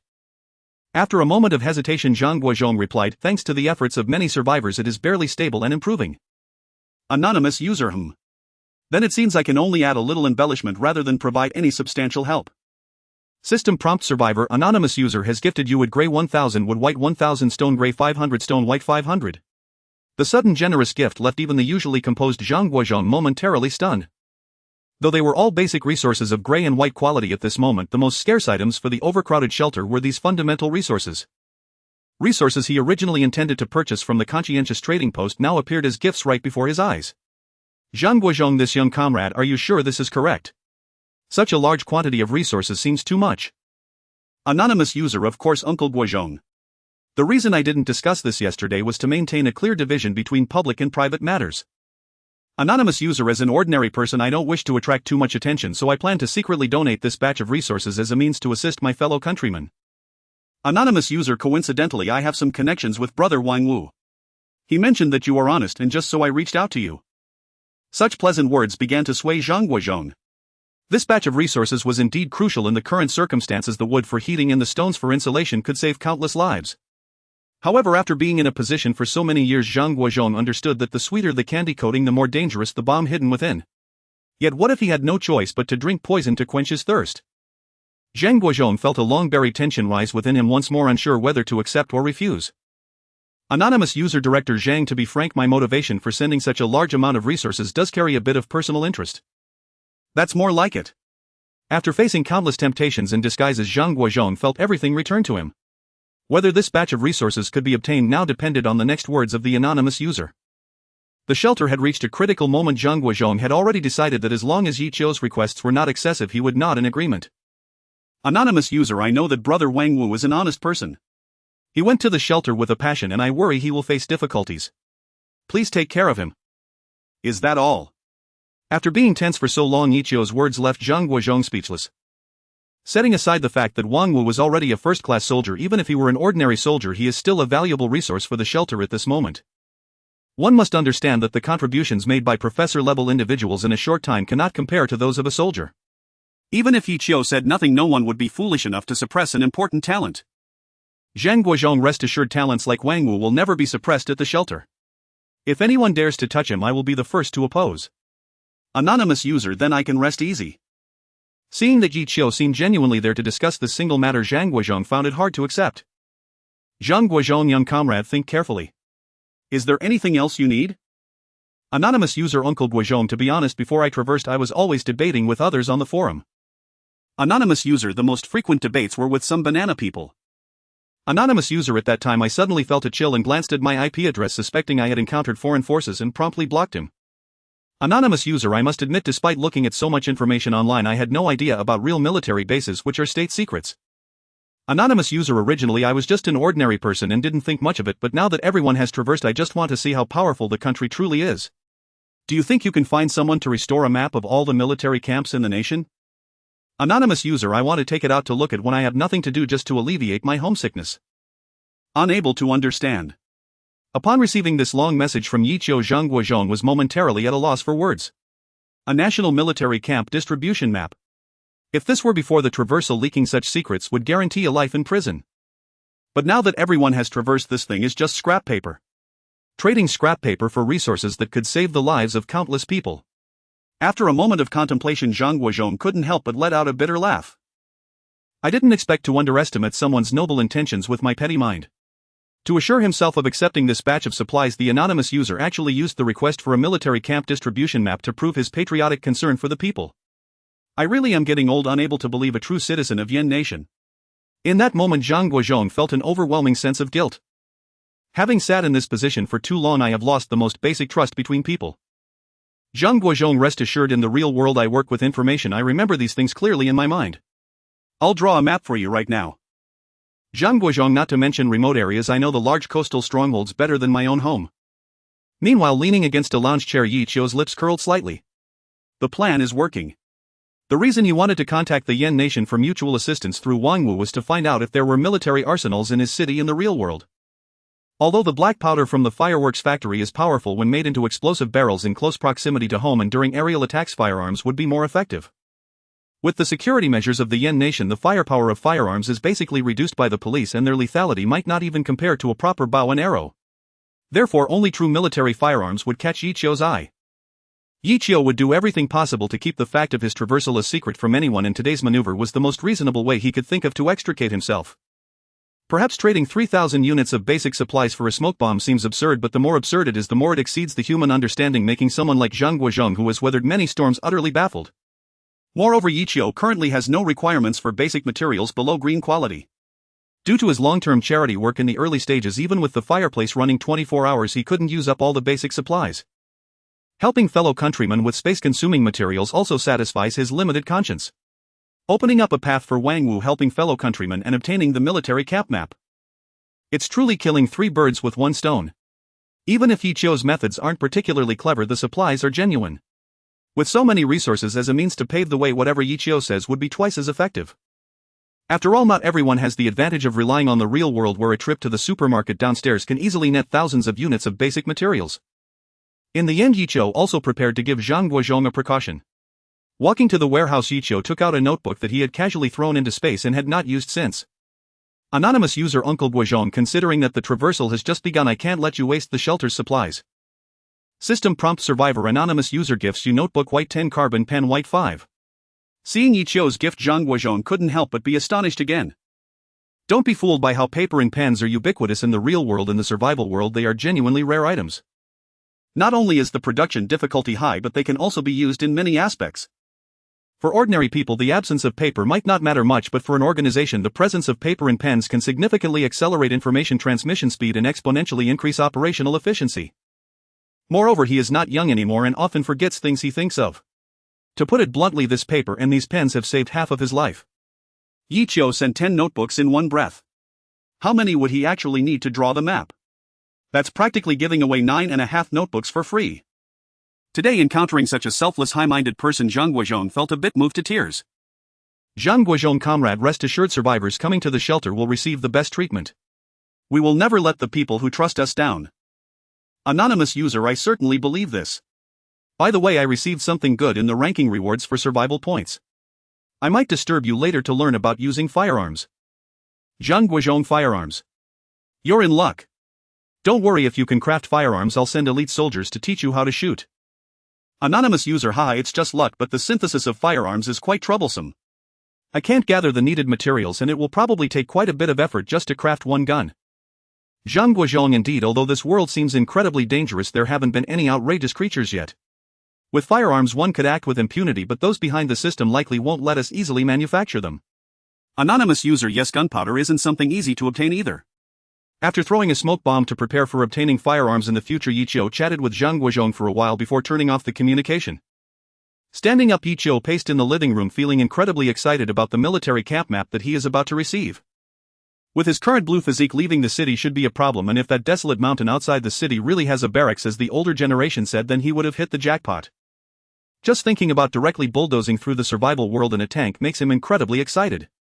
Since the military camp distribution map could arrive at any moment, Yi Qiu chose not to return to the real world to waste his energy. Reaching the window, Yi Qiu admired the beautiful snow scene, feeling a surge of playful spirit. He took out the living wood armor from his system backpack, and the resilient warm vines instantly covered his entire body. Pushing open the door, the feather-like heavy snow was swept into the house by the howling wind, yet Yi Qiu only felt a refreshing chill. Walking into the yard, admiring the snowflakes swirling down, Yi Qiu squatted in a snow pile, rolling up snowballs amidst the heavy snowfall. A man remains a boy at heart until death. Even though Yi Qiu was already 18, he could not resist this law. Meanwhile at the Dian Mutual Aid Shelter amidst the flurry of snowflakes many people rubbed their red frozen hands exhaling warm breath as they moved the sprouting planting boxes into the building. Inside the shelter in most of the houses the planting boxes took up more space than the people. Occasionally one or two individuals could be seen lying on the beds either ill or too old. In the face of such natural disasters humanity having fallen back to primitive society struggled to survive. The crunching sound of snow under leather boots echoed as many people looked up at the hurried footsteps. "Hello, Chief. Chief Zhang." As the leader of the shelter aside from handling documents and sleeping, Zhang Guozhong was engaged in labor, thus he held a high reputation in the eyes of the survivors. Standing in the snow, Zhang Guozhong clapped his hands. "Comrades, everyone come over here." At Zhang Guozhong's call those who had been somewhat numb from the cold turned around and walked toward him, their eyes revealing hope. Of course there were also a few who looked down upon it. Is it going to be another motivational meeting? All we do is work day in and day out. There's nothing good to gain here except survival. Boss, let's find a time to leave. Just from their expressions Zhang Guozhong knew that many were expressing dissatisfaction, but at that moment his heart was not as bitter as it used to be. "Comrades, I have good news to share with you." Zhang Guozhong filled his chest with breath, striving to ensure that everyone present could hear him. "We humanity, we the Yen nation have always relied on unity to overcome difficulties and the will to conquer the world. Just now our compatriots, fellow survivors, have sent us a supply of resources. Not only that, but those who donated the supplies requested to remain anonymous. This supply was given anonymously. Whether by coincidence or intention, the truth revealed itself quietly. And if we could understand Zhang Guozhong's heart, we would realize that this was a small change he made while respecting each yo." As the crowd displayed joy, those in the corner still had differing opinions. "Sai, what's up with Lao Zhang today? He seems a bit anxious." "Yeah, the goods from the Liangxin Trading Company haven't even shipped yet. Even if he wants to calm the public, he shouldn't be giving a speech at this time." Unlike ordinary survivors, the management knew that the situation in the shelter was absolutely dire. Zhang Guozhong was certainly taking a risky move at that moment. But the next moment they thought differently. Zhang Guozhong waved his hand accepting the gift, and suddenly 3,000 units of basic supplies fell like rain, leaving the more than 100 people in the snow speechless. So much wood. So many stones. That must be over 1,000 units. Use it sparingly, we can have a decent few days ahead. Many people turned red with excitement in front of such resources. Zhang Guozhong clapped his hands and the crowd fell silent. "Remember, we are not fighting alone. Unity can overcome all difficulties. Now Team 1 will upgrade the wooden houses, Team 2 will gather firewood." The orderly dispatch of messages rapidly spread, and with ample resources as support, the people in the shelter suddenly felt an abundance of energy. Within minutes Dian Mutual Aid had transformed from a state of despair to one of hope. And once the urgent matters were settled, the office was suddenly filled with people. "Lao Zhang, where did all these things come from?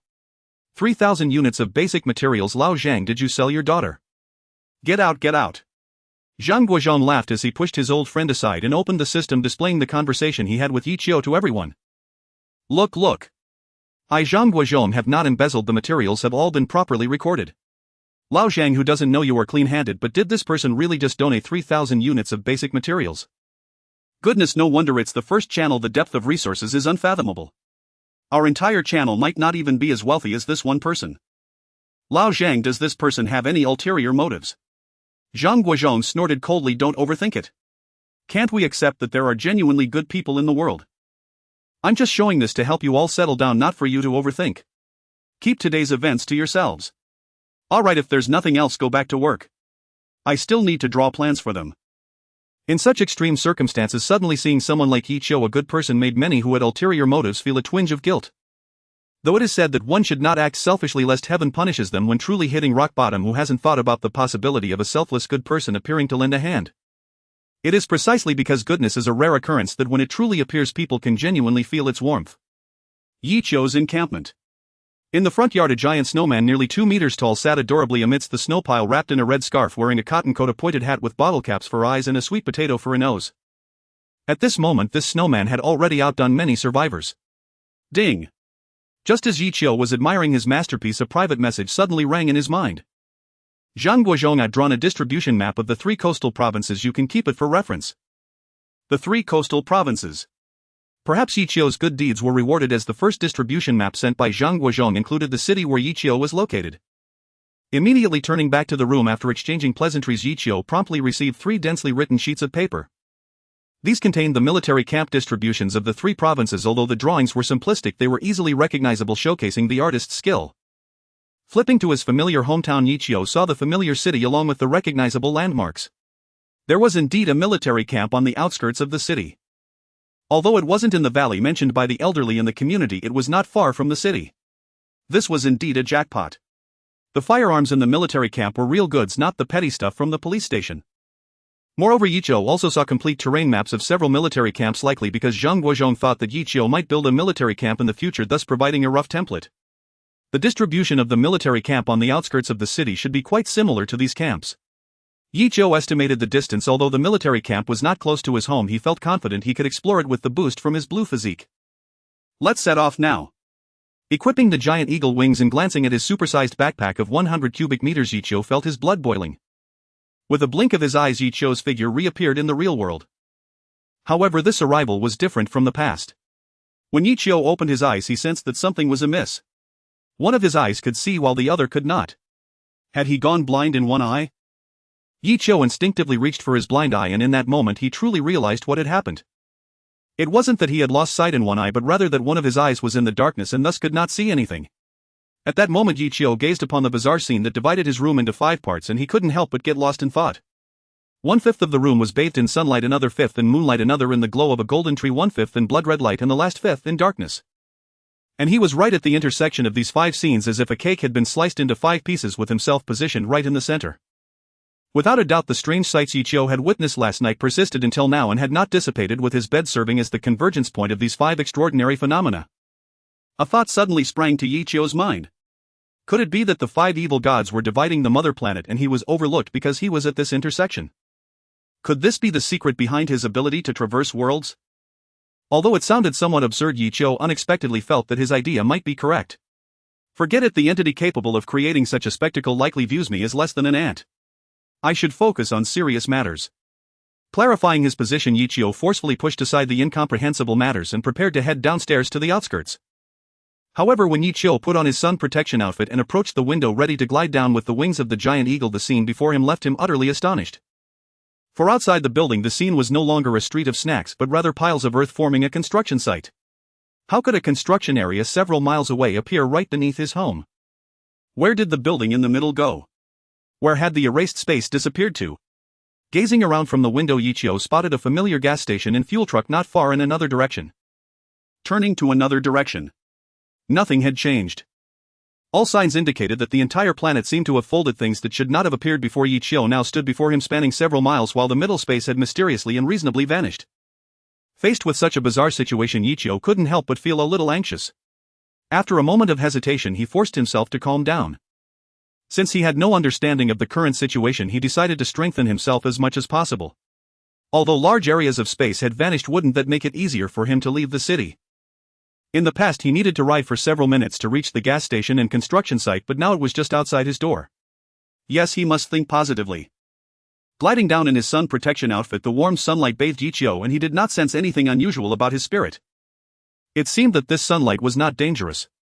Yichio skillfully pushed open the supermarket door downstairs and activated his zero-cost shopping again. With a significant upgrade to his backpack space, Yichio could now bring back as much as 100 tons of food and water to the survival world. To support the entire channel by himself was no idle boast. Yichio wandered through the supermarket, leaving everything he passed completely emptied. One must admit, with the expanded space, zero-cost shopping was a delight, and this supermarket, which had not changed much even after 7 days of his harvesting, now appeared quite barren in just a few minutes. Having filled half his backpack, Yichio also stopped by the furniture store that had reached his vicinity to purchase some new furniture. A luxurious double-door refrigerator, a must-have for any mansion, priced at $19999. Got it. A central air conditioning unit keeping your home warm like spring every day, priced at $29999. Got it. A yellow rosewood table, purple sandalwood chairs. Yichio looked at the increasingly expensive labels on the furniture pieces and tossed them all into his spatial backpack. With 100 cubic meters of space, he could afford to be this reckless. Not only was the speed of transporting goods increased 100-fold, but he could also easily handle large furniture that exceeded 1 meter in size, fulfilling Yichio's dream of a luxurious mansion. After exiting the furniture store, Yichio made a trip to the construction site, stuffing large amounts of rebar, cement, light steel, and even a road roller into his backpack. In just a few minutes, his 100 cubic meters of space was filled to the brim. Back in the survival world, Yichio wasted no time and first stepped out to release the items from his backpack. Over 100 tons of various supplies suddenly appeared on the vast snowy ground. If Ichio hadn't expanded the base and removed the largest materials like wood and stone, he might not have been able to fit all these items. As for the road roller, Ichio didn't even take it out because it was too large and would be too conspicuous sitting in his yard. Although these supplies seemed plentiful, the falling snow would soon bury them, while the road roller, taller than a house, was different. Although Ichio had not yet encountered any survivors, he still planned to be cautious just in case. Looking at the mountain of rice and flour before him, Ichio couldn't help but feel a sense of satisfaction. This was the way a survivor should be. After satisfying his collecting urges, Ichio hummed a little tune and returned to the real world. He finally began to focus on serious matters. Gliding down the stairs, Ichio hopped onto his mountain bike. The military camp on the outskirts, here he goes. Following the moonlight, Ichio set off towards the marker on the map. Fortunately, the military camp was not within the coverage of darkness, otherwise he would have had to attach a strong flashlight to the front of his bike. Pedaling quickly, the buildings on either side gradually grew shorter and eventually disappeared. Before long, all that appeared in front of Ichio was an endless expanse of wasteland. Then he dove headfirst into the thicket. One must admit the location of the military camp was indeed well hidden. Even with a rough idea of its location, Ichio could not quickly locate it. In the end, Ichio had to use the wings of the giant eagle flying several dozen meters high combined with the vision enhancement from the starfall berry before he could see a patch of camouflage colors, the base hidden within the deep green. Descending from the air, Ichio successfully avoided the heavily spiked front gate. Inside the military camp, several military green vehicles were haphazardly parked, likely just taken out for morning training before their drivers crossed over to the survival world. Approaching one of the few buildings, Ichio looked through the window and saw neatly stacked blankets, confirming that the soldiers were unlike him, having risen early for training, and even in crossing over they were undoubtedly among the best prepared. Then Ichio followed the military camp's structural map to the front of the building marked Armory. The lock was larger than Ichio's fist. He tapped on the thick concrete wall, estimating his own blue physique. Well, he wasn't quite at the level to break through walls with a single strike. Blowing it up with explosives. Not to mention how thick the walls of the military's weapon depot or just seeing the nearby ammunition depot made Ichio abandon the thought. Even if the explosives could detonate here and break through the concrete wall, blowing up the ammunition depot would be futile. A weapon without ammunition is merely a fire stick. Let me think, I can't come here for nothing. Ichio stroked his chin, looking around. How about stealing a few military off-road vehicles? Deciding to act, Ichio planned not to leave empty-handed, intending to snatch a vehicle first. But just as he opened his backpack, a flash of inspiration suddenly appeared in his mind. A road roller. At that time, it was too large to discard in the survival world, but unexpectedly it came in handy now. Though for some inexplicable reason it couldn't be ignited in the real world, Ichio still had a plan using just the excavator itself. Unfolding his giant eagle wings, Ichio immediately soared into the sky, and then hovering above the corner of the weapon depot, he quickly took out the road roller. Here comes the road roller. Boom! The massive road roller, weighing over 10 tons, fell from dozens of meters in the air, and the architect of the weapon depot could never have imagined such an entrance. Under the enormous pressure, a corner of the weapon depot was directly crushed, revealing the gleaming weapons before Ichio. Rows of neatly arranged rifles, impressive-looking sniper rifles, and various attachable accessories, even rocket launchers. Although there were no tanks or armored vehicles, it was still exhilarating. Time to get rich. Excited, Ichio landed amidst the ruins of the armory, sweeping all the weapons into his possession with a wave of his hand. Next, Ichio smashed open the door of the ammunition depot in the same manner. This time, worried about causing an explosion, he circled in the air for a while before landing. After confirming it was safe, Ichio once again acquired a large quantity of various types of ammunition: grenades, rockets, incendiary grenades, smoke grenades, tear gas grenades. The haul from this military camp certainly did not disappoint Ichio. Returning to the survival world with his beloved road roller and seeing enough weapons in his backpack to arm a whole platoon, Ichio couldn't help but feel thrilled. Indeed, with a sturdy gun one can stand tall and firm. Grabbing a rifle, Ichio caressed its cold hard body, feeling a strong sense of security. This is far more damaging than any police sidearm. After running around in the real world for so long, Ichio felt utterly fatigued and decided to prepare lunch, planning to practice shooting later in the afternoon. Reluctantly putting the long gun back in his backpack, Ichio decided to head to the yard to sort out the food. Well, keeping the good stuff for himself to savor slowly while tossing the mediocre ones into the trading channel for fellow survivors to digest. However, just as he pushed open the door, the sight before Ichio stunned him. Although the snow was still falling, he could clearly see a starry sky. By right, when it snows, neither the sun nor the moon should be visible, but now it was as if a layer of starry sky was above the falling snowflakes. The vast cosmos was so mysteriously clear. Though this was still an unnatural phenomenon, Ichio merely paused for a moment. Having just returned from the real world, he was quite accustomed to such bizarre scenes. It was probably some big shot showing off, but since this world wasn't normal, he figured it was fine as it was. After a few hours, the supplies Yichio had moved were already buried beneath the snow. Yichio looked at the depth of the snow, which was already half the height of his calf. But for him it wasn't a problem. Even if it were a meter high, he could change the terrain with the all-seeing mirror, eliminating any crisis. Digging through the supplies in the snow, Yichio first moved the carefully selected furniture into the house, replacing the makeshift furniture he had been using. Then he switched the refrigerator, air conditioner and other appliances to power from the fog core through a converter. After testing, Yichio found that these appliances did not consume much energy. A gray quality fog core could support a regular appliance for 3 hours. The white quality ones lasted for 8 hours, and as for the better fog cores, Yichio didn't want to use them. After all, Yichio only had 1 blue fog core left, 12 green fog cores, 1002 white fog cores and 60 gray fog cores.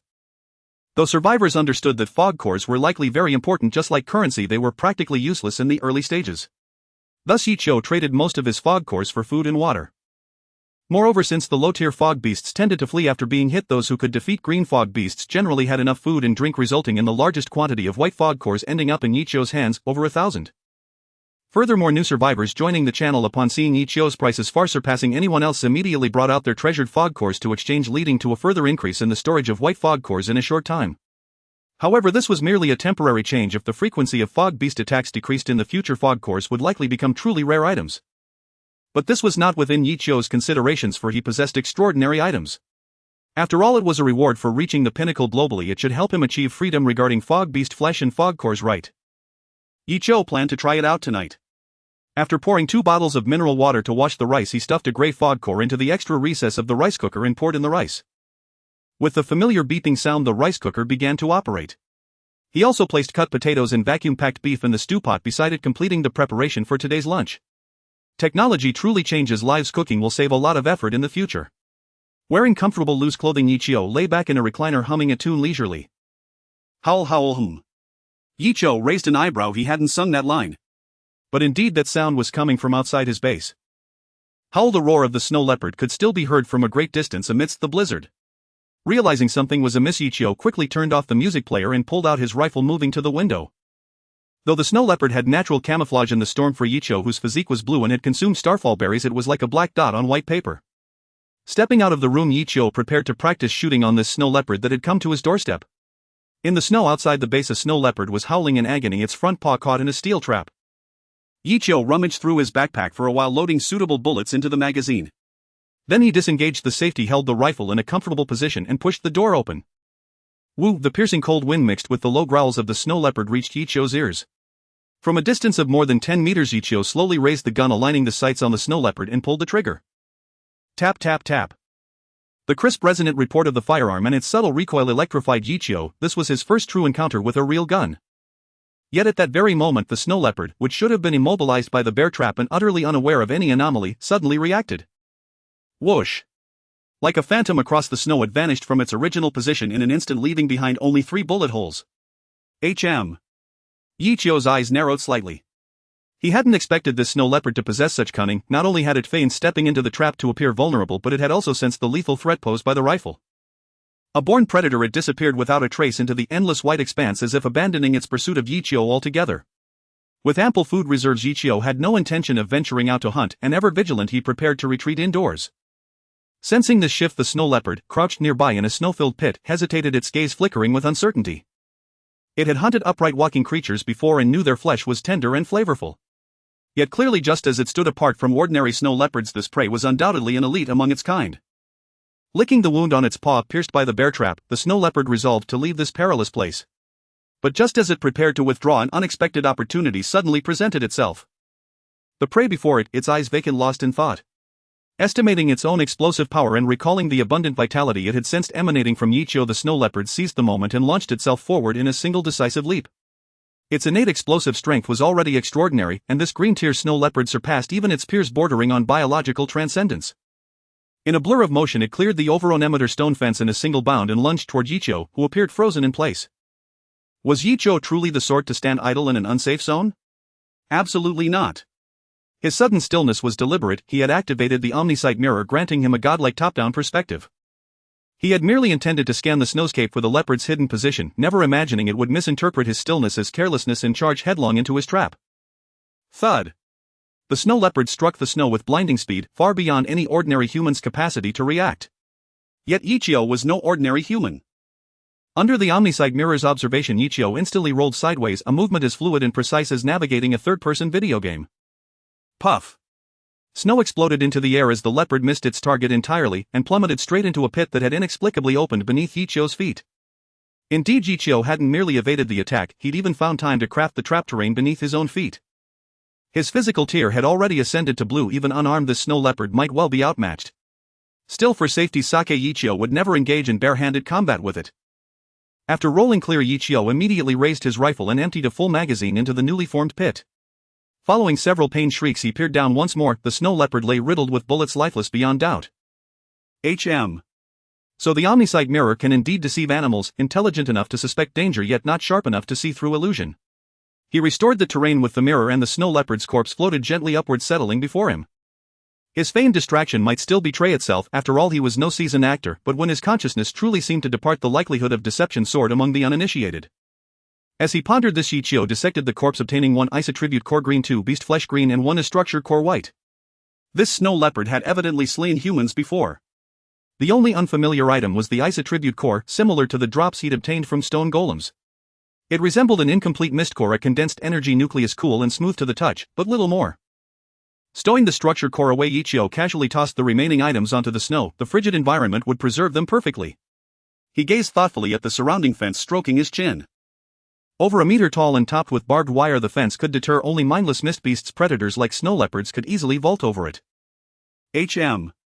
Materials were plentiful now, upgrading was inevitable. Yet simply placing a structure core atop the fence would likely yield minimal change. What he truly needed was a blueprint for high walls, or something similar. Back inside, Yichio first opened his electric rice cooker. A rich aroma of steamed rice mingled with the savory fragrance of braised beef and potatoes, mouth-watering and deeply comforting. He served half a bowl of rice, then ladled over an equal portion of the stew, plump glistening grains tumbling together with tender fragrant beef. Truly a feast for all the senses.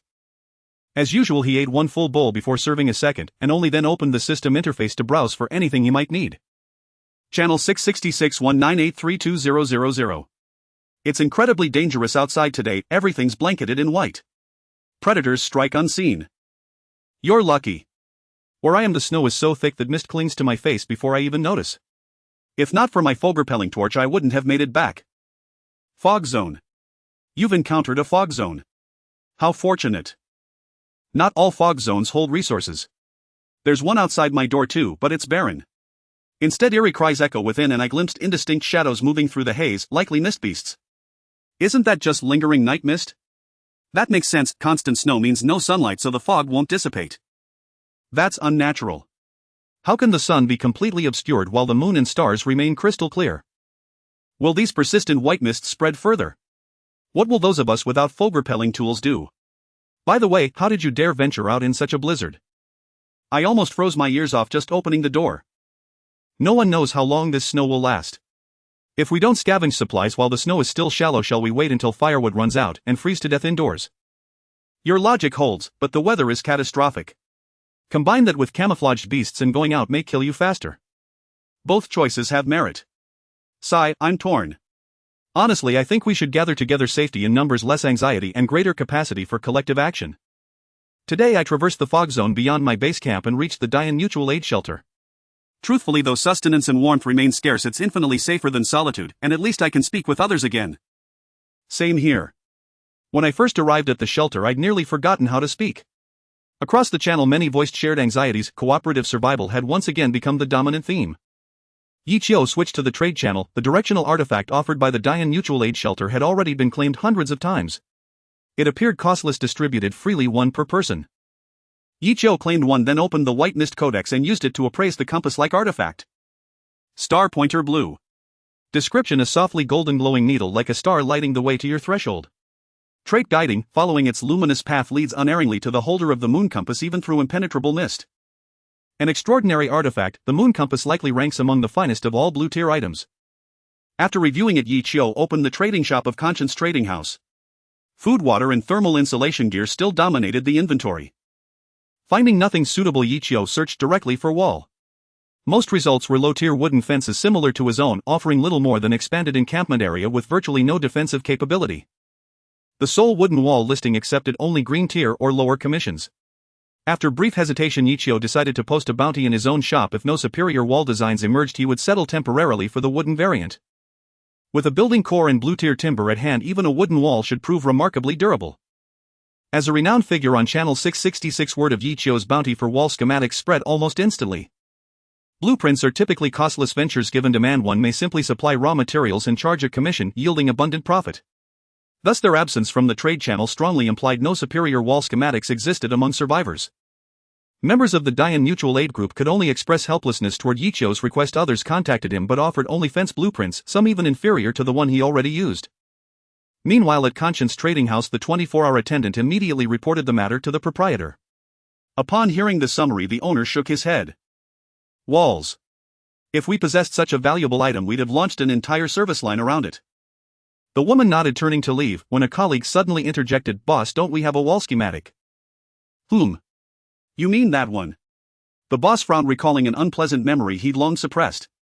It had been the third day after crossing over. While exploring, he'd encountered a bronze treasure chest, and inside a crafting schematic. He'd imagined leveraging it for effortless profit, easing their dire survival pressures, only to nearly vomit blood upon reading its contents. Concrete walls, reinforced with steel rebar. In an age where stone axes were used to fell trees, where on earth could he source such materials? Even if steel existed, priority would go to forging weapons. By the time survivors amassed surplus resources for walls, he'd likely have starved to death holding that schematic. Even now, he doubted any survivor possessed sufficient rare resources to build such a wall, let alone choose it over constructing a concrete dwelling far more practical and desirable. "Are you certain this will work? Where in this era does one find reinforced concrete?" "Boss, the schematic sits idle anyway, why not try? Even as a gesture of goodwill, it's worthwhile." "Fair point." The owner of Conscience Trading House rummaged through his pack before retrieving the schematic. "I'll contact Anonymous directly." Elsewhere, just as Yichio finished reading his private messages and prepared to abandon hope, a new message appeared. "Conscience Trading House, Yu Yoliang brother Anonymous, I possess a schematic, perhaps it suits your needs. Reinforced concrete wall schematic blue 1. At the sight of the label, Yichio's heart leapt, immediately casting an appraisal. Reinforced concrete wall schematic blue. Description: craft a maximum blue tier reinforced concrete wall using 1 unit of steel rebar, 1 unit of sand and 1 unit of lime. Additional materials may be added to heighten or thicken the structure. Excellent. Excellent. Excellent. He just hauled in a massive load of construction materials from a worksite, and now fortune delivered the perfect complement. Anonymous user, I'll acquire this schematic. Name your price. Yu Yuliang stared stunned at Yichio's reply. Acquire. Did Anonymous truly possess steel rebar and lime? Though he assumed Anonymous was formidable, perhaps a lucky lone wolf, he hadn't imagined such rapid development. Could a single individual advance faster than an entire organization? After a pause, Yu Yuliang spoke. Conscience Trading House, Yu Yuliang brother Anonymous, discussing money feels unnecessarily formal. Hear me out, this wall requires both lime and steel, constructing a full perimeter would consume staggering resources. Conscience Trading House, Yu Yuliang, if you truly desire it, consider it a gift, I've no use for it anytime soon. To ensure Yichio grasped the schematic's requirements, Yu Yuliang first listed the synthesis materials, and went further, offering it freely. These two statements dramatically elevated Yichio's impression of him. This Yu Yuliang truly understood human relations. Anonymous user, brother Yu, your generosity is unmatched, I accept the schematic. Anonymous user, yet I never let others bear loss on my behalf, exchange remains essential.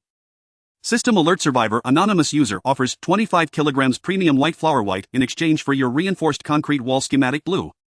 Accept. 50 gene of white flour.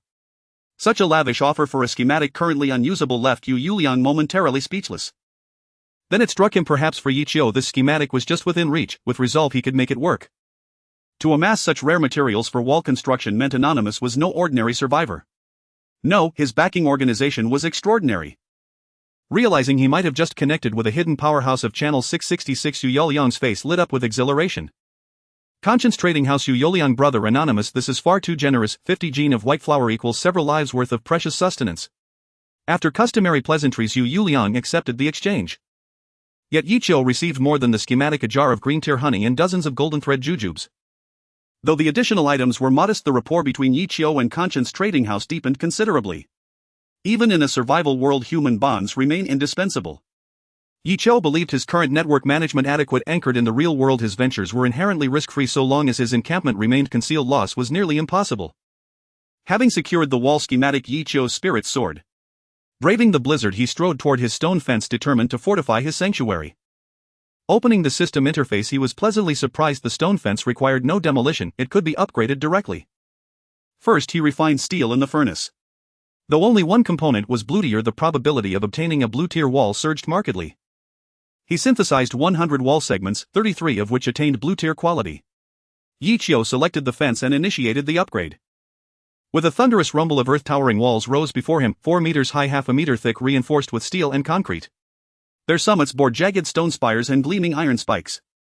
Without a doubt, even when faced with a hail of bullets, this wall can stand firm for a considerable time. Attempting to destroy it with explosives is no simple task.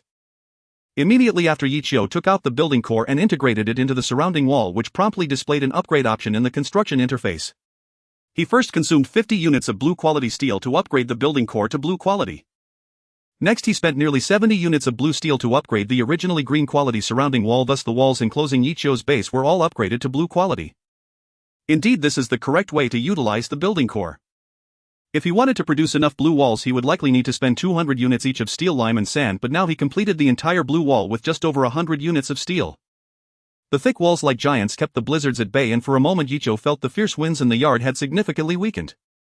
With such defenses, even if wild beasts mounted a joint attack, they would surely return defeated. He took out some steel and forged it into iron spikes, wrapping the surrounding wall several times while leaving a few shooting positions for himself. Then Yichio retreated to the center of the yard and nodded in satisfaction at his current base. The house was made of reinforced concrete wrapped in iron spikes, with not even a larger bird able to find a foothold. The walls, also of reinforced concrete, were wrapped in iron spikes, causing any beast that dared to claw at them to feel pain for a long time. Additionally, there were hidden animal traps in the snow, and the all-seeing mirror had transformed the area into a maze of hidden pitfalls. Anyone who saw Yichio's base would surely exclaim, "Steel Fortress." After finishing the walls, Yichio took off, flying over the wall, braving the wind and snow to reach outside his base. The stone materials thrown out by the mine guards yesterday had not yet been fully collected, so today he seized the opportunity to move them. Although the blizzard appeared fearsome, it was hardly cold for Yichio, clad in living wood armor.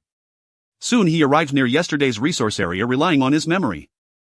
However, to his surprise, the stones that had not been moved did not appear before him, and the cleared area from yesterday's fog zone was now overgrown with shrubs. What is going on? Could it be that the map refreshed? Yichio pushed aside the shrubs, finding a few berries still hanging. This definitely could not have grown overnight. After wandering around, Yichio found nothing but a wooden treasure chest, and the stones had completely vanished into thin air. With no other option, he had to return in disappointment.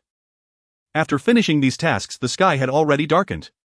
Since he started quite late today, mealtime had been pushed back significantly. Looking at the mist obscuring the stars above, Yichio did not feel particularly hungry. Taking advantage of this time, Yichio decided to visit the real world once more. In the real world, the scenery had not changed much. The sun was still shining brightly and the night was still pitch black. Yichio approached the window and silently observed his surroundings. No changes. Could it be that spacefolding is just a random event? Gliding down the stairs, Yichio glanced at the supermarket he had nearly cleaned out and prepared to head to a farther location to replenish supplies. Although he currently lacked nothing to eat or drink, the strange changes in his golden finger made Yichio feel uncertain. It was better to make the most of resource gathering whenever possible. This time he chose to bypass a construction site, as Yichio remembered there was the largest shopping mall in the city behind it, where the stock would surely not disappoint. Riding his off-road bicycle and facing the sacred sun, after a few minutes Yichio stopped in front of a plaza. What appeared before him was the largest shopping area in the city. At the center, the 4 large characters of People's Supermarket gleamed with an unusual brilliance under the sun. With a whoosh, he pushed open the doors, revealing a dazzling array of products before him.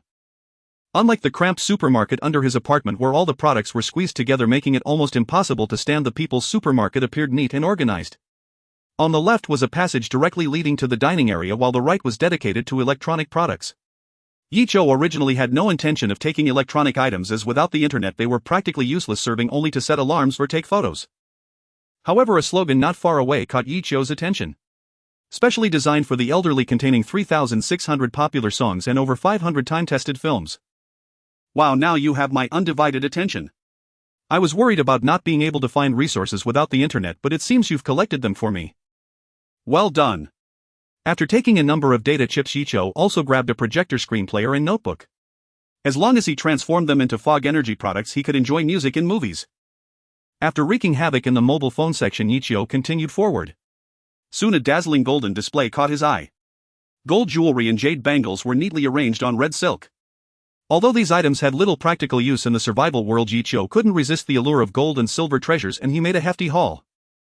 When I return, I'll melt these gold bars into small golden fish and display them at home. Just looking at them will be a delight. The happiness of an ordinary person is just that simple. Continuing forward, Yichio saw another golden display. However, this was not gold but chocolate wrapped in gold foil. Chocolate section. Looking at the price tag of 88.50 G, Yichio smirked. 88 for 50 grams. Is this chocolate made of gold or silver? Thanks to environmental factors, even after 7 days the chocolate in the display case remained dazzling. Yichio climbed over the counter and grabbed a piece to pop into his mouth. Not bad, very smooth. This chocolate ball actually sells for 55. Not overly sweet, it's indeed delicious. It turns out there is a reason why expensive items are priced as such.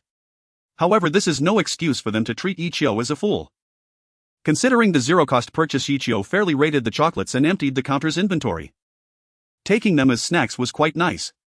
Continuing forward, Yichio discovered a section selling cold drinks and ice cream. He then directly picked up the ice cream machine and tossed it into his backpack. Great, now he could enjoy ice cream freedom in the future.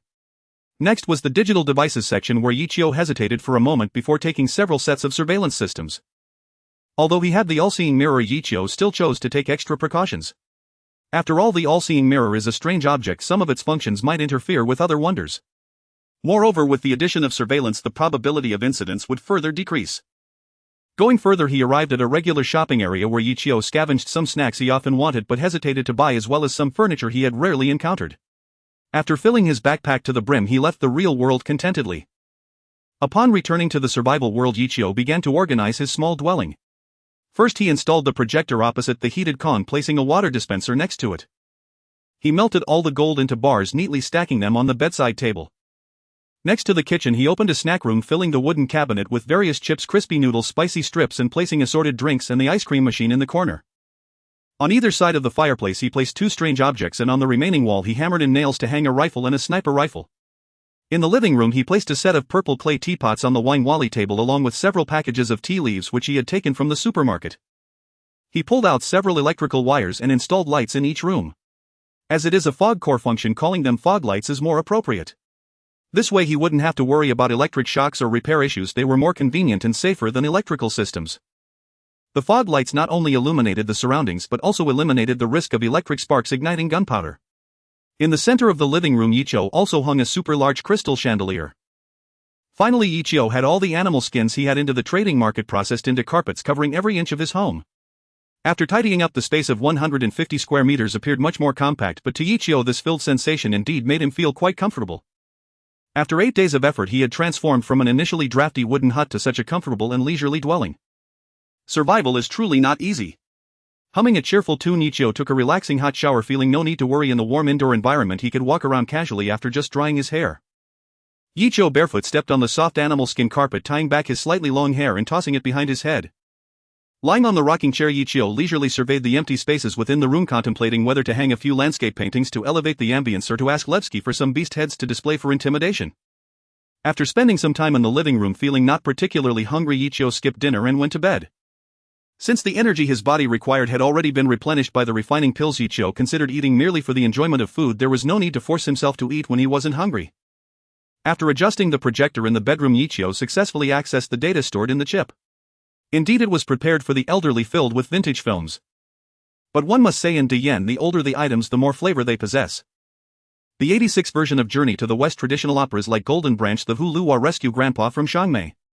In the end, Yichio chose to project a skit from the Old Spring Festival Gala as his bedtime film. Imperial Palace Jade Liquid Wine, 180 per cup. How is this wine?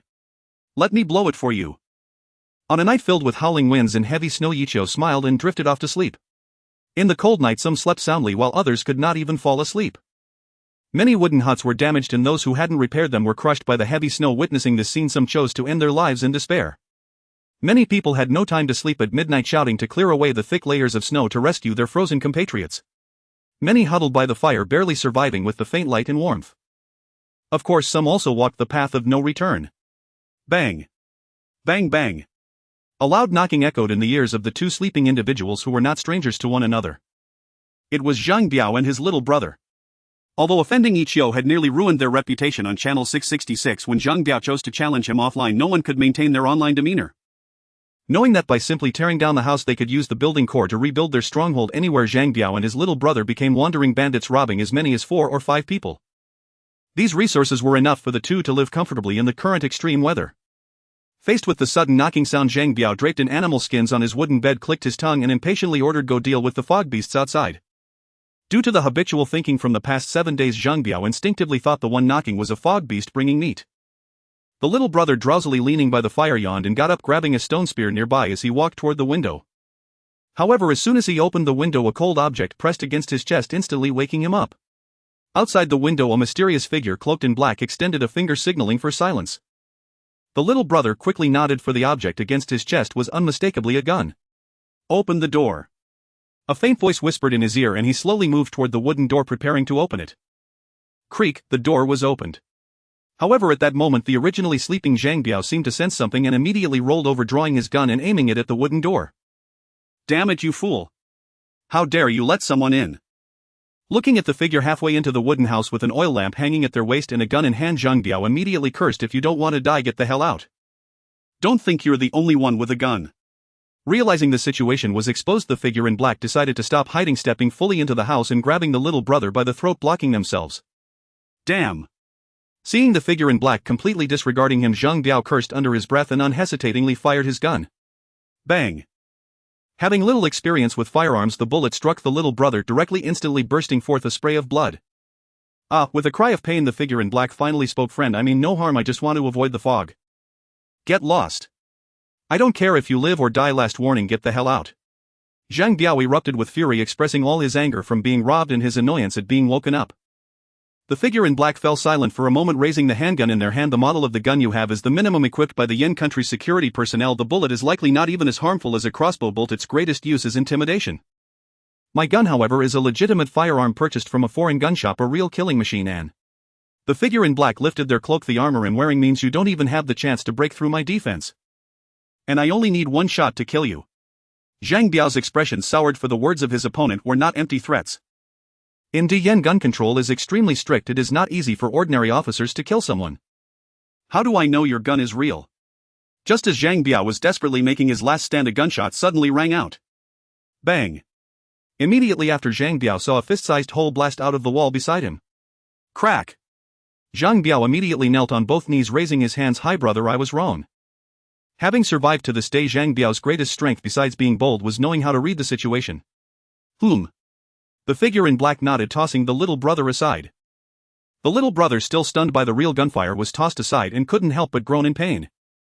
Taking out a rope from his backpack, the figure in black tied Zhang Biao and his little brother together, sitting by the fire and finally unable to hold back a mouthful of blood. Hunting at night carries too much risk. Taking out a few pieces of jerky from his backpack and eating hastily once he regained most of his strength, the figure in black suddenly asked, "You too, have you ever killed someone?" "No, brother, I'm a law-abiding citizen." Zhang Biao immediately shook his head vigorously. The little brother beside him nodded, saying, "I rely on my brother for everything. I've never done anything immoral." Poof. The figure in black snorted coldly, "No need to put on an act in front of me. I need someone bold, willing to kill, to scout for me. If you are both good people, then don't blame me for being ruthless."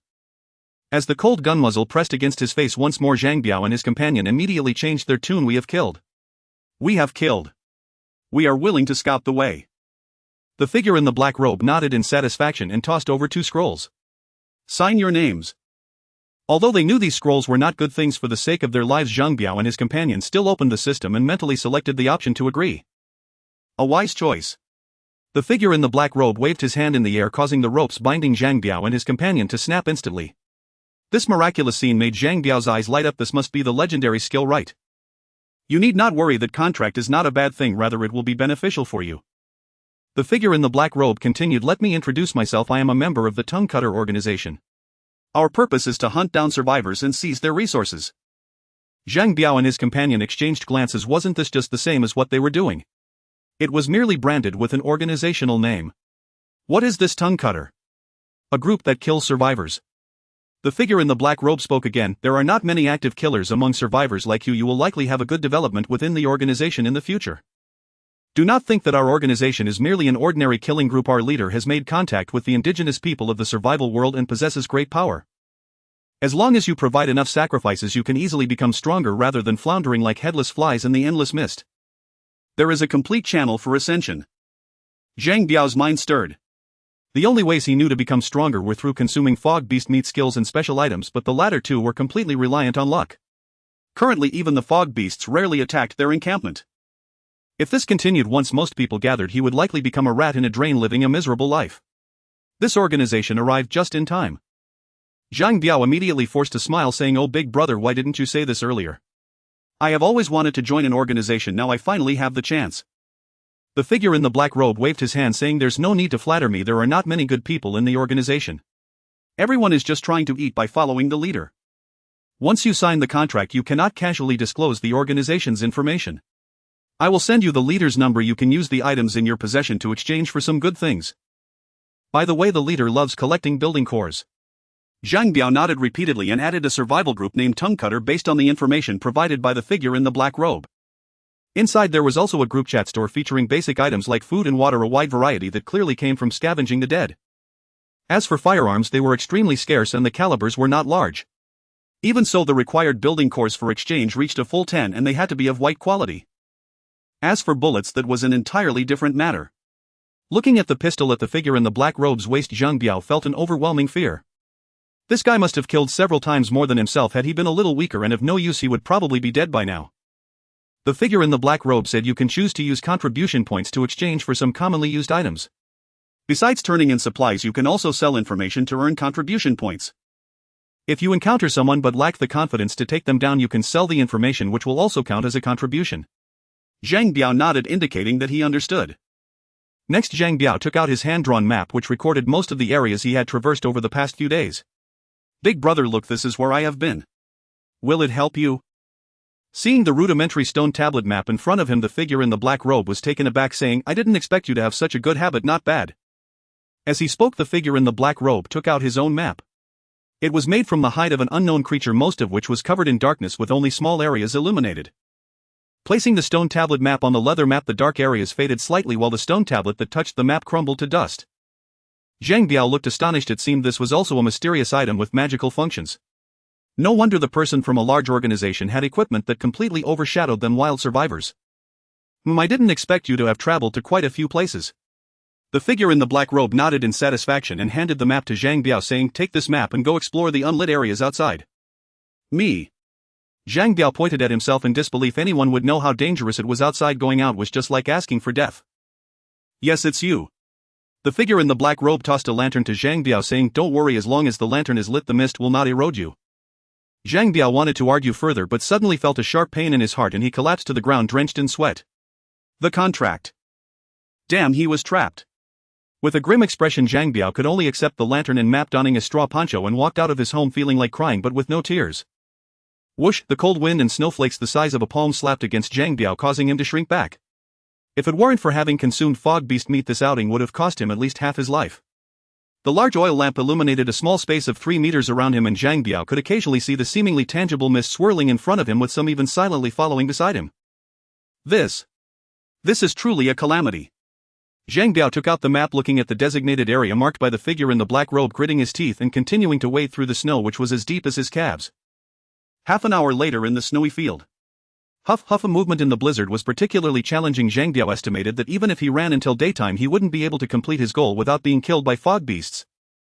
However, when he opened the map again, the sight before him was unbelievable. Because in such a blizzard, he was actually illuminating the map at a visibly rapid pace. Glancing at the mist around him and recalling the words of Diane's mutual aid and the figure in the black robe's willingness to risk the storm to explore the map, Zhang Biao pondered. It seemed that the space within the mist might not be very stable. Taking a step in the misty area equated to running for a long time in the daytime. Good. This way I can complete the task soon and go home to rest.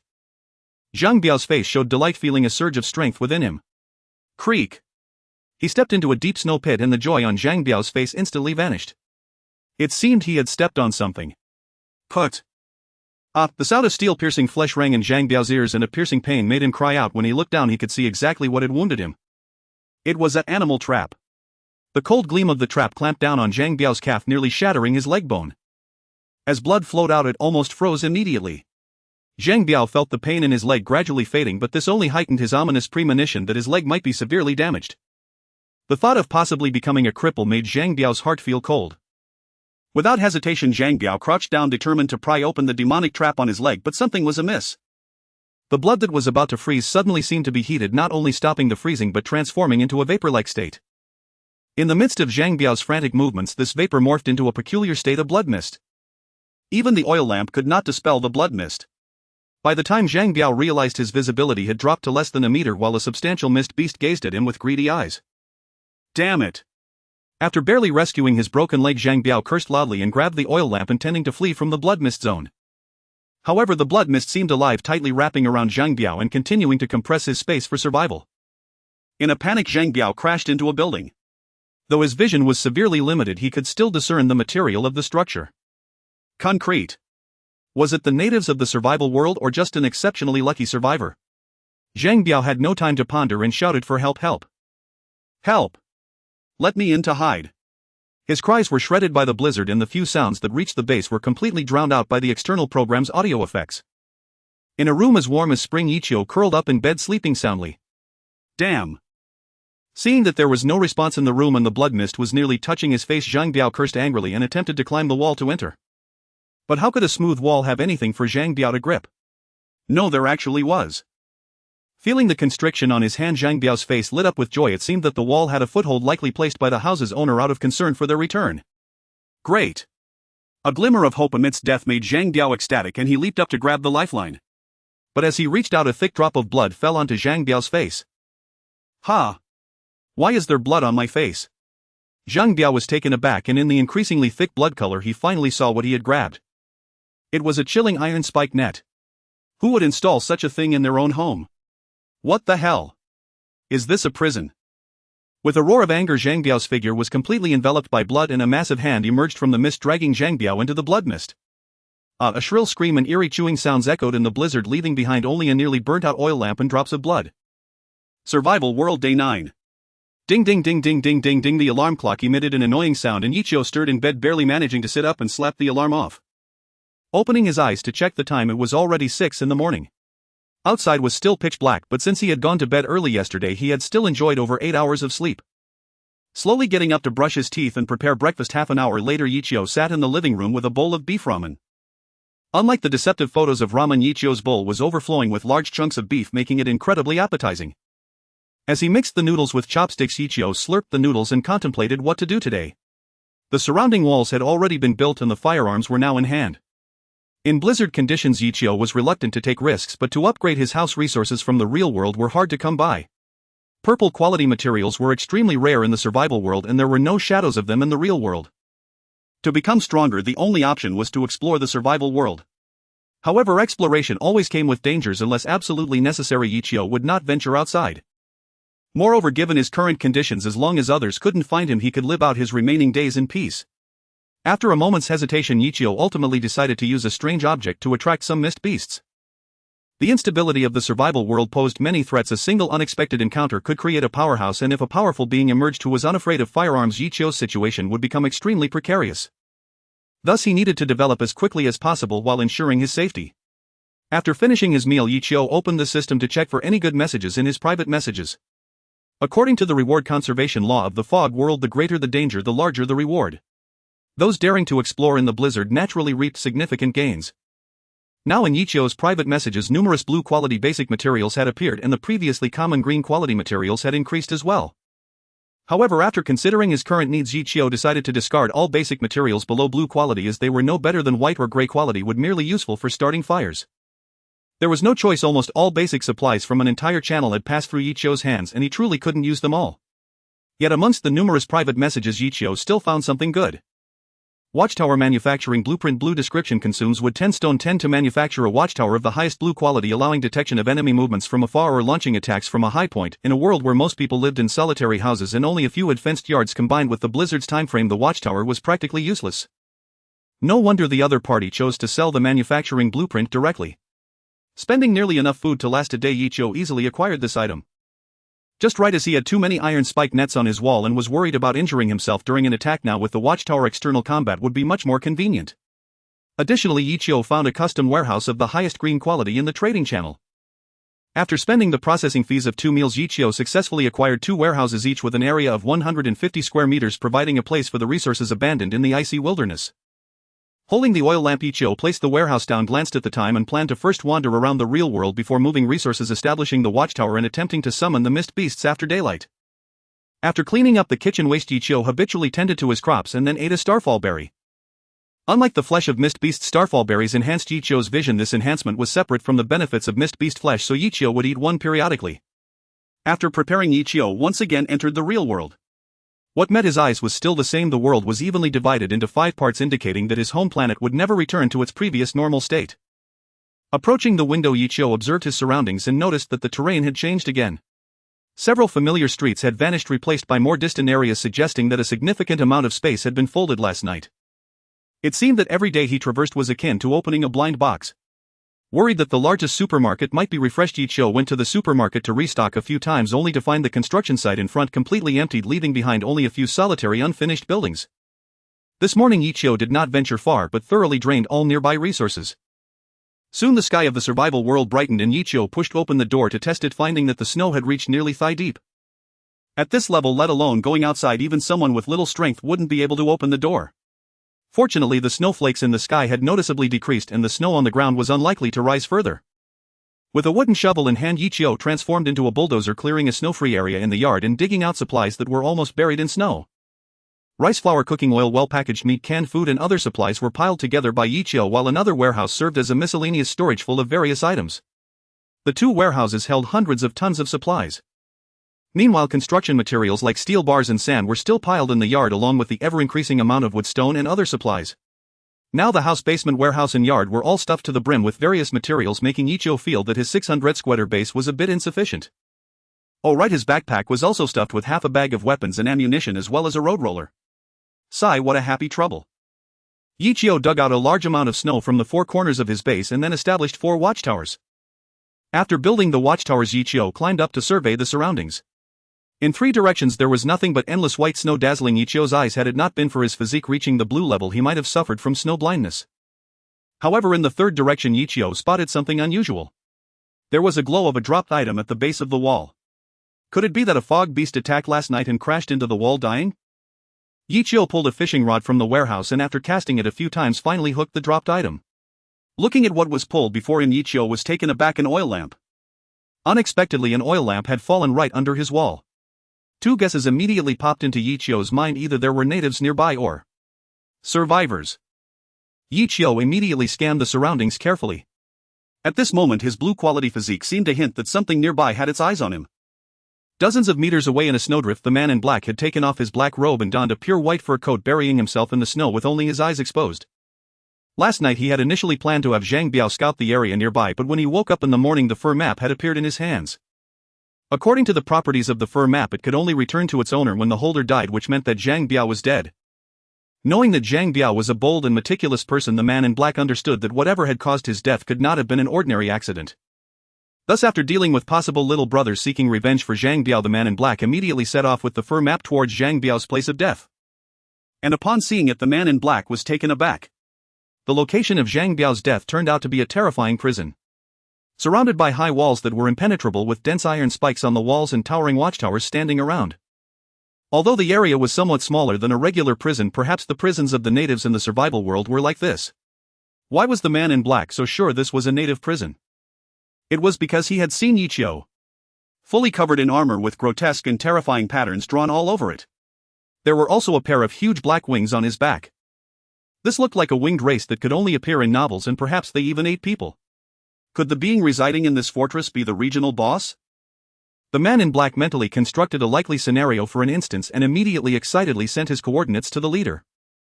After receiving a reply from the leader, the man in black intended to withdraw, planning to wait for his teammates to gather before taking on the BOSS, but at that moment he noticed the winged person in the watchtower suddenly turned its head and looked in his direction. He quickly averted his gaze, beads of cold sweat trickling down from his temples. Impossible, I am buried under the snowdrift with only my eyes exposed. Even an eagle couldn't spot me in this vast snowfield. It was just an accident, just an accident. The man in black lowered his head and the falling snowflakes promptly blocked the 2 observation holes he had made. In fact, Yichio couldn't possibly notice a pair of extremely concealed eyes amidst the blizzard. But Yichio's sixth sense raised his alertness, and that was enough. All-seeing mirror, come forth. Immediately Yichio's spiritual sense left his body, and as he roamed around his base, when he truly stood before the man in black, Yichio understood that there was indeed someone ambushing outside his home. In fact, this was the first time Yichio truly saw a survivor. If this fellow behaved a bit better, Yichio might even choose to keep the door closed and let him retreat upon realizing the difficulty. However, the sneaky act of spying from within a snowdrift made Yichio realize that his intentions might not be very friendly. Even though he had been doing charity on the system for so long, equating him to a saint in the eyes of countless survivors, all of this was based on Yichio's absolute safety. The internet is the internet and reality is reality. When it comes to his personal safety, Yichio would not allow any mistakes. Confirming that the man in black was the only human within 1,000 meters and had no accomplices, Yichio quietly drew his weapon. Creak! A sudden sound rang out in the cold wind, and an ominous feeling surged within the man in black, who instinctively looked up. And then he saw the winged person pointing something at him. What could it be? A damn sniper rifle. Although he didn't understand why the winged person had a sniper rifle, the man in black now knew what he had to do. Run. But it was too late. Just as the man in black attempted to leverage himself to rise, the terrain beneath him suddenly shifted, causing him to stumble and fall into the pit. And for Yichio, hitting a stationary target from dozens of meters away with a high-grade sniper rifle produced by the military, complete with numerous accessories, was as easy as hitting a face. Bang bang bang. He continuously pulled the trigger, using his powerful physique to stabilize the gun. Under the effect of rapid fire, the sniper rifle was effectively turned into a handgun by Yichio. Looking at the man in black in the pit, it was a sight to behold. The corpse was already in tatters, pieces scattered everywhere. Throughout this encounter, he hadn't even had the chance to use the assassination techniques he had honed or the special items on him. Yichio unfolded his wings, gliding down to the remains. This was his first time killing someone, and facing the corpse of a fellow human, Yichio did not react as dramatically as described in novels. Yichio believed it was because he had been too ruthless, turning the body into a pile of flesh. Without any discernible human shape, a human corpse actually looked quite similar to an animal's. After gathering a few dropped items, Yichio turned to leave, not forgetting to manipulate the terrain to bury the dismembered body. Upon returning to the living room, Yichio examined the spoils. There were 5 white items, 3 green and 1 blue. Although Yichio felt that he should have more possessions, his inexperience in killing led him to overlook this anomaly. Among the 5 white items there was a building core, while the other 4 were dried meat from missed beasts, beneficial for physical recovery. In the green items there was a handgun, a tattered beast skin coat, and a small vial of poison powder. None of these were particularly precious, but the appearance of the handgun made Yichio furrow his brow. He never expected firearms to be allowed in the national server. Fortunately, the caliber of this weapon was small, posing no threat to himself in armor. Looking at the only blue item, Yichio couldn't help but show surprise. It was actually a map. Regional Map Blue. Description: a special map made from the tan skin of a dark beast. This is from a young dark beast and can record a detailed map centered around itself within one channel. Features: recorder can record places the bearer has traversed and display the bearer's location, and can also illuminate the map by consuming other map points. A small section of the map was illuminated, showing Yichio's encampment at the far right. Seeing this, Yichio felt a pang of fear. Luckily, he had been cautious. If he had left, his coordinates would have been completely exposed. Aside from his own encampment, Yichio also saw a dozen other encampments, several of which had been marked with an X. He had a premonition that these encampments would likely not survive. However, based on the density of encampments on the map, Yichio estimated that there were at least 10 survivors still alive around his encampment, a number that could not be considered small. Putting away the map, Yichio sat on a lounge chair and sighed with a hint of melancholy. The first survivor he encountered was not a good person, and he felt that it was a bad omen. As it turned out, Yichio's suspicion was correct. Within a certain encampment. Unlike the low-level stone houses, this encampment was built from black special stone, and in front of the construction was a distorted symbol that seemed to absorb all light, resembling a black hole. The leader of the Cutter Tongue, a survivor known as Silent, was praying before a strange statue inside the house. Praise you, the supreme and eternal night. After completing his prayer to the statue, this fortunate survivor opened the system, preparing to start a day's work. The first thing that caught his attention was the second-in-command of the organization, the person he trusted the most. 2 points drew his interest. Firstly, the individual excitedly sent a coordinate. Secondly, he was dead. Looking at the dimmed avatar, Silent's expression grew solemn. He knew the caution of his subordinate. There were definitely not many who could kill him at this stage. Opening the chat, Silent scrolled through the messages from top to bottom. There were few words, but he had undoubtedly found a peculiar building and taken several photos. Immediately afterward, he suddenly died.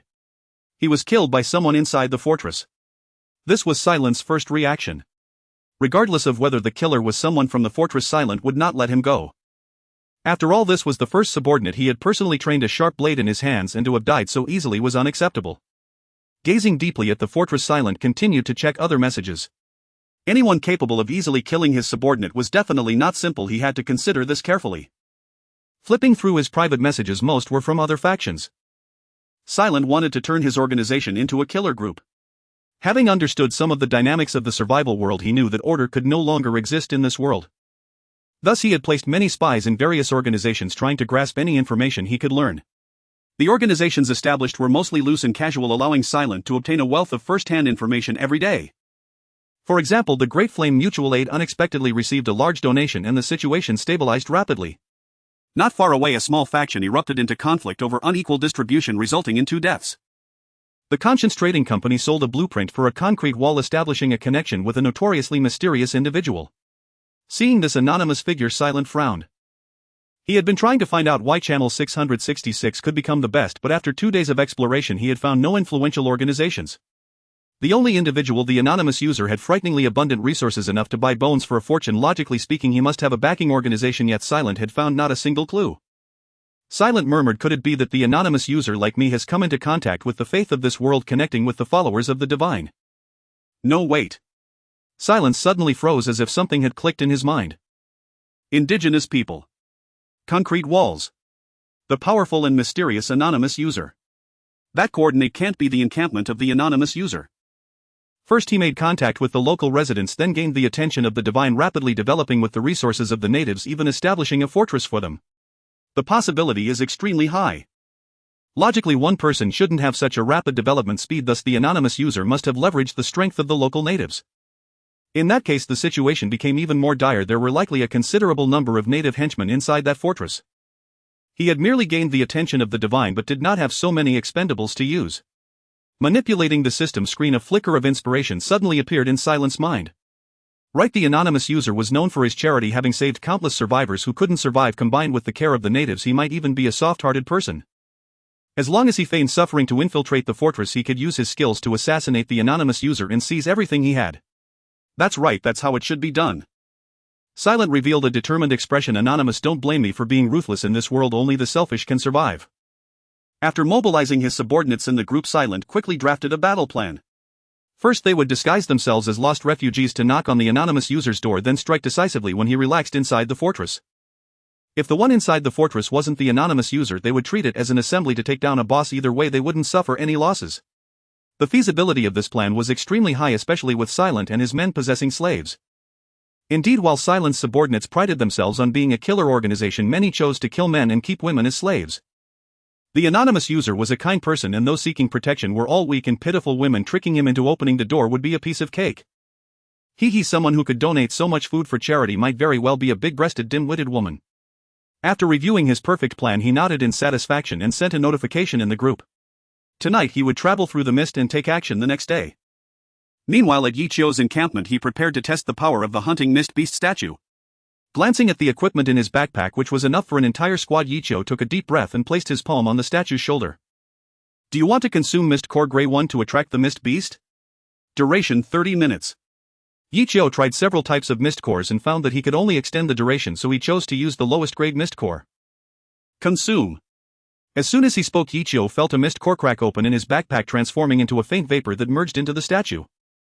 Immediately Yichio sensed some changes occurring outside. Stepping out of the yard and climbing up to the watchtower, he noticed a light mist rising around him. Compared to the dense fog of the night, this mist didn't significantly impede Yichio's vision, but within this thin white mist something had already appeared. Whoosh, the white mist surged like flowing water, and several indistinct figures, as if enraged, charged toward Yichio's encampment at an astonishing speed. Bang! Bang! Whether stepping into a trap or being pierced by the barbed wire on the wall, it was nothing but a pipe dream for these low-level mist beasts to enter Yichio's encampment. In the upcoming hunt, Yichio only had to worry about high-level mist beasts and flying mist beasts. If they were to combine, it would be even worse. However, these low and mid-level mist beasts were perfect for practicing shooting. Yichio gripped his pistol, aligning his sights, and began to fire. Bang!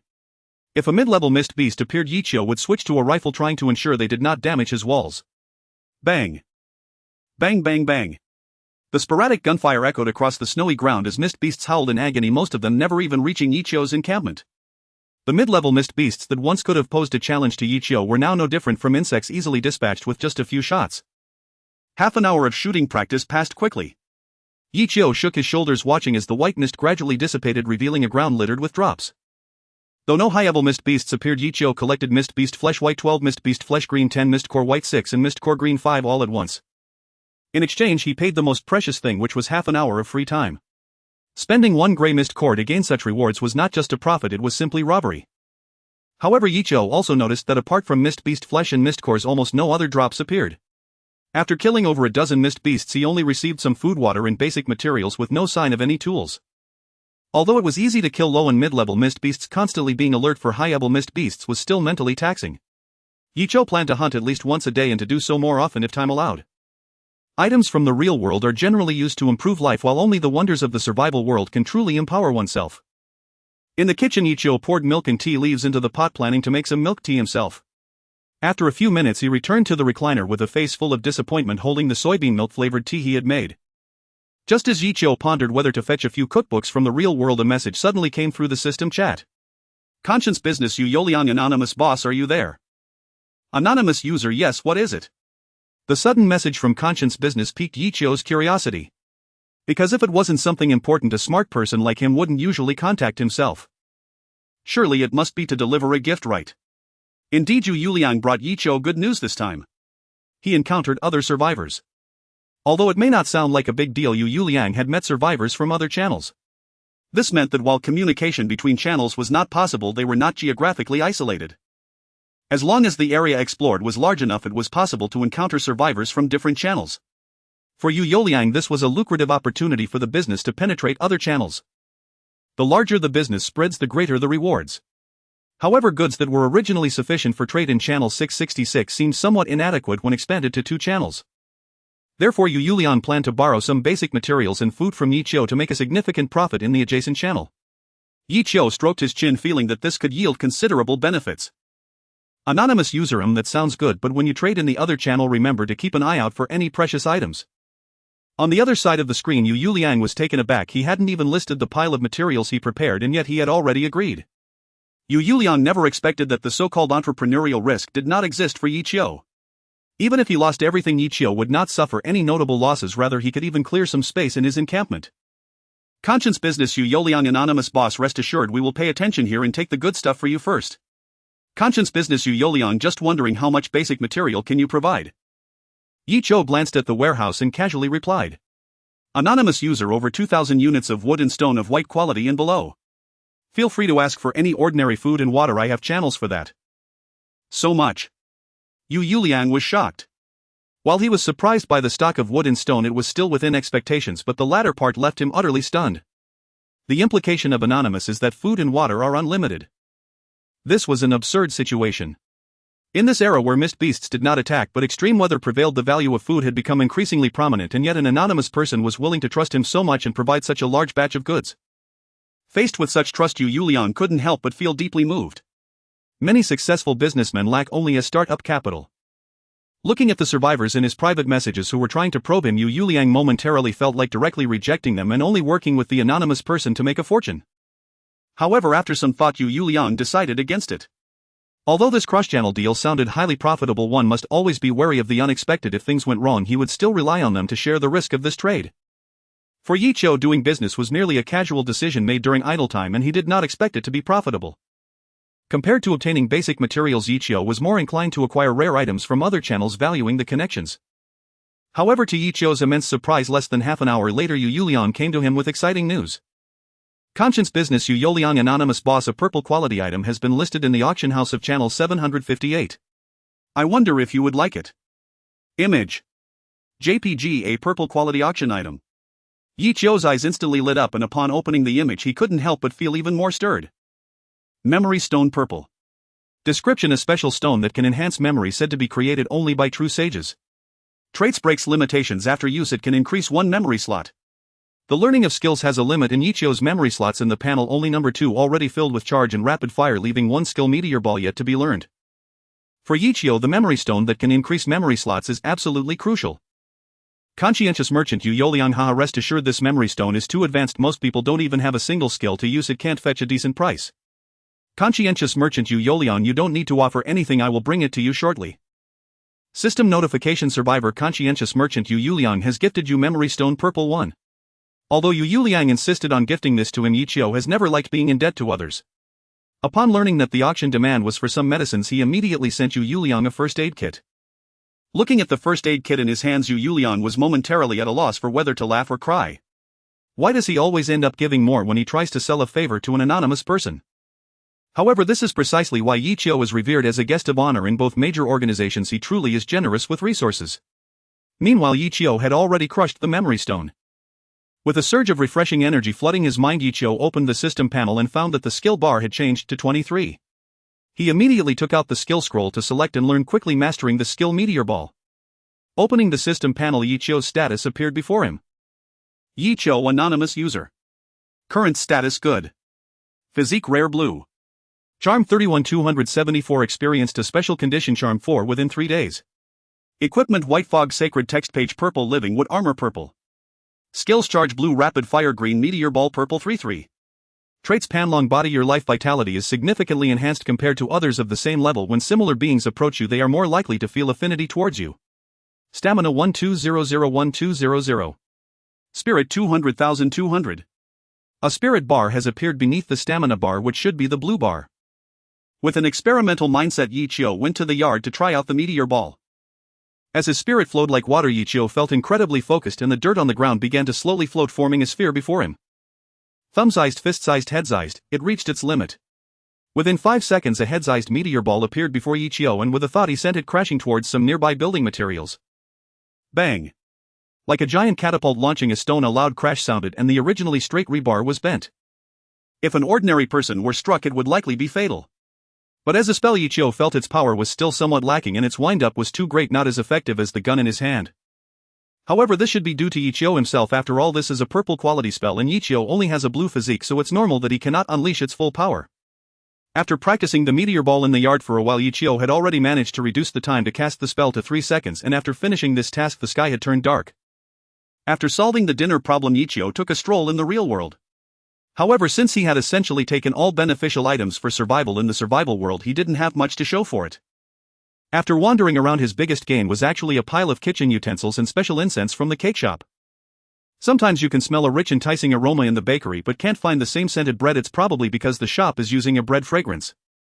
This fragrance smells very pleasant and Yichio plans to hang it in the kitchen. As for the other tools, well, they can be used to bake cakes for himself. Returning to the survival world, it was already deep into the night. Lying in bed, Yichio casually opened the system to check private messages.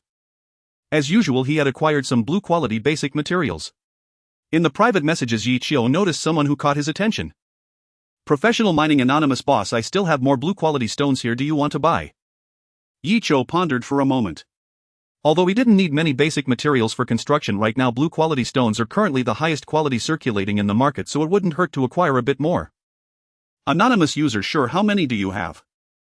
Professional mining, 30 units of blue quality, 200 units of green quality and over 1,000 units of white quality. Moreover, I have a mine behind me so I can supply for a long time. Now he really is mining at home. Seeing the message from the other party, Yichio couldn't help but feel emotional. Anonymous user, I only buy blue quality stones, you should understand the price. If there are higher quality ores, I'll buy those too. Professional mining, great. Truly a boss, wishing us a pleasant transaction. Professional mining, by the way, does the boss have any high-end food like braised meat? If so, please trade me some. Anonymous user, of course. In the end, half of the 30 portions of stone were exchanged for flour, while the other half was traded for some braised meat, cigarettes, sugar and other luxury items. After completing the transaction, Yichio closed the system and sank into a deep sleep. Night fell and white mist quietly floated. On a snow-white land, several black dots with lanterns flickered on the ground, and these black dots gradually gathered, eventually reaching a total of 11 people. After meeting at the designated location, these members of the Tonguecutters organization pulled out building cores and erected wooden houses on the spot. Inside the wooden house designated as the conference room, the assassins were chatting animatedly. Haha, your luck is pretty good, that girl is really something. It's just luck. A few days ago I couldn't believe that a big star worth hundreds of thousands would let me toy with her. Yeah, coming to the survival world was the right choice. If I were in the real world, I could never do something so carefree in my life. Someone believed my nonsense yesterday and came to me with all their possessions to cooperate for survival. You should have seen the look on his face just before he died, it was truly delightful. These assassins boasted proudly about their experiences and gains. Ruthless as they were, they lived better in this world than ordinary people. Creak. The wooden door creaked open and entering was the leader of the organization, Buyu. As soon as Buyu arrived, everyone fell silent. They knew that Buyu was not an ordinary assassin but a powerful being who possessed extraordinary strength. It was precisely because of Buyu's absolute power and profound background that these ruthless killers could unite and form a force. Buyu spoke. How is the preparation going? The assassins immediately responded, Leader, we have prepared a total of 6 slaves, all of whom are sensible and will definitely not hold us back. Day 9 in the survival world. A shrill alarm rings, jingling. Yichio slaps its silent, finishes washing up and hastily downs a meager breakfast. So fog beasts truly do not initiate attacks. This prolonged stillness over the past 2 days has revealed to Yichio just how merciful the so-called beginner protection period truly is. Do not mistake Yichio's current ease for inherent security, it rests entirely upon his stockpiled supplies. But how then have ordinary survivors endured these past days? Better check the chat group embedded in his mind. Channel 666-189-12000 members. No fog beast attacks today either. Disaster, we've truly run out of food. Do I really have to dig for sustenance in the snow? I've seen countless people ambushed by snowfield creatures these past days. Come back, you'll be free prey for fog beasts. I'm your most reliable food source. That's incorrect, fog beast attacks are occurring. Did you just get attacked by a fog beast? What incredible luck. No, I didn't encounter a fog beast myself. I found a structure attacked by one, a stone hut shattered beyond recognition. Judging from the footprints left behind, the assailant must have stood 6 to 7 meters tall. Heavens, such a colossal fog beast. Well then, I'd rather step outside than wait for it to come. Leaving isn't simple. I spent a full hour just digging out my doorway. Even stepping outside offers no guarantee of success. Thick snow blankets the ground completely.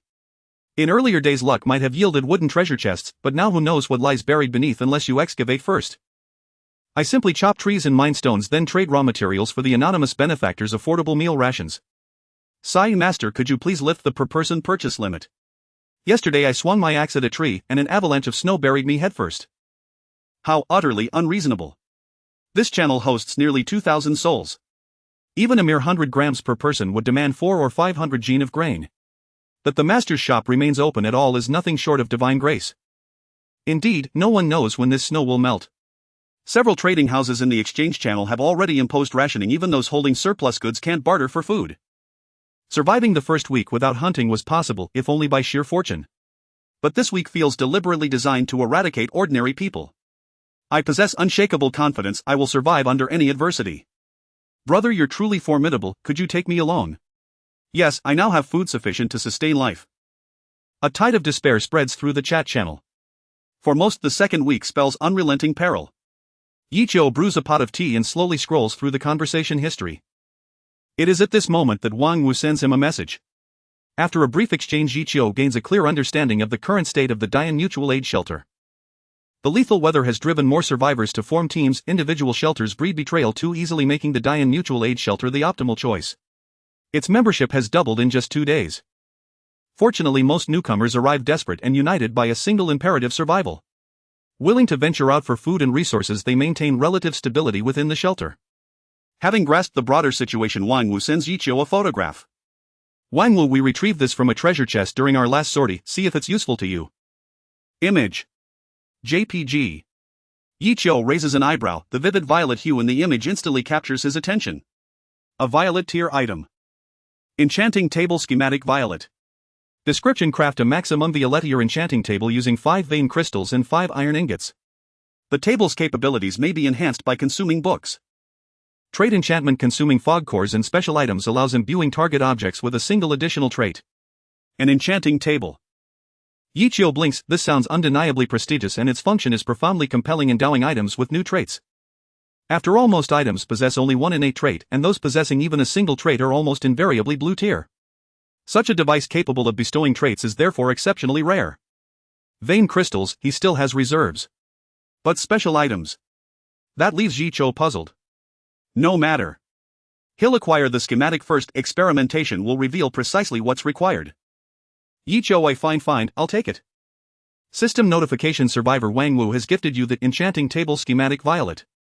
Yi Qiu snatches the schematic, tears it into fragments and tucks them safely into his pouch, then heads to his warehouse to fetch 2 sacks of flour for trade.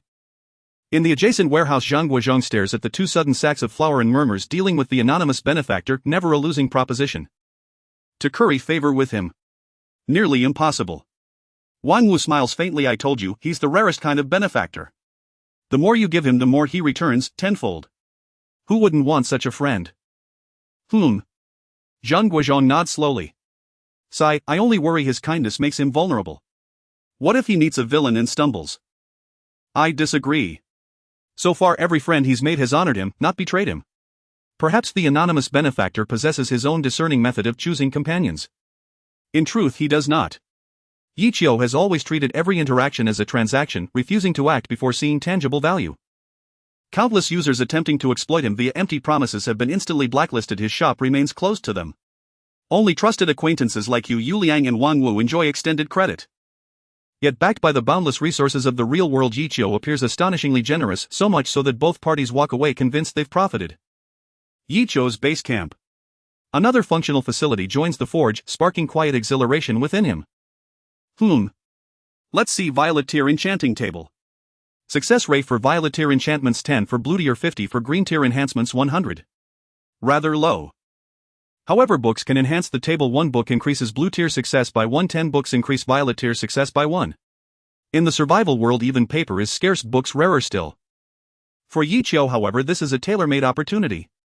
Without hesitation, he blinks back into the real world and strides directly toward the nearby bookstore. With a sweep of his hand, entire shelves of books vanish into his possession. Back in the survival world, he immediately begins burning them. Book 1 Enchanting Table quality slightly improved. Books 10. After incinerating nearly 1,000 volumes, the enchanting table reaches its ultimate state. The cobalt blue interface flows with shimmering glyphs and luminous script radiating opulent grandeur. Placing a fog core onto the terminal, Yi Qiu searches for an item to enchant. What should he enchant? Most possessions seem unnecessary. His firearm. Yi Qiu selects the firearm, and to his surprise the interface accepts it. Next, Yi Qiu began to experiment with items from his backpack to see which ones could be used as enchanting materials. After half a day, he finally found a suitable item for enchantment. Do you want to consume the ice core green to enchant the special operations rifle white? Note: since the quality of the ice core is green and lacks any special traits, the special operations rifle can only receive 3 minor enhancements: a slight increase in durability, faster cooling of the barrel, and the muzzle flame changing to blue. Note the success rate for this attempt is 100. A blue flame rifle. Seeing such an outrageous enchantment enhancement, Yi Qiu was momentarily speechless. However, it seemed that the materials required for enchantment were not simple either. Yi Qiu obtained the core from a snow leopard, and it seemed that only by defeating creatures of blue quality or higher could one truly unleash the power of the enchanting platform. At this moment, Yi Qiu thought of the core he had obtained from killing the stone golem. Placing the core on the platform, it displayed that a new feature that could be added to the rifle was automatic repair. Moreover, as a white quality item, enchantment could only be performed once.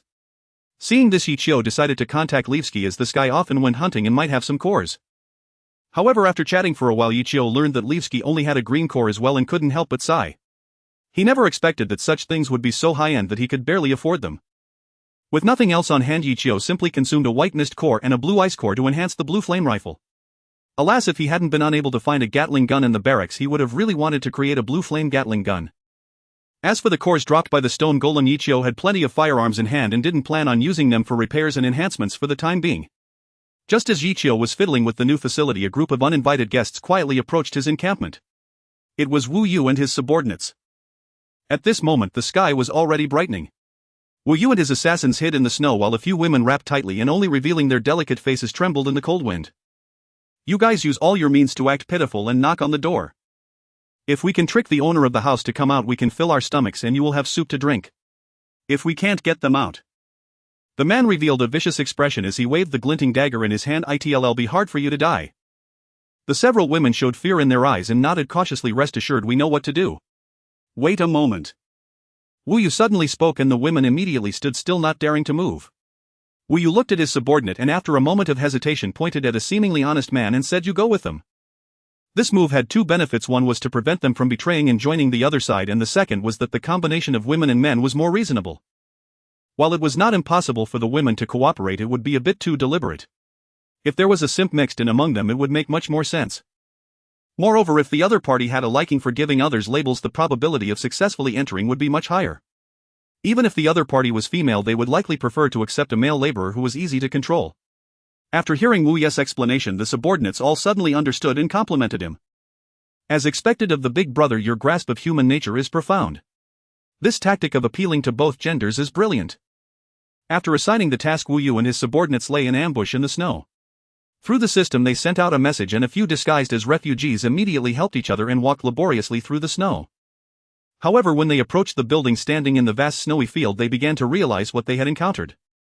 The thick walls made of concrete were topped with glinting iron spikes, and there were exposed platforms for attacking. Even without entering, they could imagine how safe this encampment was.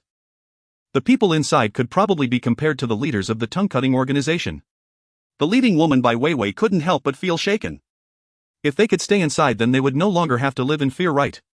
Although the people in the assassin organization were quite strong, how could the shabby wooden huts compare to the solid building in front of them?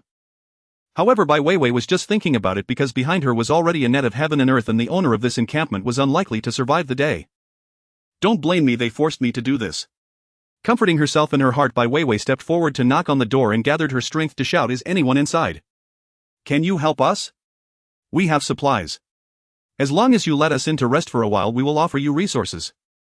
As a first-line star, Bai Weiwei was different from other colleagues. In addition to engaging in certain special transactions, her acting skills were also quite impressive.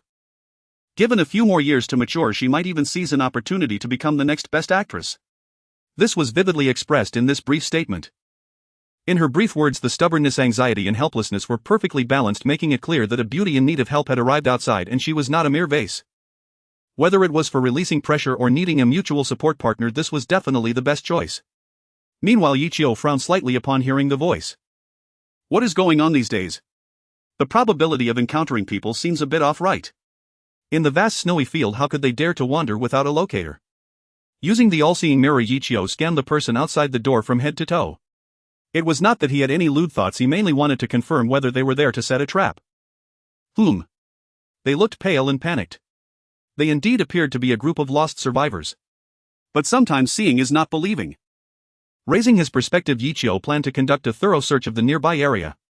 Clearly he had time to take it slow, but Bai Weiwei, who had been waiting outside for a long time without a response, became increasingly anxious. Why isn't the door opening?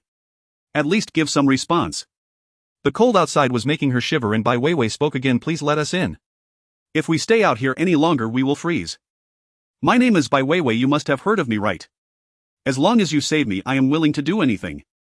We just want a place to rest. If you are really worried about us, we will leave together when the fog comes at night. Her speech was very pitiful, and in the cold wind the women huddled together. If the door were opened, they would be at the mercy of whoever was inside. Few men could resist such temptation, especially those who already had a solid refuge and ensured their safety. They would certainly think about how to enjoy themselves. However, Yi Qiu received a different message from this. Closing the all-seeing mirror, he frowned slightly. He definitely would not let these people in, but whether to kill them was another question. If they were as sneaky as the person from yesterday, fully armed, Yi Qiu might have easily killed them. But seeing them in such a pitiful state of survival made Yi Qiu hesitate. Killing one today, 6 tomorrow. If a group of hundreds of refugees arrived the day after tomorrow, would he have to kill them all as well? That seemed a bit too extreme. However, Bai Weiwei's words reminded Yi Qiu. In the vast snowy field, a complete search was indeed difficult, but if fog rolled in, it would be different. Arriving in the living room, Yi Qiu placed his hand on the statue's shoulder. The Dian Mutual Aid had once said that as long as there was a guiding token, traveling in the white mist would be the fastest. Since Bai Weiwei said they would leave when the fog came, then he would grant her a fog. Consuming a mist core, a faint white mist quickly materialized near Yi Qiu's encampment. After summoning the mist, Yi Qiu quietly pushed open the door and concealed himself atop the watchtower. Realizing the sudden appearance of the white mist, both Bai Weiwei and others as well as Bu Yu and his group were already drenched in sweat. The first to change color was Bai Weiwei. Although they had torches and other mist-repelling items, the fuel provided to prevent their escape was minimal. Once the torches extinguished, the only consequence for them exposed in the white mist would be death. Meanwhile, Bu Yu and his companions wore extremely grim expressions. If they did not light the oil lamp to protect themselves, they would die, but if they did, they risked exposure. After all, while one may not see clearly in the mist, a light source was unmistakably conspicuous. However, there was truly no good choice between death and mission failure. Bu Yu immediately spoke up, equip the mist-repelling items and retreat at once. With a command given, Buyu ignited the oil lamp at his waist and began to back away. The assassins who had been hiding also pulled out their torches, looking at the swirling white mist in fear. Interrupted by the sudden white mist, Buyu couldn't help but feel it somewhat absurd. His luck today was truly terrible. However, glancing at Bai Weiwei and her group at the door, he felt a stir in his heart. With high walls as barriers and the severe impact of the white mist on visibility, the people within the encampment were nearly impossible to see. If Bai Weiwei and her companions, deprived of mist-repelling items, tragically died at the target's door, it would certainly deliver a significant psychological blow to him. In that case, it would likely be much easier for him to trick the target into opening the door next time. With this thought in mind, Buyu retreated while sending a message to Bai Weiwei, quickly take this opportunity to feign misery. Don't worry, if he truly doesn't come out, I will trade enough fuel to bring you back. Bai Weiwei, who was knocking at the door, felt a slight relief upon seeing this message, but the demons in the mist whispered in her ear such horror was not something they could easily withstand. Even if Bai Weiwei managed to keep her composure, her companions could not remain calm. Before long, piercing screams erupted outside the door. Although the light had not yet extinguished, the sound was more terrifying than even the beasts in the mist. The only one still retaining some sanity, Bai Weiwei pressed against the door, desperately shouting, "Please. For the sake of humanity, let us in. Our torch fuel is running out. If this continues, we will all die." A sound came from within the door, seemingly from the owner of the encampment, genuinely moved by her plea. But the reality was quite the opposite. At that moment, Buyu and the others retreating from the watchtower were more conspicuous than ink spots on white paper. "Not a single good person in sight. I truly have good luck." Yi Qiu sneered as he watched the distant light points rapidly retreat, igniting the oil lamp at his waist. Roaring with the addition of fuel, the area around Yi Qiu lit up brightly within a 10-meter radius, and outside, Bai Weiwei and her companions were nearly moved to tears. "Finally he has come out. You finally came out. Save us, we are willing to do anything." Before she could finish her words, upon truly seeing Yi Qiu, Bai Weiwei instantly resembled a hen with its neck grasped, unable to utter a sound. At that moment, clad in living wood armor absorbed from the variegated snake's shed skin, Yi Qiu's appearance was absolutely terrifying. Especially to humans. "Ah, monster." The group of women huddled together screamed again. One especially, who had been previously abused and was mentally unstable, even rolled and crawled away in despair, plunging into the mist. When a special item confronts an ordinary person, the effect is undoubtedly terrifying. However, Yi Qiu paid no mind to these frightened individuals. Instead, he flapped his giant eagle wings and surged towards the fleeing figures. If they escaped, he would likely have trouble sleeping in the future. With skills and props to aid him, Yi Qiu almost instantaneously caught up with them. In midair, Yi Qiu drew his weapon and fired. Rat-a-tat. A burst of blue sparks flashed and bullets swept through the crowd below. Most pierced the snow, leaving small holes, but even a small portion hitting them dealt a fatal blow. Modern weapons are not like those portrayed in dramas. Being shot once does not mean one can keep charging forward. Once hit, the vast majority of people would instantly lose their ability to fight back. Ah, damn. In just one confrontation, two fell before the gun's muzzle, clutching their wounds, writhing in the snow, while another unfortunate soul shattered their oil lamp, disappearing in despair into the white mist. The rest, who heard the gunshots, turned pale. The firearms in their hands were obtained from foreigners at great peril. But what in the world was this rifle? Isn't gun ownership banned in the country? He has a rifle. Split up and run. The remaining four displayed horror on their faces and chose to flee in different directions. However, observing their escape speed briefly, Yi Qiu understood that even if they split up, he could easily catch up and kill them. Rat-a-tat. Flying in midair, Yi Qiu aimed the rifle directly at the remaining individuals and swept fire. But under high-speed movement from both sides, the gun's accuracy was rather poor. After emptying a magazine, Yi Qiu barely managed to kill one, frowning as he looked at those who had already fled a considerable distance. His shooting skills were too poor. If he intended to kill at a distance, it would likely waste a lot of time. Even if they ultimately couldn't escape his grasp, what if they led him into an ambush? That would be troublesome. With this thought, Yi Qiu directly stowed away his rifle, adjusted his direction, and charged at one individual. With his blue physique, close combat might kill faster. Swish, the massive wings cut through the air and Yi Qiu dove onto one person like a hawk, needing no follow-up strike. The powerful impact had already shattered the target's bones. The shattered spine pierced into the lungs, and a ruthless character who had killed several people fell without resistance at Yi Qiu's hands. Looking at the corpse beneath his feet, Yi Qiu felt a hint of disbelief. He knew that his blue-grade physique had surpassed ordinary people. Killing directly could be swift, but to kill someone with just a hand was a clear realization of how powerful he truly was. Moreover, this kind of physical combat was indeed more exhilarating than killing with a gun. Sensing the lingering scent of blood in his nostrils, Yi Qiu thought little of it and flapped his wings to rise once more, charging towards the next target. In just a few rises and falls, all the assassins except for Buyu had their spines broken and were dead beyond recovery. Meanwhile, Buyu, still retreating, sensed the wind behind him and became extremely vigilant. The fact that he could so easily kill his subordinates proved Yichio's strength was not beneath his own. Moreover, Yichio also possessed quick movement capabilities. The current situation was undoubtedly unfavorable for him. The howling wind rushed from above and unlike Buyu, he immediately rolled to dodge. Damn, how did this guy catch up? Am I marked? Buyu's expression darkened. Given his speed and the thick mist as cover, it should have been impossible for Yichio to catch up after killing so many. What he didn't realize was that Yichio, having consumed a large amount of starfall berries, could see far beyond ordinary people in the mist, and the summon mist was far less dense than natural fog, making it exceedingly easy to locate Buyu's position. As Yichio landed, the oil lamp at his waist dispelled a large area of mist within a 10-meter radius. The first time he looked directly at Yichio, the living wooden armor immediately made Buyu feel a suffocating sense of fear. Realizing his emotions were awry, Buyu quickly adjusted his mindset, forcing down the fear in his heart. The effects of the colorful snakeshed's characteristics were greatly diminished against someone with a strong will. But while fear could be suppressed, the shock in his heart could not be eliminated. Armor-type equipment. This thing was simply a nemesis for assassins. Moreover, this was actually full-body armor, and Buyu couldn't even find a gap to insert a blade. Even though Buyu was confident in his own abilities, facing the fully armored Yichio, he had to brace for the worst. Furthermore, Yichio had a pair of enormous wings behind him. Now Buyu finally understood why he had been easily caught up with. Why did this guy possess such a supermodel-like accessory? Though startled, Yichio wouldn't give him much time to think. Within a second, Yichio had already crawled out of the snow pit he had created, retrieved a steel spear from his backpack, and charged at Buyu once more. Unprincipled in combat.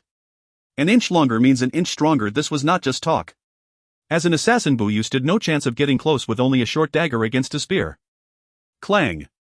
Buyu barely blocked with his dagger and quickly retreated to create distance. Looking at the unscathed spear, Buyu realized this was a blue-quality weapon. Without giving Buyu time to adjust, Yichio swung the spear down again. Feeling an extreme sense of danger, Buyu immediately resorted to using his trump card. Eternal Night Prayer Vision Deprivation. In the next instant, Yichio suddenly felt a darkness before his eyes as his vision was significantly compressed, allowing him to see only within a meter in front of him. Indeed, one should not underestimate the heroes of the world. Not knowing what other trump cards Buyu had, Yichio withdrew, but Buyu seized this opportunity to immediately draw his dagger, dodging the spear with lightning speed, aiming to close the distance and stab Yichio. Clang. The two daggers collided in midair. Although the spear was too long to defend effectively, Yichio had long since prepared a close-range weapon. Buyu was astonished Yichio could see him and counter his attack. This wasn't Buyu's first time using vision deprivation. Even against opponents of the same level, this skill was often effective, as it was derived from a divine prayer skill. For survivors without noble bloodlines or great power, it was essentially a dimensional strike. The only person capable of countering while under vision deprivation was Yichio. Moreover, this dagger was able to withstand his strike without breaking. It also turned out to be blue quality. In just a few attacks, Buyu discovered that the items on Yichio, wing, spear and dagger, were all blue quality. Although he hadn't struck the armor yet, Buyu had a premonition that the armor was likely a blue quality item as well. What kind of luck was this? Having robbed others for so long, he could only produce a single dagger, yet Yichio had a complete set of equipment. Seeing that his greatest trump card yielded no effect and the force from the dagger made his wrist tingle, Buyu suddenly found himself at a loss for how to win. Unable to even break through the defense, how was he supposed to fight? Meanwhile, on the other side, after a strike, Buyu's skill ended and Yichio regained his vision. For Buyu, who was not far away, Yichio used the steel spear without hesitation and activated the skill charge. In the blink of an eye, Yichio surged next to Buyu and the spear in his hand could attack while maintaining a safe distance. Oh no. Facing Yichio's sudden burst, Buyu's expression changed drastically.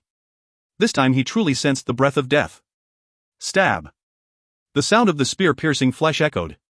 Even though Buyu tried his utmost to dodge, he still couldn't evade this strike. His left arm was directly pierced through. Vision deprivation. Gritting his teeth against the pain, Buyu activated his skill again, struggling to retreat while Yichio cautiously took half a step back, carefully defending against any potential attack from Buyu. At this moment, Buyu, rolling several meters away, looked at Yichio and realized he had not been seen. He couldn't help but breathe a sigh of relief. It seemed that as long as he didn't get too close, Yichio couldn't see him. Taking a deep breath, Buyu took out odorless and colorless poison powder from his backpack and scattered it towards Yichio's direction. In close combat, he could not break through the defense. In mid-range combat, he could not compete with the spear. In long-range combat, he could not deprive Yichio of his vision. The small pistol in his hand was no match for Yichio's rifle. After considering all this, his only hope for victory lay in the poison. Seeing that the poison had been scattered, Buyu immediately lifted the vision shield, discarded his weapon and knelt before Yichio with one hand raised. When Yichio was able to see again, he discovered this strange scene. Holding the spear, Yichio said coldly, "What kind of trick are you playing?" Bu Yu, enduring pain, spoke, "Big brother, can we negotiate?" Negotiate? Yichio's expression remained unchanged at this very moment. You can't be joking. Big brother, I have good stuff in my base items related to divine faith which can greatly enhance your power. Bu Yu hurriedly explained, I've hidden the items in a place only I know. As long as you are willing to spare me, everything will belong to you, big brother. Today's attack was purely my folly. Big brother, for the sake of being fellow survivors, please let me go. Oh. Good stuff. Yichio's expression showed signs of interest and the spear in his hand lowered slightly. Just when Bu Yu thought Yichio was intrigued and breathed a sigh of relief waiting for the poison to take effect, Yichio's gaze suddenly turned sharp. A flaw. Stab. With a surge, Yichio nearly teleported half a meter and the lowered spear pierced through Bu Yu's chest perfectly. Feeling a chill in his chest, Bu Yu incredulously said, "You. Why? Sorry, I have little sense of security and prefer talking to the dead." With a twist, Yichio pulled out the spear and Bu Yu's bleeding corpse fell to the ground. In his dying moments, Bu Yu struggled to form a strange smile, saying, "Ha. Ha. I've already poisoned. With the air around you. You'll die too." Yichio touched his mask and replied, "Thanks for the reminder, but my wooden armor has oxygen supply functions. You can rest assured and go on your way." I. A large amount of blood surged from Bu Yu's throat, his eyes filled with disbelief as his head slumped. Now he was completely dead. Yichio, still not at ease, pierced through Bu Yu's head and then directly searched his corpse. After taking several different colored orbs, Yichio retrieved gasoline from his backpack space and set Bu Yu's corpse ablaze to completely eliminate any possibility of resurrection or explosion. Then he took out water from his space to clean his bloodstained wooden armor, washing away any possible traces of poison. After completing these tasks, Yichio turned and walked towards the base. Returning to the entrance, a horrifying scene emerged before Yichio. The heavy stone door was covered in countless bloody handprints and the snow in front was stained a deep crimson with bits of flesh hanging from the iron spikes on the walls flanking either side. After a brief assessment, it became clear that after the torches were extinguished, the survivors at the door had tried every means to enter only to perish here in the end.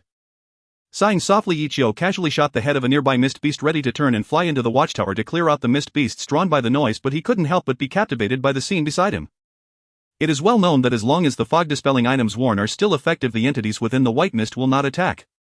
Yet at this moment a blood-red mist beast dashed into the illuminated area of the oil lamp. If not for the fact that Yichio's oil lamp illuminated a diameter of at least 10 meters, he might have truly been ambushed unexpectedly. Bang! Bang! Bang! With 3 precise shots, the blood-colored mist beast was reduced to a pile of flesh and Yichio flew into the watchtower, gazing at the mist beast's corpse on the ground, his expression inscrutable. Upon closer observation, Yichio discovered that the steaming blood had transformed into blood mist which could appear within the illuminated range of the oil lamp. These blood-colored mist beasts must have absorbed blood to appear within the area of illumination. Although these mist beasts were still no match for Yichio, in reality their offensive and defensive capabilities had significantly improved. It seemed that the survivors' days ahead would only become more difficult. Setting this matter aside, Yichio continued to clear the mist beasts around the house. Half an hour later, the white mist gradually receded, leaving behind a scene of devastation outside the encampment. He first stepped outside to check the bodies of the other assassins, gathering the spoils together and opening them one by one. Among the spoils, most were of white and green quality, not many in number, consisting solely of essentials for survival and combat. It was likely that few would carry all their wealth with them. The strongest among them, Wu Yu, was no exception. He contributed only 2 blue items to Yichio. One was a pure black dagger whose trait allowed it to significantly reduce the durability of weapons with a lower striking quality. The other was a map identical to the one Yichio had obtained yesterday, though the highlighted area was somewhat larger. Merging the 2 maps, Yichio murmured, "I didn't expect the kill yesterday to spread the news so quickly. I just wonder if today's operations have revealed our location. No matter how solid a fortress is once discovered, it will surely be breached." The experiences of the past 2 days had intensified Yichio's desire to upgrade the encampment into a mobile fortress. If he had fled immediately after the killings yesterday, he definitely wouldn't have encountered so many issues today. The Wu Yu and the others were practically delivering themselves to him, and Yichio could stand still without them breaking through his defenses. Caution prevailed. He quietly raised the priority of material gathering. With this thought, Yichio opened the map densely annotated with building symbols. However, among the uniquely shaped symbols, only his encampment and an unknown encampment were marked. Yichio estimated that the other symbol represented the stronghold of those who had come to ambush him today. After a moment's hesitation, he decided to take the initiative and check the location marked on the map. The first reason was to confirm whether this group had been completely wiped out to prevent them from bothering him daily. The second reason was that if they were indeed dead he could loot them. The last person he killed had developed well, suggesting some kind of fortuitous encounter. If what he mentioned before his death about a deity was true, Ichio felt compelled to investigate. After resting a while to recover his condition at the encampment, Ichio flapped his wings and flew high into the sky, swiftly heading towards the location marked on the map. With his physique having reached the blue quality, Ichio's consumption of blue quality items was minimal, especially in gliding mode, which nearly achieved a balance in stamina. Generally speaking, he could glide for a day without feeling too fatigued. With the living wood armor protecting him, the cold winds in the sky posed no trouble for Ichio. Nevertheless, it was his first long journey and he felt quite excited. Having been in the survival world for nearly 10 days, the other survivors had likely become quite familiar with the environment surrounding the encampment, while Ichio, relying on his ability to return to the real world, had remained holed up, hardly stepping out of the encampment. From beginning to end, he had only ventured out to explore on the first day of his crossing when encountering the mist zone and the snake-shaped mist beast's drops. Now unexpectedly venturing far, Ichio felt a long-forgotten sense of relaxation and freedom. Soaring over the endless snowfield, this was something one wouldn't dare to even imagine in the real world. Now he could be considered someone wielding extraordinary power, right? Damn! What a huge bird! On the ground, a person dressed in clothing stuffed with hay digging through a snow pile for roots was startled by the dark spot in the sky and instinctively dove into the snow pile without hesitation. Watching the strange bird disappear into the distance, he finally breathed a sigh of relief and immediately posted the photo he had taken in the Survival Strange Encounters thread. Today I saw a strange bird, and just seeing it made my heart race. It must be a very powerful existence. Unaware that he had already been classified as a ferocious beast, after half an hour of gliding, Ichio finally arrived near the marked area. As he approached, Ichio noticed that the surrounding brightness had decreased significantly. Coupled with the special skill used by Wuyu, he speculated that this so-called deity was likely related to darkness. Uncertain if there were people inside the encampment, Ichio opted for the safest method. Bang! A military green rocket launcher roughly the size of a waist landed directly in the snow, creating a deep pit. Ichio selected a few more shells and, following the general usage instructions obtained from the weapon vault, installed a shell and aimed at the black wall of the encampment. Boom! A tremendous recoil struck his left shoulder, but Ichio remained motionless, merely watching as the rocket projectile slammed into the wall, and then boom! The massive explosion reverberated all around, accompanied by flames and smoke. This encampment, on par with Ichio, was directly blasted open, creating a huge breach. After waiting for a moment, there seemed to be no one inside wanting to come out. Ichio stowed the rocket launcher and approached the shattered wall. It was only then that Ichio realized this was not a wall synthesized by the system, but a simple makeshift wall made purely of stones. A small portion was made of blue stones, while most were white and green stones. Although they appeared somewhat uneven, they were still quite good. Collecting the relatively intact blue stones, Ichio directly discarded the white and green stones to Yu Yuliang through trading and continued deeper. Unlike Ichio's concrete house, Wu Ye's dwelling leaned more towards a temple-like structure, but due to its low level it appeared somewhat out of place. Ichio pushed open the door, and what met his eyes was a pure black statue, seemingly able to absorb all light, likely representing a deity. The statue was roughly the size of a palm, hidden in the darkness, only barely discernible as a silhouette. Ichio used identification on it. Curious item: Eternal Night Statue. Description: a statue of a deity related to a great existence. Offerings are made to prove one's devotion. The presence of the statue makes devotion quite useful. Traits: sacrifice offering items may draw the attention in favor of the deity. No light can be used after becoming a follower of Eternal Night. The grade that even the white fog holy scripture cannot identify. Indeed, I am not the only fortunate one in this world. Ichio sighed inwardly and stored the statue in his backpack. Fortunately, I have become a bit stronger, otherwise things would have gone awry. After obtaining the statue, the light in the room immediately returned to normal. Ichio wandered around the room and eventually discovered a copper treasure chest under the wooden bed. The treasure chest had long since been opened, containing items that had already been identified. It seems that Buyu also has a habit of collecting boxes to store items, just like Ichio.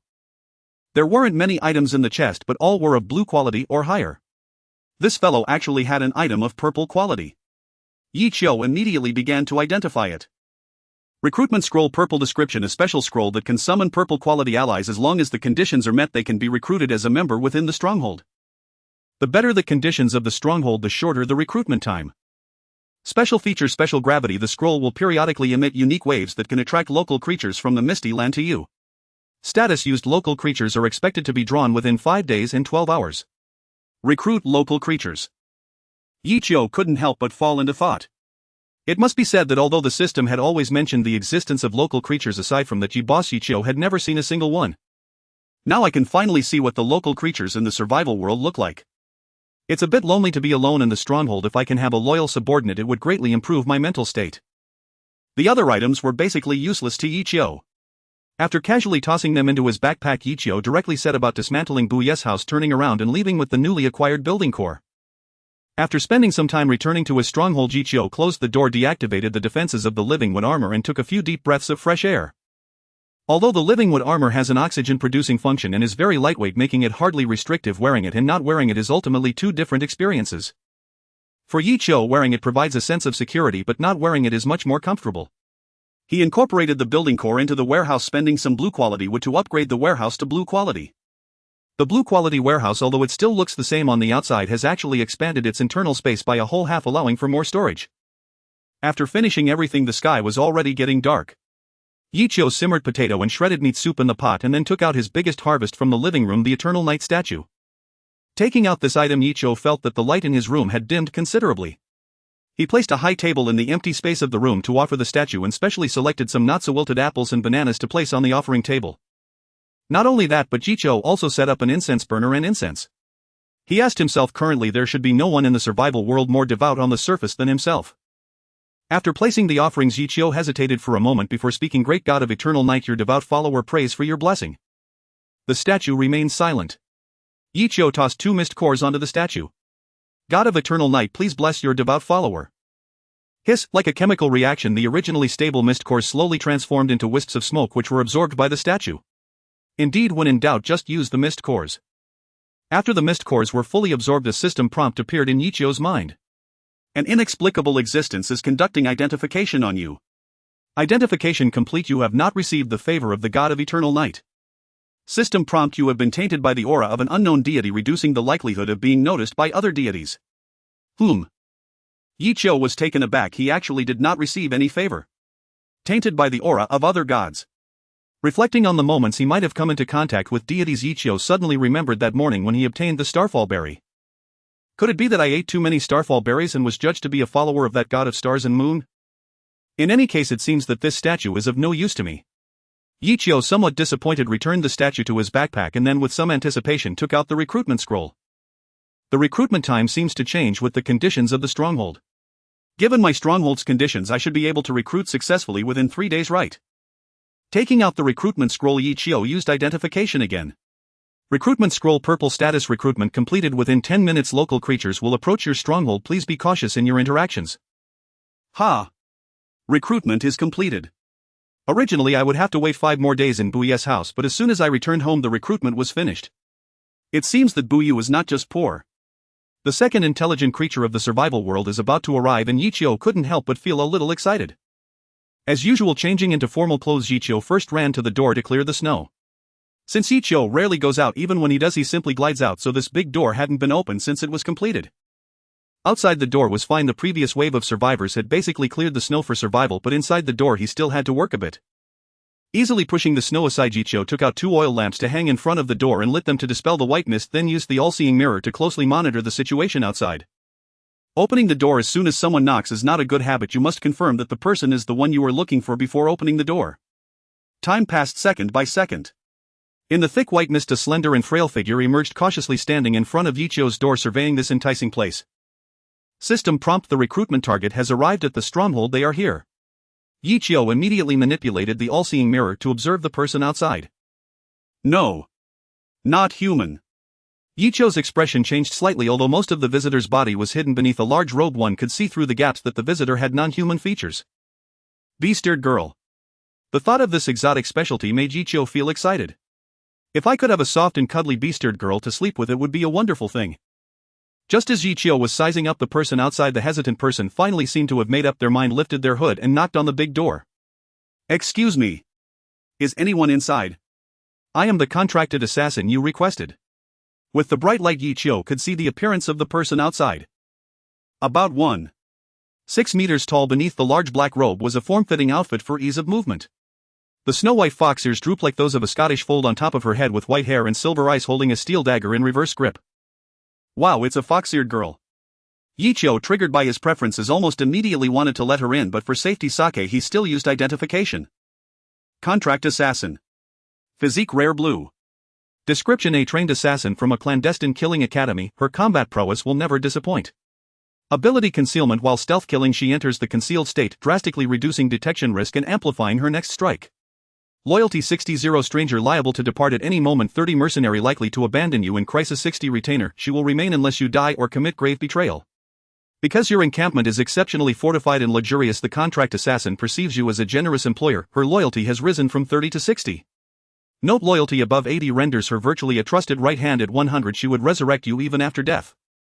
Granted, failing to summon a violet tier subordinate was slightly disappointing, but a blue tier 1 gave Ichio far greater peace of mind. As if anticipating Ichio's caution, the White Mist Codex thoughtfully provided details on loyalty. At 60 she was akin to a mortgage-burdened office worker. Minor pressure would not drive her to resign. Excellent. Is anyone inside? No reply echoed from within the encampment. The fox-eared maiden tilted her head, circling the entrance in quiet confusion. Yes, this was indeed the correct location. Realizing his excessive wariness had kept his new hire waiting, Ichio promptly stepped forward and pushed open the heavy door. The massive door groaned inward, and for the first time the fox-eared maiden beheld the face of her new master. His long black hair was loosely tied back, falling carelessly over his nape. His features were sharply defined and deeply sculpted, strikingly handsome, almost preternaturally so. His well-tailored attire accentuated lean, powerful musculature, neither bulky nor intimidating, while the gentle smile upon his lips radiated warmth and ease. His refined beauty, fair complexion, and aristocratic grace rendered resistance utterly futile. Her body stiffened instantly, a delicate flush rose to her cheeks. System alert: your charm stat exceeds 31. Contract assassin's loyalty increases. Current loyalty 69. Loyalty rose by 9, just from a single glance. Ichio blinked in mild astonishment. He knew he was moderately handsome, but surely not this effective. Setting the thought aside, he extended his hand toward the silver-furred girl. Thank you for placing your trust in me, and for joining my ranks. There's no need to be tense, we'll treat each other as friends from now on. Though they spoke different tongues, the system seamlessly translated in real time. Communication posed no barrier. Yes, Lord. Her voice trembled faintly as she accepted his hand, a gesture so timid it belied her lethal profession. Once ushered inside, the piles of goods lining both sides of the hallway failed to surprise her. After all, the White Mist lands frequently spawned bizarre, unidentifiable artifacts. Ignorance was expected. But upon stepping fully into the chamber, her eyes widened in disbelief. Soft light bathed the room, where thick furs carpeted the floor and a hearth burned steadily, radiating spring-like warmth. She'd assumed Ichio wore such light attire due to scarcity, only to realize he simply didn't need heavier garments indoors. An antique-style table held porcelain teacups, a configuration she recalled glimpsing only once from afar while assassinating a subordinate of some noble lord. Ichio lifted the teapot and poured a cup, sliding it gently before her. You've traveled far, rest a while. Yais. She perched stiffly on the chair, cradling the cup with both hands. Ichio recognized that posture instantly. Wasn't this precisely how he'd sat at his university reunion? Ironically, today marked his own triumph over social anxiety. He suspected this newfound confidence stemmed from the mountain of supplies backing him. Though he felt no physical unease, initiating conversation remained an arduous art. He traced the rim of his cup. We should begin with introductions. My name is Ichio, Cho meaning autumn and Ye fallen leaf. And you, Miss Assassin? The fox-eared girl responded with crisp formality. I have no name. My designation is 146,073. I specialize in infiltration, assassination, and environmental reconnaissance, equally capable of eliminating targets or safeguarding them. I achieved 10 consecutive victories in the Morning Mine Coliseum, earning elite training. After eliminating 6 peers, I graduated. In 2 years I completed 12 green tier missions and 8 blue tier ones, with a 90 success rate. Recently the Morning Mine was purged by the Solar Flame Church, the Coliseum abolished, and I was left unemployed. She gazed at Ichio, hopeful. May I stay? This resume? Ichio couldn't suppress his astonishment. This girl, who looked barely of age, had slain dozens. Nor was her testimony trivial. Morning Mine, Solar Flame Church. Indigenous powers of this land. Ichio shelved those thoughts for now and nodded firmly. Of course, you're hired. Technically their contract had already been sealed the moment she answered the summons scroll. This dialogue was merely ceremonial. Hearing his words, she clenched her fingers tightly, excitement flickering in her eyes. After the Morning Mine's purge, every employer she'd known vanished without trace, while strangers dismissed her outright, judging solely by her youthful appearance and fox ears. Though she'd labored there for 2 years, her slave origins meant she earned almost nothing, and what little remained was seized by her former master under the pretext of training costs. Unemployment nearly starved her. But now, finally, she had work. From today onward she need no longer fear starving in the wild. Ichio continued, then let's discuss compensation. Do you have any specific requirements? Since arriving in the survival world, Ichio had encountered only one place requiring coin: the trade district on day 7, where he acquired 3 discounted violet tier artifacts for 35 silver coins. Yet that was pure fortune. Even 35 silvers wouldn't cover a single day's worth of Panlong incense, one of the golden tier fragrances whose rarity and power he still couldn't fathom. Unfamiliar with local economics, Yichio deferred the matter entirely to her. Compensation. The fox-eared girl hesitated. Well, room and board would suffice. He glanced at his inventory: 3 silver, 252 copper. That trade district purchase had emptied his purse. Few ventured out these days, and his earnings from channel transactions remained meager. Offering mere silver coins to hire a killer capable of felling blue-tier adversaries felt embarrassingly stingy. Considering this, Yichio simply decided to take advantage of the situation, saying, "I'm not familiar with the market of this world either. Since you mentioned it, your accommodations and meals will be on the same level as mine. Also, if you need anything, feel free to ask. I have money on me." The fox-eared girl nodded. "All right." After discussing the salary, Yichio continued, "Now that you've successfully joined, I won't be calling you by your original code anymore. May I give you a new code name?" Mainly because numbers are too bothersome, Yichio felt it was strange to call out. The fox-eared girl nodded sure. Seeing her agreement, Yichio began to ponder what name to choose. As for a killer, 007. But it's still a number and it doesn't quite fit the fox-eared girl's appearance.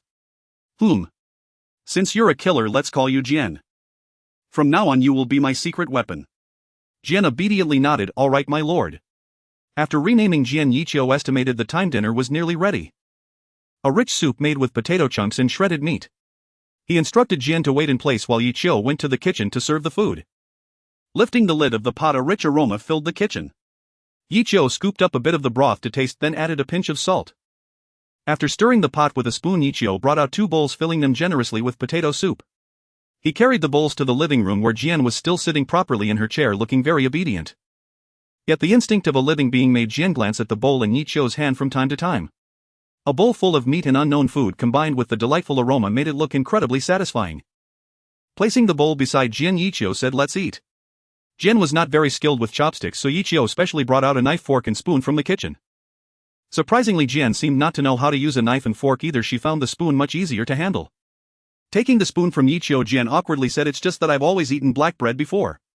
It was a grim situation. Yichio imagined the scene, nibbling on black bread with cold water every day, feeling as though he were a refugee. No, if she were a refugee, she probably wouldn't even have black bread to nibble on. It seemed Jian's life was even better than that of true impoverished people. It seemed that the locals in the survival world developed much like in the medieval West, where most people weren't even considered human. After receiving the spoon, Jian carefully scooped a spoonful of potato soup to taste. The soft-cooked potatoes, the high-quality meat of the mist beast, and the perfectly seasoned broth conquered Jian's taste buds almost instantly. As a native of the survival world, it was her first time tasting such delicious food. Jian thought that even the meals of the nobility couldn't compare to this. Before she knew it, she had finished a bowl. The deliciousness made Jian's fox ears and tail wag instinctively, looking extremely adorable. "I want to pet her."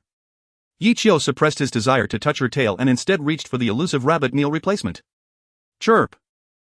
The meal replacement rabbit, now squished into a snow cake by Yichio, let out a helpless sound. Jian, noticing her bowl was empty, looked up and met Yichio's gaze. Her face flushed. She pushed the bowl away and awkwardly said, "Did I eat too much?"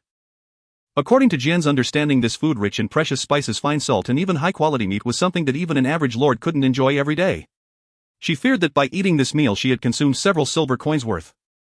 Although her new boss residence exuded luxury, the pet was a mysterious meal replacement rabbit, a rare breed that hardly ever appeared on the black market. But with a hint of unease, Jian met Yichio's gaze. Yichio, noticing Jian's cautious demeanor, wasn't sure how to ease her concerns at that moment.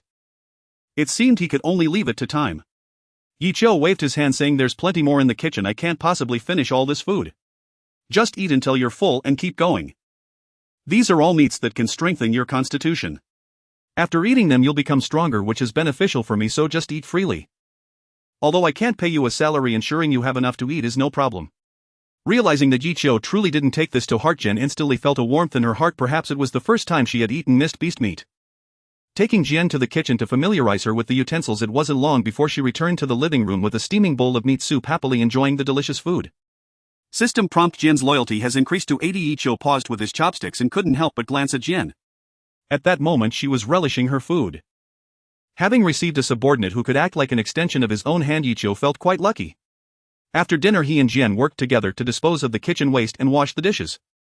Then Yichio explained to Jian how to use the water heater and bathing products, ensuring she took a good bath, and also brought her a women's bathrobe and a new combat suit.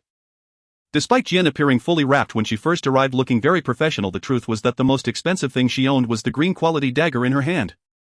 The clothes on her body were of white quality and their durability was nearly gone, far inferior to the clothes Yiqiu had. Touching the soft fabric in her hands, Jian felt deeply moved.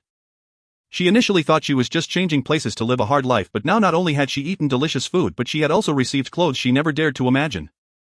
She tugged at the fabric and was surprised to find that these clothes were not only soft but also more durable than her current ones, perfectly suited to her combat style. These must have been personally chosen by the Lord. Receiving the clothes, Jian went to the washroom to take a bath. Listening to the sound of running water inside, Yiqiu leaned back in his chair feeling an overwhelming sense of emotion. After surviving alone for 9 days, he finally had someone to communicate with at home. Loneliness is the greatest enemy. Humans are ultimately social beings. If Jian hadn't shown up, Yiqiu figured he would have struggled to even speak in a few days. In less than 10 minutes, the sound of water in the bathroom stopped. True to her identity as a killer, she was even quicker than Yiqiu when it came to bathing. With a whoosh, as the bathroom door swung open, Jian appeared in front of Yiqiu wrapped in a bathrobe resembling a water lily emerging from the water. I must say, Jian's appearance was indeed striking. Despite years of exposure to the elements, she was still undeniably cute. After consuming mist beast meat and cleaning herself, Jian had completely regained her looks. Her delicate features paired with her soft fox ears melted Yiqiu's heart. However, after only a moment of observation, Yiqiu sensed something amiss and waved at Jian, saying, "Jian, come here for a moment." "Oh." Jian nodded and awkwardly trotted over in the cotton slippers Yiqiu had prepared for her. For an assassin, those shoes, which could slip off at any moment, were truly unsuitable. And the bathrobe too. But it felt really comfortable to wear. Walking in front of Yiqiu, he stood up and patted Jian's head. Jian looked at Yiqiu with some confusion. Yiqiu frowned slightly, then squatted down to touch the tip of the tail outside the bathrobe. Jian's face instantly flushed red. She took 2 steps back, stammering, Lord, the mission didn't include that." Yiqiu got up and asked, "Which one?" "Oh right, why didn't you wash your hair and tail?" "So that was it." Jian felt a bit relieved, but after glancing at the handsome face of her lord, she felt somewhat disappointed. Because hair and tails dry very slowly, which will affect the mission. Yiqiu couldn't say much at that moment, explaining a hairdryer might take longer than doing it manually, so he simply instructed, "Don't worry about that, just wash as you like." Jian immediately nodded, understood. Jian returned to the bathroom, and as the sound of water splashed, Yiqiu holding the hairdryer sat beside the fireplace full of anticipation. Soon she would get to touch the big fluffy tail, which was truly exhilarating. After another 10 minutes, Jian walked out of the bathroom again. However, her ears were wet, making her look like a drenched fox, which made her appear even cuter. Yiqiu waved at Jian and patted the stool in front of him. "Come here, I'll help your hair dry faster." Jian obediently sat on the stool in front of the fireplace, watching the orange wood quietly burn. Speaking of which, with such a vigorous fireplace, it should only take 3 hours to dry completely right. The Lord's home is really luxurious. Wait, what is that thing? Feeling a sudden rush of hot air behind her, Jian instinctively wanted to dodge, but sensing Yiqiu's hand gently petting her head, she still suppressed the urge. With the continuous whoosh sound by her ear, Jian realized her hair was drying at a visible speed. Was this magic? A magic that generates hot air to dry hair? Jian pondered. It seemed that no magician would develop such a strange magic right. As if hearing Jian's doubts, Yiqiu explained, "While blowing, this is a hairdryer.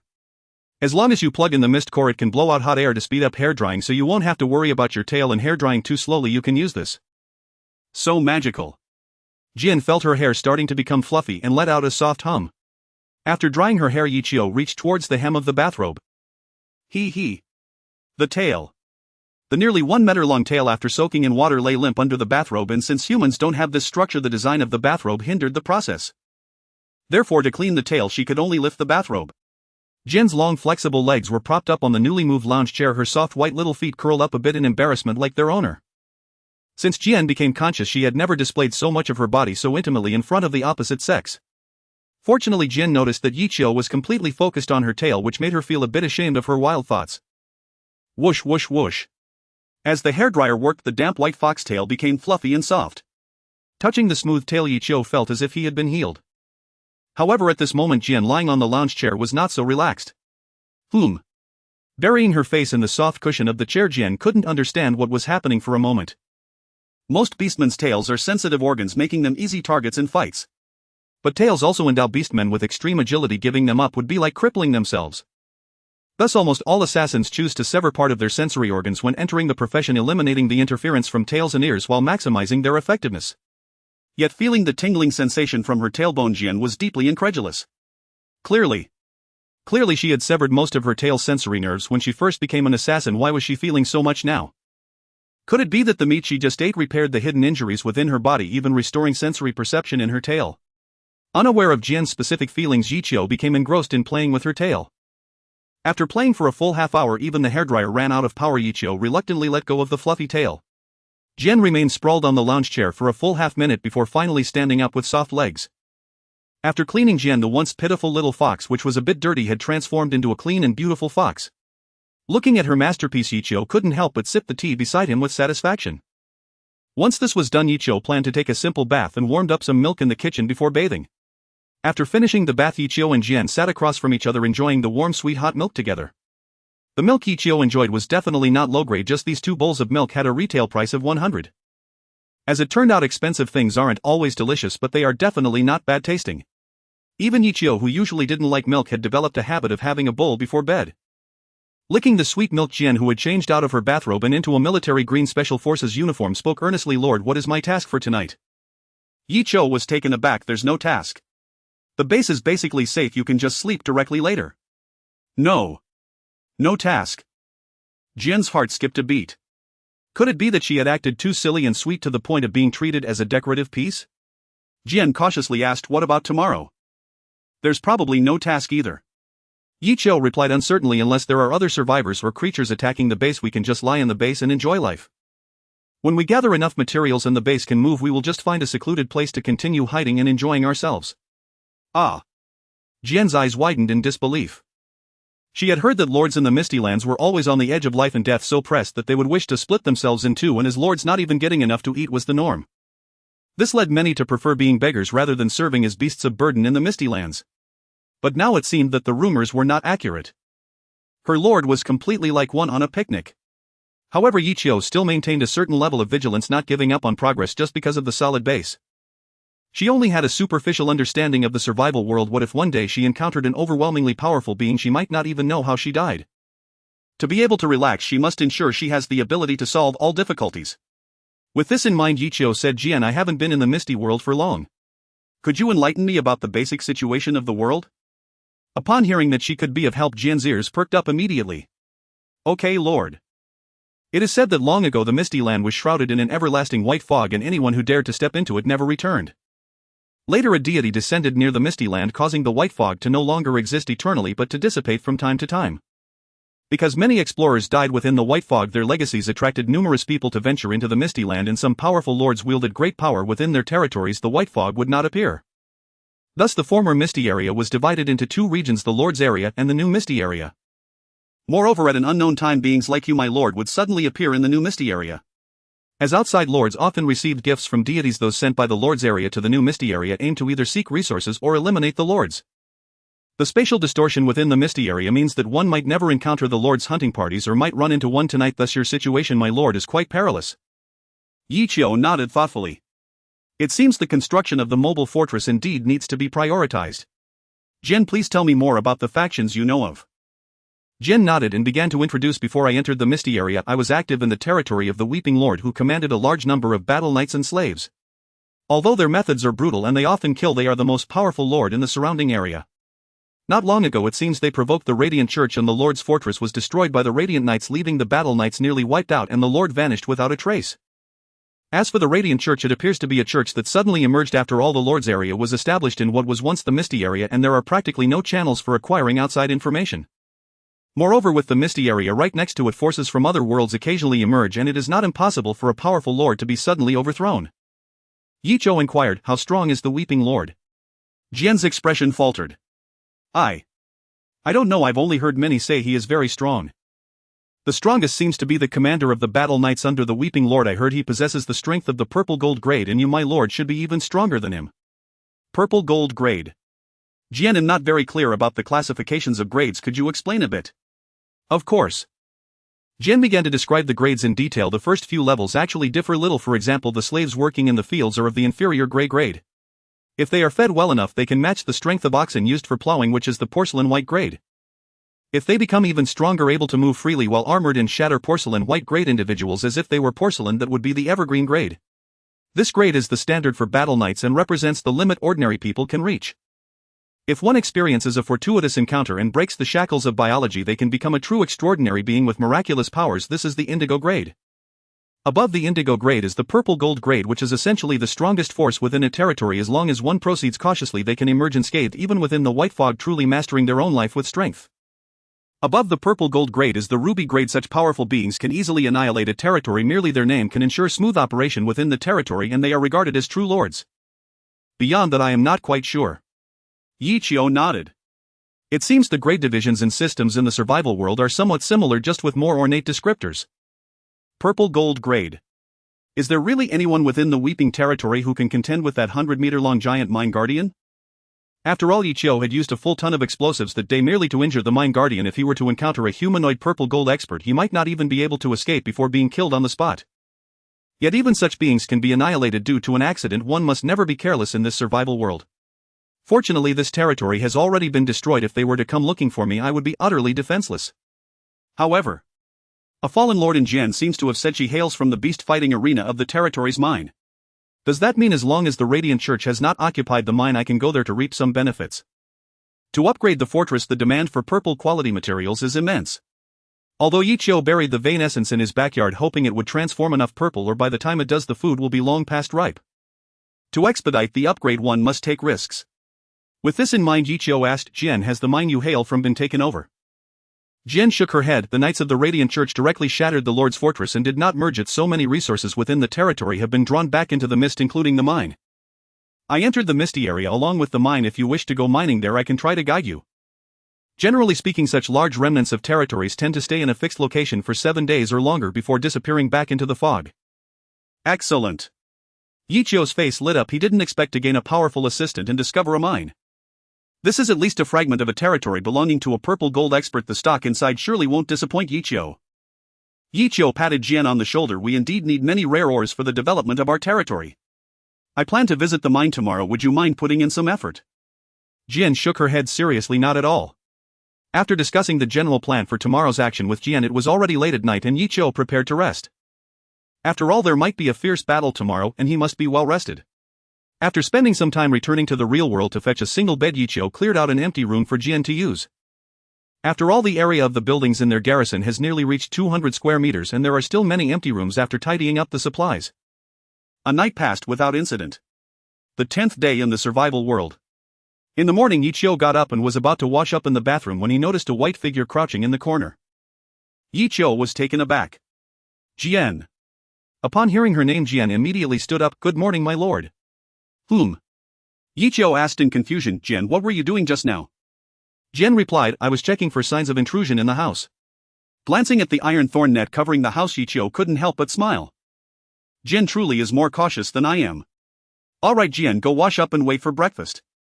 With the iron thorn net as protection, it's practically impossible for anyone to reach inside the house.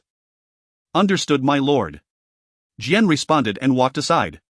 After Yi Qiu finished washing up, he opened the door ready to head to the kitchen to prepare breakfast. But as soon as he opened the door, he saw Jian standing eagerly in front of him. In a good mood, he patted Jian's soft hair and said, Why aren't you sitting down? Jian followed Yi Qiu closely, saying, My lord, I would like to learn cooking from you. Learn to cook? Yi Qiu was taken aback. Aren't you a killer? Just do your job.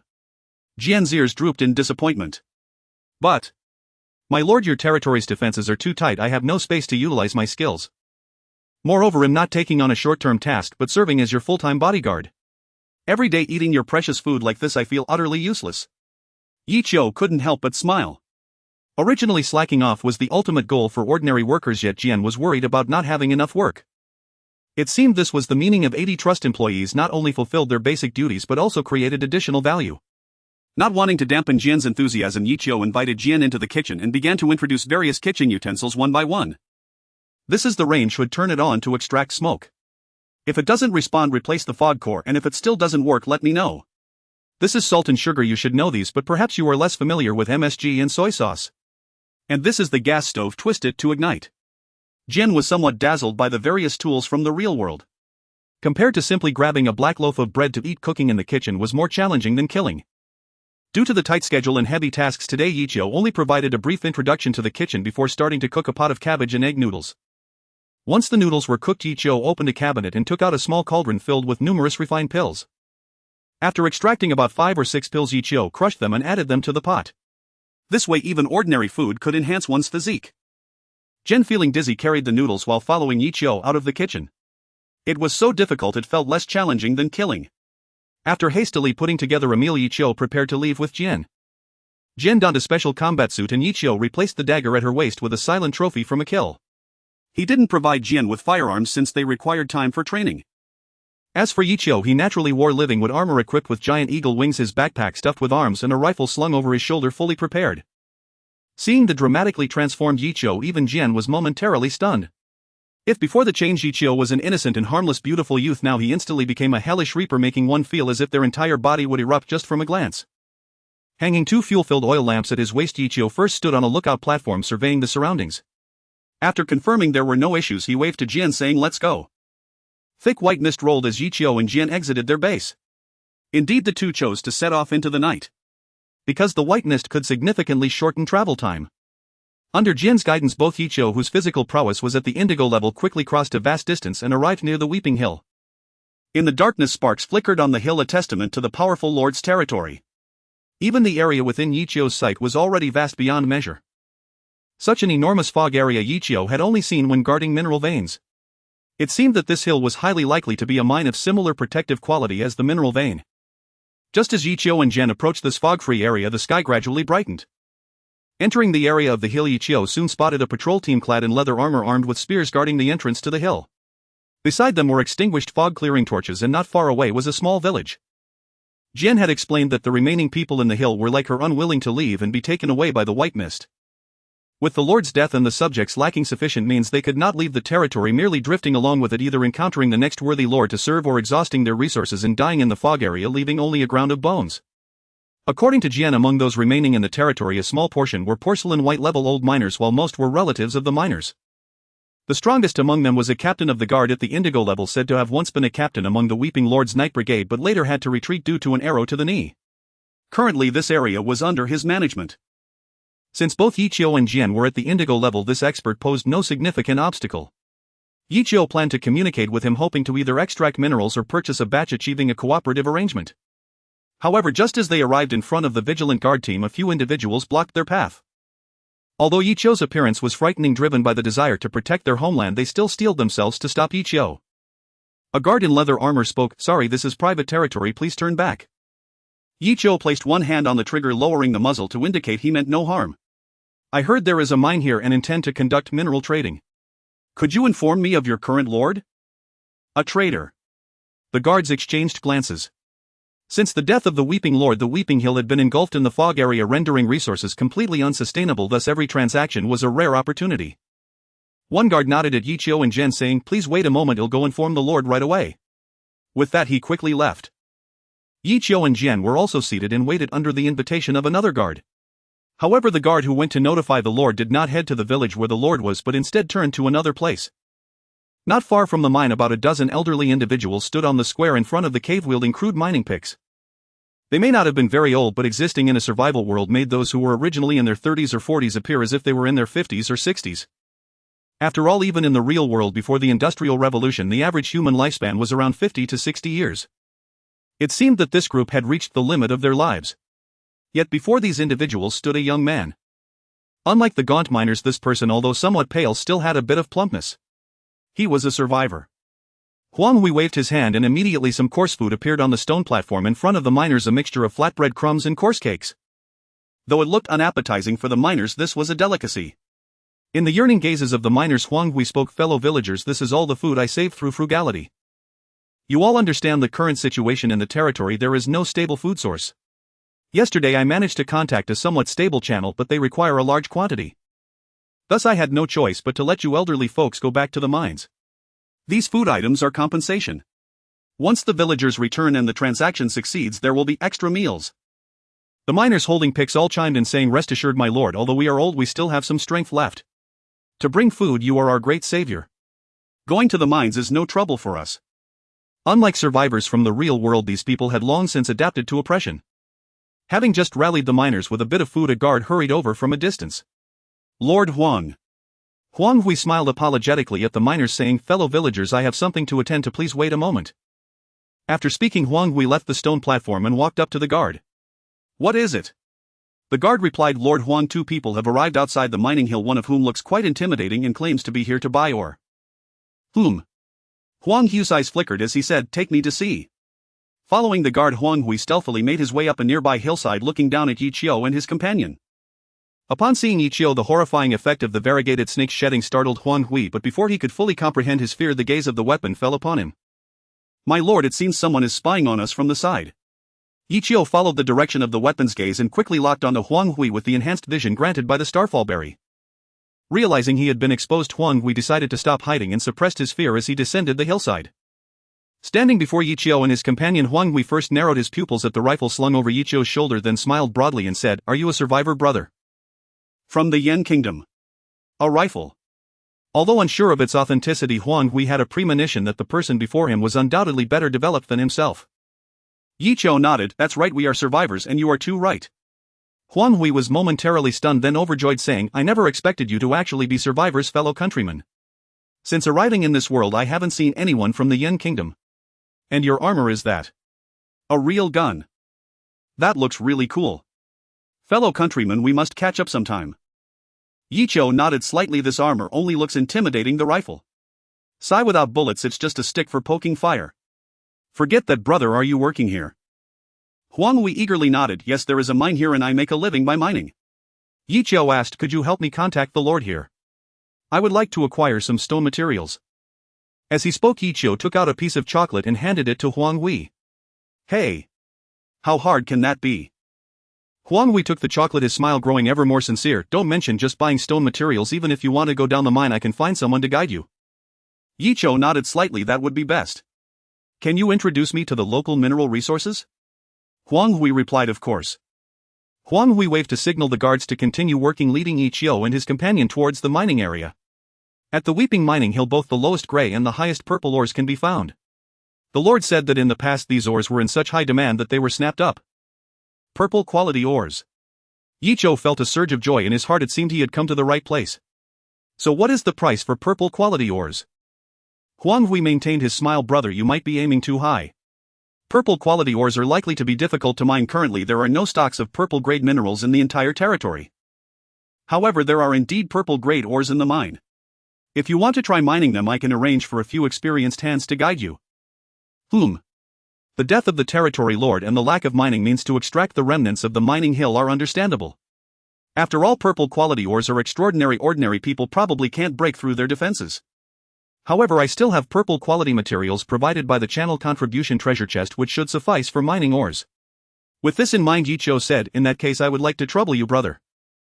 Huang Hui sighed, unable to hide his expression of exasperation. "Sigh, I knew it. Even if you can't mine them, you must want to see the charm of purple quality items. After all, such precious things are probably unseen even by the anonymous big shots in the channel." Just in time, there is a group of people about to go down the mine. They are all veterans from the village. "You'll let them take you in to have a look?" Yi Qiu did not refute, simply expressing his gratitude. However, when Yi Qiu saw the group of people heading into the mine, his brow couldn't help but furrow. "They seem a bit old." Huang Hui spoke from the side, "Don't be fooled by their age. The survivor world is different from ours. Age represents experience. Moreover, they all volunteered to go down the mine, so it's not exploitation." A nearby miner chimed in, "That's right, we all volunteered. We live to mine." "Young man, don't underestimate me. Just because I'm old, you might not even be able to compare with me when it comes to mining." Yi Qiu nodded. "Indeed, the saying goes, having an elder in the family is like having a treasure." Although these people look old, their experience should compensate for some of their shortcomings. "Alright then, please lead me to see the purple quality ores, seniors." After setting the plan, Yi Qiu and the weapon prepared to follow the crowd down the mine. With oil lamps in hand, the mining team gradually disappeared into the cave entrance. Watching Yi Qiu and the others leave, Huang Hui's smile slowly faded, his eyes flashing with calculation. A few days ago he discovered this misty area inhabited by natives, and through daring and careful exploration he finally understood the current situation of food scarcity. By leveraging the trading market, Huang Hui collected stone materials at the cost of a small amount of food. Although the prices of stones have dropped in recent days while food prices have soared, Huang Hui still made a hefty profit. Days passed, and leveraging his status as the only source of food, Huang Hui had basically become the top figure under the Lord, and with the construction corps in hand he planned to designate the mining hill as his territory. To ensure that he could always profit from this place, he bribed the guarding guards whenever other survivors appeared. Huang Hui would find a way to drive them away or eliminate them. Originally he was considering how to kill Yi Qiu, as his appearance indeed seemed a bit unsettling. But unexpectedly he wanted to see the purple quality ores. It just so happened that he planned to clear out those old timbers, so he might as well get rid of this guy too. Glancing once more at the deep cave, Huang Hui murmured, "Don't blame me, brother. In a world where one doesn't strive for oneself, heaven will smite them." Meanwhile, under the lead of the old miners, Yi Qiu and the weapon had already ventured deep into the mine. Many miners had already stopped to extract the stones around them, while Yi Qiu and his companion continued deeper under the guidance of the leading miner. Before long, a sound resembling a woman weeping echoed from the cave ahead. The old miner explained, "This is the origin of our Weeping Mining Hill's name. The most precious resource of the mining hill is the weeping, where you can hear a sound that resembles weeping as you get closer. We're almost there." Indeed, purple quality ores exhibit anomalies merely by their existence. Yi Qiu nodded, continuing to follow the miners deeper. Woo woo.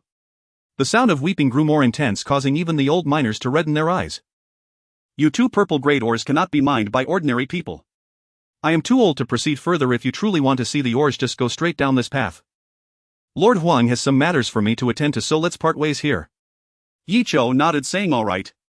The path they came from was not complicated. Even without a guide, Yi Qiu was confident he could find his way out. The old miner nodded and turned to leave. Yi Qiu and Jian continued onward. Passing through the tunnel, Yi Qiu and Jian quickly arrived at the place where the wailing was the strongest. It felt as if countless voices were lamenting in their ears, making one inevitably feel downcast. Fortunately, both Yi Qiu and Jian were of indigo rank, so the impact was not significant. Braving the wails, Yi Qiu circled around the cave but found no oddly shaped ores. Could it be that all around are? With this thought, Yi Qiu synthesized a purple-ranked pickaxe and began to strike the cave walls. Clang! Clang! Clang! Accompanied by the crisp sound of strikes, several stones quickly fell down. Yi Qiu frowned slightly. The speed of mining was a bit abnormal. Taking out the whiteness Saint Classic for identification, these stones indeed turned out to be only of blue quality. Where are the purple-ranked ores? Initially it was thought that the wailing ores were unminable here, but now not even a single ore was visible. Yi Qiu put away the pickaxe, intending to ask the leading miner. Exiting the wailing cave, Yi Qiu and Jian quickly returned and soon spotted the leading miner. Seeing Yi Qiu and Jian return so quickly, the leading miner revealed a knowing smile. "Hee hee, young ones, the wailing ore is hard to mine, isn't it?"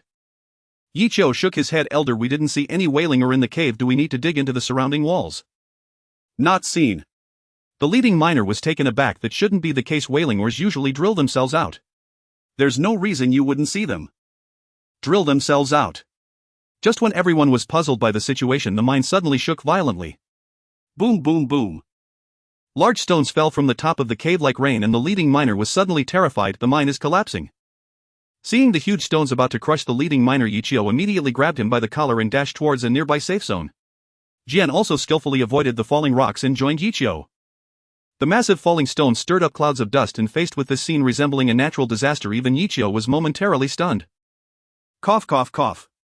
Without sufficient precautionary measures, the leading miner coughed painfully, but as the dust began to settle, he immediately spoke. "Quick. Cough, cough. Follow the path I point. Cough, cough. If there's no further collapse, we might still get out." Yi Qiu nodded, hoisting the leading miner and heading toward a gap that they could barely squeeze through. However, after walking several dozen meters, Yi Qiu and the others found no exit at all, but instead encountered many miners trapped under the rubble, moaning in pain. The survival team had grown to more than 10 people, but there was no sign of a road to the outside. Directing Yi Qiu back and forth through several escape routes, they found them all completely sealed by fallen debris. It's over. It's over. After running through the last safe passage, the leading miner lowered his head in despair. "There's no way out. We can't escape." That can't be right. This mine was clearly the safest one. How could there be a problem? Regarding the old miner's words, Yi Qiu did not comment. After all, with the primitive mining skills of the survival world's lord, whether they could return after descending into the mine was probably all up to fate. The sudden collapse of the mine was not a significant issue for Yi Qiu. He had several tons of explosives and the distance to the surface was not far. Simply forcing a blast could easily allow him to escape. What troubled Yi Qiu now were only two things: how to protect the remaining people's safety during the blast, and where the wailing ores had disappeared to. Uncertain if he could bring people to the real world, Yi Qiu did not want to expose his trump card, so he needed to find a safe place to detonate or something to protect the remaining people. With this in mind, Yi Qiu suddenly spoke. "Elder, I have a way to get you out, but using it may cause collateral damage. Do you have anything that can be used for defense?" Hearing Yi Qiu's first sentence, many injured miners' eyes brightened, but upon hearing the latter half, their expressions dimmed again. As the lowest-ranked miners, how could they possess the magical items that only knights could wield? However, the leading miner suddenly seemed to remember something and exclaimed, "Maybe we have." "Before we descended into the mine, Boss Huang gave me a device. It might be a defensive item." Hearing this, the miners who had almost lost all hope reignited their hopes. "That's right, Boss Huang is a good person who provides us with food. The items he gave us must be to ensure our safe return." "Yes." Seeing the miners' confidence in Huang Hui, Yichio nodded. "Where is it?" "It'll take you to find it. It's not far." The leading miner immediately led the way for Yichio. After crawling through 2 narrow openings, Yichio quickly brought the leading miner to where he had stored the device. However, the scene before them was one that could not help but evoke despair. Before them lay a ruin completely blocked by rubble. "I placed that thing in the center. It must be buried inside." If they could retrieve the so-called defensive item from within, they would have already started clearing the fallen stones to dig it out. Now the leading miner fell into true despair. Yichio glanced around. His vision, enhanced by the starberry, allowed him to notice more details that ordinary people might miss. After a moment, Yichio squatted down and picked up a fragment from the crevice of the stones. Identification: seismic ball fragment gray. Description: a fragment left behind after using the seismic ball item, capable of causing a tremor in the surrounding area. Using it at key locations can trigger a cavian. Looking at the description, Yichio immediately sensed something was amiss and placed the fragment in front of the leading miner. "Elder, do you recognize this thing?" Under the dim yellow light of the miner's lamp, the leading miner's expression suddenly changed. "This is the item Boss Huang gave me? I didn't expect it to be damaged by the rubble. This is really the end. This is the item that Huang Hui sent in." Yichio immediately connected the dots and his heart sank.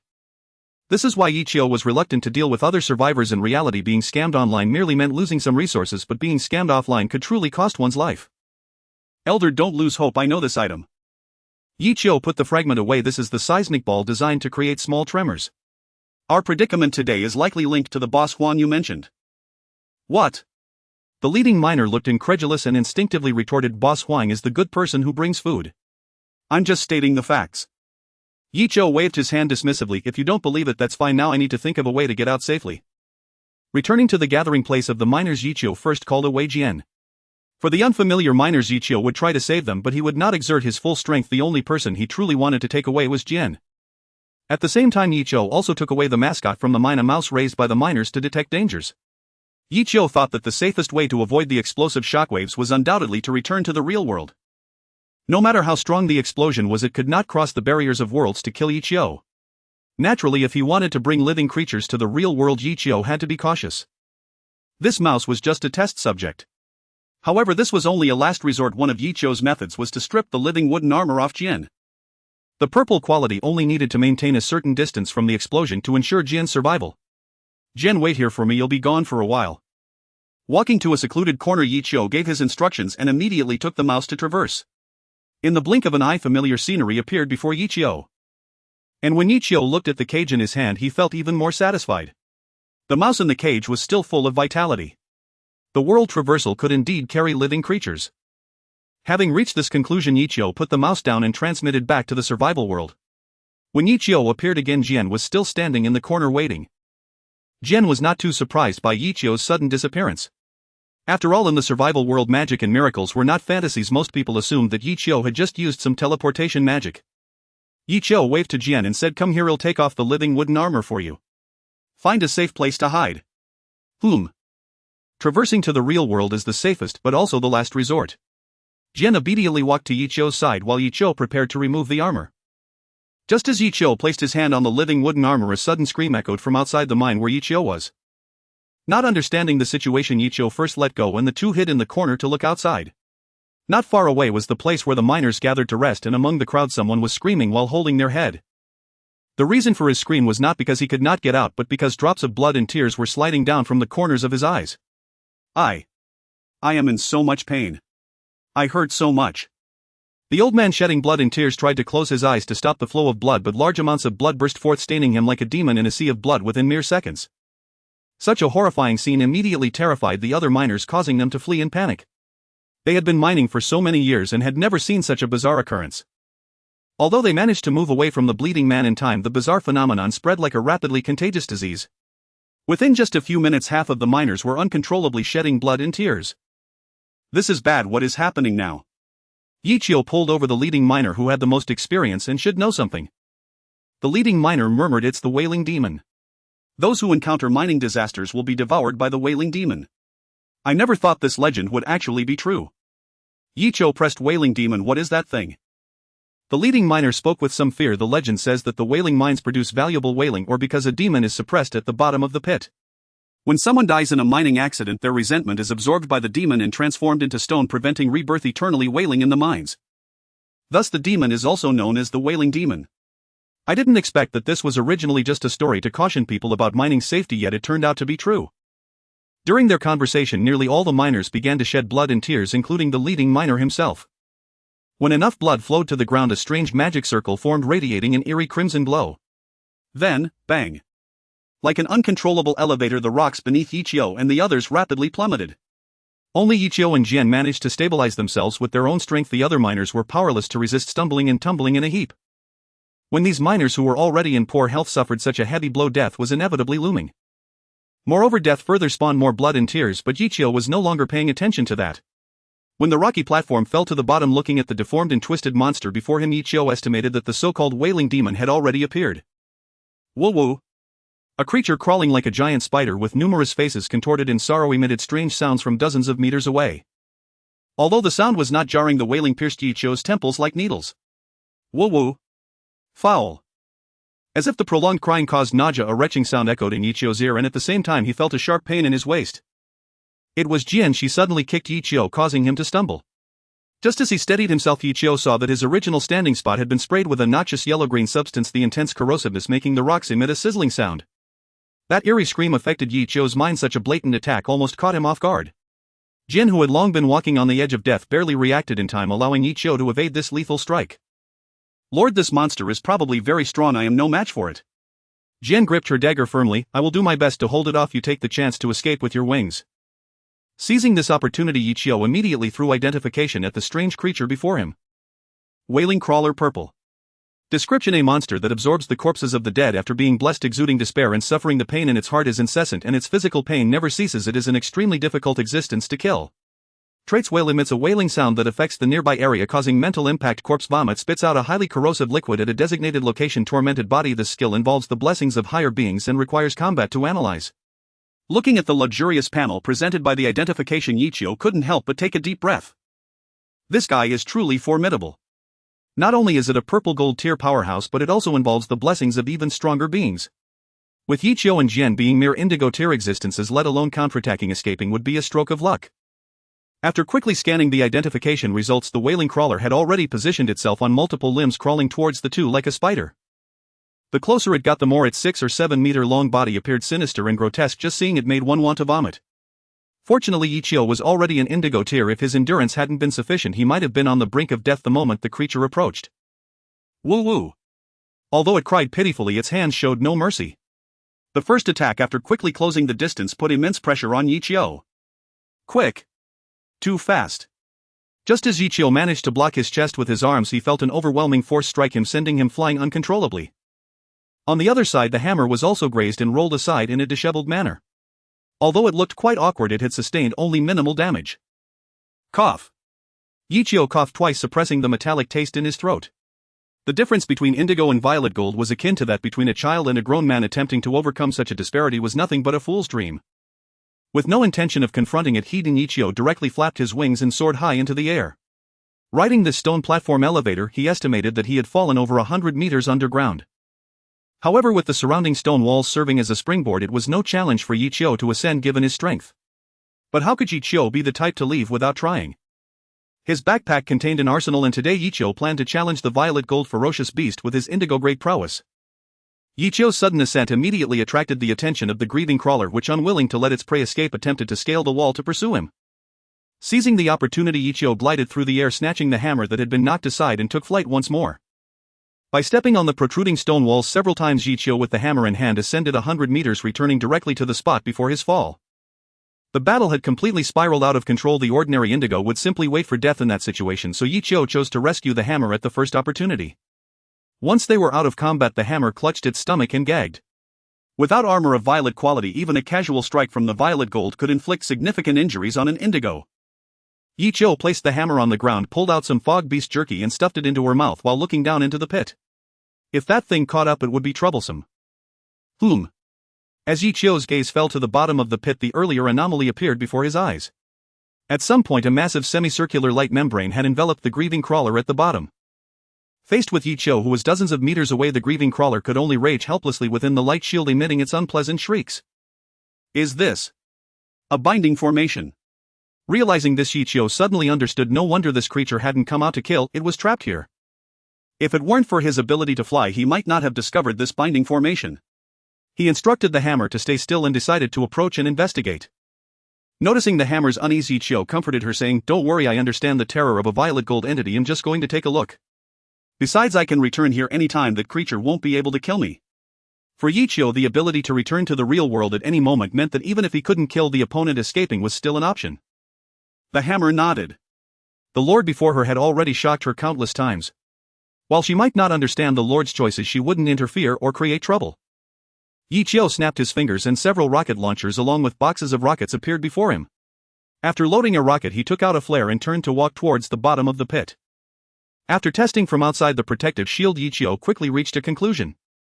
The shield was a two-way constraint. The grieving crawler could not attack Yi Qiu through the shield, and Yi Qiu could not attack it either. However, Yi Qiu could pass through the shield and enter the interior, allowing them to attack each other. It was like a boss teleportation portal, except this one allowed for combat to resume midway through. While Yi Qiu was studying the shield, the grieving crawler was not pleased. The two most delectable prey had vanished, further deepening its sorrow. Slowly crawling back to the bottom of the pit, the grieving crawler clutched a miner's head with its slender forelimbs, eating while crying. The twisted, pained faces of the miners it consumed gradually faded away, and eventually a face resembling that of a miner appeared on the grieving crawler's massive abdomen. Such a horrifying scene elicited no gasps or screams, as all the miners who had fallen to the bottom of the pit were now dead. Without the strength of indigo quality, merely witnessing the grieving crawler made survival exceedingly difficult. Woo-woo. In the vast underground cave, the eerie sounds of crying combined with the rustling of eating became the only sounds. But soon a voice interrupted them. It was Yi Qiu. Fully armed, he directly passed through the light membrane and entered the boss area. Before the weeping crawlers could comprehend why Yi Qiu dared to return, he had already soared into the sky.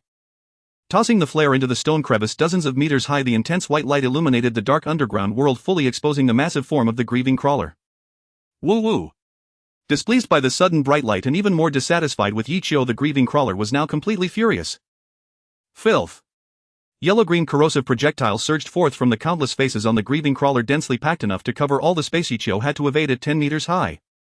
Yet Yi Qiu paid no heed to this. He simply pressed the trigger of the rocket launcher and then... whoosh! Boom! The tremendous explosion and crimson heat wave swept through the cave, sending the grieving crawler's massive body staggering, while the facial folds on its body were blasted into a mushy mess. In contrast, the corrosive projectiles aimed at Yi Qiu missed completely as his presence vanished entirely from that space. Woo-woo! The grieving crawler was even more sorrowful. However, sorrow was futile. With Yi Qiu gone, how could it seek revenge? After searching its territory, the grieving crawler could only choose to crawl to the location of the flare, extinguishing the annoying light. But just then a familiar figure reappeared. It was Yi Qiu. Armed with a newly loaded rocket launcher, he was ready to take down the enemy before him. Boom! Another fireball exploded, but the results were not as glorious as Yi Qiu had hoped. The creature before him was not something that could be easily wiped out by conventional weaponry. However, Yi Qiu was not short on resources, and he had all the time to play with this creature slowly. After all, this was not a game. After sustaining injuries, he couldn't recover quickly while out of combat. Given the current situation, as long as Yi Qiu dealt damage, he would eventually wear it down. Moreover, Yi Qiu didn't believe that merely being of violet gold quality could completely ignore thermal weapons. With this thought, Yi Qiu vanished once more. Faced with Yi Qiu's tendency to slip into another world at any moment, even the grieving crawler, despite its immense strength, could only endure the blows with extreme frustration. As this behavior continued for over 10 times, a change occurred in this demonic creature. Woo-woo!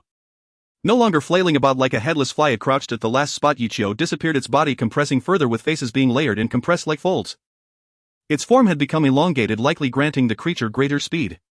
Indeed, the moment Yi Qiu reappeared, a dark shadow struck him. Puff! Even with the violet quality of the living wood armor blocking this incredibly swift strike, Yi Qiu felt a metallic sweetness in his throat. This monster had actually learned to ambush. A strange flush appeared on Yi Qiu's face as this strike had wounded him deeply. Without hesitation, he again traversed away in midair. The grieving crawler remained patient, continuing to wait at the spot where Yichio had last disappeared, anticipating his next appearance. Returning to the real world, Yichio stumbled and fell on the bed, the living wood armor clearly bearing a deep mark on his chest. Touching the scar on his chest, Yichio swallowed the blood in his throat, contemplating the grieving crawler's behavior as he sat on the bed. This was the downside of crossing over a fixed arrival point. Was useful for dealing with the veins guards, but waiting for the mist to dissipate was fine, as the existence of the grieving hill would last several more days and he certainly couldn't remain in the real world until then. Should he avoid combat? Facing a violet gold level opponent, it wasn't shameful to be unable to win. Since he had tried for so long without success, it would be better to leave than to risk it again.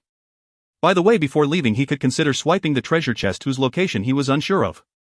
Thinking back to when he had previously taken away the silver chest protected by the vein guard, Yichio's interest was once again piqued. Having prepared a substantial amount of explosives, Yichio was ready to traverse once more. Just like the last time he dealt with the mine guards, he chose to cross over, dropping the explosives and leaving immediately. As the grieving crawler, which had immediately lunged at Yichio upon his appearance, collided with the grand gift he had prepared for it. The massive explosion sent the grieving crawler flying. Realizing the explosion had occurred, Yichio crossed over again, charging out from the smoke. However, this time Yichio did not strike at the grieving crawler on the ground, but instead observed. He was watching the position of the silver treasure chest and the condition of the grieving crawler. If he could kill it, Yichio would naturally do his utmost to slay it, especially after wasting nearly 20 rocket shells and spending close to 2 hours. But if he couldn't, he would not continue to engage in futile efforts. Identification. Familiar words appeared in his mind, and unlike before, a skill of considerable rank had already manifested. Body of suffering: the more severe the injury, the higher the overall attribute enhancement and the faster the recovery speed. A very simple introduction, but sometimes simplicity equates to power. Injury enhances all attributes and increases recovery speed. No wonder, facing a stronger opponent of a higher grade, he initially suffered only a minor injury. It seems that apart from the formidable defensive capability of the living wood armor, it was also because the opponent was not at full strength. At this very moment, the grieving crawler was already strong enough to pierce through his living wood armor with a single strike. Moreover, he had no idea how much health it had left. If it strengthened further, he might not even be able to react to its attack and would be pierced in a single blow. With this in mind, Yichio immediately abandoned the idea of killing this creature. No one wanted to provoke a being that grew stronger with every battle and had no visible limits. Gliding with his wings above the open ground, Yichio searched with all his might for the silhouette of the silver treasure chest. However, even though he did not wish to continue the fight, the grieving crawler had other ideas. Now stronger due to its injuries, it could easily pursue Yichio, spraying venom and emitting noise. Faced with the versatile grieving crawler, even without direct contact, Yichio found survival difficult. If not for his ability to traverse, he would likely have died countless times. After a long search, Yichio finally spotted his target. It was a place resembling an altar with a statue of a woman pierced by thorns, currently undergoing torment. Strangely, the woman in the statue did not appear to be in pain or struggling. Instead, she wore a comfortable and serene smile. In front of the statue was the very thing Yichio loved most: the silver treasure chest. Good, now you are mine. Immediately using a sprint, Yichio dashed towards the altar, holding the rocket launcher in his hand, ready to blast the grieving crawler away again if it pursued him, allowing him to seize the treasure chest. However, the developments unfolded beyond Yichio's expectations. As he approached within 10 meters of the treasure chest, the statue suddenly erupted with a mysterious glow. This glow formed a layer resembling a protective shield, firmly enveloping the altar. Boom! Boom! Confronted with the suddenly appearing mysterious light membrane, Yichio was momentarily dazed, but there was no time to think further and he returned to the real world. Climbing out of bed, Yichio wore a puzzled expression. The light membrane. Could it be that after I successfully stole the treasure chest last time, the ones who brought us to this survival world repaired the loophole that allowed rewards to be taken without defeating the boss overnight? No, that can't be right. I brought the treasure chest back to the real world. According to the survival world's terms, this would indeed be considered stealing a treasure chest using a high-level teleportation item, spending the resources for interdimensional travel just to steal a silver treasure chest. By this logic, the treasure chest has actually appreciated. After muttering for a while, Yichio took out his weapon once more, ready to see if he could violently break through the protective shield. If that didn't work, he would have to reluctantly return empty-handed. Getting himself ready, Yichio chose to first use grenades to clear the way, knocking back the grieving crawler that might be lurking at the teleportation point before launching an attack on the light membrane. At the same time, concerned that the grieving crawler might grow stronger from repeated attacks, Yichio decided to reduce the number of teleportations. After all, each teleportation required a grenade to clear the way. As long as the grieving crawler was present, it would inevitably receive enhancements. Loading a full 10 rocket launchers, Yichio set off once again. A suddenly exploding grenade knocked back the shadows lying in ambush not far away, and Yichio charged upwards, sprinting 20 meters into the air. If the cave had not been spacious enough, it would have been unable to withstand Yichio's antics. Shaking off the grieving crawler's attacks, Yichio immediately unleashed a barrage against the light membrane, while the grieving crawler, realizing Yichio's prolonged presence, emitted a wailing sound and utilized its most effective mental attack. Enduring the grieving crawler's wailing for 5 seconds, Yichio emptied his ammunition and vanished. Back in the real world, Yichio retched while reflecting that despite possessing such a broken skill of traversal, it was still so difficult to fight a purple gold ranked grieving crawler. The gap between ranks was simply too vast. Beside him, Jen watched as Yichio occasionally left, only to return wounded, feeling anxious yet powerless. She understood that her presence would only complicate matters in a fight against a purple gold ranked opponent. Jian shouted, "My lord! The entire territory of the Weeping Lands has numerous indigo ranked battle knights, yet there is only one purple gold ranked commander. Moreover, such a purple gold variant with special abilities is much harder to deal with than humans. The Weeping Mine has existed for so long, the Weeping Lord cannot possibly be unaware of the existence of a weeping demon. If they could kill it, they certainly wouldn't let it remain here. Even the Weeping Lord and 2 purple gold ranked battle knights dare not confront it. Hedon, for you to have lasted this long with an indigo quality body is already a miracle. You should withdraw quickly." Hearing Jin's comforting words, Yichio felt somewhat relieved. "All right. But since I came here, I must bring something back." Yichio regained his fighting spirit, preparing for another wave of attacks. Upon entering the survival world again, Yichio detected something amiss from the wailing of the grieving crawler. It sounded like anger. Glancing again at the altar beneath his feet, he found that the brightness had indeed diminished somewhat. Had he not consumed too many starfall berries, leading to a significant enhancement of his vision, he might not have noticed this subtle change. A good omen. Yichio's spirits lifted and he immediately began to demolish the altar. I must say, compared to the lightning-fast grieving crawler, this living target altar truly deserved to be blown up. In just 3 traversals, the ammunition Yichio hit the altar with surpassed that of the grieving crawler, and the dimming of the light membrane stimulated him like a health bar, making him aware of how far he had come. Unlike the grieving crawler, blowing it up was like studying before the exam. You never knew how much you had truly gained. In the final explosion, Yichio saw the grieving crawler frantically attempting to shield the altar from the projectiles, but with its small frame, how could it fully defend against an altar that spanned 50 square meters? In the end, it simply watched the light membrane shatter. High above, Yichio spiraled through the air, enduring a cacophony of demonic sound as he fired his final rocket. Flames erupted across the sky and the faint luminescent membrane at last shattered under the onslaught.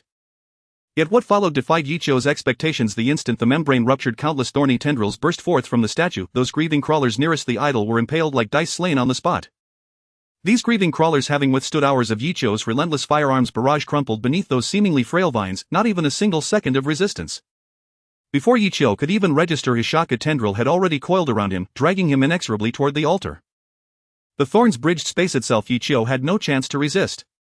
In the blink of an eye, he lay upon the altar. His heart hammered wildly. Lying motionless on the frigid stone, feeling his blood seep steadily from his wounds, Yichio knew this was the closest he had ever stood to death. "Don't panic, don't panic." Yichio drew a deep breath. Was this not a divine effigy? Like worshippers of the eternal night idol, he would try offering reverence just once. With one swift motion, he cast over 100 white mist cores onto the altar and intoned his prayer. "O great deity, your loyal devotee offers unwavering fealty, grant me your blessing." He dared not ask for blessing, merely sparing his life in light of such offerings would be more than enough.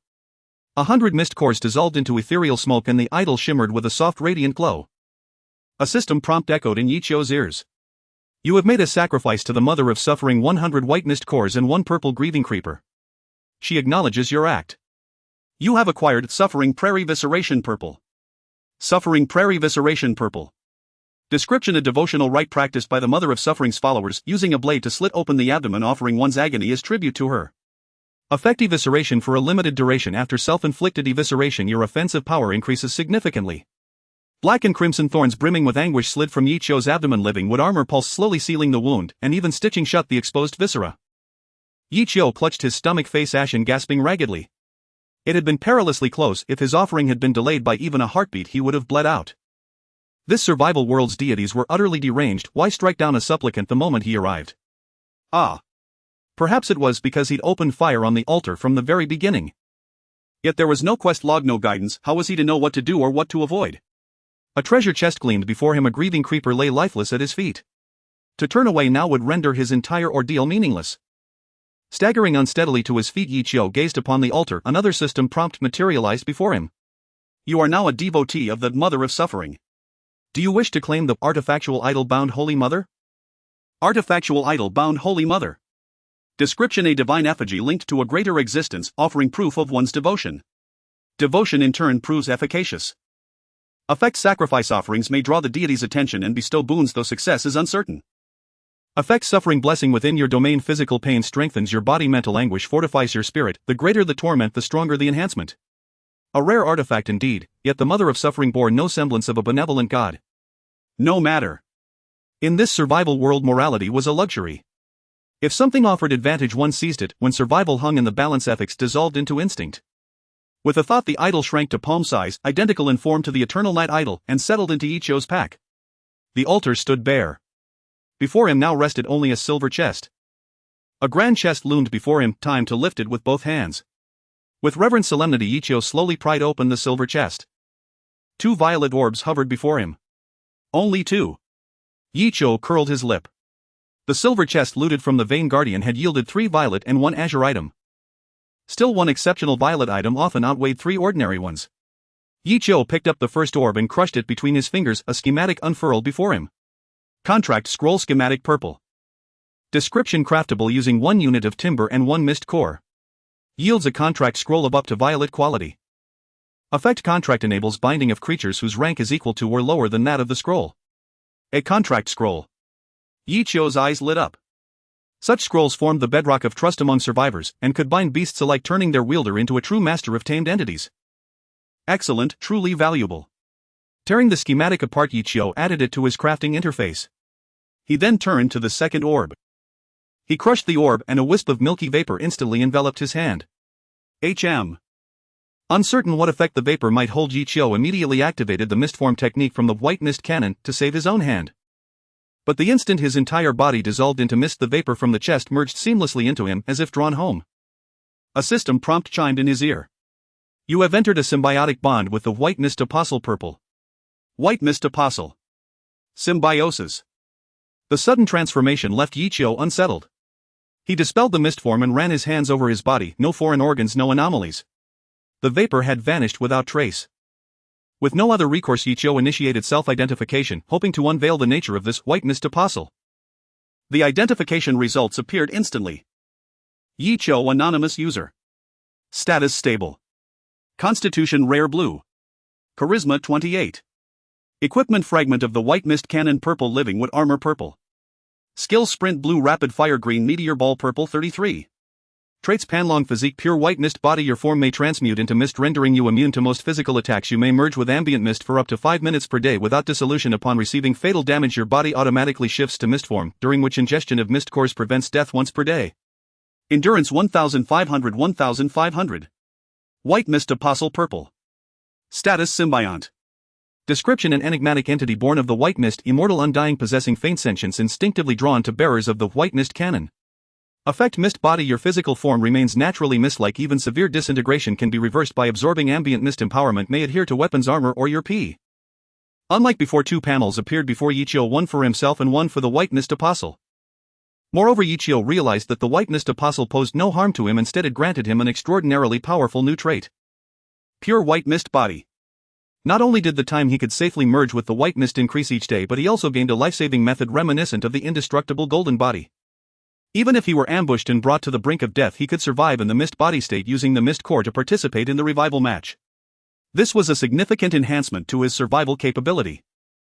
Fortunately, he instinctively thought to activate the mist body for survival at that moment, not expecting that he would inadvertently establish a symbiotic relationship with the white mist apostle. Sensing the flow of energy within him, Ichio's spirit stirred and he extended his palm. Soon a faint white mist appeared in his hand, making sounds like a small animal. Wumang, it looked like a sticky rice ball and was quite adorable. Ichio reached out to pinch the white mist apostle, who excitedly clung to his finger, tugging and making continuous sounds. Since you like to call these 2 words so much, I might as well call you Wumang from now on. Although they couldn't communicate verbally, the symbiotic relationship allowed their spirits to connect, and Wumang happily nodded before merging back into Ichio's body. Putting away the silver treasure chest, Ichio estimated the height of the cave. After defeating the boss, it was time for him to take off and leave.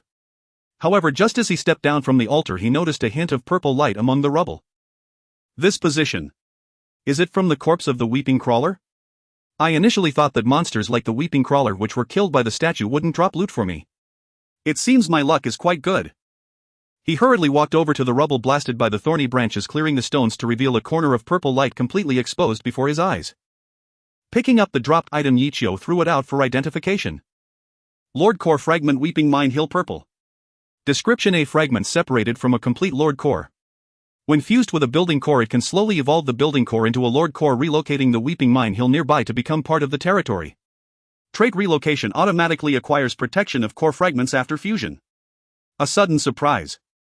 Upon seeing the identification information, Yichio felt a rush of excitement. This is actually a higher tier item, a fragment of the Lord Core. As long as it is fused, not only can it evolve his building core into a Lord Core, but it can also directly bring the Weeping Mine Hill right to his doorstep. Having obtained such an item means his mobile fortress now has hope. Moreover, Yichio dug out another item from the rubble. Weeping Bell Blue. Description: a gray bell depicting a sorrowful human face. When shaken, it emits a sound that evokes sorrow. Trait: Sound of Sorrow produces sounds that induce sorrow, causing a certain degree of mental damage. The skill does not distinguish between friend and foe. A special item. Although it looks like a double-edged sword, at least it is of blue quality. Excitedly putting the shimmering purple core fragment and blue item into his backpack, Yichio took off and dashed upward, soaring 30 meters. Wow! Exploring outside really yields great rewards. Combat is exhilarating. Using the real world as a springboard, Yichio ignored the rugged spiral path at the bottom of the pit and directly grabbed his mace, flying straight to the spot where the items had fallen. A large amount of rubble still blocked the way out, but for Yichio this was not a significant obstacle. Arriving at the location closest to the ground, Yichio placed explosives and handed the living wood armor to his mace, telling her to hide it. Then he backed away and began the demolition. Boom! A tremendous sound echoed within the mine and large chunks of rubble were blasted away. Yichio caught a glimpse of light through the gap created by the explosion. After spending almost a day in the mine, seeing the light of the outside world suddenly moved Yichio and he felt relaxed. He took a deep breath and walked towards the light. Emerging from the cave. Outside the entrance, many people clad in leather armor were busy moving the massive rubble, trying to rescue the miners trapped inside the cave. Outside the mine, Huang Hui was walking beside a burly man who stood nearly 2 meters tall, explaining with a face full of sweat. Lord Oriai, this matter is indeed my fault. I learned that this mine was always safe, so I couldn't resist my greed and allowed them to go down. I didn't expect it to suddenly collapse. Alas, I am sorry for the old man's trust. The current leader of the Weeping Mine Hill, the only indigo tier powerhouse, Oriai, listened to these words with a sullen expression.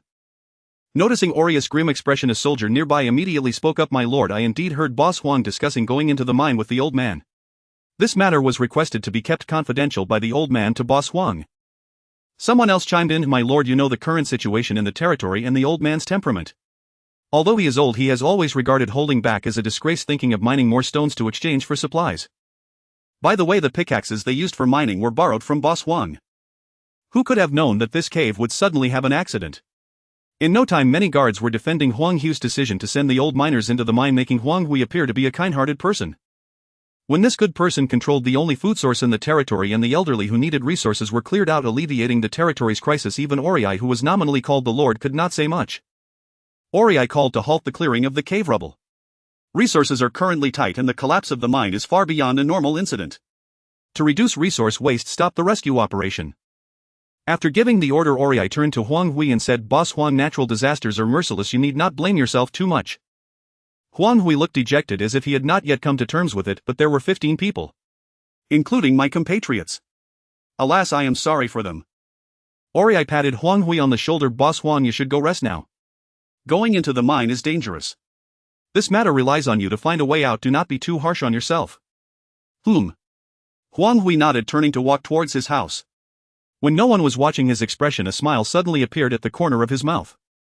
What perfect acting! I should award myself an Oscar. Huang Hui was immensely pleased, having not only sent away a large portion of the elderly from Mine Hill Village but also conveniently eliminated the survivor who had appeared from nowhere. Although he couldn't collect the equipment on them, as long as no one threatened his development relying on the mountains, he could eventually rise to the forefront of survivors. Moreover, with so many people having died this time, according to the secret letter he discovered with offerings, the mine should be able to nurture new weeping ore, which is a great item of purple quality. With that item, would I still fear insufficient foundations? I will directly harvest the entire channel. While recklessly imagining how to develop in the future, Huang Hui suddenly heard a loud explosion behind him, startling him and making him stumble. Huang Hui turned around in panic, hearing several guards shout loudly, It's a second collapse, everyone stay back. The violent tremor led many guards to believe it was a second collapse, but only Huang Hui, watching the sudden flare of fire and the slowly rising smoke, felt a bad premonition rising in his heart. No. It can't be that survivor has explosives, right? No. It's impossible. He only brought a rifle and a few dozen bullets when he crossed over. How could he possibly have explosives? Though he desperately denied it in his heart, when Huang Hui saw the familiar figure, he knew the situation had exceeded his control. He actually managed to come back alive. Huang Hui cursed inwardly, but on the surface he displayed a look of emotion and hurried over, saying, "Brother, you really are lucky to have turned danger into safety in such a situation." As he approached Yiqiu, Huang Hui took the opportunity to look behind him, seeing only a fox-eared girl and no one else. It seems that apart from these two lucky guys, everyone else must have died inside. The possibility of exposure decreased slightly and Huang Hui felt a bit relieved, but then his heart tightened again. Because the person in front of him actually raised the rifle in his hand and aimed it at him. Huang Hui immediately raised both hands high. "Brother, let's talk things over." Although Ori didn't know what Yiqiu was holding, seeing Huang Hui's appearance of facing a great enemy, he took 2 steps forward to protect Huang Hui, watching Yiqiu with a vigilant gaze. Looking at the tall and muscular Ori, Yiqiu frowned slightly, took out a fragment of the earth-shaking ball from his backpack and threw it on the ground, saying, "If you understand, take a look, don't waste my time with killing." Seeing the fragment, Ori's expression changed. "The earth-shaking ball that destroys the terrain. That's right, this is what caused the collapse of the mine." Yiqiu shook the muzzle of the gun. "According to the lead miner, this thing was given to him by Boss Huang. I truly apologize for not dying inside, so come out and accept your death obediently." Damn. How did this get found out? Huang Hui's face turned ugly upon facing the facts stated by Yiqiu. It must have been that old man boasting too much, truly a person who brings more trouble than he solves. Though the truth was exposed, Huang Hui did not despair. Because apart from Yiqiu, no one else returned, which meant there were no witnesses to contradict him. As long as he could convince Ori, what did it matter if Yiqiu had a gun?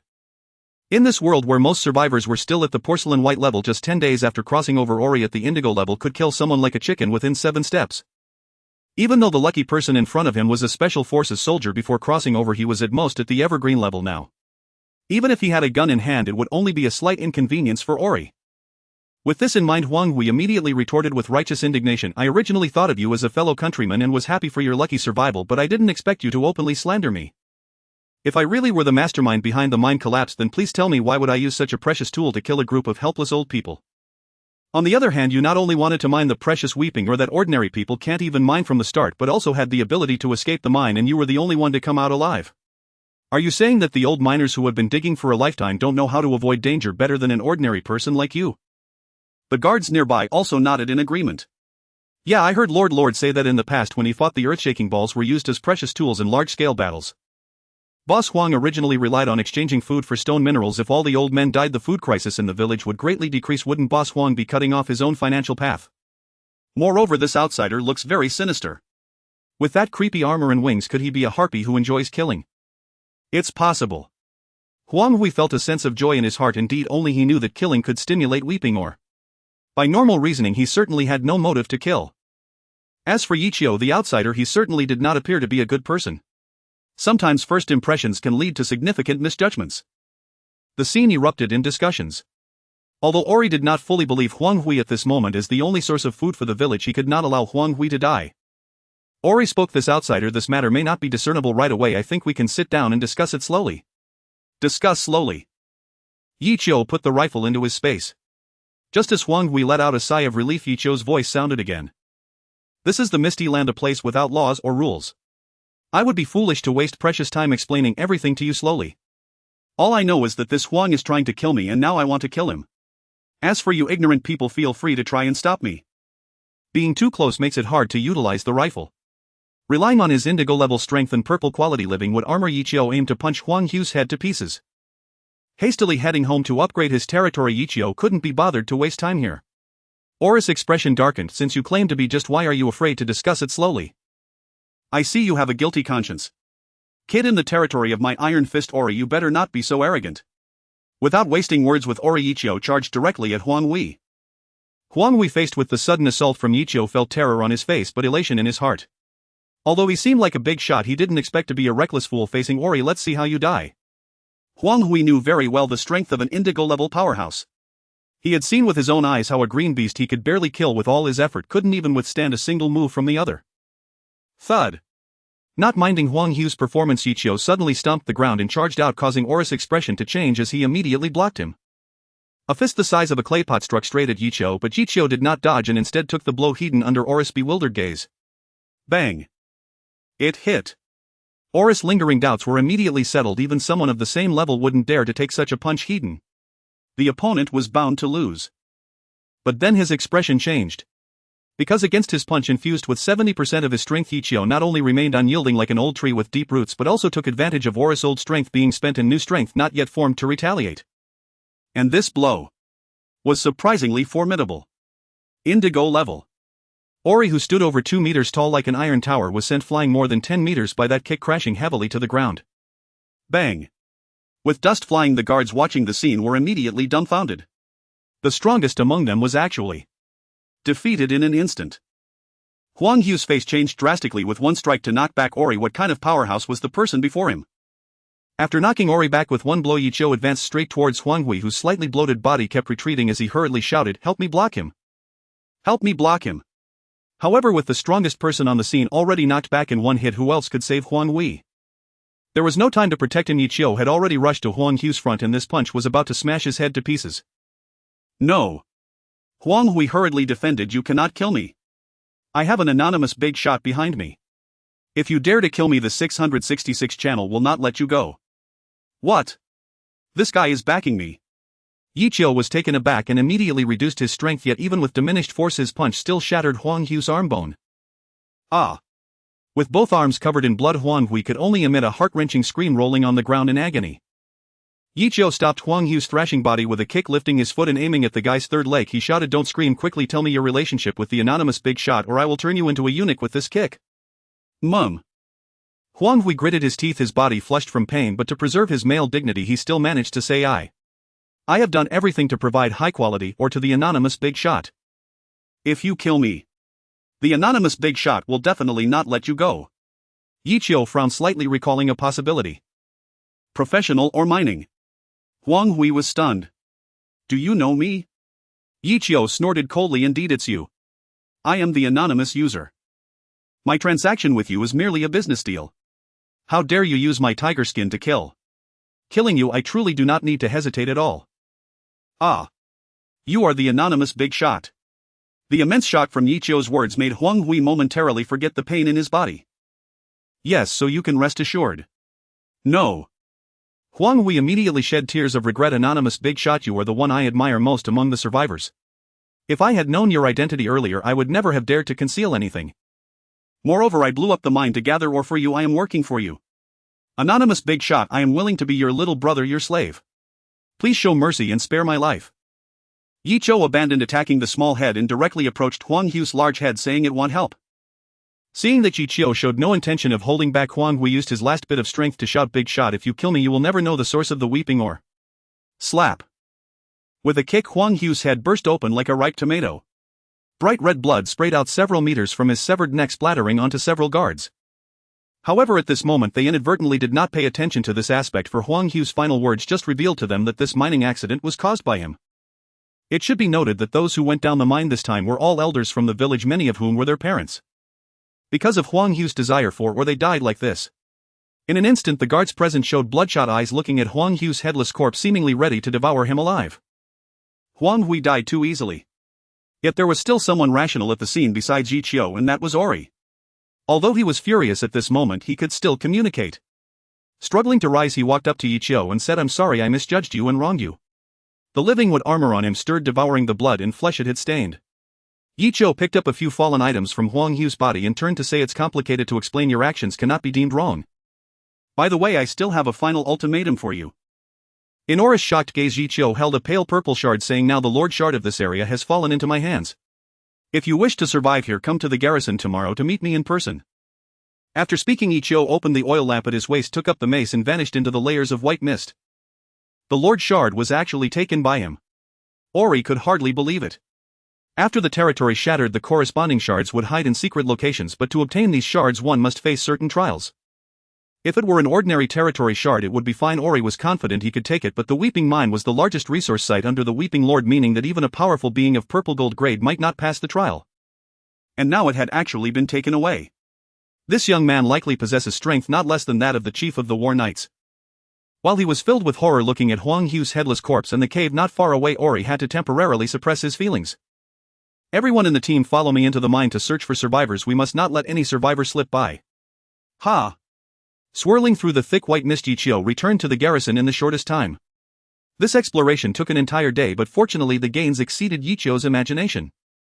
Not only did he obtain the method to upgrade the building core, but he also directly acquired a resource area capable of producing purple-grade minerals. The acquisition of the mobile fortress must be just around the corner. Upon returning to the garrison, Yi Qiu took out the Lord Core Shard. At the moment he retrieved the shard, a system prompt rang in Yi Qiu's mind. Detected Lord Core Shard. Do you wish to absorb it to begin core transformation? Absorb. The purple shard in his hand transformed into light spots and vanished, and the system prompt rang again. Absorption successful. Building core blue upgraded to territory core fragmented blue. Territory core fragmented blue. The building core has transformed into an intermediate form of territory core which can be completed through resource consumption. Current repair progress 59. To think the absorption resulted in a 59 territory core. It seems the Weeping Mine's territory shard is substantial. Yi Qiu was extremely satisfied and clicked on core repair. For core repair the required materials had no restrictions. High quality repairs required more while low quality repairs required less. Just right, after several days Yi Qiu's basic white and gray materials had reached several thousand units. With several thousand units of resources invested, the territory core's repair progress immediately reached 90. He didn't expect the resource consumption for repairing the territory core to be so high, but fortunately he had plenty of basic materials. At this rate, tomorrow he could obtain a complete territory core. Completing the fusion of the territory core, Yi Qiu opened his backpack, took out the idol and placed it in the living room, a relatively spacious and suitable area for worship. After hesitating for a moment, Yi Qiu also took out the idol of Eternal Night and placed it next to the idol of the Bound Mother. Yi Qiu looked at these two idols deep in thought. In that case he had collected 2 idols. He wondered how many more idols he needed to collect. The only downside was that the idol of Eternal Night did not recognize him. Was it merely a decoration? Yi Qiu hesitated for a moment, recalling the scene when he worshipped the idol of the Bound Mother.